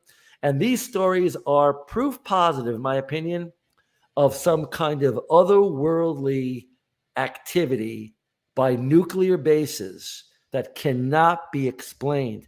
There's footage, thank God. There's radar tapes, thank God. There are credible. Oh yeah, well that stuff is incredibly interesting, and it should be. Right, B-52 pilots that pull up next to the craft and look at it and see the dome on it and see how big the craft is. Now, you want to impeach the B-52 pilot? Well, he drove a plane with nuclear bombs likely on it. So you would trust this source and others like that. There's also a film that was allegedly recorded during a missile test where the missile was, they were testing nuclear warheads. And apparently the record shows in the government records that a UFO, a flying saucer, flew in, zapped the warhead a couple of times, all on camera, all caught because they're filming to watch how the warhead comes out, learn about the nuclear possibility. If this, it's a dummy warhead, it's not nuclear active, but they're using this to test their weaponry. And this is in the files. Where is the film? A flying saucer, a saucer flies in, shoots. Yeah, I've seen a recreation of that footage, but people have seen I was a aware it was a recreation. recreation. Yeah, We want to see the actual evidence. Now, if Arrow or anybody else wants to really do their job, they follow that case, Jacobs and Mansman, those are the two names. You follow their story. See where that film may have been taken to. Clearly was shown, clearly is described. No one's lying. Those are the kind of evidences, or I should say, no one's likely lying. Now, again, I do believe that this individual from the CIA will say that people lie. Yes. People, this guy Schellenberg, whoever this dude is. well, it'd be nice to have somebody admit that for once instead of just pushing that it's all true. He tries to make it seem like just because you had intelligence clearances, just because you had a military level, you won't be lying about this stuff? Military people lie all the time. In fact, the DIA, I understand from my own journalistic research, is notorious. The Defense Intelligence Agency. And I'll let our source from the CIA explain the differences between DIA and CIA, if you will. But from what I've learned, the CIA operates out of the country. They're there to protect us from outside the country. Inside the country, the DIA, Defense Intelligence Agency, they operate in a way that could be to fool the other military, Chinese, Russian. Yeah, let them think we have alien technology. Let them think that we have super advanced. The DIA they birthed Skinwalker Ranch. The DIA went there with a few people, like this guy Lukaski. They claim they saw certain things because they were DIA. You give them some credibility. Guys like George Knapp write the little books and write the little thing. But people have to ask the question, would DIA personnel lie? I'll tell you a story, hopefully, in my own documentary. It was for the Guardian story on Unsolved Mysteries. It was probably rated higher than the alien autopsy. We did a story about a UFO landing in Canada. The video was shot by what looked to be a person named the Guardian. Yeah, I remember this. Some kind of a thumbprint. Oh, what's funny is a young Bob Kivia played the part of a Guardian. There I am behind the camera. You can see me. And they wanted me to do like a Hitchcock thing. I'm going to be in my own story, right? But Guardian has never been found. We have no idea what Guardian is. Some Canadian group did a documentary. It was like, you got to be kidding. It was ridiculous. It didn't prove anything. And so this video is a fascinating video, right? We don't know to this day anything more than NASA's head of the Jet Propulsion Laboratory, Dr. Robert Nathan, analyzed this scene, mainly the main scene where it's blinking, pulsating. You can see the saucer shape and everything else. It shines a blue beam directly at the cameraman, whoever that is. So Robert Nathan, the guy who invented image processing for NASA, how you get an image from space where it's all ones and zeros, and it becomes an image you can show the news and all that, right? Of the moon, of let's say another planet, whatever. Dr. Nathan analyzed this for us. He also did the enhancement of the tent footage. He's my friend. He was my friend. He's an older guy now. He's like 90. But he did these favors for me, Steve. He enhanced the tent footage so we could see the faces. So when we met Elliot Willis, the young technician at AK Music, a karaoke company, we were able to verify how he was fake. He was not a real cameraman. The real doctor. So in the alien autopsy footage called the tent footage, that one scene, there's the Guardian footage. So Robert Nathan concluded for Unsolved Mysteries and me that it was some kind of luminosity. He's never seen colors like that. It's on the right side of your screen there. He's never seen anything like this. He could not ever call it a hoax. He had no idea what kind of apparatus would create these light signatures. So why do I tell you the story? While we were waiting for our airing to happen, we were waiting for the broadcast. TV guy to come out with an ad, or was working on an ad already, full page or half page ad of Robert Stack holding the tape or showing the footage. All I can say is I got a call. I had to go up to NASA, JPL. Dr. Nathan said, Bob, I told you if I ever see anything that could be a hoax on this thing, I'd let you know. I said, what, did you do a new analysis? He said, no. I got a call from a guy named Carl. He's from the DIA. And he says he can show us why this is a fraud. I said, oh my God. So we had already shot our story, Steve. It's way before it ever went on the air. It turned out to be the highest rated Unsolved Mysteries broadcast ever. I remember this one because I watched Unsolved Mysteries every time with my father. And my father would get up to get snacks during this crap, he had no interest, but I was right there oh my God, it's aliens. So listen, 1 out of 4 TVs, a 25 share in homes, meaning 25% of people with their televisions on were watching this. Amazing. So before the broadcast, Dr. Nathan says, Carl's coming up, you got to come up. So this guy, Carl from the DIA, meets us at Jump Up Ocean Laboratory. He wheels in this apparatus that looks like a tower of equipment, video, camera, whatever. He says, I'm going to show you guys, Mr. Kiviat, I'm going to show you an NBC, Unsolved Mysteries, and I'm going to show Dr. Nathan why it's fake. So he says, play your video of the footage. So I put a tape into the footage, and he goes, okay, I'm going to shine my camera on the TV screen. He has a monitor underneath his apparatus here on the tower, and he says, look at the monitor. Nothing. He's shooting the television. We're seeing the Guardian footage like you showed, but we're not seeing anything. It's just black on his screen. He says, you see everybody moving around? What are you talking about? Bob Nathan threw this guy out so summarily, it was almost embarrassing. He was like, don't bullshit a bullshitter, Carl. You get the hell out of my office.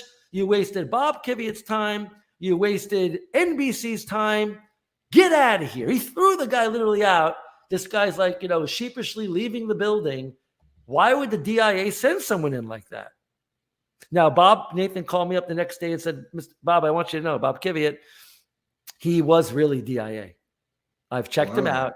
That's pretty interesting. DIA. So he came in to try to debunk it as fake, but they weren't showing you evidence, right? It was like a blank screen. It was a comedy, Steve. It was almost like a dog and pony show comedic, like Laurel and Hardy, the old days. It was funny only because of how goofy it was.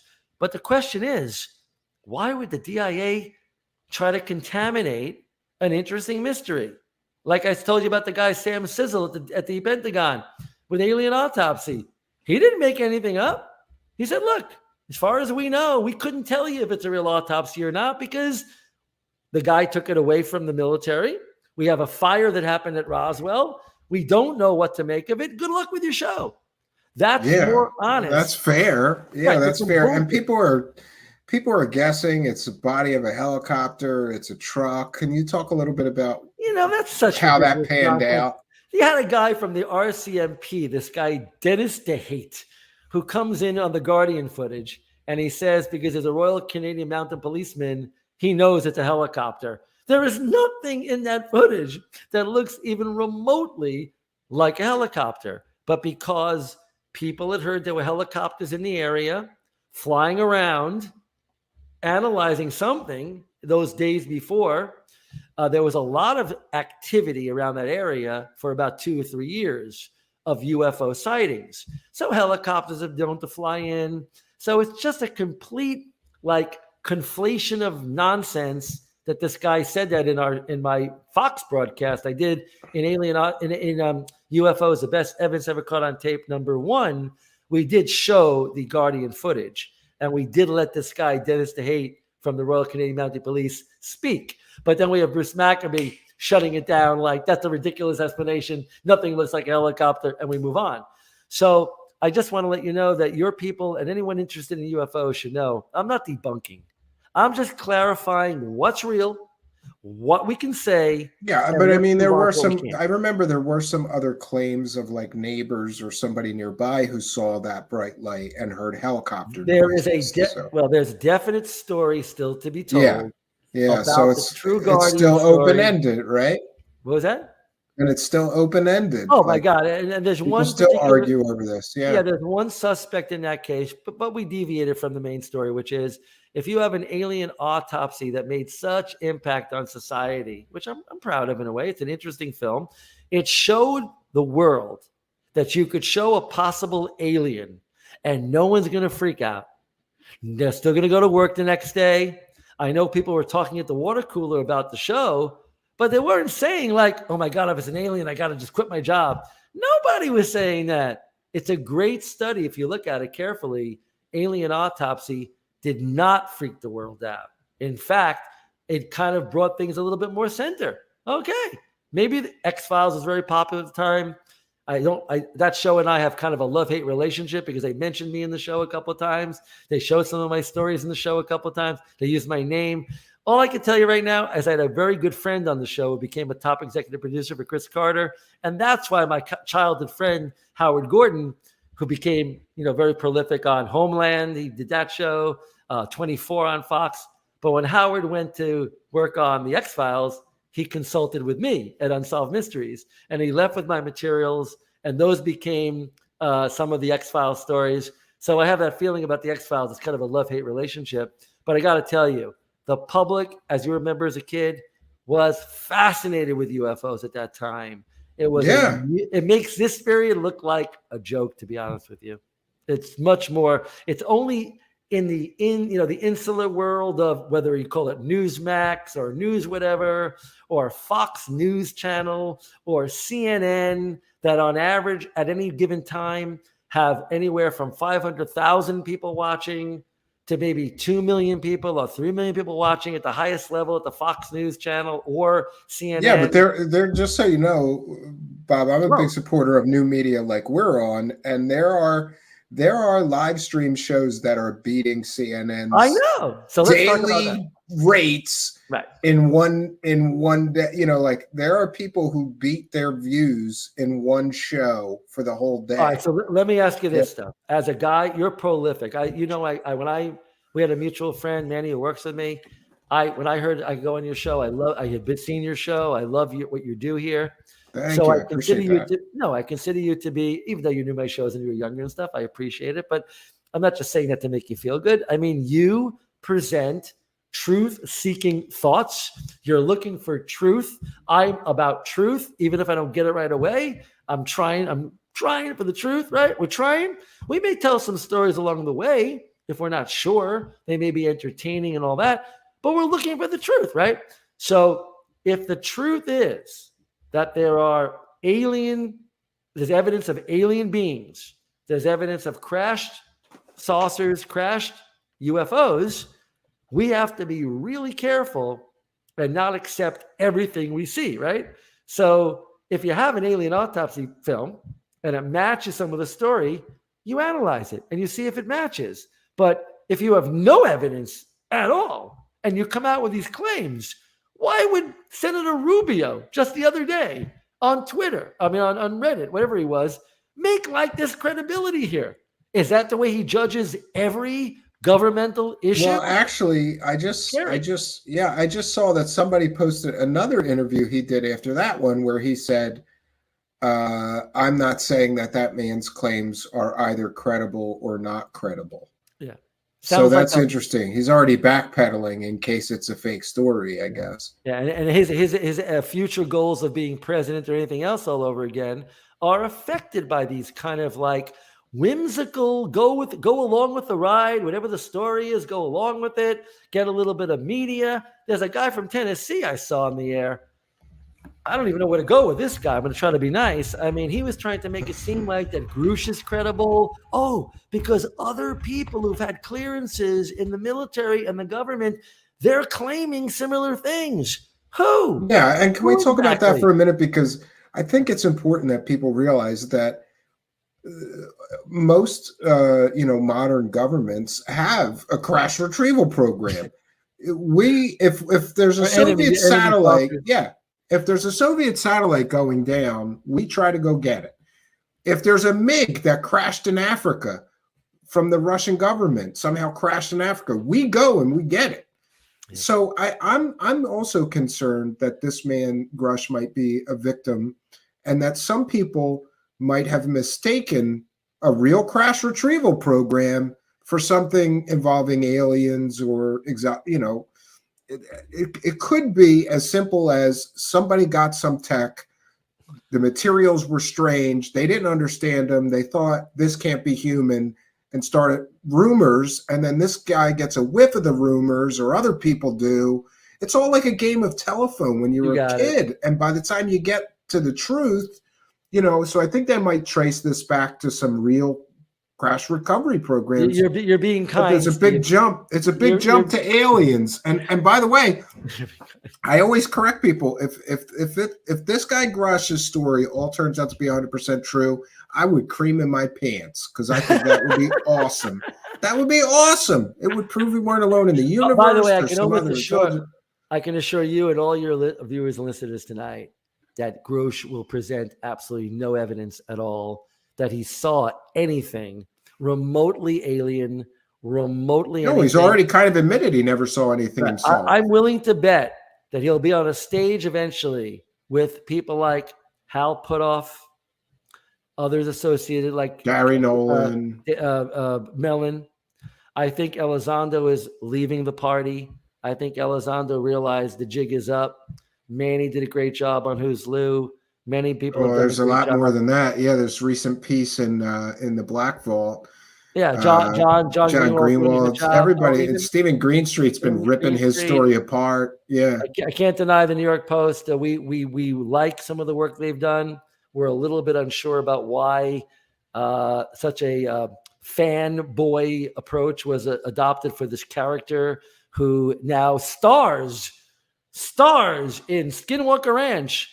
When after he bought Skinwalker Ranch, he begged me, Bob, please don't tell anyone I bought Skinwalker Ranch. It's gonna hurt my business. It's gonna. Yeah. Oh, a lot of people don't know this, but Bob, I you got to tell this story. So Bob was the first person that knew who bought Skinwalker Ranch, right? Tell me about this, because this is funny. You're one of the first that knew. I was working with a research group in Florida that were pinning down where the gimbal footage was shot. They were analyzing the sky. They were doing a great job. And sure enough, they collaborated with me to some degree. And what happened was this guy had good old Jeremy Corbell filming him for a Skinwalker Ranch cheesy documentary that I would have never made years ago, but for whatever reason, we were able to get it out there.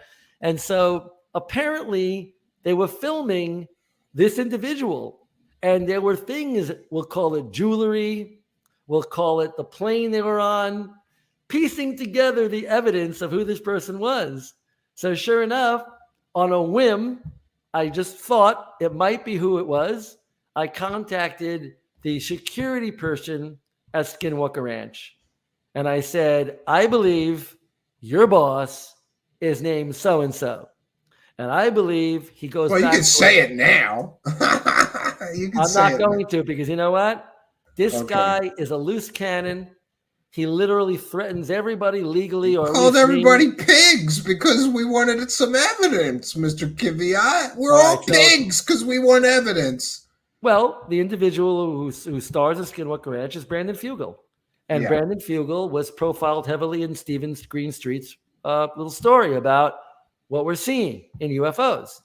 And because he's a prominent real estate agent in Salt Lake City, and the family goes back to Utah history lore like crazy, you want to give this guy a degree of credibility.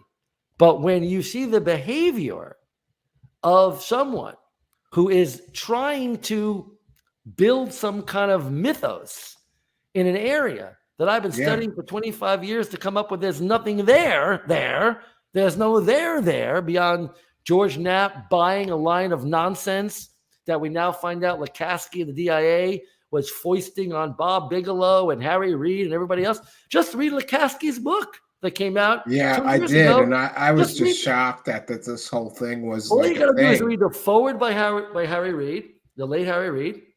The first chapter, I'm not making it up. All swap never really was what it claimed to be. ATIP never existed. Completely made up word. Just ridiculous. Great Lou Elizondo ran a make-believe name company. I always It get had in no trouble. meaning. I get nasty messages, Bob, because I say he ran a Pentagon UFO program in the land of make believe, and I get messages every time I say that. But it's true. Yeah. Your readers, your viewers should become readers of a book called Blank Check by Tim Weiner. Oh, I know that book. Yeah. When I exposed with Geraldo Rivera years ago, right before Unsolved Mysteries, I moved from New York to LA. I worked for a show called Now It Can Be Told with Geraldo Rivera hosting. 1 year it was on, like a hard copy, current affair kind of thing, right? And we debunked in a half-hour episode the entire psychic warfare program. Oh, yeah, Stargate. It was. Yeah, it was ridiculous. General Men Albert, Who Stare at Goats. That's Right, basically the same story. Yeah. Hal Puthoff, the same guy behind some of that nonsense, is in TTSA.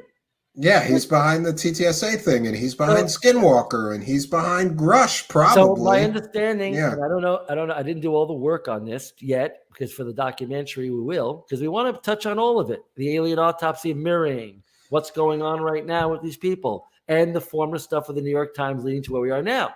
So Politics is an important documentary, Stephen. I'm just going to chomp in right now and say, we are in a different world right now. When I used to go to the Fox network and present this stuff, they'd be like, Bob, we love this stuff. Now it's just 4 months ago, an executive there.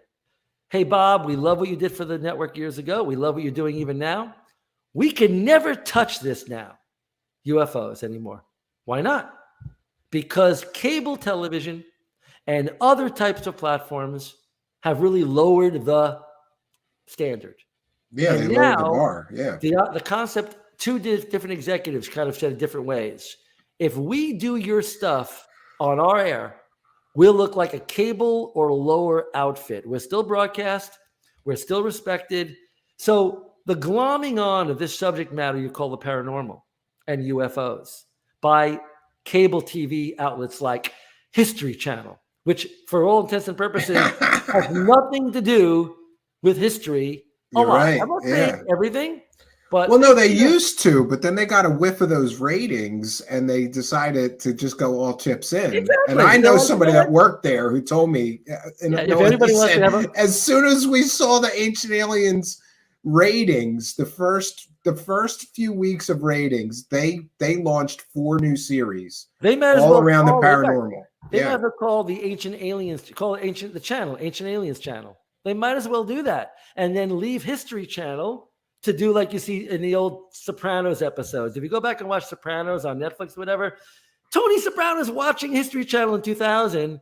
It's like war stuff. Yeah, my dad loved it. He loved World War II, and Vietnam stuff. So he loved the History Channel before they did the switch. Exactly. So what happens now is that we have channels that have really just gone for the money, have given up their entire branding, okay?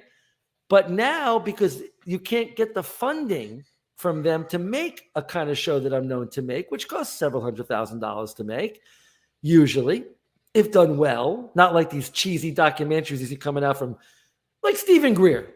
Stephen Greer shows up in my office in 1993 at Unsolved Mysteries. You're my young producer. I just moved from New York. I'm working on the Guardian story. I'm getting a few other stories going. I'm kind of an eager beaver producer there.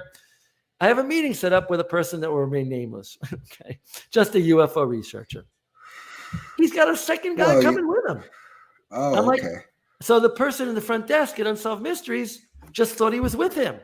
So I said, who are you? My name is Stephen Greer. I'm a medical technician. I'm an EMT technician. And I'm going to be, with a matter of minutes, he's telling me he's going to be the biggest UFO researcher because he's got government contacts. And I'm sitting there going, I just had Bob Nathan from NASA. I've had people in my shows, major people. Yeah. You know, I don't yeah. need to hear that bullshit. I go, Mr. Greer, not doctor, right? Mr. Because he did say to call him doctor.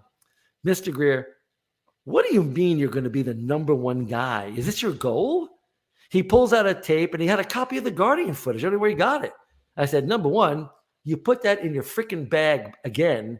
You never bring that tape out again. We have an exclusive with the guy who got the footage from this Guardian. Yeah, you own the footage. You better never let that out of your sight, which he didn't. Okay. But I've been watching that guy build a complete farcical career, teaching people that he could communicate with flashlights, with UFOs, CE5 technology.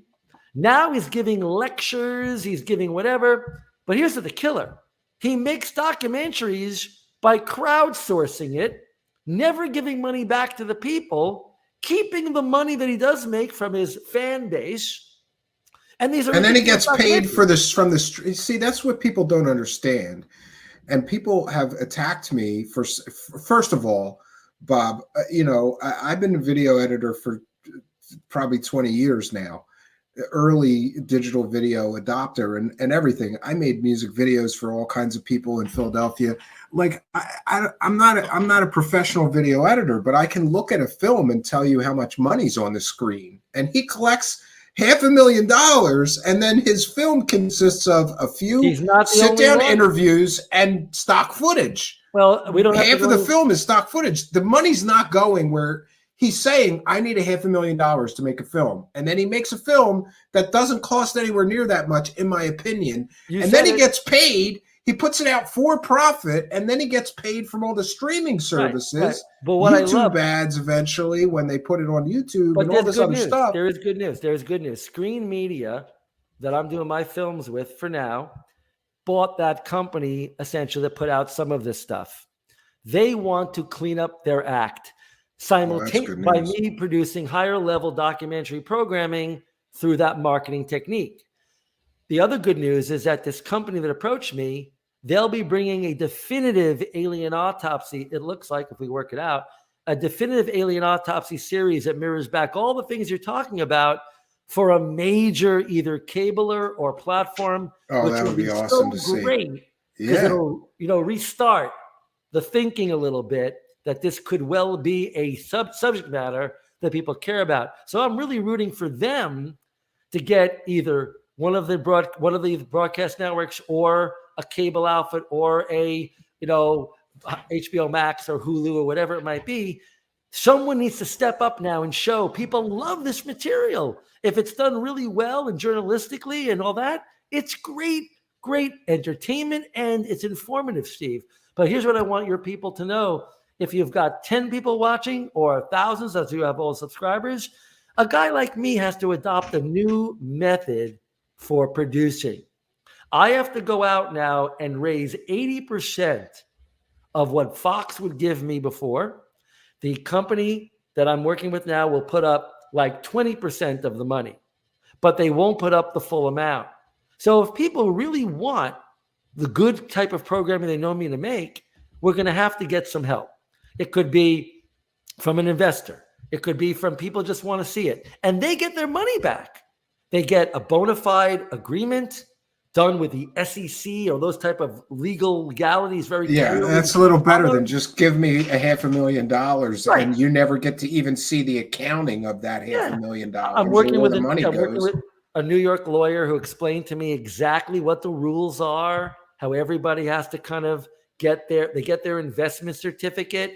As soon as the money starts coming in, they get paid back their investment. If it's $5,000, they get back the $5,000 plus a 30% interest fee, and then they get a percentage of all the profits forever in perpetuity. Tell that to Stephen Ripoff Man Greer. You said that, not me. Oh, by the way, we will invite Stephen Greer to be in the documentary. We will invite all the people. Gary Nolan. I've asked Hal Puthoff to be interviewed already. Hal Puthoff, Bob, why are you being mean to me? Why are you doing this? Why are you doing that? Hal, I met you on the psychic stuff in the early 90s. Welcome back to my journalistic room, it's all about truth. How? Truth. Now, by the way, I don't know this to be true. I heard it's true from very knowledgeable sources. Hal Puthoff apparently was the go-between between Bob Bigelow and the guy who bought Skin Oak Ranch. Yeah, well, I Why think was that's that? in print. That's actually in print somewhere. Why was that? Why would Yeah. Hal Puthoff operate as a escrow guy? What? Yeah. Yeah. He's the one who approached Brandon Fugal and said, "Hey, do you want to buy a haunted ranch?" Basically. So anyway, I just think because tonight was about alien autopsy somewhat, I want to make sure people realize there's going to be another round now. There is an attempt by these people, apparently in England, to continue their fraud, to convince people that there was, just so no one gets confused tonight before we end, Yeah. when Santilli and the alien autopsy was revealed to be a fraud in my first show, World's Greatest Hoaxes, but we didn't debunk the brightly lit scene because we said we don't know who made that film. I found that filmmaker or special effects guy around 2002. He signed a non-disclosure agreement with me, or I should say I signed it, guaranteeing that I would never tell who he was until we got a full documentary so he could reveal the fraud. Santilli and the company in England called Warner Brothers UK, they rushed that movie out there called Alien Autopsy. And that established for everybody for all time the ridiculous claim that he had real film footage. He had a real cameraman played by Harry Dean Stanton, the late Harry Dean Stanton in the movie. Yeah, and the reality is that when Bob pushed him to talk to the cameraman or get questions answered, they filmed a homeless man in a hotel room and made him pretend that he was the cameraman that filmed this alien autopsy. The company that wants to maybe pact with me on this new series that will hopefully reestablish this programming on other channels besides History Channel, thank God. I mean, the bottom line is that you have what did you just say? I forgot what I said. You said something a second ago. I was going to comment on that. It was the fake cameraman, homeless man. Yeah. When you hear how they concocted this, they didn't know I was searching for this special effects guy to expose the whole fraud, but I had already been on that track. So finally, I get a call. It was way before I found the guy. Way before. He calls me up, Ray Santilli, and he says, "Bob, get ready to go to New York. I'm living in California. I have no reason to go back to New York." He says, "I know you have your family in New York. Get ready to visit Mom." I said, "Ray, cut the crap. Why would I be going to New York?" At this point, New York Times wrote an article about our third broadcast. We hadn't done World's Greatest Hoaxes yet. So Ray said, "You go to New York. I'll meet you there, and you're going to meet the cameraman." I can't believe it. I tell Fox, I'm on my way. They're chuckling. They don't trust this guy at all any more than I do. So I go to New York, and I told this company that wants to make this full series of me the story. So I'm not going to give it all away today. But the story is pretty basic. Ray doesn't show up. His underling, Gary Shoefield, shows up. I'm supposed to walk into this hotel in Midtown Manhattan, which I did. While I'm walking into the lobby, this guy, Gary Shoefield, says, "Bob, I know you expected Ray to be here, but it's me. But you're about to meet the cameraman's son." Oh, jeez. So you flew all the way to New York from California, 8-hour flight. Listen, I said, "Gary, I'm fuming. I'm fuming now, you know. Gary, I travel 3,000 miles. And don't bring up my mother. Don't bring up my family. It has nothing to do with me living from New York. You wasted my time. You wasted Fox's time." Because no. I'm telling you, you gave us 25 questions. We had the cameraman look at them. The son helped film the cameraman. It's on tape. It's an interview. I go, "You gotta be kidding me." So, knock, knock, knock. Guy walks in. I'll save the rest for this other show. Oh, he's the cameraman's son. Yeah, but it turns out to be you know the history. I mean, yeah, it turns out to be a homeless man. They paid in a motel room to pretend to be the cameraman. Yeah, tried to convince me, but you gotta give them a little bit of credit. They recognize they gotta produce material. They can't just tell a story like Grusch. They have to develop something. So Fox is aware I'm in LA now. I got this guy, Gary Shufield, in a hotel room. So sure enough, the Fox executive, Mike, comes to the hotel, looks at the interview, goes, get out of here, we're leaving. This guy is sitting with a hat on. He's answering questions like, no, yes, maybe. And so when I saw the movie Alien Autopsy out of England, I was in shock. They had the audacity to brag how they faked me and the Fox network out. They didn't Yeah, and you were not fooled, and even in the least. But get this one. But he's really going to try to do a resurgence of this thing, because his original claim is that the footage was real, but it disintegrated, so they made a recreation. So what? Now he's going to show us the real footage? Or So how are they going to continue this? The catch is that I mentioned this first alien autopsy that has things coming out of the aliens' private parts and whatever. It's just really ridiculous. That's one part of the audacious, obvious, fraudulent nature of this stuff. But then the cameraman footage pushes it to a next level. However, the next level is if you watch the 17-minute autopsy, Bob Kiviat or Steve Camion, as Ray Santilli claims, and Gary Shufield claims, you can see in one particular sequence the real footage. Somehow the real footage is mixed together with the recreation footage. Oh, come on. And he even points to where it is. Now, I will say this. When I show it either in my documentary feature as part of my alien autopsy story coverage to end it once and for all, which I intend to, or the company, which I probably prefer better, does the big series with me with that channel we're talking about, or that platform we're talking about, you're going to see this whole thing play out, Steve. You're going to see how. Oh, that'll be interesting to get something new out of it. Yeah, you know. You're going to see how ridiculous. And not only that, like I said, the audaciousness of these fraudsters needs to be looked at, because we might find other hoaxers come out in the next few years because of all this government tomfoolery and nonsense. You might see some other audacious hoaxes pop out.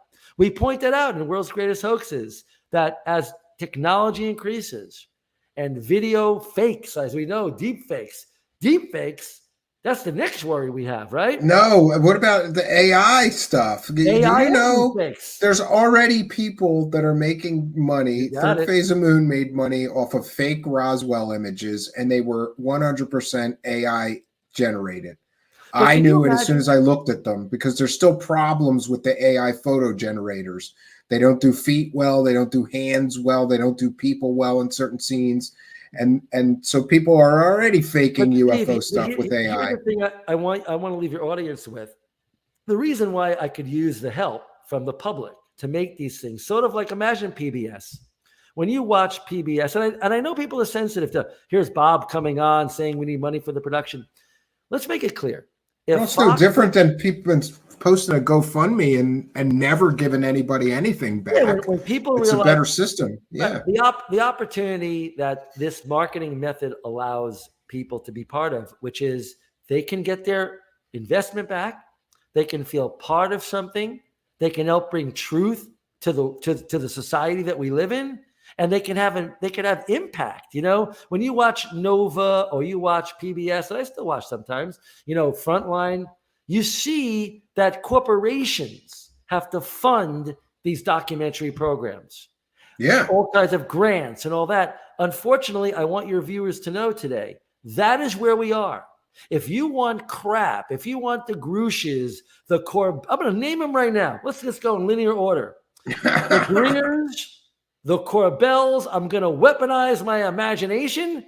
You mean you're going to bullshit everybody with George Knapp's lower hanging fruit stories that can never go anywhere, in my humble opinion. Number two, if you want to make a difference, push back on these people. Say, look, you claim Grusch. Who is it you're talking about? What are they showing you? Give us some proof of what you're talking about. If you don't do that, you look ridiculous. Let's go back to the LA Times. When they did a Fox story about alien, and they mentioned alien autopsy a bunch of years ago, and they tagged the end of the article with, the story now is that it was reconstructed from a film that disintegrated, whoever. Why wouldn't that paper even if it took a couple of days, track down the claim, say, look, Santilli, where in the film is the real footage? You claim there's real footage in there. You claim it. Show me where. Now, spoiler alert, there is a place in that 17-minute autopsy that has puzzled me a little bit over the years. By no means does it mean it's a real alien or anything, but it looks slightly different. If that's what they're talking about, let's bring it up. Well, couldn't it be that they spliced some footage from the other body that you mentioned? They made 2 latex bodies, so maybe they had 2 takes, and they could have spliced some of that in. I would never say it's been conclusively debunked and conclusively done the right way, because these people are very shady. They don't really want to give you access to the full story. Ray Sure. he's been claiming for the moment he appeared in 1995. Bob, we have real frames. Just show us a couple of frames, even. Then he tried to sell one for $1 million recently, didn't he? Not one frame, Steve. It was all that. What's that called? You're much more knowledgeable than me. What are those like digital? They're digital valuations. It's not even a real frame. He never showed a frame to anybody, like an auction. I forgot what it's called. Oh, NFT. Yeah, an NFT. Yeah. It was never proven he had any frames at all. In fact, he has failed miserably in presenting any concrete evidence. There was a cameraman from Cleveland. There was ever Elvis Presley footage that the guy claimed to be shooting, and that's why he tipped him. Hey, by the way, I got something else to show you, as Jonathan Frakes says for my words I wrote. I mean, it's a great story, but Steve, it's my responsibility to make sure, because I put that out there, to make sure it gets resolved. And it will be resolved, in my humble opinion, probably by that series that this other group wants to make. I believe that. Yeah, I for one can tell you that I think I speak for everybody. I would totally watch a series that broke down like how this thing was created, the cultural impact, how you and others, how you brought in all these experts, and the aftermath of when it's fake, and the still attempts to profit from it, even after all these years. They're still trying to make money from that thing. These are the most audacious hoaxers. If you study hoaxing, and you have to, Orson Welles, most people know him to be a great filmmaker. At the end of his life, he was really focused on what's real and what's not. He has a documentary called F is for Fake. You got to see this. It's a very unique documentary. Oh, check it out. Yeah, I like Orson Welles. He ties together art fakers. This one art faker who can imitate Picasso and imitate people, artists beautifully. And it took years to track this guy down and prove he was a fraud. Clifford Irving, the Howard Hughes fraud. I mean, there you go. Biography fraud. Not to mention, again, the Hitler Diaries. The Hitler Diaries was a big one, yeah. These are case studies, and Santilli is now, I believe, bar none, the most audacious of all. Well, don't you think, listen, if it turns out that Grusch never comes through with any kind of an evidence, he's kind of close, though. But the cultural impact, one thing I was taking careful note of and noticing, I had a few people that are neighbors, friends, relatives that know what kind of a show I do ask me about this Dave Grusch thing, but only a very few, or maybe, actually, no, I probably had like 20 people. But when the Alien Autopsy came out, everybody was talking about it. Like everybody. I know. It was so much more impactful. So well, I guess you're right. Yeah, your memories of it are great. And I want to remind you, as a young guy, we brought in 2 of the top pathologists in the world. I remember, yeah. Now, truth be told, everybody thought I was kind of like, creating a little more mystique because I brought in Cyril Wecht, because he was well known to believe the JFK assassination was a conspiracy. But because of one particular piece of evidence, not so much the autopsy itself, it's the bullet that was laying on the gurney on where Governor Connolly was laying when they brought him to the hospital in the JFK assassination. Cyril Wecht felt that bullet that was a pristine, out of the box almost, laying on the gurney in the hospital, found by one of these, how did that break skulls and how did it bones go through bone off Connolly, Yeah. Kennedy's bone, it would be a mushed in front. So I believe that Cyril Wecht might be a conspiracy monger, but he also would be very scientific, and he was. And then, of course, we have C.L. Milroy. This guy had done thousands of autopsies in England. He had no axe to grind. He was not a Yeah, it was interesting that you got actual experts that have done a lot of autopsies to look at it. Stan Winston said, which turned out to be true, God bless Stan. He said, I would hire this guy like that if it's fake, meaning it was a level that he could relate to of skill. He could relate to it. So that's why I called him on the way to the airing here on the West Coast, the premiere episode. I called Stan. I said, Stan, as a journalist and a producer, I must hear from you. One more time. Tell me what you believe the autopsy looks like to you. He said, Bob, you heard me. If anybody ever came to me and said they made that, I would hire him like that. That's don't know. interesting. Yeah. He says, I don't know how it was done, some parts of it. I'd like to know. It's Stan Winston we're talking about here. Yeah, yeah. And So back then, and this is before This is before everything was CGI. Yeah. So I said to myself, going to the airing party that we had, I walked in, everybody was ready for the airing. I said, we're good. If Stan feels that, we're not saying it's real, but it justifies being on the Fox network in prime time. And the millions of people that tuned in for 5 different airings, as the executive Mike Darnell tells everybody that will ask, it ran 5 times, and he always says, and it rated every time, which means it got the ratings every time, almost the same rating. Imagine 60, 70 million people. 80 Stand million by. I'm sorry. I was frozen there for a moment. But 80 million people in the 3 airings, roughly. Yeah, and I don't think that this Grusch interview got anywhere near that. Oh my God. I don't even know what, Steve, I'll be frank with you. I came on today with a real goal to make sure people realize this is nothing compared to the buzz that was going on then, not just about alien autopsy, about the belief in UFOs. And there's a reason. We were seeing more and more videos being shot with home cameras than we're seeing now to, like, I guess, the 10th degree, whatever, minus 10, whatever it would be. So something's going on. Like I said, we're going to do this series development. A group approached me, and they interested in the 100. We're going to call something like the 100 greatest UFO video hotspots, where we're going to show people 100 videos shot all over the world and space that make this look like a joke. It is a joke. A joke. I can't wait. I can't wait to see these new Your projects. kids are younger than mine, right? Your kids. My kids came over recently, and they're watching one of my specials, UFOs Caught on Tape 1. And one of the kids goes, Dad, there's more footage here. And it beats those 3 TTSA footage things. It's unbelievable. That were all turned out to be nothing burgers. Yeah, I thought when I saw this breaking, I thought it would last a few weeks. I thought a journalist would get involved. Not one. Well, the problem with the story keeping going here is that there's nothing else for the true believers. So that's just going to go with this, this guy said it, so let's wait for evidence. And now there's supposed to be hearings. And one of the things that's disturbing to me is that if anybody of any different other belief system wanted to waste taxpayer dollars on their belief system, we would not allow that.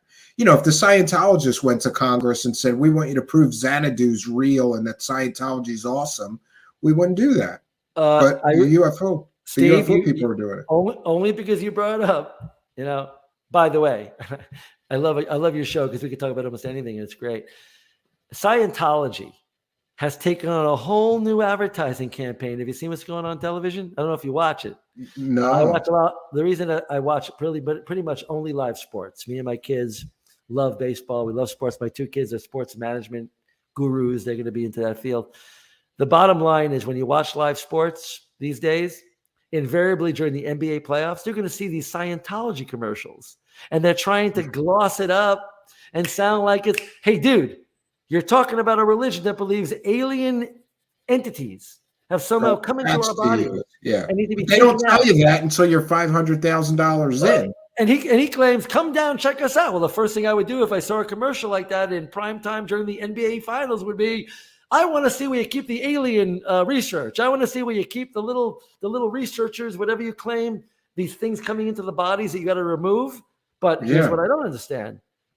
Journalists like the New York Times, they didn't even know that Hal Puthoff is believed to be, was, or probably still is a Scientologist. Now, the only reason I know that is in the pre-interviews with our CIA expert, he's going to point out, if it's truth be told, truth seekers, that there's a Scientology angle to a lot of this fraud going on.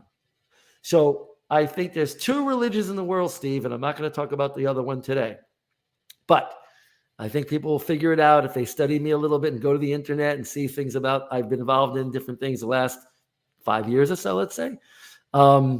There's two religions that seem to not give a crap about truth and aliens. And that's Scientology. L. Ron Hubbard is a science writer. He made up Science Scientology. fiction, yeah. He made it up like he's writing a book, Dianetics. And then we have this other religion that comes out of upstate New York, where I come from, where I'm from. You know, I went to school, college, journalism degree in upstate New York. And that's where this other religion came from.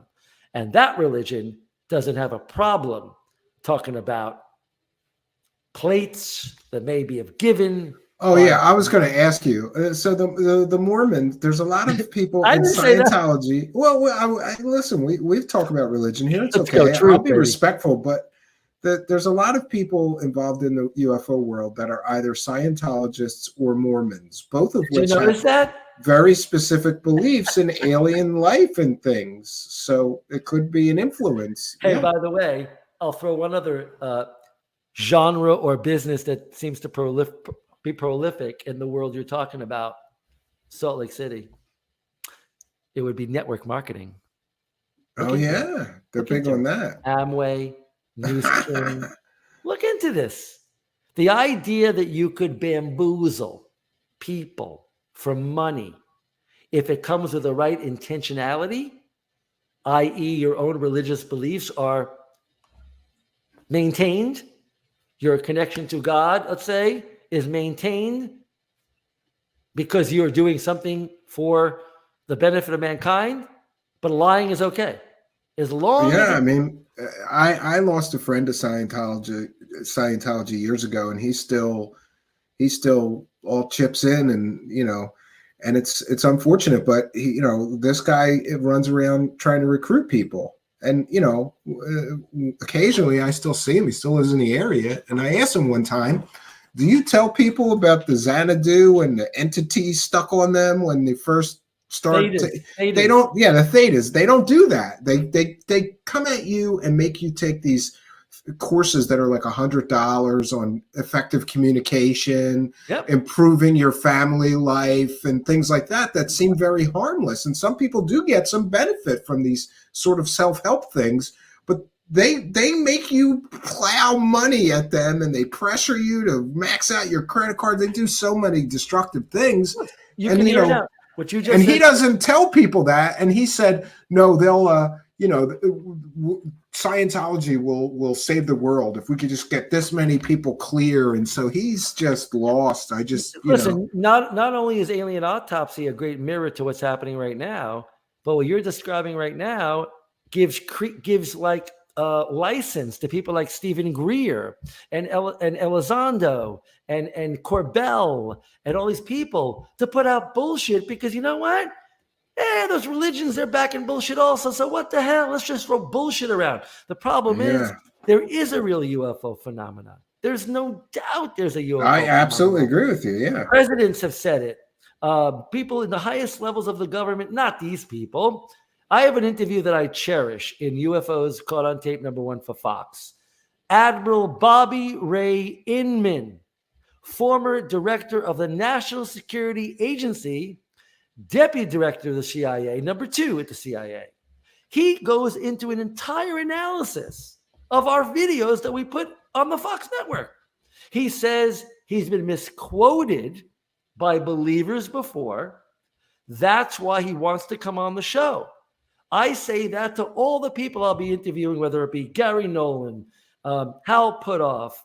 You get your chance to say what you want, but listen, don't blank around here, because if guys like Admiral Inman, who was thought to be maybe Secretary of Defense, but passed up with Clinton, but was going to be before the New York Times, William Safire wrote a bad article about him and didn't want to expose his family to it. He was going to be a Secretary of Defense. This guy who ran 2 of our spook agencies basically is telling the world, I can't explain that footage over Mexico. I can't explain that footage over Air 51. I think they may be military, but I don't know. And those are the kind of videos I want people to start hearing about, talking about. And it looks to me like we have to kind of skip over this 2016 Trump-induced, I believe, almost like psychosis on America. I mean, I call it the false disclosure movement. You know, they promised us all kinds of things, and all we got was 3 grainy videos that took 5 years to figure out were worthless. But anyway, everybody filled their pockets with lots of UFO dollars, Bob. So it can't be. It's not all bad if you're the guy selling the stories. You know. That's why I want people to understand that if they want to enlist me to go out and try to get to all the facts and put into a nice package box called a show or a series, we need a little bit of help. The parameters have changed. The goalposts have changed. I get that. There are these streaming models that require self-financing, areas that I've not had to worry about before. Now I do. And so if people have even the slightest interest in contacting me, it's very easy to do, either through Steve or I guess we'll figure out a way Steve will list something. Try to get in contact with me, because we're not talking about a lot of money here. And we can get enough people together and make the Greers, the Corbells, and all that leave the goddamn playing field. Let's get people that know how to do this stuff, who are top journalists, who have been working for major organizations. One last thing on this whole point. Mike Darnell, the Fox executive for Alien Autopsy, and many of my shows, all my shows really at Fox, he goes to the TV Academy to be honored for like the leadership in reality TV, American Idol, and all this stuff he's done at Fox 5 years ago. So he's being honored at the TV Academy. And right away, the host of this thing goes, Mike, it all began with Alien Autopsy. Let's take a look. And they show a piece and everyone talks. And who's not going to watch that? Who's not going to watch that? So Mike then says the story about me bringing the footage to him and everything else. But he says the one thing that I really want people to hear. We had to cover the alien vagina. Now look, both the first film that shows it was a fraud completely, with the things being pulled out of the alien vagina, or the bright lit scene that we know called the alien. You said orifice before, and I was thinking they were pulling something out of its ear. Now we're pulling it out of the vag. We're talking female here, okay? So Mike said something at the TV Academy, which is on video. We're going to show probably in our show, or maybe the guys that did the series on Alien Autopsy will show it. And Mike says, now when we aired it the second time, it rated really high the first time. So they said, you can show the brain. You can show the brain. He's like, you can show the brain now. You can show more of the brain. But he goes, my broadcast standards, that's right, broadcast standards made me digitize the area by there. He says, but when you saw the footage, there was nothing there. But now when you put that there, it looks like something's there. Now, it's a true and not true thing. There was something there. The mystery of the alien vag. It looked female to me in the lower part, and there were no breasts on the body. So they really were playing around here, whoever did this, right? But he mentions broadcast standards. Thank you. When we make shows for NBC, there's no standards now. They're gone. There's no one even watching. I want your people, if they invest a little bit in me to make this next feature doc, right? Do you know that I still feel Darlene, her name is Darlene L. We won't mention her last name. I still have Darlene L in my brain, always. What will Darlene think? Darlene was a broadcast standards maven at Fox Network. Literally, she watched every show and made notes of every second. And if she saw one frame, one picture, one thing that didn't look right, a claim that wasn't. It was all vetted. Yeah. Steve. Now the Where's problem is vetting now? everything since then seems to be just very believer based, and there's no pushback, no verification, there's no It's all fact money. checking. Yeah, It's all money. Nobody cares. Clickbait article started off the New York Times. The first moment I read it that Saturday or Friday, it was released on the internet. You could tell it was a paltry job of investigation. They gave Hal Puthoff this illustrious background government guy. Are you kidding me? He scammed the government with CIA faking around. I mean, psychic evidence that really didn't match. He wasted a lot of taxpayer money on that garbage. Yeah. Yeah, and he wasn't the only one. There was another guy named Alexander. Have you heard about him? Yes. Yeah. So whether you have, I mean, I'm naming names now, Steve. We're about to do this Politics feature doc. We're shooting interviews starting this month. We're going to do Mandela Effect at the same time we're doing this one. That's the other movie with Screen Media. We are absolutely gearing up for major production. So if anybody, look, everybody wants to make a little extra money. What's wrong with having a piece of a movie that you see a residual income every month? Maybe you invested $5,000 in this movie, and maybe you got back your $5,000 and your 30% back right away. But every month you're getting a little check, $500. Yeah, with this economy, everybody needs some extra Who doesn't income. want that? So we're giving people the opportunity to come into Hollywood the right way. And by the way, we don't need Darlene L as our broadcast standards. We already think like that. We're not even going to change one bit. We want to make sure no one at home streams the movie and contacts me the next day going, look, you made a mistake. That's not true. That's not right. I'm always worried about being found out or not doing my homework properly as a writer, journalist. So where are the people that care about that, Steve? I don't know where they are anymore. No one seems to care about that. Yeah. Well, I'm glad that you're going to be making new projects, and pleasure to have you here. Don't be a stranger. Thank you for coming. We appreciate it. Yeah. Look, like if anyone contacts you, like I said, everything is very above board.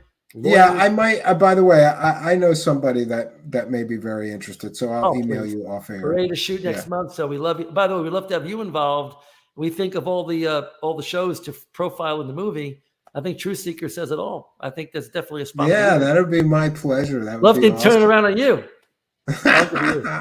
All right, Bob. Well, thank you very much. And after I throw you out of here, you can just close down your browser and you're good. So don't be a stranger. Thank you so much for what you're doing. Have a good evening. You too. All right. All right. What a great conversation, friends.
Greetings and salutations, friends, and welcome back, old friends and all of the new friends. I've been noticing quite an uptick in new subscribers lately. So if you're new to our channel, welcome to you especially. And of course, welcome to many of you who have been here for quite some time. Tonight, we'll be discussing the disciples of disclosure, principally among them, David Grusch, who made some spectacular claims recently about alien crash retrieval programs and non-human bodies. And I think it's very interesting that the disciples of disclosure went too far this time. In my opinion, they manipulated members of Congress into hearing them out and hearing their evidence. And then they did a hearing that was almost entirely devoid of any evidence. Granted, two pilots, one of whom saw something on a radar screen that he couldn't explain, and the other who saw something he could not explain.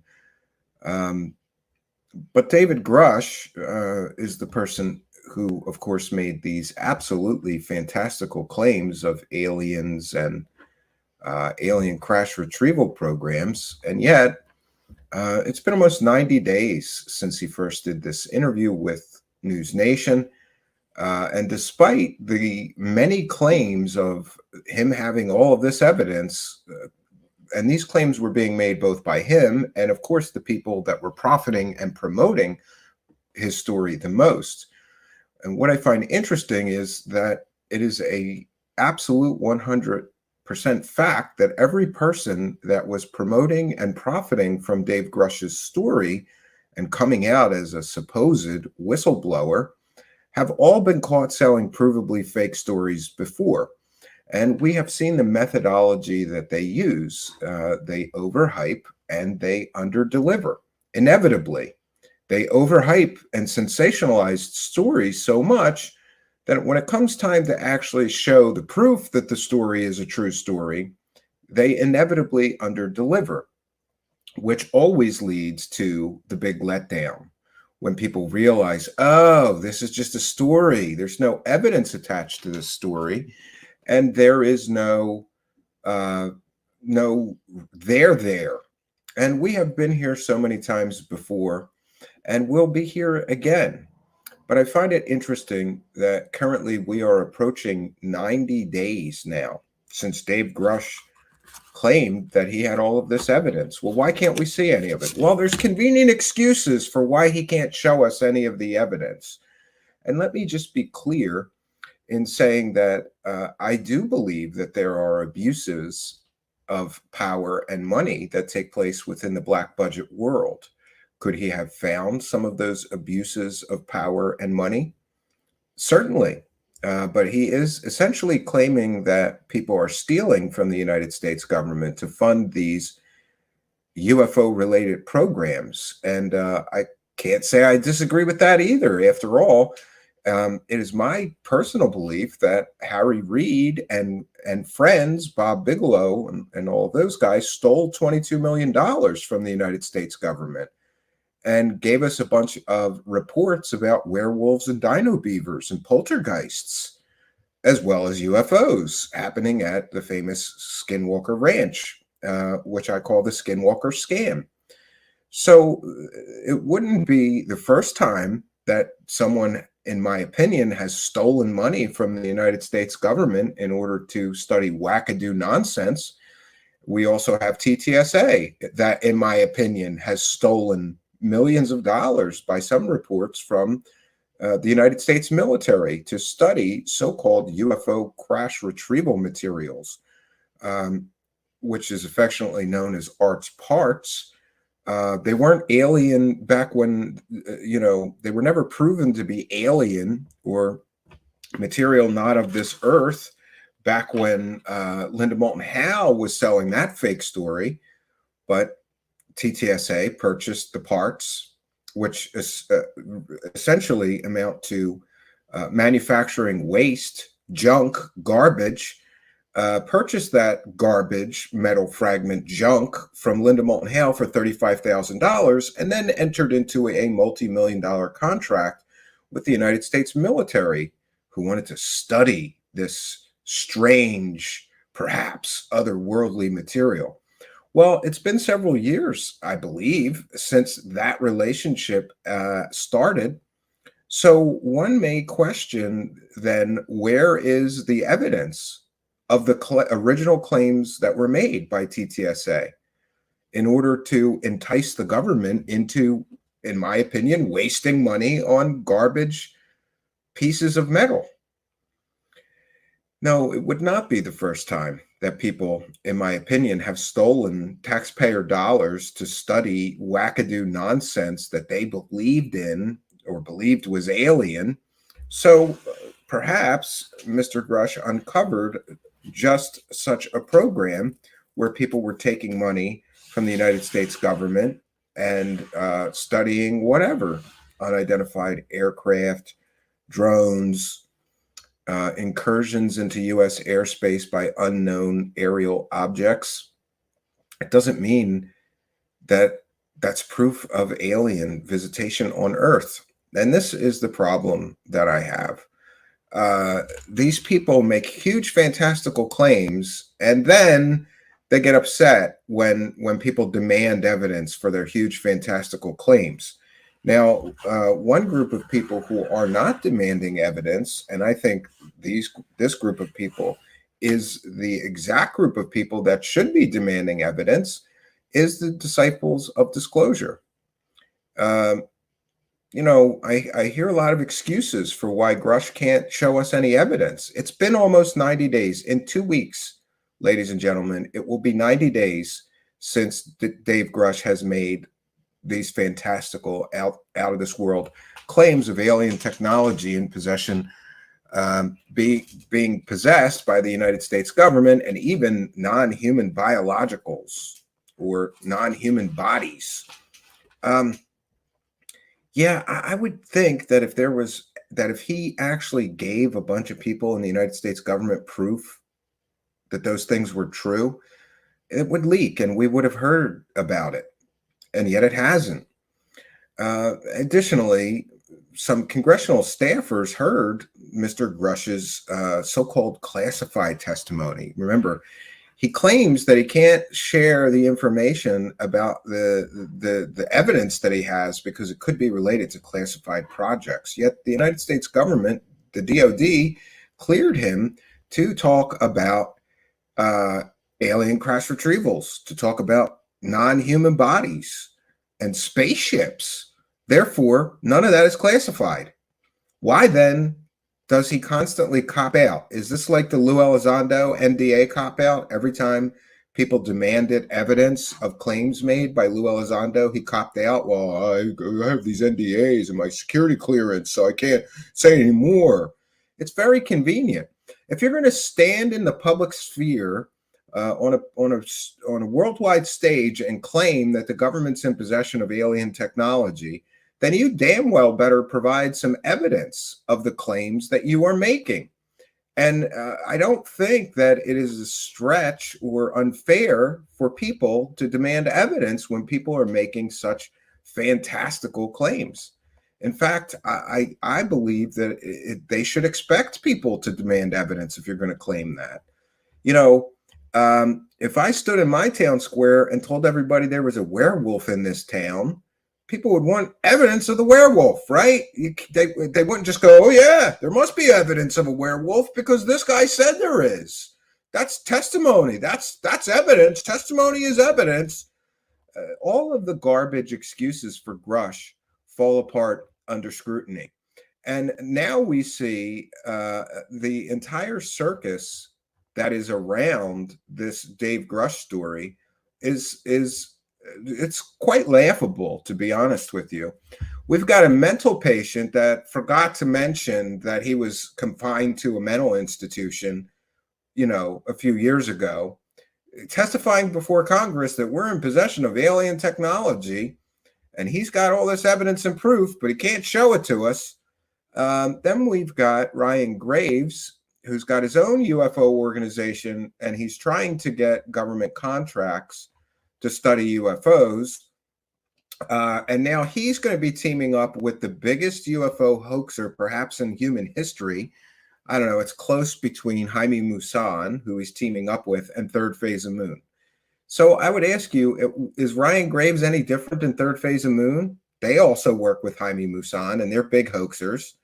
So, you know, what is really going on here? And then, of course, we've got David Fravor, who said that some of these people are just trying to make money, and you shouldn't believe them, essentially. And then, of course, we have Ross Coulthart, who has been caught just by us, 3 separate 100% completely and totally fake stories we caught him selling. 3. You know, the track record of the people who are peddling this story is not good. We've got Jeremy Corbell and George Knapp, who's also been caught selling completely and totally 100% fake stories about aliens and UFOs. Those guys have been caught selling fake stories too. And Leslie Kane and Blumenthal got the Lou Elizondo story completely and totally 100% factually wrong. Lou Elizondo never ran a $22 million secret Pentagon UFO program. He had no assigned responsibilities around UFO when he worked at the Pentagon. Apparently, Lou Elizondo ran a Pentagon UFO program that was funded to $22 million in the land of make-believe. But none of this is supposed to matter. And if you're a disciple of disclosure, you know, you have to just go by faith. The trust me, bro school of aliens are real, and the disclosure movement. In order to believe in this disclosure movement, you have to throw away all critical thinking. You have to ignore that all of these people have been caught selling 100% completely and totally provably fake stories before. And by the way, I'm not arguing with anybody on that point. Those are the facts. And you can cry and complain, right? Or make excuses for them. And by the way, why would you make excuses for someone who keeps deceiving you? Deceiving you in order to profit. And I get it. I talked to someone I'm friendly with today who's way on the disclosures, disciples side and a big believer. And he said, well, you know, they're not hurting anybody. I never gave those guys any money, but you did. And he said, no, I didn't. I said, yeah, you did. No, I didn't. I said, have you watched any of their videos on YouTube? Oh, yeah, I watch all their videos on YouTube. Then you're giving them money. We live in an attention-based economy. And if these people can use deceit, deception, and manipulation in order to sell completely and totally fake stories with monetized ads on YouTube, in my opinion, it's a form of consumer fraud. And they are stealing from people because we live in an attention-based economy. The more attention that you pay these people, the more money they will continue to make. And it's just a sad but true world that we live in now, that if a person can generate attention on themselves by making absolutely fantastical claims, there will be some financial reward, regardless of the ethics or the ethical implications of making completely and totally false claims.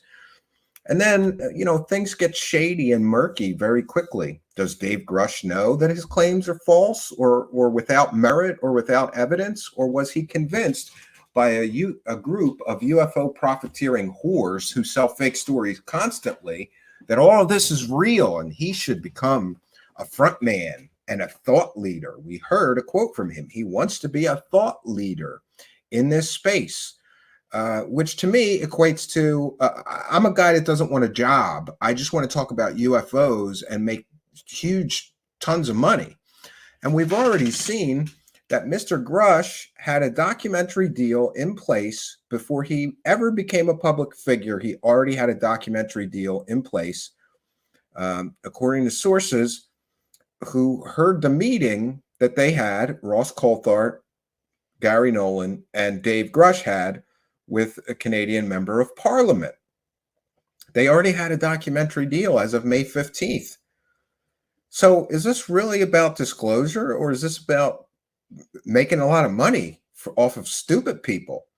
Is this really about disclosure, or is this just about those UFO dollars? Because let's be very clear, it is a billion-dollar industry selling stories about UFOs and aliens and spooky stuff. It is a billion-dollar industry. And I have become more and more cynical. And, you know, it's interesting. I was in a space with UFO Shane, and Lou Jimenez was there, and UFO Shane was having like a breakdown because he really thought this whole time that David Fravor was one of the good guys and an ethical person, and that he cared about disclosure. And then comes the stunning revelation that Ryan Graves will be working with literally one of the biggest UFO hoaxers in the history of UFOs. Scott Brown from In the Field did a graphic and showed 43, or was it 45, completely and totally fake stories that Jaime Maussan has pushed and profited from.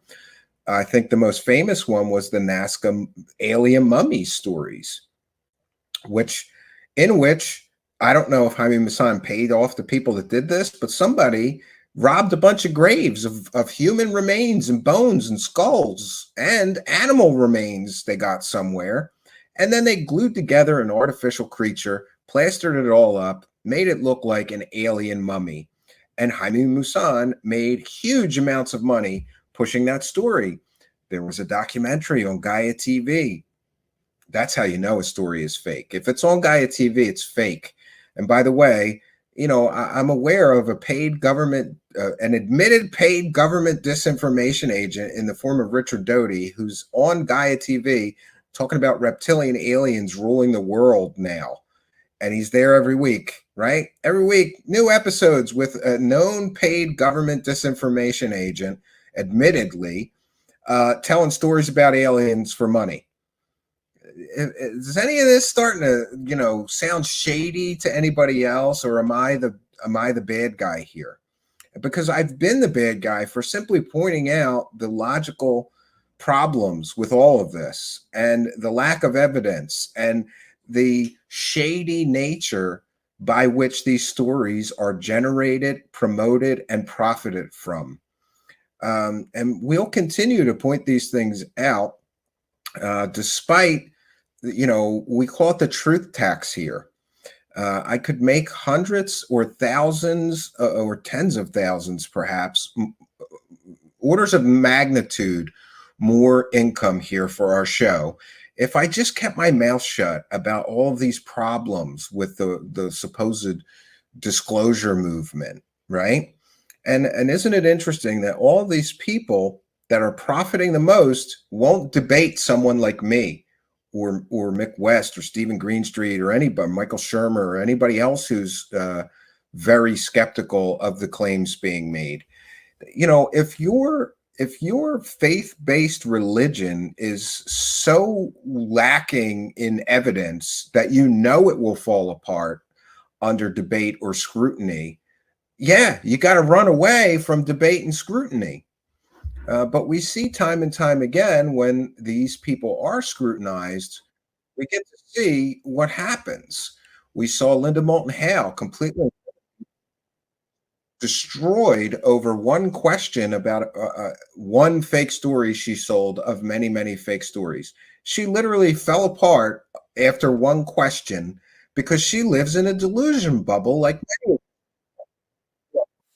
people falsely tell her what great work she's doing all the time, tell her what a great job she does selling those fake stories. So, you know, some of these disciples of disclosure live in a delusional fantasy world where they're doing good things, bringing people the truth. But all their stories are based on deception, manipulation, lies, and lies by omission. So what truth are they offering you? They aren't offering you truth. They're offering you a stupid form of entertainment for very stupid people. And I'm sorry, if you are not scrutinizing these people who get caught time and time and time and time and time again selling completely and totally fake stories, then you are part of the problem.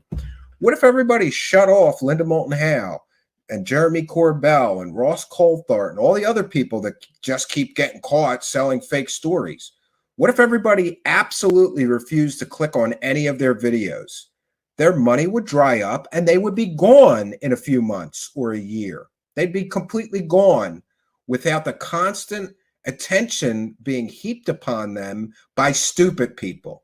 So, sorry, not sorry, I blame a lot of stupid people for why these grifters are still here and why these grifters continue to take advantage of this entire subculture, and why they continue to profit unfairly, unethically, and if you ask me, illegally from 100% completely and totally fake stories.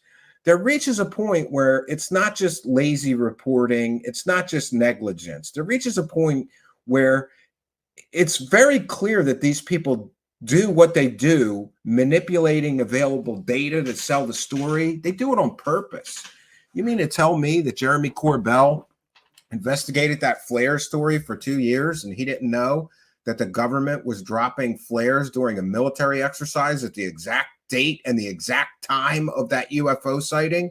And he just by mistake left that out of all of his original reporting? And they investigated the story for 2 years with multiple journalists helping them, remember? No. There is a purposeful intent to deceive happening here. And like any good con, you got to play dumb if you get caught. That's what they do. They use the hoaxer dunce defense. I'm so stupid, I didn't know how to check if there was military exercises going on there, Stephen. Even though John from the Black Vault and Mick West found those 5 minutes after we aired our story. 5 minutes is all it would take to figure out what that object was and to confirm that it was not a UFO. But hey, don't ever let things like facts and evidence, if you want to be a good UFO con artist grifter, don't ever let something like facts and evidence get in the way of a good story you can sell. You just do the lie by omission.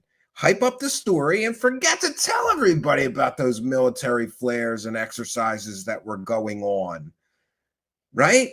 Do you know how many thousands of dollars Jeremy Corbell made from that story? I don't know exactly, but he made thousands and thousands of dollars from that completely and totally 100% fake story. Wasn't a UFO, it was flares. And that's the big letdown, right? And what did Corbell do in order to make those thousands and thousands of dollars? He overhyped and over-sensationalized. He manipulated the available data, including doing a huge lie by omission. Oh, we forgot to tell you about those flares being dropped by the military right at the exact time, at the exact date, and at the exact location of this UFO sighting we're selling as a craft, an alien craft. I have reached a point of just literally laughing at all of this. All of it. I laugh at it now. I don't really have a choice because this UFO circus has become exactly that. It is a circus of ridiculousness. But again, if you're one of the disclosure disciples, all you have to do is ignore all of the facts that I just gave you and pretend that these people are not. You have to pretend they're not scumballs that are deceiving people on purpose in order to line their pockets with UFO dollars. So, more and more, that's why I called tonight's episode Disciples, Dave Grusch and the Disciples of Disclosure, because this is a faith-based belief system. This is not based on evidence because there is none. This is not based on, verifiable proof because there is none. This is a faith-based belief system, much like a religion or a cult. And of course, there are the cultic aspects of people using fair game tactics from Scientology to destroy critics of their faith-based religion or UFO cult. These disciples of disclosure have doxed people, threatened people, intimidate people, harassed people. And what was the crime of the people they doxed, threatened, intimidated, and harassed? Well, those people told the truth to the disciples of disclosure, and they didn't like that for a bunch of truth seekers who are so concerned with disclosure and government transparency, when someone actually tells them the truth about what is really going on here, and by the way, we do our best to bring you the truth, they get attacked, threatened, intimidated, humiliated. You know, let's pull out any bit of dirt that we can find on that person to discredit them.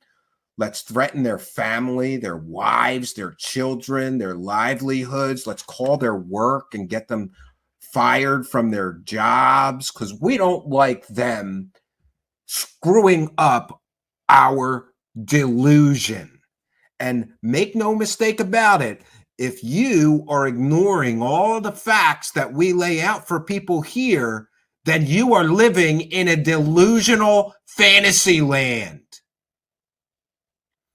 And this, my friends, is the problem. And I just want to put on the record that this time the disciples of disclosure have gone way too far. This Grusch story is a huge bluff, and there's going to be consequences. Did you disciples of disclosure think that you could wheel a mental patient into Congress to say aliens are real and we've got bodies and we've got spaceships? And I talked to people who told me that the aliens are real. Did you disciples of disclosure think that you could wheel a mental patient into Congress and say those things? And then after almost 90 days, he still has not provided any evidence whatsoever for the claims he made in public to the public?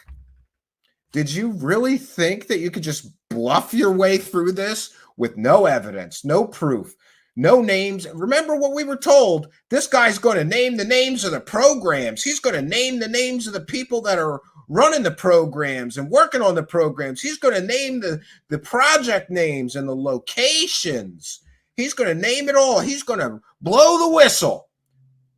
This guy has the quiet. He must have a dog whistle because no one can hear him blow his whistle because his whistle, it's like a defanged wolf. This guy is. He is like a defanged wolf. Declaw a wolf, defang a wolf. That wolf is no threat. David Grusch is zero threat. Let's go out on a limb here and say maybe he is right. Maybe the government does have possession of alien bodies and they're lying to us. They're hiding it. Maybe the government does have intact alien spacecraft and they're lying to us and they're hiding it. Well, what you need in order to break through and get actual disclosure and make them admit it is you need smoking gun overwhelming evidence that they have been lying to us. Smoking gun overwhelming evidence that they have alien spaceships, that they have alien bodies. And instead, what we get is Grusch, who is no threat to secrecy when he's not willing to put his own balls on the line here and break security oaths or whatever he has to do to show us the evidence or the proof. If he's so sure he has all this evidence or proof, why doesn't he drop it? Oh, here come the excuses. He's doing it the legal way, Stephen. Did Snowden do it the legal way? This man is no whistleblower. He's a mental case. And now you dummies who wheeled a mental case into Congress just screwed disclosure for the next 5 years. Because now members of Congress are essentially saying they're not doing any more hearings. This was an embarrassment, according to some members of the United States government. This entire hearing was an embarrassment to the government. Why? Because they let a mental patient talk about alien bodies and crash retrievals and aliens, and then the guy didn't have any evidence or proof that he could share. Oh, not in an open hearing. It's all classified. No, it's not classified. It's not classified. DOD said he could talk about alien bodies, crash retrieval programs, all of that. They cleared him to talk about that. Therefore, none of that is classified. Now, do I think perhaps he might have found some financial irregularity? Sure. They lose trillions of dollars a year, but that's not proof of alien bodies and alien crash retrievals or any of this stuff. There's no proof. He's shown zero proof, unless you count a pretty sure a case which most people that are serious researchers on this topic are pretty sure is a completely and totally fake story, because William Brophy was involved in that Italian Mussolini story. And William Brophy is a proven bullshitter who makes up stories for profit, money, and he wanted to become famous. He is responsible for the Trinity UFO hoax case that just embarrassed Jacques Vallée. One clue that it was a fake story would be that Paulina was his co-author. She believes everybody. She believes Bob Lazar and Billy Meyer and Jonathan Reed and all of for David Adair. She believes all the frauds. So his only proof that he offered were some quite likely hoaxed documents. And of course, that story came from Lou Elizondo. So where is his evidence? Where is his proof? Where did he become so clear?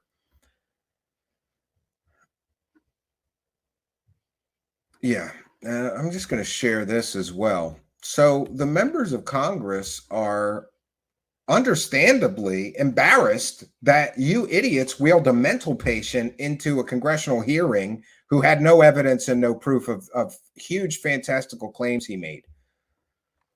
For 3 years, says Lou Reviews, we were told and encouraged to contact and push the importance of UFOs to this committee when it comes to disclosure. Today, it means nothing. Why?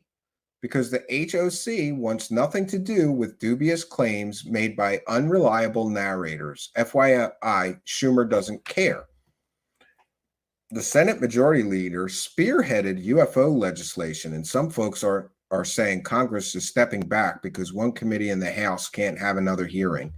Yeah, that's the important committee that we were all told we had to pressure for disclosure. And now these disciples of disclosure have embarrassed the people involved with this congressional hearing so much that they want nothing to do with UFOs now. We may never get another committee hearing in that committee. We may never get another congressional hearing from that committee on UFOs. Why? Because you clowns, you disciples of disclosure, wheeled a proven mental patient into a congressional hall to tell fairy tales about aliens and alien bodies and offer zero evidence and zero proof. Oh, and you forgot to tell everybody that guy was a mental patient before you wheeled him in there, right? So then after the hearing, it comes out that he's a mental patient. And now everybody that participated in that hearing, all the Congress people look like idiots. Why didn't they vet him and know that he was a mental patient? So now they're all embarrassed and they're all taking a huge step back, hands off the UFO topic. We don't want to talk about UFOs no more. Well, except for a few diehards like Tim Burchett, who, by the way, is launching his own UFO podcast, right? All profiteers and whores. This world is filled with UFO profiteers and whores, including Burchett. So this is where we are at, friends, and this is where we find ourselves. And the disciples of disclosure don't realize, they don't think that what they're in is a religion or a cult, but it is. And I found some interesting comments on that very thing from well-known skeptic Michael Shermer. So we're going to put our fair use banner up. This is a transformative work. We're educating the public and critiquing the video that we are sharing. This is being used for educational purposes. So certainly that is covered under fair use. This is a piece by Michael Shermer called Why Believing in Aliens is Religion in Disguise. See, a lot of these disciples of disclosure don't know they joined a cult, but they did. So one of my recent columns in Scientific American is what was called Sky Gods for Skeptics, or as I used to call it, aliens for atheists. Basically, the idea is that aliens and extraterrestrials in our imagination, we haven't found any yet. So they're all in our imagination. Yeah, that's an important part of the whole story. Aliens are imaginary so far. until somebody proves 100% with smoking gun evidence and proof that other intelligent species exist in the universe outside of us, aliens are imaginary. Are often portrayed as these almost godlike deities. You know, they're super advanced technologically, scientifically, morally. You know, they've somehow overcome war and poverty and these sorts of things. And so I got to thinking about this. It's very similar to the religious impulse, which is that we're not alone. There is something out there more powerful than us. And that's a very good point. And by the way, you know, I have been highly criticized for being a Christian, you know, because people come to me and say, well, there's no evidence of that, Stephen. Touche.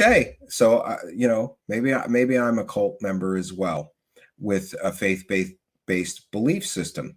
But so are you if you're one of the disciples of disclosure. Who knows about us and cares about us, who loves us. You know, that's the kind of deep religious impulse. We're not alone. And that's the same impulse people get when they think about extraterrestrials. Even so, and the crux of my article in Scientific American was there was a new paper published that showed that people that have this longing, you know, so there's variation in this. Some people have more of that longing than others. Those that have that longing but are not religious are more likely to believe extraterrestrials are out there. There you have it. People who have that longing but are not religious people are more likely to believe that extraterrestrials are out there than people who are religious. And I really do think that you know, aliens for atheists is a very good point. They're always depicted as super technologically advanced, super spiritually advanced, super. And by the way, how do we know all of this? Where is the evidence to support that? What if there's aliens out there and they're in a caveman stage of existence like we were thousands or tens of thousands or hundreds of thousands or millions of years ago? Why can't there be aliens that are out there that are less technologically advanced than us? Why are they always depicted as more technologically advanced than us? And usually always depicted as much, much more spiritually evolved than us, ethically evolved than us, right? Interesting. In other words, if you have the religious beliefs, you know, God, Jesus, Muhammad, whatever is your religion is, you don't really need the aliens. So you're satisfied with that. But if you don't have that, then you're more likely to go for the extraterrestrial hypothesis as a viable one in the sense that it makes me feel good. Because let's face it, religions have no more evidence for God than scientists have for extraterrestrials. It's all imagination and speculation based on reason and logic and arguments, but we still don't have any empirical evidence. So sure. Yeah, I don't know. Arguments can be made against that. After all, you know, verifiable miracles may be considered evidence of God. Prophecy being fulfilled may be considered evidence of God. You know, I don't know. I, for one, have a hard time with even the thought of atheism. Maybe it's just too ingrained in me growing up Catholic and having all that Catholic brainwashing. Some call it. They called it an education. I have a hard time wrapping my brain around atheism, and you know, I look at the dials of the universe and how perfectly everything works. And I can't imagine that this vast universe was all just an accident and a perfect one. Short of that, I find it interesting that it becomes sort of an emotional appeal, or you know, a deep desire for us to feel like there's somebody else out there, and I'm not alone. And let's face it, that does feel good, and there's nothing wrong with that. But we should always suspend judgment until we actually have evidence for this. We may be the only ones in the cosmos that are sentient beings, and if so, all the more reason we should care for our world and each other, because that would mean this is it. Yeah. So interesting thoughts from well-known skeptic Michael Shermer. He, by the way, he's very skeptical of religion too, not just aliens. So, but I think that's a fair assessment. I got in a lot of hot water for saying that there's more evidence. There's more evidence that demons are real than evidence that aliens are real. And I'm sure that, people like to debate that issue with me. Maybe after you see my report on demons and demonology and exorcisms, you'll feel differently. See the available evidence and be aware of it all before you make snap judgments. It's always best to have facts in hand before putting mouth in gear. A much wiser man than I once taught me that. So back to all of the people pushing these fantastical fairy tales of Dave Grusch, and all have been proven selling fake stories. And then we have we have News Nation, who I try to add it up and I lost track at hundreds of thousands of dollars. Let's put that on the record. News Nation has made hundreds of thousands of dollars in ad revenue pushing this Dave Grusch story. I'm going to say that one more time. News Nation has made hundreds of thousands of dollars in ad revenue pushing these stories. And again, there's no evidence of Dave Grusch's stories being true. None. It's been 90 days. They're still pushing this story. Now, people are figuring out that they can make some extra money on their own too, because recently, Chris Cuomo, who's a disgraced journalist that got fired from CNN, isn't it great that all the people involved in this story are disgraced journalists that got fired or contracts not renewed? Ross Coulthard is a disgraced journalist from Australia. He's working for News Nation, pushing this story and doing the interview. Chris Cuomo is a disgraced journalist who was fired from CNN. He's pushing this and defending this story as true, all with no evidence. And again, News Nation has made hundreds and hundreds of thousands of dollars pushing this story so far and has provided no evidence of Dave Grusch's claims. None. And in fact, I believe that they have purposefully manipulated the available data. We hear that line constantly from the disciples of disclosure, that the intelligence community inspector general found Dave Grusch's claims to be urgent and credible. Well, which claims did he find urgent and credible? Show me in writing that the intelligence community inspector general found Dave Grusch's alien body claims, alien spaceship claims, claims of alien crash retrieval programs. Show me in writing where the intelligence community inspector general found his alien claims, crash retrieval claims, alien body claims urgent and credible. He never did, and he never will. But yet, News Nation, Ross Coulthard, and all the disciples of disclosure keep repeating that lie. No, he found his complaints of retaliation urgent and credible, just as he finds every complaint he receives urgent and credible and worthy of investigation.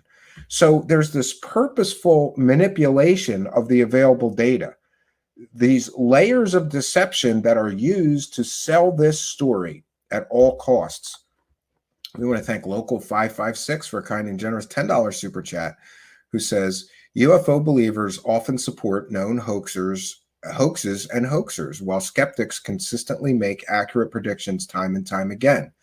Why the unwavering confidence? The answer, this is an IQ issue. I try to be kind, Local 556, and I try to stop using the term stupid people. For a while, I was using the term vulnerable people, desperate, vulnerable people.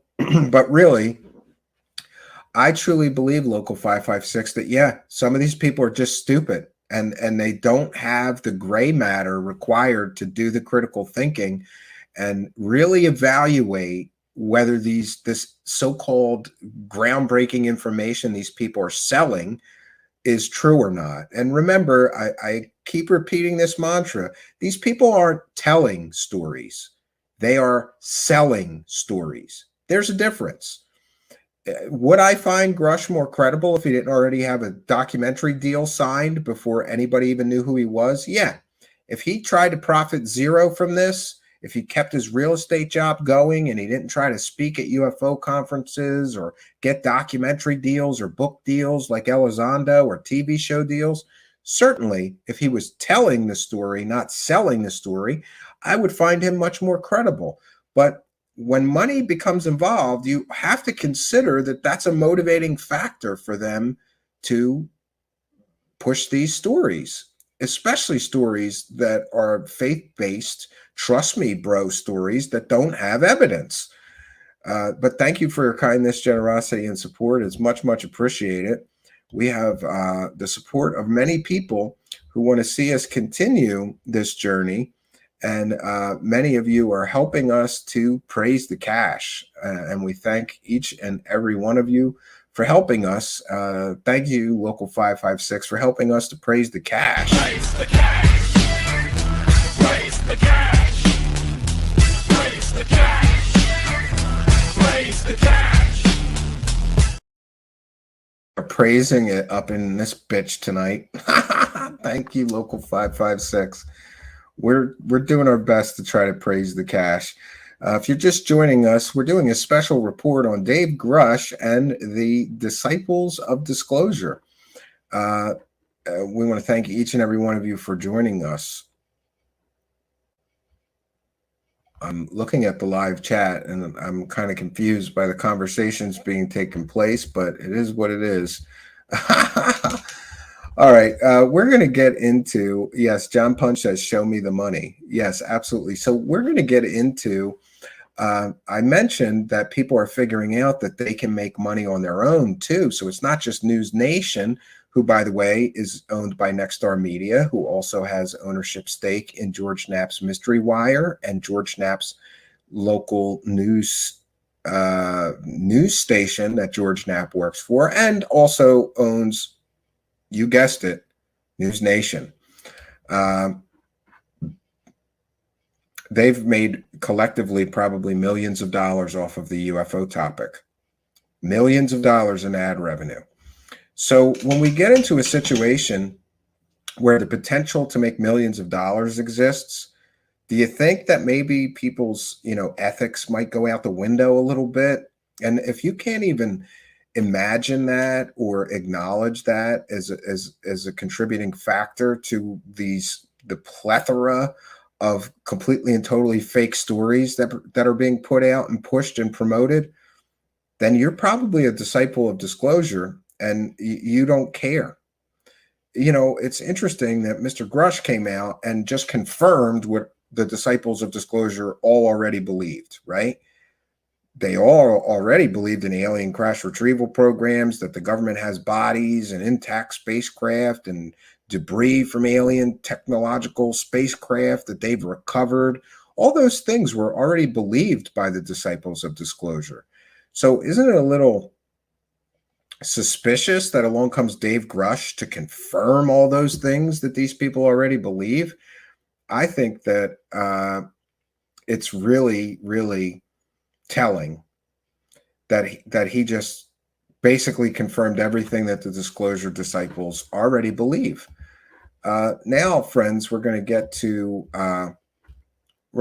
to this interview because Chris Cuomo is cashing in not only with News Nation, but he's also cashing in on his own because he has his own podcast now, the Chris Cuomo Project, and he's going to bring alleged UFO expert Jeremy Corbell on, so he too can cash in on and get some UFO dollars on his own outside of getting paid through News Nation. So how much money has Chris Cuomo made off of this story so far? Tens of thousands, hundreds of thousands of dollars, perhaps? I would venture to guess that Chris Cuomo has already made hundreds of thousands of dollars off of this story. Could that perhaps maybe be influencing his complete and total support of the story? Remember, When a reporter came out and told everybody the truth that Dave Grusch was a mental patient, he lost his mind, and he had to go on News Nation and do a piece, calling it a hit piece, and how dare they report accurately that this man is a mental patient. He saw the money drying up, and they're going to do whatever spin they have to do to keep this money going. So this is an interview with Jeremy Corbell, of all people. And, that's another thing. Jeremy Corbell puts himself out there as a UFO expert. The guy doesn't know the difference between flares and an alien spacecraft. The guy doesn't know the difference between a real government scientist and a convicted pimp fake scientist. But he's an expert. He doesn't know the difference between a camera artifact and a pyramid-shaped spacecraft. But he's a UFO expert. And again, with the massaging of the data, all these people profiting from the Grusch story and UFO stories in general, they bring in Jeremy Corbell and call him a UFO expert, but they forget to tell you that he has been caught selling 100% provably fake stories time and time and time and time again.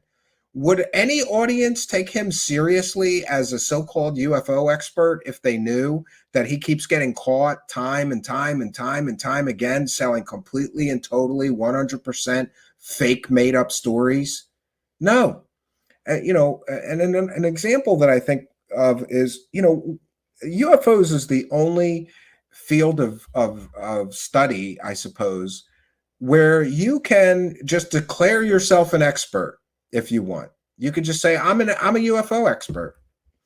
And you are.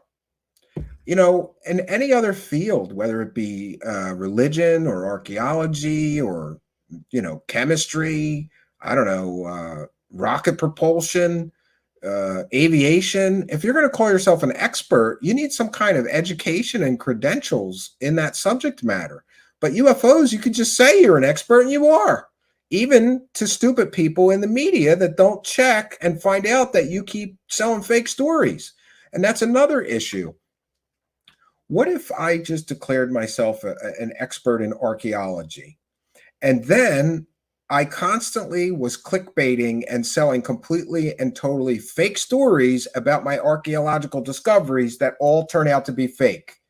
Would the news media have me on as an expert on archaeology, knowing that I keep getting caught selling completely and totally fake stories related to archaeology by clickbaiting and faking evidence or massaging data to pretend the evidence suggests one thing when it really is nothing extraordinary? Of course not. But somehow Jeremy Corbell gets a pass for being a bottom-feeding, garbage-peddling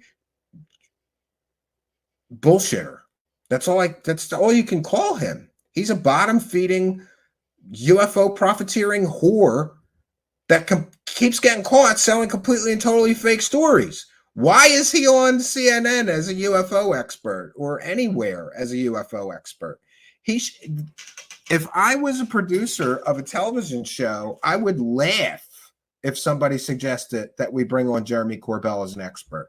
He's an expert in garbage peddling. He's an expert at manufacturing completely and totally fake stories about UFOs and aliens.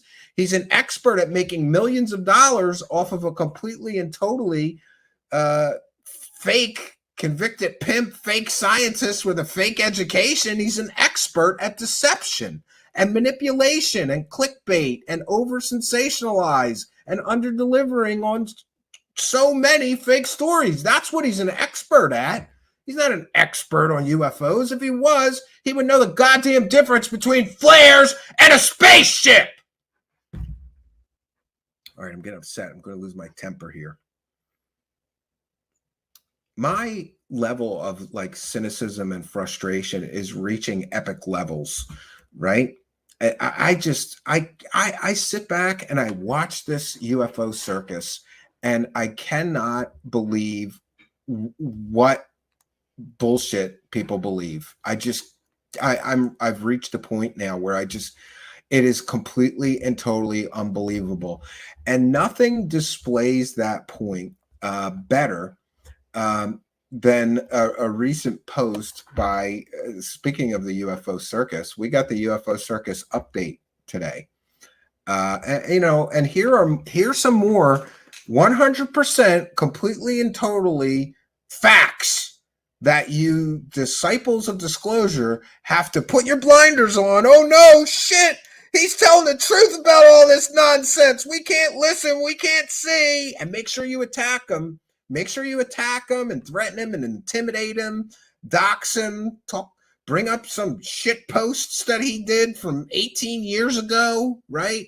And say he's a racist or a Nazi or this or that, right? But Stephen Greenstreet nailed it in this post. This is the UFO circus update. 2 UFO celebrities who promote fake UFO stories are considered, quote, experts and witnesses, unquote, by Congress. Congress UFO witness number 1, who never saw a UFO, is now pairing up with an infamous UFO hoaxer who has faked dead alien mummies. Congress UFO witness number 2, who never saw a UFO, had mental health issues and is connected to crazy ghost hunters. Yeah, he's connected to all the crazies from Skinwalker Ranch. You know, the people who thought werewolves and poltergeists followed him home. In fact, one of those guys was his boss. His boss thought poltergeists and werewolves followed him home and haunted him and his wife, right? Great. Congress UFO witness number 3, who saw a UFO for 10 seconds 19 years ago, thinks some of the sources that his own testimony is based on are, quote, just trying to make money, unquote. Congressman 1, who believes in Bigfoot, thinks aliens are real because they're in the Bible. Congressman number 2, who thinks the 2020 election was stolen, thinks he saw an alien spacecraft. Congressman number 3, who supports Crusade for Christ's, thinks UFOs might be angels. Yeah, he actually said that. Senator number 1, who spearheaded government UFO hunts, now thinks the UFO whistleblowers might be crazy. That's right. Senator number 1, who spearheaded government UFO hunts, now thinks that the UFO whistleblower might be crazy. Senator number 2, who also spearheaded government UFO hunts, now thinks the UFO whistleblowers might be making it up. Senator 3 has created far-reaching legislation on UFOs based on his legacy of a paranormal enthusiast who funded ghost and werewolf hunts while looking for evidence of his Mormon God. Most congressional leaders have either not heard of any of this or don't care. When asked if she thinks aliens are visiting Earth, a NASA director recently laughed out loud and said, absolutely not. So there's an update on the UFO circus. Isn't it great? Now we're going to get to this interview. This is fair use. This is a transformative work. And I love how Chris Cuomo is all of a sudden a deep thinking expert on other species in the universe and aliens and UFOs. Suddenly he's a goddamn expert. And then who does he bring on to be his expert?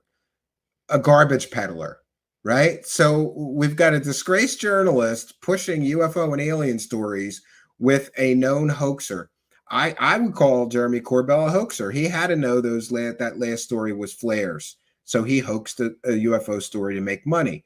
If you don't want to call him a hoaxer, then Jeremy Corbell is just the world's worst UFO expert on planet Earth. Ooh. There's no such thing as a UFO. There are only known objects and unidentified sources of transparency in our government. I'm Chris Cuomo. Welcome to an episode of the Chris Cuomo Project. I don't even know what the hell he was saying there. We are going to the heart of what matters most today. And I know you're thinking, what? I thought you were going to talk UFOs again. And I was like, oh boy, really? Boy, do you have it wrong. I hope you subscribe. I hope you follow. I hope you watch on News Nation. I'd love to know who does his editing too, because it is cringeworthy jump cuts. And also, this guy couldn't put an original thought together if his life depended on it. If he had an original thought, it would die of loneliness. He basically just watched a bunch of Jeremy Corbell, and he's going to repeat Jeremy Corbell's talking points. Really ridiculous. And it's cringeworthy watching this guy, but I feel like we have to get through some of this. at 8 and 11 p. Eastern. And if you're a free agent, check out that merch. You should be paying a lot more attention to the UFO hearings and not simply. Yeah, why isn't nobody attacking him for selling T-shirts? But I get attacked almost an awful lot for selling T-shirts. Because of a fascination with little green men.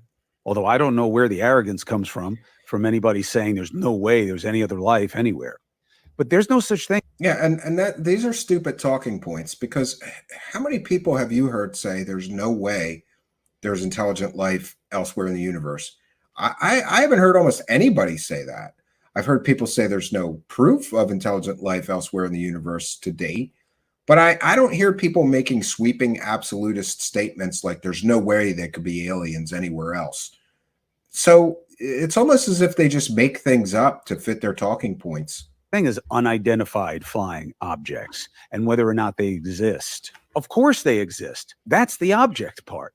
We know they're real. Sometimes they get explained as geese or a plane or a balloon or something else. Or flares. What's the something else? Or flares, like your Why, expert. if somebody knows this something else, if decades have been spent and your money and the personnel that are supposed to work for you and your interests have been working to find out what is something else, why do you know nothing? Why do I know nothing? That's what this is about. Well, I would think Chris Cuomo knows nothing because he's an idiot. But, you know, poor little rich boy. This guy never had to work a day in his life. And I'm sorry, but working at CNN is not a job, right? He anchored the news for like an hour a day. So what do you have to be there 3 hours a day, getting paid millions of dollars, right? Yeah. Transparency, which breeds trust. Okay? And by the way, his daddy paid for his college and got him all of his jobs too. That is what is really the boogeyman, not some far-fetched notion that these things are real. They are real. The question is, what are they from where? And the government knows a lot. These are Jeremy Corbell's talking points, right? And they're stupid talking points, because I think that most people would agree that UFOs are real. There are unidentified flying objects that sometimes we can't identify very easily. It doesn't mean they're aliens. And this is a false equivocation that the disclosure disciples use, right? Oh, the government's admitted that UFOs are real. Well, yeah, there's unidentified flying objects in the skies at times. It doesn't equate to they're aliens.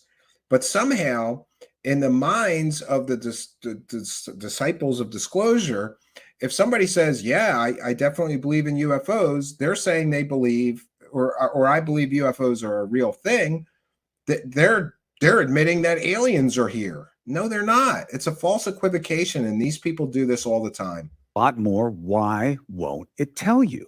Simple explanations are simply lacking. Well, national defense. What? I don't understand. What do you mean?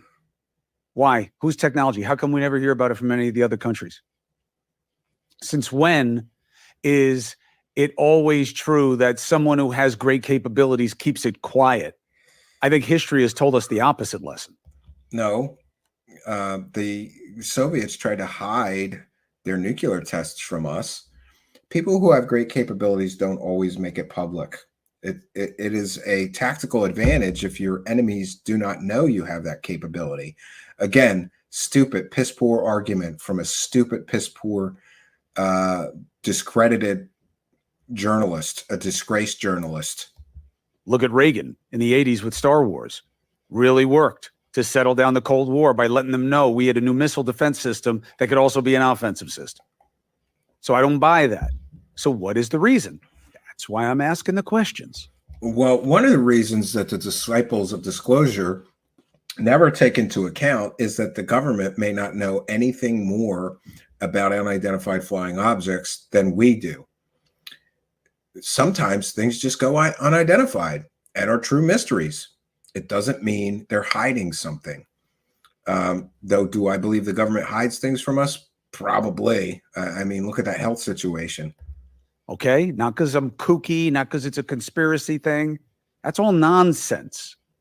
Jeremy Corbell is with us today, and he has been researching this as a journalist. He's got the contacts. He's not a journalist. He's a garbage peddler. There's a big difference between a journalist and a garbage peddler. A journalist does not get caught selling completely and totally fake stories for cash constantly. A journalist does not get caught lying and saying that he's got access to classified information. A journalist doesn't get caught pimping a literal pimp out there as a government whistleblower, former government scientist, when neither of those things can be proven. A real journalist doesn't do that. A garbage peddler does. So let's just be clear. Jeremy Corbell is not a journalist. He's a garbage peddler. That helped precipitate the hearings we just saw. Yeah, he helped wheel a mental patient into Congress and make this entire subject matter the subject of ridicule again. Great job, Jeremy. And he has a great way of relaying why you need to care. Jeremy Corbell.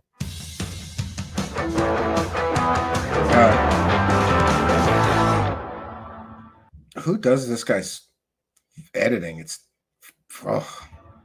Jeremy, what is the truth? About what, Chris? Oh, you know about what? Man, I am searching for the truth. That's the thing. I can tell you from somebody who's searching for the truth does not sell a story that's really about flares as an alien spacecraft. A garbage peddler does that. Informed point of view, what I believe the truth to be. But the issue we have is we don't know what the truth is, and that's a problem for strategic surprise. This is the cringiest interview that I've ever have to sit through, because it's just two completely cringeworthy, disgraced garbage peddlers trying to cash in on the UFO thing, right? And it's already up to, let's see, 200,000 views. Great. So, yeah. We're talking about UFOs. UFOs, unidentified flying objects, now currently known as UAP. It's the same thing, unidentified anomalous phenomena. That's what they call it now. That's what we're talking about. That's the CIA calls it. So what's the truth on that? That's what we're all trying to figure out. Now, I've got an informed opinion, but it's an opinion, Chris. That's where they get us. And by the way, Chris Cuomo made somewhere between $1,200 and $2,500 so far on this garbage interview with a garbage peddler that sold a convicted pimp fake scientist as a former government scientist. They get us, and they try to limit us to little green men and make absurdist notions. And look, that part I think is very easy to deal with. I want anybody who I know, believes Robert, in God it's ridiculous to tell me that it's nonsense to believe that there is the potential for life beyond our own, and swallow that arrogance while making the same choice to have faith in a higher power. So for me, that's the beginning and the end. Do we need proof? Of course. Otherwise, we wind up in the same place we are with faith. With you never. Yeah. Do we need proof? Of course we need proof. Then why would Chris Cuomo get 100% behind Dave Grusch, a mental patient, telling stories with absolutely no proof or evidence of his claims? He just said we need proof, but he's willing to push a story that has absolutely no evidence or no proof, as long as it's financially lucrative for him to do so. You never prove it. Here it's about science. But for me, it's about transparency.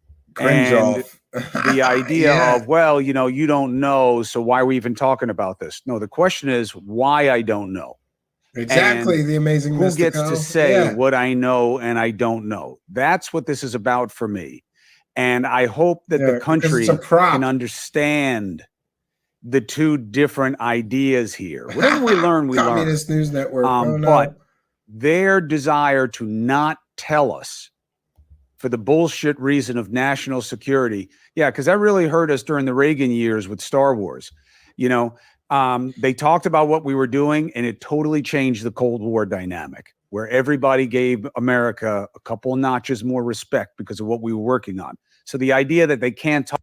Yeah, the idea that they can't tell us, again, that's his opinion. Did they tell us about stealth when they first developed it? Did they tell our enemies about stealth when they first developed it? We didn't know that they had stealth aircraft for what, 20 years until they finally revealed that? Talk about our abilities is a non-point. But where do you think we've gotten with these hearings? Are we on the road? Yeah, and by the way, we've just described to you that some of the people involved in those hearings think that Dave Grusch is crazy, and that some of the people are just making this stuff up for profit or other reasons, and they've essentially washed their hands of the UFO topic. Thanks to UFO profiteering whore Jeremy Corbell wheeling a mental patient into Congress to testify about alien bodies and alien spaceships, and then offer absolutely no proof or evidence of it. And Jeremy Corbell knew the guy was a mental patient, but forgot to tell everybody that when he was selling the story, just like he forgot to tell everybody about the flares when he was pushing the flares as an alien spaceship. Convenient. And now Corbell is gonna try to spin those congressional hearings as really big and important. No, they weren't. They made this subject the subject of mockery again, because you guys, you disciples of disclosure, wheeled a mental patient into the halls of Congress to testify about alien bodies, but then offer no evidence or proof of alien bodies. It's laughable what they did. It's quite possibly the biggest UFO or alien bluff ever. The biggest bluff, or one of the biggest hoaxes since the alien autopsy hoax. At least that had evidence. Their evidence was fake, but they had some evidence, and it took a while for that story to come crashing down once people analyzed the evidence. But these guys are smart. They just put a storyteller out there, called him a whistleblower. He told all kinds of stories about aliens and offered absolutely no evidence, so that people could neither prove or disprove that his claims were true or false. Very convenient. And if you ask me, a purposefully constructed grift designed to make sure that it couldn't be debunked. Okay, so jumping right in, we can do that, but let me just give you an analogy, man. Germs are real, so are UFOs. It's as simple as, until we catch up, this is not magic. It appears like magic, but until we catch up scientifically. Yeah, and here's the arguments, right? Oh, these things defy the laws of physics. You can't show me any tangible evidence or proof that they defy the laws of physics. You can't. But people say that all the time. Oh, they appear to be like magic to us. Prove it. Show me sensor data. Show me radar tape. Show me evidence that they defy the laws of physics. They never do. It is research by proclamation. And somebody is mentioning that Mr. Corbell's safe has the hinges on the outside, which would be the stupidest safe ever, because you could just smack those hinges with a sledgehammer and get that door right open. So this is just a prop behind him. Look, I've got top secret files behind me. Sure you do, Jeremy Corbell. And with our material science, we need to try to fight to explain how there are craft of unknown origin that seem to be able to function. They do function in our world with a lack of our understanding scientifically of how they can propel themselves. So the bottom line here is, it's not a question anymore. Here we go again. No visible means of propulsion. I'm not sure if you're aware, but there are drone companies right now making drones that have no visible means of propulsion. And if there are commercial drone companies making those, what kind of drone technology do you think the black budget projects have? More if UFOs are real, they're tangible, they're physical, or there is a physical, tangible aspect to it. However, just because we don't understand it yet, like before the invention of the microscope and our understanding of how, like, the common cold transmits, then we're in a place where we are blinded to the natural world. So we are going to have to eventually, we're going to have to write a new map, write a new story. Oh yeah, we're going to need a whole new science to figure this thing out.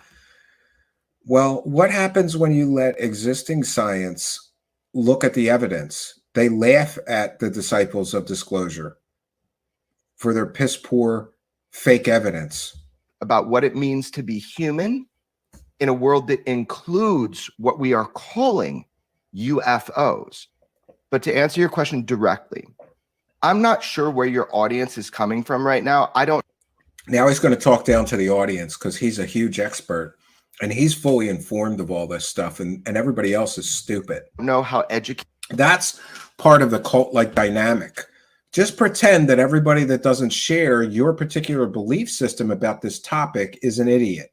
Talk down to them. Everybody is. So check it out. We had UFO hearings in Congress. These were historic. Why were they historic? They were historic because a bunch of UFO profiteering whores wheeled a mental patient with no evidence into Congress and made him talk about alien bodies. From that perspective, this was a historic hearing. You all made the Congress a subject of mockery. Look, they've got a mental patient in there talking about mental alien bodies, and he has no evidence and no proof. Back in the day, we had a couple hearings. It was always government suits sitting there, and they have the impetus to, they have the cause to try to shield the American and global public from truth. This was different. This was different. Claims of a United States government cover-up have been existing for decades. And again, I would submit to you, maybe they just don't know what some of these things are. The unexplainable cases are sometimes a true mystery. But just because something cannot be explained 100% doesn't mean it's aliens. And this is the jump that the disciples of disclosure make. I helped organize. If we can't explain it, it's got to be aliens. Now, of course, he takes credit. He helped organize this congressional hearing that made the subject of UFOs a mockery among congressmen and senators, made congressmen and senators make statements like these people must be either lying or insane. This was different because for the first time. Now we get a completely and totally lies here. Let me back it up just a second. The first time we don't have bureaucrats in suits with cause to lie and continue the cover up. We have direct firsthand, just impenetrable records of these individuals. Direct firsthand. No. David Fravor saw something for 10 seconds 19 or 20 years ago. Ryan Graves never saw anything with his own eyes, and Dave Grusch was repeating stories that other people told him. These are not direct witnesses. They are not. They're not witnesses. Two of the three are not witnesses, and the third, David Fravor, once apparently claimed that what he saw wasn't aliens but secret United States technology, like a super advanced drone program or something being test flown. So Corbell just straight lies and said, "Oh, this is historic. We had 3 firsthand impeccable witnesses."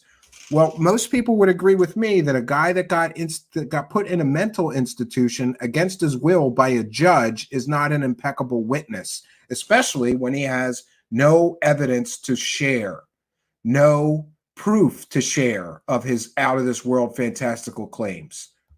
1 whistleblower, 2 pilots, Top Gun aviating motherfuckers. These guys that talked, I will tell you about them. They're friends of mine. I know them. That's why they were there. So they're friends of his. That's why they were there. It's all a big club.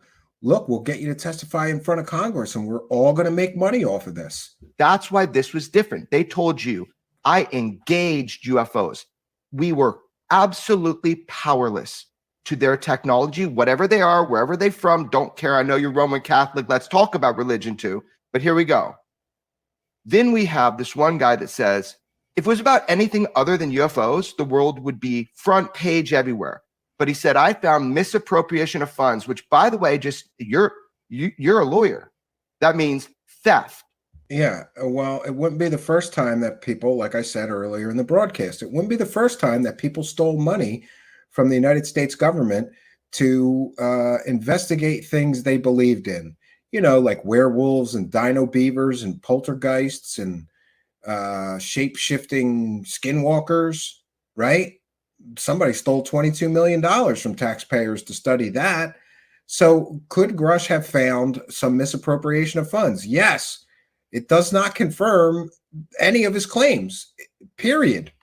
So he found theft in black programs, in compartmentalized secret access programs. By the way, we've seen no evidence or proof that he found theft. These are just claims being made by Grusch and his UFO profiteering whore partners like Corbell, Knapp, and Ross Coulthard. They're claiming that he found these things. We haven't seen evidence or proof that he found those things. So are we just supposed to trust that claim is true? Just like we're supposed to trust that the claims of alien bodies are true?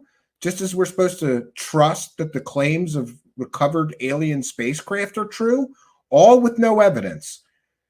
Claims made without evidence should be dismissed. If it wasn't about UFOs, this would be huge. But because it's about UFOs, they got us. Now it's stigma. Well, the world is changing. You're either going to be informed or you're going to be uninformed. And that's up to you. So thank you for doing this. So what happened at the hearings? We heard for the first time under oath by direct firsthand witnesses that are absolutely impenetrable. Direct firsthand witnesses that are absolutely impenetrable. Again, only one of the three people was a direct firsthand witness. The other two, Ryan Graves never saw anything with his own eyes. So he's not a direct firsthand witness. That's a factually inaccurate statement. David Grusch never saw anything with his own eyes. Therefore, he is not a direct firsthand witness. Do we see the manipulation of the data points? He just lied through his teeth and said, we heard from 3 direct firsthand witnesses. No, you heard from 1, not 3. 2 of them were not direct firsthand witnesses to anything. To stigma, impenetrable, to ridicule, and they are impenetrable because of their impeccable service to this nation. They are impenetrable. They have impeccable reputations. Yeah, except for that time that one guy, Dave Grusch, got put in a mental institution against his will by a judge for a mental evaluation after going on a drinking binge and threatening to kill himself and begging his wife to kill him. I would submit to you that to most sane and rational people, people that aren't members of the Disciples of Disclosure, that's not an impeccable witness. That's a very, very flawed witness. He also has autism, which is an issue because scientific studies prove that people affected by autism cannot tell when they are being lied to or manipulated, as well as a person not affected by autism. So did a bunch of people manipulate this very vulnerable man with mental problems and autism into a belief system? Very well could be. That's what people saw on Wednesday. No holds barred. What I tell people, and it sounds like I'm joking, but I'm not, is when they're like, yeah, but I just wish you would focus on Hunter, Biden, or Trump and this and that. I say, there's an irony in that. Forget about my feelings about the poison of the two-party system and how we're just allowing opponents to attack each other. Yeah, could be Chicago 420, not ours. Maybe that's where he got his proof. You learned more in that UFO hearing than I've really learned in any of the Trump or Biden hearings. How? There is more real information to know about what is absolutely in the air. Yeah, of course, there's always more information to be known. This is such a stretch that these guys have to do to sell this garbage. Okay, the only part of the UFO or UAP he just lied through his teeth, UFO Shane. There is an object. Facts matter. That's another thing. Maybe if you're trying to have convincing arguments, you should not just straight lie to people that you're trying to convince. To sit there and say, we heard from 3 direct firsthand witnesses when that's a completely and totally factually inaccurate statement It proves that they're willing to deceive people, use deception, and just straight lie through their teeth in order to sell the narrative that they are selling. It's a narrative that they are selling. There are multiple objects. They're real. It's not made up. They're not fake videos. So they're not. Many of them are fake videos. See, this is where Chris Cuomo bluffs his way through this interview. Does he know that Jeremy Corbell is one of the people that put out a whole bunch of fake videos claiming they were things they weren't? Yeah, there is fake videos. He just said they're not fake videos. Well, Jeremy Corbell's videos are mostly fake. Ridiculous. Ridiculous layers upon layers upon layers of deception. Not even really phenomena because the government has explanations for a lot of it. Unlike what we're learning with Trump questions and Biden questions, which just lead to more questions, but we're not getting any answers. We know there are answers here. The frustration is... Yeah, there's definitely answers. Like some of these things are flares and not alien spaceships. And garbage peddlers like you're working with right now, Chris Cuomo, shouldn't sell flares as alien spaceships. But he did. He did that. And now... you're interviewing him and calling him a UFO expert and a journalist, you dummy. The people who know the answers feel like they don't have to show up. And that's why I am so interested to see in how Congress deals with this. And I'm so shocked that the Biden administration hasn't grabbed it. If I were in power right now, this is the only no-brainer, full consensus, doesn't matter what stripe you are issue people care about. And forget about deep state. I would grab hold of this and say, yeah, I'm gonna find out more. This and the Kennedy assassination. Okay, Finley. I'd say, you know what? We'll give him I'm gonna release more information. I'm gonna go call NASA. I'm gonna call whoever it is, whatever clearance you need, I have. Okay. So I'm gonna call them and I'm gonna say, on the safe thing. yeah. You're gonna show me what more information you can give right now, and I'm gonna put it out because I said so. And I don't know why they don't accept what you're talking about, the stigma. But if people see it as transparency and who's working for whom, Thrill Seeker wants I think you get Corbell past to get that. abducted and taken I'll to tell another you planet. what, this has been a long search of mine for why this obfuscation. So we will get to ground zero today on what is going on with UFOs. Like we'll do that. But I just want to drill into something you just said. You said they're real. You're right. Yeah, they definitely UFOs do. are real. And there's a technological component to UFOs. But how do we know that? Yeah, UFOs are real. I don't think anybody would dispute that there are unidentified objects sometimes seen in the sky. But again, Corbell equates UFOs being real to aliens being real. It's a false equivocation that they use all the time, these disciples of disclosure. So let me just clarify for your audience if they're not caught up, because I'm not upset people aren't caught up. It's not their fault. This has been a planned darkness, so people don't know about it. And I understand why it was done, and I understand why we need to get past that now. Well, that's true. How do we know that UFOs are real? Here's how we know. I agree. UFOs have been part of the human experience since the beginning of recorded human history. You can look at that. Now, what are UFOs? I'm not touching that yet. I'm just saying, are they real? Here's the difference today. The difference today is it's not Uncle Joe, not even Uncle Joe, the fighter pilot, that says he saw something. We have corroborative, visual, and tactical evidence when it comes to multi-platforms picking this up using artificial intelligence and integrating the systems. So you've got now he does a big bluff about all the available evidence. So we've got multiple sensor platforms and we've got visual evidence and how come he's never put a case like that together and shown us the incontrovertible proof with all the sensor readings, etc.? He's bluffing. He's just making shit up. Again, if he's willing to lie and say that we heard from 3 firsthand impeccable witnesses, now he's lying and saying we have multiple sensor platforms and artificial intelligence systems and visual evidence. Why do we not see a case like that from him with visual evidence, with multiple sensor readings from multiple sensor platforms, with AI picking these things up? He's never shown that. He's never proven that this is a true and accurate statement. He's bluffing. The big bluff happens all the time, friends.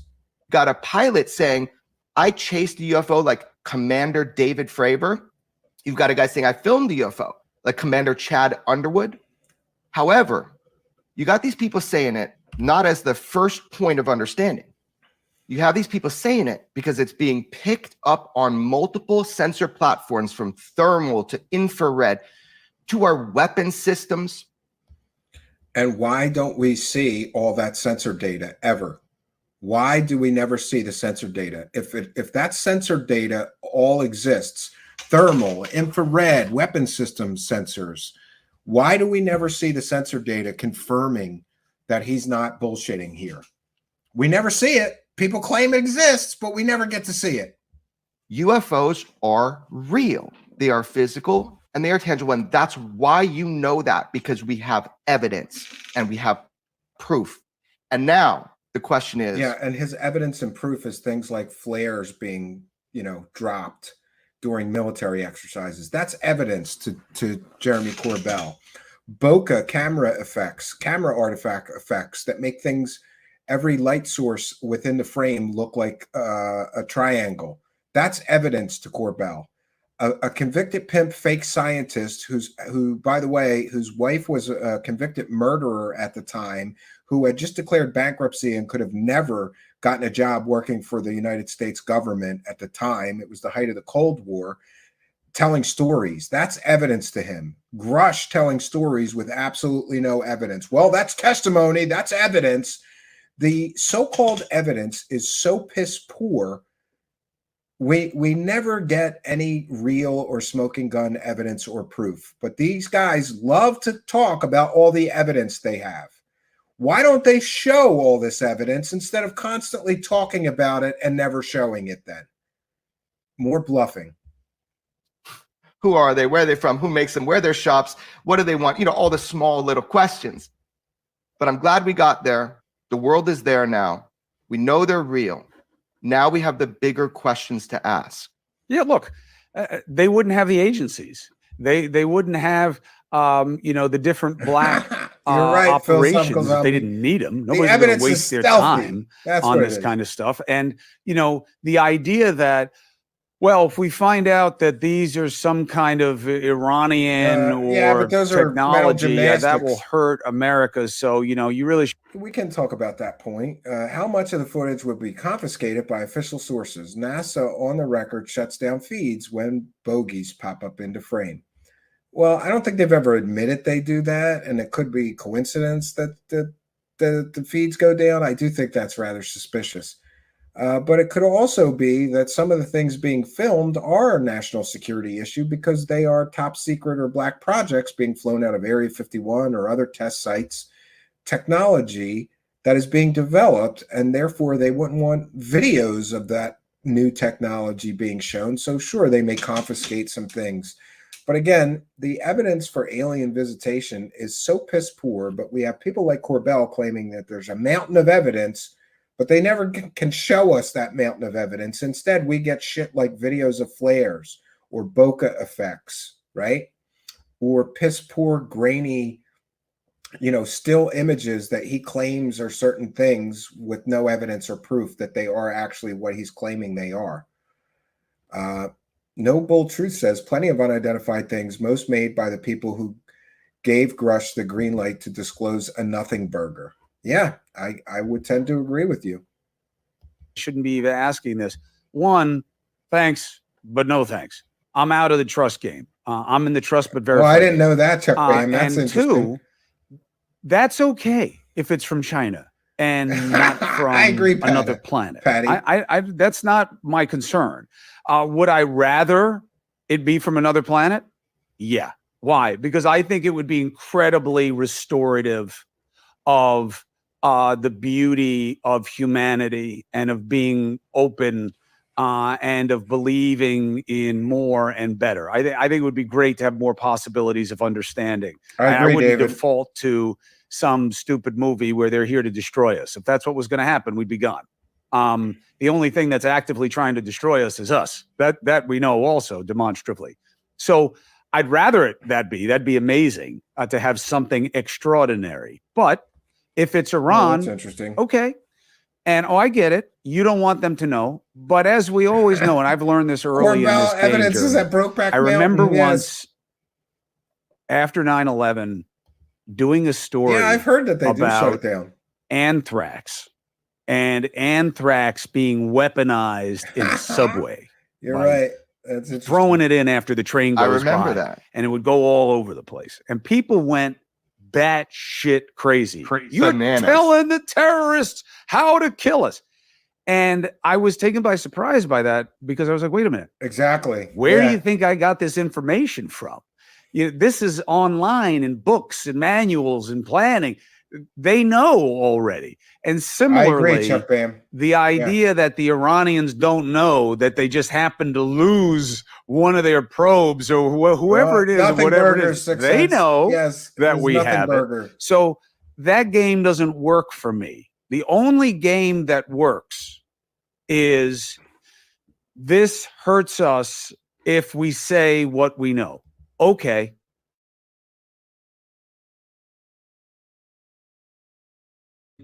Tell them. Again with the skiff. Everybody loves the skiffs all of a sudden. And then let them communicate to us why it's okay that we don't know, but they know. That's how our system works. You're at the heart of it. So check this out. I want to really be clear with you because I feel like you really want to know. So you can communicate by leading by example. Let's talk about this. Oh, yeah, sure. Let's talk about this. Why do we know for a fact that this isn't China or Russia, or you said Iran? Like, how do we know that for a fact? We got to get there, ground zero. Let me give you a few points so you understand. Uh-oh. Points from Corbell. And your audience understands. So far, Corbell has provably 100% lied during this interview twice now. And we're only 16 minutes in. That's pretty bad ratio of making completely and totally factually inaccurate statements in a international interview available on YouTube worldwide. He provably lied twice already in this interview. We're only 16 minutes in. Understands. Because I don't know where your audience is at. So this is not China. Corbell's this is not pointless Russia. points. And sadly, this is not the United States. Another completely and totally factually inaccurate statements. It's already been proven that some of the alleged or so-called drone incursions into United States airspace over military vehicles were Chinese drones. Proven they were Chinese drones. He just said these aren't China. These aren't Russia. Sometimes they are China and sometimes they are Russia. We're up to his third completely and totally factually inaccurate statements 16 minutes into an interview. With these vehicles. So again, these have been observed, like Lieutenant Ryan Graves talks about the cubes with spherical auras. I'll give you an article from the 60s where a military pilot and a commercial pilot, and this was reported in the probably Alamogordo News, which is right around the nuclear areas. I believe it was that one. I'll give it to you. I showed it on Rogan's show, right? This document. Exact same thing. Been happening for a while. But also, here's how you know. People seeing similar unknown objects in the sky, again, this is false equivocation. Well, somebody in the 1960s saw something like Ryan Graves described, which, by the way, could just as easily be a radar reflector as it could be an alien spaceship. But he forgets to tell you that there is cube within a sphere radar reflectors that, are filled with helium and float in the sky and are released by military people. He forgets to tell you that. That's the lie by omission. I mean, I know because I talk with people who their jobs were to go on these ships. When I reported the 2019 swarms of UFOs over 10 Navy warships, and I have all the sources, all the videos, and I give that shit to the Pentagon, and I say, I'm running this story tomorrow. They didn't have some of the footage that they captured that I was able to obtain. They confirmed that what I put out was UAP. Now imagine my sources that allow me to understand these are not ours. These are not our black technologies. Great. Let's worry. Were they China's? Were they Russia's? We've excluded China. We've excluded Russia. Who excluded China? Who excluded Russia? He didn't exclude anything. Nobody excluded anything as a possible explanation. Unidentified means just that. That means they could be Russian. That means they could be Chinese. They could be from India. They could be from, Korea, for all we know. He did not exclude anything. That's the fourth completely and totally factually inaccurate statement that he's made 18 minutes in. He's already lied through his teeth 4 times. Because we're worried about strategic surprise and a leapfrog of technology. All you got to know is that in the 80s, George Knapp, my mentor in journalism, came back with classified documents during Glasnost and Perestroika. He's the only reporter that went over there, and he talked with the guys that ran the UFO programs, came back with classified documents at his own peril, and it got to mention your mentor, right? Your garbage peddling mentor. Yeah, he really taught you well to peddle garbage, Jeremy. You should be proud. You learned to peddle garbage, fake alien stories from one of the best fake alien garbage peddlers there is, who's been doing it for 30 years, selling provably fake stories. But to his credit, he did go over to Russia and get some once classified Russian documents describing UFO encounters. Doesn't mean that's proof of aliens visitation on Earth, again with a false equivocation. Exposed all of this, that they know they're not from here. They know we're researching. They know how many satellites we had dedicated to UFOs. Additionally, China has its own UFO study program, official government program. So does Russia. And they've been durational. If they're theirs, why are they studying them? In these documents, they say they know they're not ours. So let's dismiss that right now. He stole his earpiece from CNN, yes. I've talked to pilots. They've been the UFO. I've talked to pilots and people have misidentified their craft. That's not what we're talking about. We're talking about the other machines. We're talking about machines that Commander David Fravor said outpaced, outmaneuvered, and outperformed his capabilities in the most badass FA-18, that he was a Top Gun head. No, in some cases, they are provably lying. Facts matter, we're on a farm. He lied and said that in the congressional hearing, we heard from 3 firsthand witnesses. That's a completely and totally factually inaccurate statement. It's not just that I don't believe what he said. It's a completely and totally factually inaccurate statement. One person was a firsthand witness of the 3 witnesses. The other 2 were not firsthand witnesses to anything. So, I think that language is important. And if you say completely and totally fake facts to support your arguments, I think that should be noted, that you're using fake facts to support your arguments. And if your arguments are so piss poor and you're building your arguments on a house of cards that includes lies, deception, and lies by omission, or just completely and totally factually incorrect statements like we excluded Russia and China, could have been them. Who excluded Russia and China? Nobody excluded Russia and China as the source of those drone incursions, period. And he even admits they're drones. They called them a drone swarm. So whose drones were they then?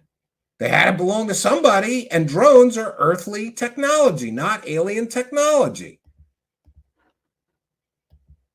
Of the Black Aces, this is the closest you get to Tom Cruise on planet Earth. He was powerless. The maneuverability, the material science, the capability was so far beyond. And by the way, this is a guy, he can't say it, but this is a guy that has a job right now that would know what we are projecting to do with our material science and our warfare machines for the next 30 years. That's his job right now. I can't say it, but he did.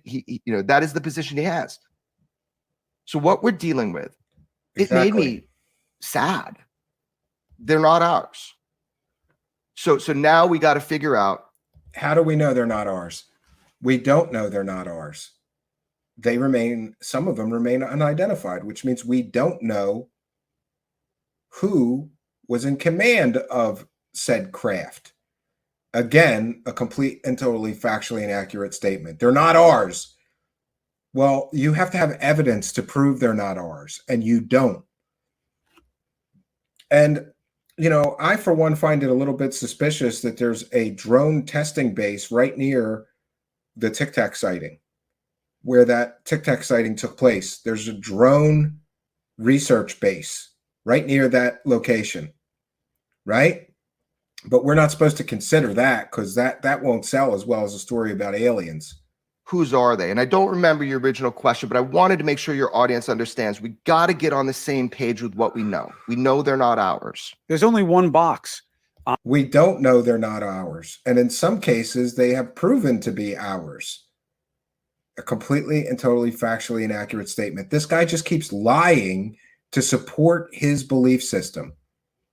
And that's how you know that the disciples of disclosure go too far. If they're willing to lie to people, lie through their teeth to pretend that this is all aliens, when we know it's, in some cases, it's drones. In some cases, it's balloons. His own mentor sold stories that he claimed were alien spacecraft that turned out to be a Batman balloon. He sold stories where he claimed it was an alien spaceship that turned out to be flares. This is laughable. This is laughable. And this man lives in a delusional fairy tale world. There's one box other than it's extraterrestrial. The only other box is what, interestingly, and I was a little surprised by this, not to sound mean, but I was surprised. AOC, I thought she was just making a straight I hate the man play when she was talking about corporations. But there is space, no pun intended, for that line of questioning here. Are these private corporations that are producing things that our government doesn't even know about? Not that they're government contractors. That very well is a good possibility. And maybe that should be considered before you go jumping straight to aliens among us like Corbell always does. Corbell's default position is it's aliens. Let's dismiss that now. Let's get there, because if that were to be the case, Elon Musk should get a refund, man. What's going on is, I will tell you this, I know for a fact, which is that anytime he says he knows something for a fact, he's probably lying. These programs, and I can prove it to you, Chris, if you want, these programs have been sequestered into private industry illegally as a way to avoid Freedom of Information Act requests on these technologies.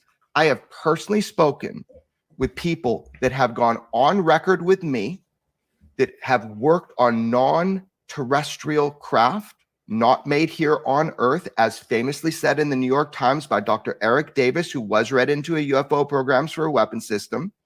Yeah, this is great. So here he claims that he has on the record sources that told him they worked for non-terrestrial UFOs. They worked on non-terrestrial alien technology. And he has on the record sources. Great, great. Can we get their names so I can interview them and verify that you're not just making this shit up? Of course not. This is another huge bluff. If he had on the record sources confirming alien technology programs, why would he not publish them? Why would he not publish those sources? Why would he not publish a story and cite that source? This is anonymous garbage peddlers, right? This is what garbage peddlers do. When pressed and you really need to prove your point, use anonymous sources because nobody can prove you wrong. You can't prove that you're telling the truth, but nobody will be able to prove you wrong. It's another bluff technique that Corbell uses all the time.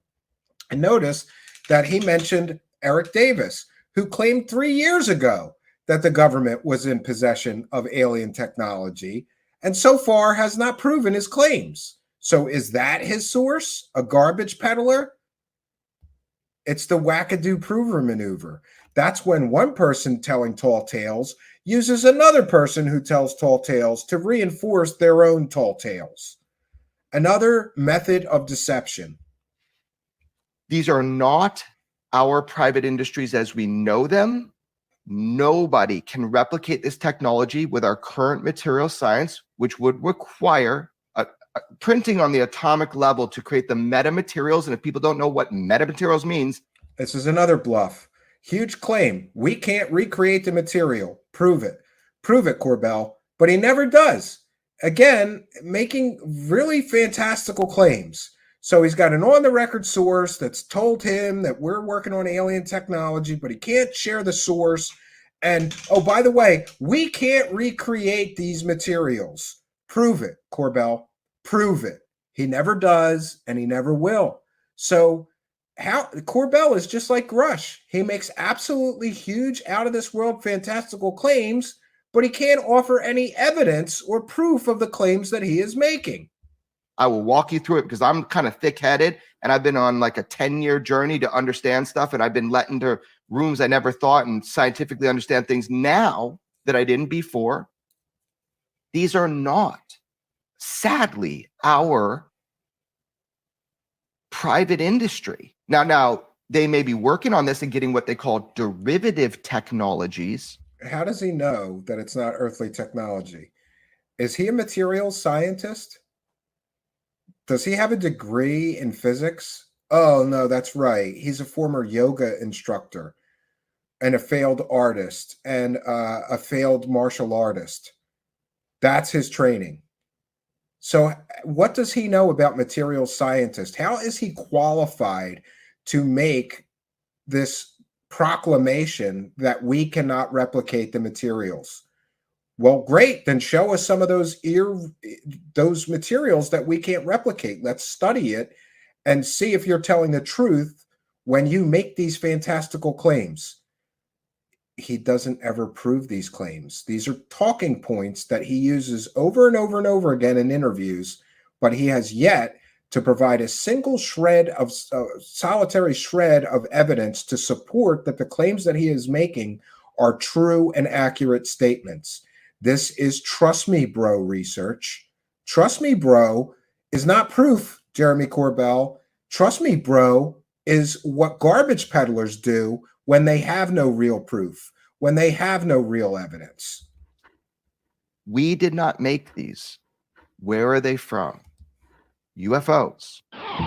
Again, he has no evidence or proof that we did not make these. Hold on one second, friends. 1 second here. Let me get through the 1 second here. All right, I will share my screen again here. And interestingly, I just want to bring this up again because it's a point of contention with me. Jeremy Corbell and Chris Cuomo can go on YouTube and provably lie. And Chris Cuomo's videos on YouTube that include 100% lies and completely and totally factually inaccurate statements from his guest, Jeremy Corbell, known garbage peddling UFO profiteering whore that sells fake stories constantly. They can go on YouTube and be fully monetized selling lies. Jeremy Corbell provably 100% lied several times during this interview already, most notably saying that during the congressional hearings, we heard from 3 impeccable firsthand witnesses. No, we didn't. 2 of the 3 witnesses never saw anything with their own eyes. So that's a complete and total lie, a complete and totally factually inaccurate statement. Yet Chris Cuomo's video is completely and totally fully monetized. Now, I will check in with our monetization. Some of you are aware of this issue that our live streams get demonetized. They're monetized the moment they go live. And then as soon as we go live, they get demonetized. And interestingly, today, ours didn't. That's the first time. Yesterday's did not. Initially got demonetized, but then got quickly reviewed in just, I think, within an hour of the end of our broadcast, they turned the ads back on. So hopefully we're at the end of our situation we were in. The point I was going to make is that these guys can lie during their their YouTube videos and they can be fully monetized. But if I make a video pointing out that they're lying and proving it, we usually get our videos demonetized. Let's continue with the garbage peddling fest. Their planet. I'm not sure what I believe on that. Well, if they're not ours, I thought you meant like humankind's. There's a huge barrel of options that we can go through, about 5 or 7 of what that means to be non-human technology. But yeah, here he says, well, I'm not sure they're aliens. It's non-human technology then. Great. He's not saying they're aliens, but it's definitely non-human technology. And that is another situation that all of these guys do this. They all cop out. It's essentially like the meme. I'm not saying it was aliens, but it was aliens. But when pressed, they try to run from the aliens, right? I didn't say it was aliens. I said non-human technology. Grusch did the same thing, and it's absolutely ridiculous. If it's non-human technology, what is it? Is it goddamn monkeys up in them spaceships? What is non-human technology? Are gorillas making flying spaceships that defy the laws of physics? Or could be crypto-terrestrials, could be time travelers, could be interdimensional beings, could be demons, could be angels. We just said it was non-human technology. And Dave Grusch did the same thing, by the way, here. When you say crash retrieval, what do you mean? These are retrieving non-human origin technical vehicles, call it spacecraft if you will. Mr. Grusch is quite clear that he's not saying it's necessarily extraterrestrial. Non-human origin. That he's not saying it's necessarily extraterrestrial. Call it spacecraft if you will. That he's not saying it's necessarily extraterrestrial. Then what are you saying? Oh, hey, little space monkey. Non-human origin technical vehicles, call it spacecraft if you will. Space monkeys. It's non-human, friends. It's space monkeys. They're all doing it. All the people that are promoting and profiting from this story are doing the alien cop-out. Why? Everything's aliens to them, but they won't say, yeah, it's definitely aliens. It's definitely alien spacecraft. They call them spacecraft, but it's not aliens. It's non-human technology. It's some kind of cop-out. I don't understand it. But anyway, go on. Why was I sad? Let's talk about that. Well, why would you be sad if it's non-human technology? Other than like if we're now going to get caught in the Matrix, you know what I mean? And that like machines are making stuff to take over on us, because then even a guy who's got your skill set isn't going to be safe because, eventually someone will twist you up because they'll be made out of platinum. I don't know my skill set anymore, man. I'm a different guy than I was. For your audience, I'm a reformed martial athlete. I can't train the same way anymore, Chris. So I'm not a tough guy. I'm a curious guy. So he's not a tough guy. He's the creator of quantum jujitsu, a whole form of martial arts that doesn't exist, that he just made up and took money to teach people. Yeah. Among other things, he was a yoga instructor too. Check this out. I think it was quantum yoga too. Sweetest men that I know are because of their capabilities. So guys like you and my instructors and coaches are always so sweet, got zero bully in you, so nice, because you need to prove nothing to any other man, and they can say whatever they want. Oh, now he's licking Jeremy Corbell's butthole.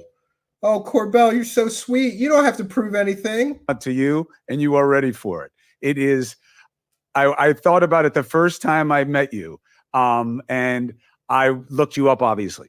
And in doing the homework, I was like, oh, this is why this guy is so non-confrontational, because he's a jiu-jitsu black belt. You know what I mean? This guy is... He's a jiu-jitsu black belt in his own made-up martial arts. I'm sorry. I'm just going to make up my own martial arts. We're going to call it Truth Seekers Fu. And I'll be selling black belts. Praise the cash. Been rolling around. And I'm going to give myself a black belt. Around and understanding the interplay of even, how to bring in your best capabilities with yoga and martial arts. That's why. He doesn't worry about hype or any kind of posturing, because it doesn't affect you, because you know what to do if you have to do it. but I am pugnacious by nature, so I might be non-confrontational, and I do think that we have to love each other more. But the deal is this, man. Oh, we have to love each other more, but the deal is this, man. And at my core, everything you've done in your life informs you to this day. I am fighting for something that I want to know about, and I'm fighting really fucking hard. And yeah, he's fighting hard by selling completely and totally fake stories to the tune of millions of dollars. He's made so much money selling these fake stories. He hasn't had a real job in, I think, since at least 2015. Jeremy Corbell hasn't had a real job. And he has made millions of dollars selling fake stories. So please spare me the I'm fighting for disclosure narrative. He's fighting to fill his pockets with UFO dollars. And I'm going to add to the video description, Chris Cuomo video shared. 1 second here, so that if you want to view this ridiculous garbage peddler team up without my commentary, you'll be able to do so. So the video has been added to the description of the video, of our video and podcast here.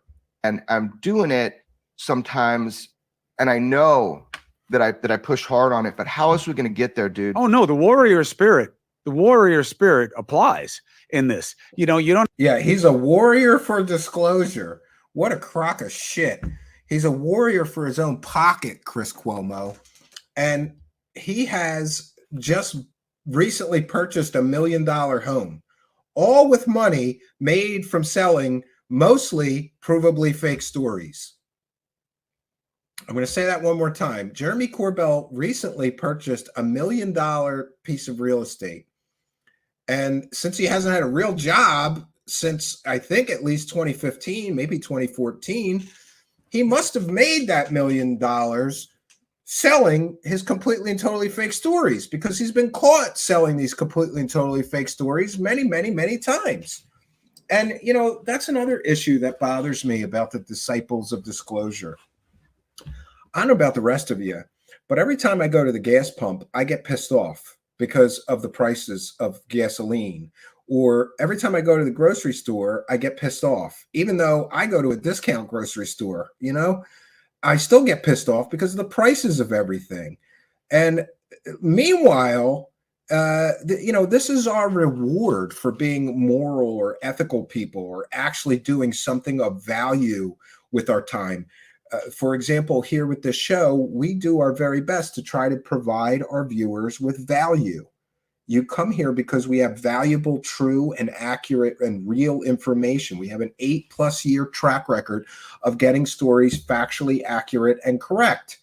Meanwhile, Corbell has been caught selling fake stories time and time and time and time again to the tune of millions of dollars. So all you disciples of disclosure, when you go to the gas pump and you're worried that you might not have enough money to make it through the week, or you go to the grocery store and you're putting items back, I do that. Maybe I don't need, I'm trying to lose weight too. So it's kind of helpful. Like, I don't need the ice cream. We'll put it back. We'll just get the ice cream for the kids because they like certain kinds that I can't stand. We can't agree on things like ice cream here in our house. But when you are at the grocery store putting items back because you have a limited budget, because you're not a garbage peddler that's making and raking in millions of dollars selling fake stories, I want you to think about Jeremy Corbell buying a $1 million property with ill-gotten gains, with money he made lying to people, deceiving people, and selling fake stories. Do you think he cares about the price of gasoline? Do you think he's ever had to put something back out of his grocery cart this whole time he's been peddling these fake stories? All of you disciples of disclosure need to realize that when you click on his videos and when you buy his garbage products like documentaries full of lies, half-truths, and lies by omission, that's what you're supporting. You're supporting his $1 million lifestyle while you're struggling. And do you think he gives a shit about you? Absolutely not. He cares about his next big payday. And this Grusch story was supposed to be his big payday. And sure, they profited an awful lot, but the story is already falling apart due to lack of evidence. You don't have your ears filled up with fluid for you to be in there battling it out. And that's what you're doing. And I appreciate it. And I want your insight. So the idea of being sad that it's not us, why instead of excited? It is exciting. Maybe I'll clarify. But I mean, I remember the first time where I had a substantive conversation with somebody in position to know. And I can't describe the situation just because of. Oh, it's top secret. It's classified. I can't. Oh, I talked to somebody who knows all about the aliens, but I can't tell you his name or tell you about that conversation we had because it's all top secret. So so far he's lied provably 3 or 4 times in this interview, and now he's on to citing a second anonymous source to bolster his narrative here. If you need 3 lies and 2 anonymous sources, that's a pretty good indication that you're full of it. It's getting deep in here. We need waiters. The people involved, but why I was sad was that I really thought we had cracked it. I thought humanity was about to be able to emerge into a new understanding of the fabric of our relationship to the universe around us, a new era of material science. I thought if these are ours, man, then we got it, man. We're going to evolve to the point of non-destruction to humankind. But when I realized that we've been hiding this and criminally keeping the scientific community from collaborating by keeping these compartmentalized. Again, these are claims being made, and he has offered no evidence of this grand conspiracy and cover up and, more claims. And this claim is based on an anonymous source that he won't share, just like the last anonymous source. It's more, trust me, dude. I realized we haven't cracked it. Whoever cracks it first, they fucking win. There is no turning back. These propulsion systems, I will tell you, fact, are considered at the level of weapons of mass destruction by our intelligence agencies. Who considers UFOs weapons of mass destruction? Can we have a source that told you that? Now we're on to 3 or 4 lies and 3 or 4 anonymous sources to support his bullshit arguments. This is BS. His entire narrative is BS. And anybody who has a brain in their head that can critically think and, use a little discernment here, any sane or rational person listening to this man, knowing that he has lied provably and offered completely and totally factually inaccurate information 3 times, and now we're on to 3 anonymous sources. 3 lies and 3 anonymous sources for you to believe this man. I know that is a fact, Chris. It's a fact. It's a fact to him. It's not a fact until you prove it, Jeremy Corbell. So that is disturbing that we haven't been able to replicate and duplicate. We get some like derivative technologies. So it made me sad because I was like, for human beings, man, we have to be able to understand and harness this type of technology so we do not self-destruct. Now, they can be flipped the script the other way, right? And these things are really deadly serious when it comes to whoever replicates it first. That's why we're in a secret Cold War right now. And we are with other nations that might not use it the same way. I was also There's no proof or evidence we're in a secret Cold War concerning alien technology with foreign nations or adversarial nations. There's no evidence or proof of that statement. Again, does this guy do nothing but bluff and lie and use anonymous sources to support his belief system here? Because it's falling apart under this level, my level of scrutiny. Which granted is, my level of scrutiny is pretty high, higher than most people. Most people, especially the disciples of disclosure, will just listen to this and feel all warm and fuzzy. Jeremy Corbell, sure, the aliens are here And he's got anonymous sources that told him this stuff. And even though he can't share those anonymous sources so we can verify he's not lying, we believe him. You know, even though he's been caught selling a whole bunch of fake stories before, we believe him when he lies 3 times in one interview and provides completely and totally factually inaccurate statements and uses anonymous sources no one can verify said those things. We just believe him. Sad about it because go America, like we've been on it. We've had these longer than anybody. I mean, I'm a patriot. You know, I will not do something as a journalist, nor would you to harm our nation. But what we're gonna do is inform the public. He wouldn't do anything to harm our nation, but he did put out material from classified briefings, possibly illegally. I would think that would harm national security. So that's another factually inaccurate statement. Let's check this out. You know, the truth is the illness, the sickness, the disease, the corrosive acid, that's the secrecy. And the only medicine is transparency. Because if we don't know, I'd never asked Daddy to tell me there's no such thing as, you know, the boogeyman. Yeah. Right? I want to know.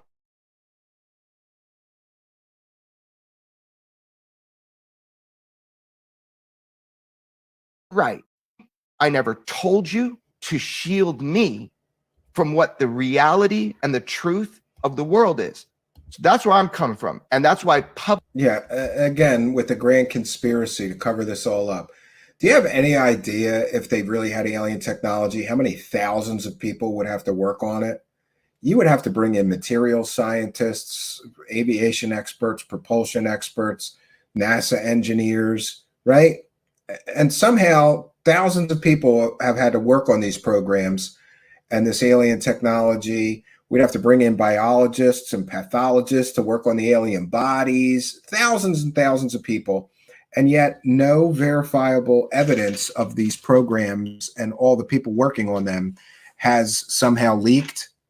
I'm sorry, I just don't buy the grand conspiracy. And we want to take a moment to recognize Lisa Savoy, who says, I'm a lifetime experiencer. I don't care for Grusch and the other supposed whistleblowers and all of the grifters out there. It's embarrassing, terrible. Well, it's nice to see, Lisa Savoy, that even some people who are lifetime experiencers do not buy the lie. Don't buy the lie, friends. This is the fake disclosure lie narrative. This isn't real. It's a for-profit, profit-driven fake narrative designed by UFO profiteering hucksters to fill their pockets with millions of dollars. Do not buy the lie. And what do I mean by that? Well, even if you click on one of their videos, in fact, I contributed to buying the lie by covering this tonight, but I thought it would serve the greater good. Again, attention-based economy. If you click on their videos, they make money. Don't buy the lie. Starve them of the clicks and views that they so desire to keep the money rolling in. Starve them of your attention, and the grifters go away. It's the only solution is to boycott these people. And thank you, Lisa Savoy, for your wonderful comment. Public knowledge is important on this above almost anything. The only world where I can understand you hold part of this back is if it can be used to just detonate the world. I agree, and to B. Baker. Implode it. Now, everybody knows we have the atomic program. I agree. Everybody Amazing knows that, Mystico. but we don't go around giving out schematics to build micro atom bombs. So it's the same kind of thing. We have a need to know. No, it's the American public and the global public have a need to know, not just a right to know. We have a need to know. And I feel a duty to find out. And I'm going to say it. Yeah. And we're all going to say it. We're going to say it together. That's why we're having this conversation, because when we learn more, we're going to report on it. You and me. So what are the buckets of possibility? These are fun, dude. These are like thought experiments, right? So just to, because a lot of people don't think about this. I get it, man. Like people don't know this about me, so I'm going to just be real with you. I have a bunch of businesses. My businesses are real estate. That's how I make my money. No one's ever asked, so I've never told, but I'm telling you. right? That's a lie. His daddy owns real estate. I'm not aware, except for the $1 million business that he owns, and he owns some B&B, not B&B, Airbnb, off-grid place in the middle of the desert that you could rent. He's going to try to deflect that most of his money comes from UFOs. So for me, this UFO thing is pure passion, weaponized curiosity. I'm like, I can't be a passive consumer. I have to be an active participant. So for me, this is passion. So what is it? This is the most fun stuff to talk about because I don't know the answer. So one, yeah, I do. Extraterrestrial. What does that mean? That means either praise not the from AI here gods. originally They left and our living money here, on today, or that means not from here and visiting here. Okay. Then you have the idea of extratemporal, that maybe these are just humans from another time coming back to make sure we don't push the red button. So extraterrestrial, extratemporal. Then there's one way above my pay grade, which is extra dimensional.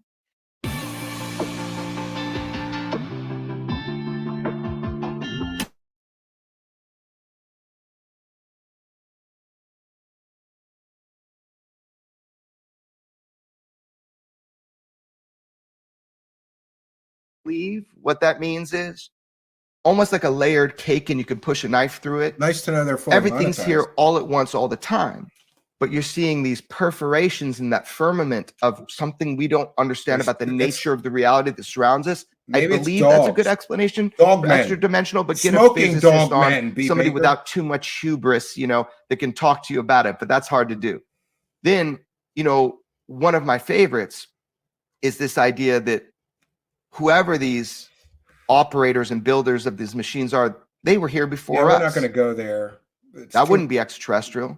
Some sort of hidden breakaway civilization that evolved. A lot of people have suggested that, but the money required to hire a lawyer to really fight with them over it is just not within our budget, unfortunately. So we're going to try to be good citizen journalists here, and if we have to, contact them with our spreadsheet, because I made a spreadsheet of all of it.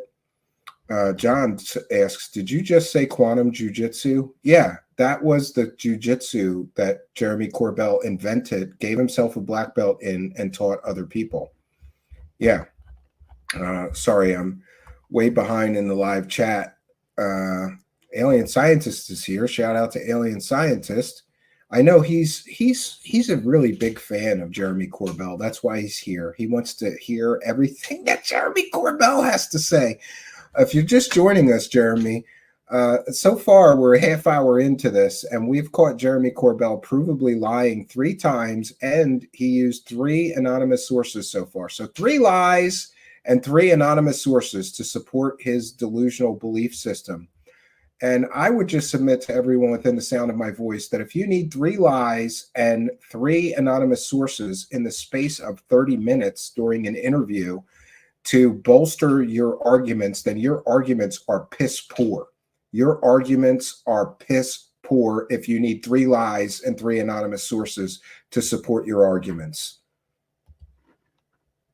All maybe from directed panspermia, the idea that intentional directed panspermia to seed, the planet Earth, because there's tons of us. There's tons of planet Earths. But my favorite one, Chris, because now we're just spitballing, right? Understand the difference. I'm telling you the difference. We're spitballing because, this can get weird when we talk about UFOs. But my favorite one is this idea I call techno-terrestrial, just for fun. But some of the evidence does lead me to feel this way, which is that there's an innate. Alien Scientist is correct. His parents own the real estate. He's the guy that goes and unclogs the toilets. He's the maintenance man, That is very different from I own businesses and I own all this real estate. Though he did just purchase $1 million property, probably with the Bob Lazar money, Alien Scientist. Human drive to technologically advance, that this was built into us, our curiosity. No, he's not a real estate that there was agent. a directed kind of panspermia thing of genetics, that this is going on everywhere. Good point, and that Victor. the idea is life itself is so precious that any habitable place you want to put it, let it grow, let it develop, let it be part of a larger kind of internet of community of beings in our just ginormous multiverse. I don't know. So that's like the most fun. So I just gave you like yes, and these are all explanations for possible origin of UFOs. He left out demons and angels, however. Bastard, I'm sorry, Bestad and Bestadenkan with a kind and generous £5 says, Stephen, what is your thoughts on the Pentagon declassified UFO footage? Very unlike any human technology, but possibly highly advanced DARPA-esque tech. Well, you know, I believe that they could be misidentifications, or they could be very terrestrial, black budget or black, you know, unacknowledged special access projects developing drone or other aerial technology. I am completely and totally unconvinced that those videos show anything like an alien spacecraft in our atmosphere. I think that out of the 3 videos, 2 of them could very well be completely and totally misidentified things, like perhaps a bird in one case. The Tic Tac could be an airplane off in the distance and misidentified. The Go Fast wasn't going fast. It was going 40 miles an hour. So all of that so-called data was carefully manipulated to sell a narrative. And remember, when Elizondo got those declassified and then, you know, borrowed them out of the Pentagon to get a movie deal, to get a television deal and a book deal, and TTSA pumped those up. You know, when they were declassified, the paperwork itself says drones, balloons, and there was one other term used, not alien technology. So I believe the government knew those were not alien technology. They were labeled that way on the declassification form, that they were drones and balloons. So what I believe about the Pentagon declassified UFO footage is that it is known they're not even UFOs, according to the government, right? Not even UFOs. Interesting videos, but they don't prove anything. But we thank you very much, Bestad and Kunt, for your kindness, generosity, and support. And I'm going to laugh every time I have to say that, right? But we thank you very much for your kindness, your generosity, and your support. And of course, for helping us to praise the cash. Praise the cash. Praise the cash. Praise the cash. Praise the cash. Thank you very much for your kindness, generosity, and support. Much, much appreciated. 4 of what it could be, and I know there's more. That's why David Grusch, like a baller, stood up there and he said, I like to call them NHI, non-human intelligence. Why? Strategically, to keep all options open for what it is, scientifically, what it is that we are seeing, experiencing, have recovered, and studied. Does that make sense? Why would time travelers be flying around in spaceships, though? Why would interdimensional beings be flying around in spaceships if they're not aliens? It doesn't make sense to constantly push that these are spaceships, these UFOs are spaceships, and then cop out when it comes to saying these are alien technology, aliens from another star system. Make sense? It does, because I'm open. The burden here is, and it shouldn't be this. Oh, I was wrong. Check that out. So remember, I was complaining earlier about the demonetization issue. Our video has been set to little or no ads due to content identified as not suitable for most advertisers. So once again, Jeremy Corbell can go on a public live stream on YouTube and lie through his teeth 3 times, provably lie, and use anonymous sources that no one can verify he's not lying about. And Chris Cuomo and him are completely and totally fully monetized. But if you make a video and correctly point out that he is provably lying and making completely and totally factually inaccurate statements on a public live stream, your monetization will be pulled. And again, this really does make me think, this situation has made me think that someone has their thumb on the scale and is trying to stop people from being critical of these narratives. These things have all the hallmarks of a government perception management psyop. Why would they stop someone from making money for telling the truth, yet reward people for making money to lie to people? It makes no sense, friends. And the persecution of the truth here on Truth Seekers continues. That's why I want to thank each and every one of you Patreon supporters and YouTube channel members and super chatters, because you guys help make up for the lack of ad revenue. We've had no ad revenue for a month here, and it just keeps getting worse. It just keeps getting worse. Every single video before the broadcast is over, it was on earlier. Usually it's 5 minutes into the broadcast, it's already demonetized. Before I've even said anything, in some cases, our video is demonetized. I don't know if it's the titles, the subject matter. We're not cursing. Corbell dropped F-bombs through this whole interview, fully monetized. We didn't drop any F-bombs. Maybe it was his F-bombs that got us, but you know, it's every single video of ours. Every single video of ours gets demonetized before we're even finished the broadcast. Alien Scientist says, I picture him renting to crackheads or meth labs or something. Yeah, Imperator Seminium, a jet airliner in the distance was one possible explanation for the Tic Tac, I believe. All of Corbell's UFOs have an easy explanation, says Randy. Yeah, I would tend to agree. Chuck Bam with a kind and generous $1, helping to make up for a lack of ad revenue tonight. We thank you for your kindness, generosity, and support of the show. It is much, much appreciated. And we thank you for helping us to praise the cash, Chuck Bam, longtime show supporter. Thank you. Where's the cash? Where's the cash? Where's the cash? Where's the cash? Where's the cash? Where's the cash? Where's the cash? Where's the cash? Where's you?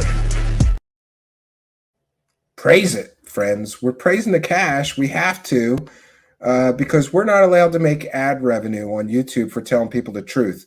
But Chris Cuomo is allowed to make ad revenue with Jeremy Corbell straight lying and making completely and totally factually inaccurate statements. That's advertiser friendly. But correcting the record that people are lying through their teeth on public YouTube videos gets your video demonetized. That's not ad friendly, telling people the truth. Lying to people, completely and totally YouTube ad friendly. This is going to be an ongoing issue for us, right? I was encouraged when I saw that the video was still monetized earlier in the broadcast. Normally, they do that 2 minutes in before I've even said anything. It really shouldn't be as simple to dismiss as it is for people, because there are people who believe all kinds of crazy shit. Okay. Yeah. We have, the actor who's at the middle of one of the biggest movies in America right now really believes that the three-letter agencies are out to get him and that the Democrats run a pedophile ring. And so there's lots of crazy shit that people believe. But halfway through your explanation, they want to say, oh, what's he talking about? Wakanda? Did these things come from Wakanda? Is that where they're from? Like, I don't know, though. We're spitballing. We don't know. But what I'm saying is the idea that, well, this is crazy. This guy's talking about different dimensions. Yeah. And you're talking about half the political system being a sex trafficking ring. And you're okay with that. That's going to inform your vote. But this guy being open to the idea that, well, there must be a wild explanation for something no one can explain. I agree, Jeremy. That's too much for you. Okay, that's but too these much. I hear you, but this is not a wild explanation. These are just I agree, Matthew. options that are open. I'm Yeah, being not me, open to them, the I know. options that I am unaware could exist. But the thing is, we can all agree. So 10 years ago, you can see a video clip of me saying this. I say the question we're asking is wrong. Apparently, we're yeah. asking, do UFOs exist? That's if you know anything Exactly. about this. That's the wrong question. The question is in people's mind, which is also wrong back then, and I was saying it was wrong, was are they coming here? Now, why did I say that? Because the universe is so vast. You talk to any physicist, any scientist, any astronaut. Yeah, most learned scientists believe that there very well could be life in the universe. But so far, there's no evidence to support that belief. Is it likely there is? I believe it's very likely based on the vastness of the universe and just the rules of chance. It worked in our favor, the rules of chance did, to seed life here on Earth, and evolution created intelligent life and even conscious intelligent life in the form of human beings. So the possibility that has exact thing has happened on another planetary sphere, there's estimates that there's billions of exoplanets out there, billions or trillions of other planets out there. If the rules of chance worked in our favor and just by chance life sprang up here, why couldn't it happen elsewhere? I don't think anybody really argues that there can't be intelligent life out there in the universe. Many scientists I've talked to, including physicists and astrophysicists and astronomers, all believe there likely is, and someday we'll discover it. Astrophysicists, astrobiologists, they'll tell you the universe is so vast. This is before we found like tons of exoplanets. Of course, life is somewhere else. Of course, there are what we call extraterrestrials, maybe even just microbial form, even in our Pipe down, doorbell. It's not too wild to say that. But back then I was saying we got that wrong too, though. The hubris of human beings thinks that distance matters, that we have to travel. Like when we had horses, could you imagine at that time a Tesla car? Thank you, No, William you couldn't. Rubber. I mean, you really couldn't. You'd be a special person if you did. So where we're at with this is everybody agrees that there's life out there. It's got to be statistically. Oh, thank you, And then William people Runner. didn't agree on our physics and how things could be traveling here. Well, how? His arguments are nonsensical. Really piss poor arguments. But we want to take a moment to recognize and thank William Runner for a kind and generous $10 super chat, helping us to praise the cash. Thank you for your kindness, generosity, and support, William Runner, and for helping us to praise the cash. Praise the cash, praise the cash, praise the cash, praise the cash, praise the cash, praise the cash, praise the cash, praise the cash, praise the cash. Subscribe and hit the like button. Smash it like it's hot. Smash it like it's hot, friends. Thank you for your kindness, generosity, and support. Longtime show supporter, William Runner. We appreciate you guys, all of you. I get exhausted with all the lies in this world. I want to move off the grid into a forest and live off the land. Yeah, me too.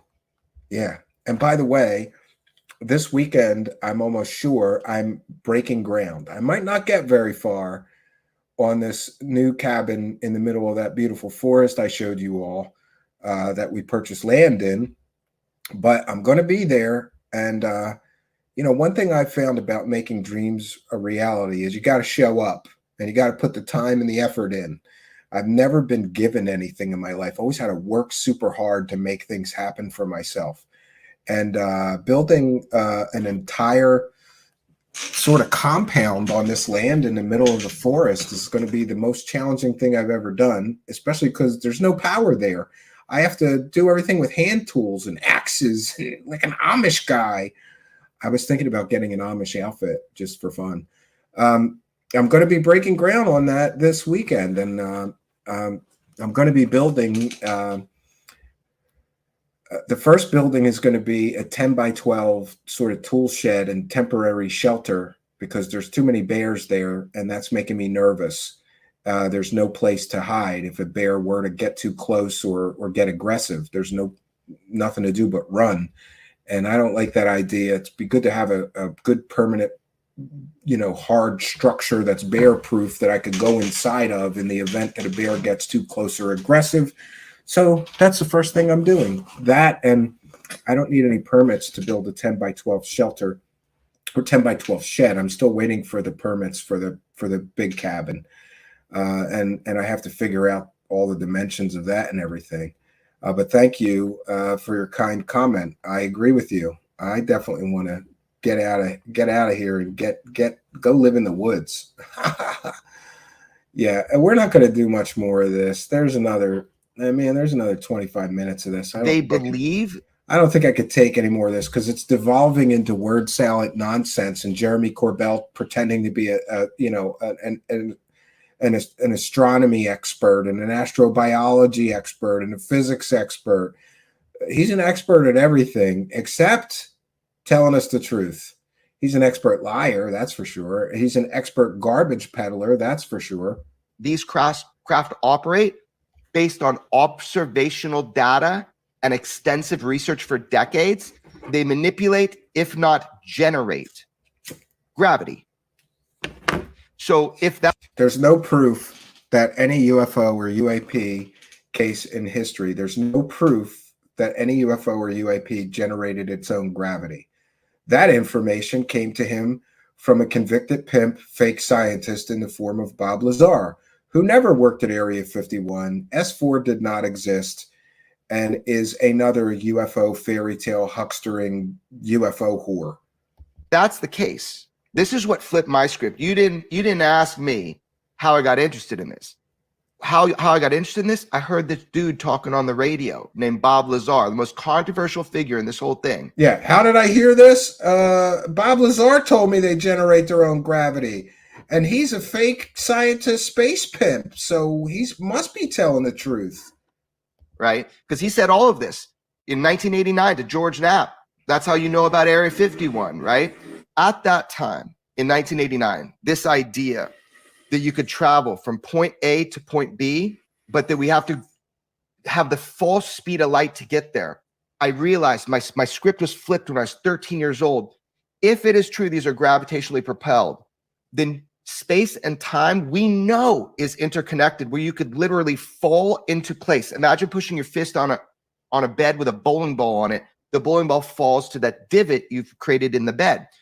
So I realized. So now we're using Bob Lazar talking points to prove that the aliens are real. Great. We might be wrong with how we think these things travel. I said, we're still asking the wrong questions. We're still asking the wrong questions. Are they coming here? Whatever this is likely not from here. Likely not from here. But he has no proof they're not from here. This is research by proclamation. Jeremy Corbell is great at research by proclamation. It's the trust me dude argument. I don't have evidence, but I'm just going to proclaim they're likely not coming from here. I don't have evidence to support my claim. I'm just going to claim it.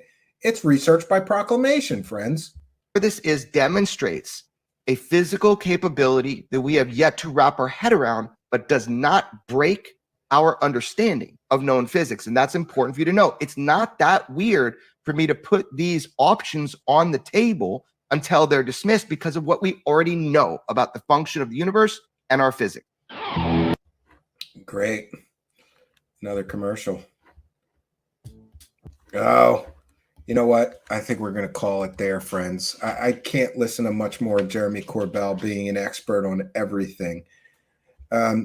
In my experience, when somebody is an expert on everything, their real expertise is bullshittery. That's pretty much it. Yes, Thin Lizzy Borden reminding everybody 4 more likes to 100. Let's go. Hit that like button. Smash it like it's hot, friends. And now is a good time for me to remind you that we are a viewer-supported show. And unlike people that get to lie to people on YouTube and remain fully monetized, when we tell you the truth on YouTube, they decide that our broadcasts are not advertiser friendly, even though I keep reading the guidelines, and I'm so sure that we're not doing anything that's against advertiser-friendly guidelines. Maybe it's the whole subject matter of UFOs is demonetized, but then why is Chris Cuomo allowed to talk about UFOs and be fully monetized, but not me? I really am disgusted with the whole situation. And I'm not asking for anything crazy. I'm asking for a level playing field. If Jeremy Corbell can get on a public YouTube channel with a well-known disgraced journalist in the form of Chris Cuomo and provably lie and give completely and totally false information, like at the congressional hearing, we heard from 3 firsthand impeccable witnesses. No, 2 of the 3 were not firsthand witnesses to anything. That's a completely and totally factually inaccurate statement. So if you want to make completely and totally factually inaccurate statements on YouTube or lie, depending on your definition, you could be fully monetized. But if you make a video pointing out the lies and the ridiculousness of this guy using 3 or 4 lies plus 3 or 4 anonymous sources to claim that aliens are here and we have crashed bodies and all this stuff, you could be fully monetized. But if you make a video pointing out the ridiculousness of it, you're not allowed to be monetized. You're not allowed to earn any ad revenue. And by the way, yes, alien scientist, I'm telling you, there is a reason that there's a thumb on the scale, friends. There is a thumb on the scale. They are trying to stop or at least slow down the people who are exposing the op, in my opinion. And I'm entitled to my opinion. It makes absolutely no logical sense that you can lie in a public YouTube video and be fully monetized. But if you tell people the truth and you peel back the layers of deception like we do here virtually every night, demonetized. And Jeremy, let me know, how is your videos doing? Are you getting demonetized the minute that you go live? Because we are here and we have been for over a month. Coincidentally, we've been covering the Grusch story for about a few months. Actually, this has been happening for 2 months now. 3. June, July, August. It's been happening to us for 3 months. The moment that we started critically analyzing the Grusch claims and stories, all of our videos were instantly demonetized as soon as we went live or before the broadcast even ends. This is a continuing issue. Alien Scientist says, I've been trying to launch YouTube memberships and it won't let me. Maybe you got a thumb on your scale as well. Who knows? And now is also a good time to talk about Alien Scientist. You're one of the content creators I want to send over there. There's a new social network. It's a free speech network. There's no censorship. There's no demonetization. You're fully monetized as a content creator. They won't demonetize you for cursing or pointing out people lying in videos or exposing CIA perception management operations, psychological operations being launched and perpetrated against the worldwide public. They're a free speech network. It's called pilled.net. And I highly encourage you to sign up. Just go to www.pilled.net. And there it is an incredible combination of all different things. It's like they took the best parts, in my opinion, they took the best parts of Facebook and Twitter and YouTube and Discord chat and slammed it all into one cool application. I've been using it for some time now. I'm enjoying my experience over there, and I think you will too. So go to www.pill.net and sign up. And if you're a content creator, send me your email address that you use to sign up, and I'll send it over to the creative team there and help expedite the switch being turned on. When you first sign up, you're not automatically a content creator. They got to flip the switch, but I can help you. When you sign up for pill.net, they'll ask you who referred you. Just put my name, Stephen Canby, in that referral line. We want them to know that we're sending them users. After all, they have been incredibly kind to us. They gave me unlimited space over there. They're promoting my videos in the promo section. They have ways to boost people's views. They're doing that for us over there. and they gave me unlimited space, and I'm already making money over there. The instant they turn on you're being a content creator, you're instantly monetized. You can have memberships over there. People can throw money. They have their own form of currency called gold pills, but you can extract or withdraw that money anytime you want to. Any day can be payday for you. You just need a Stripe account to withdraw the money. So I think, especially considering this increased censorship and the thumb on the scale, and the unfair, quite honestly, the system on some major platforms is unfair. The perfect example is our situation here. We're not doing anything wrong. We're not doing anything against YouTube ad-friendly guidelines. And yet all of our videos are getting demonetized and we earn no ad revenue. Meanwhile, people completely and totally lying. Linda Moulton Hale still has her fake orange gray alien video up, fully monetized. Ross Coulthard still has his fake Patchgate story up, fully monetized. We did videos critical and showing you why those stories were 100% fake. Ours got demonetized. Theirs stay monetized.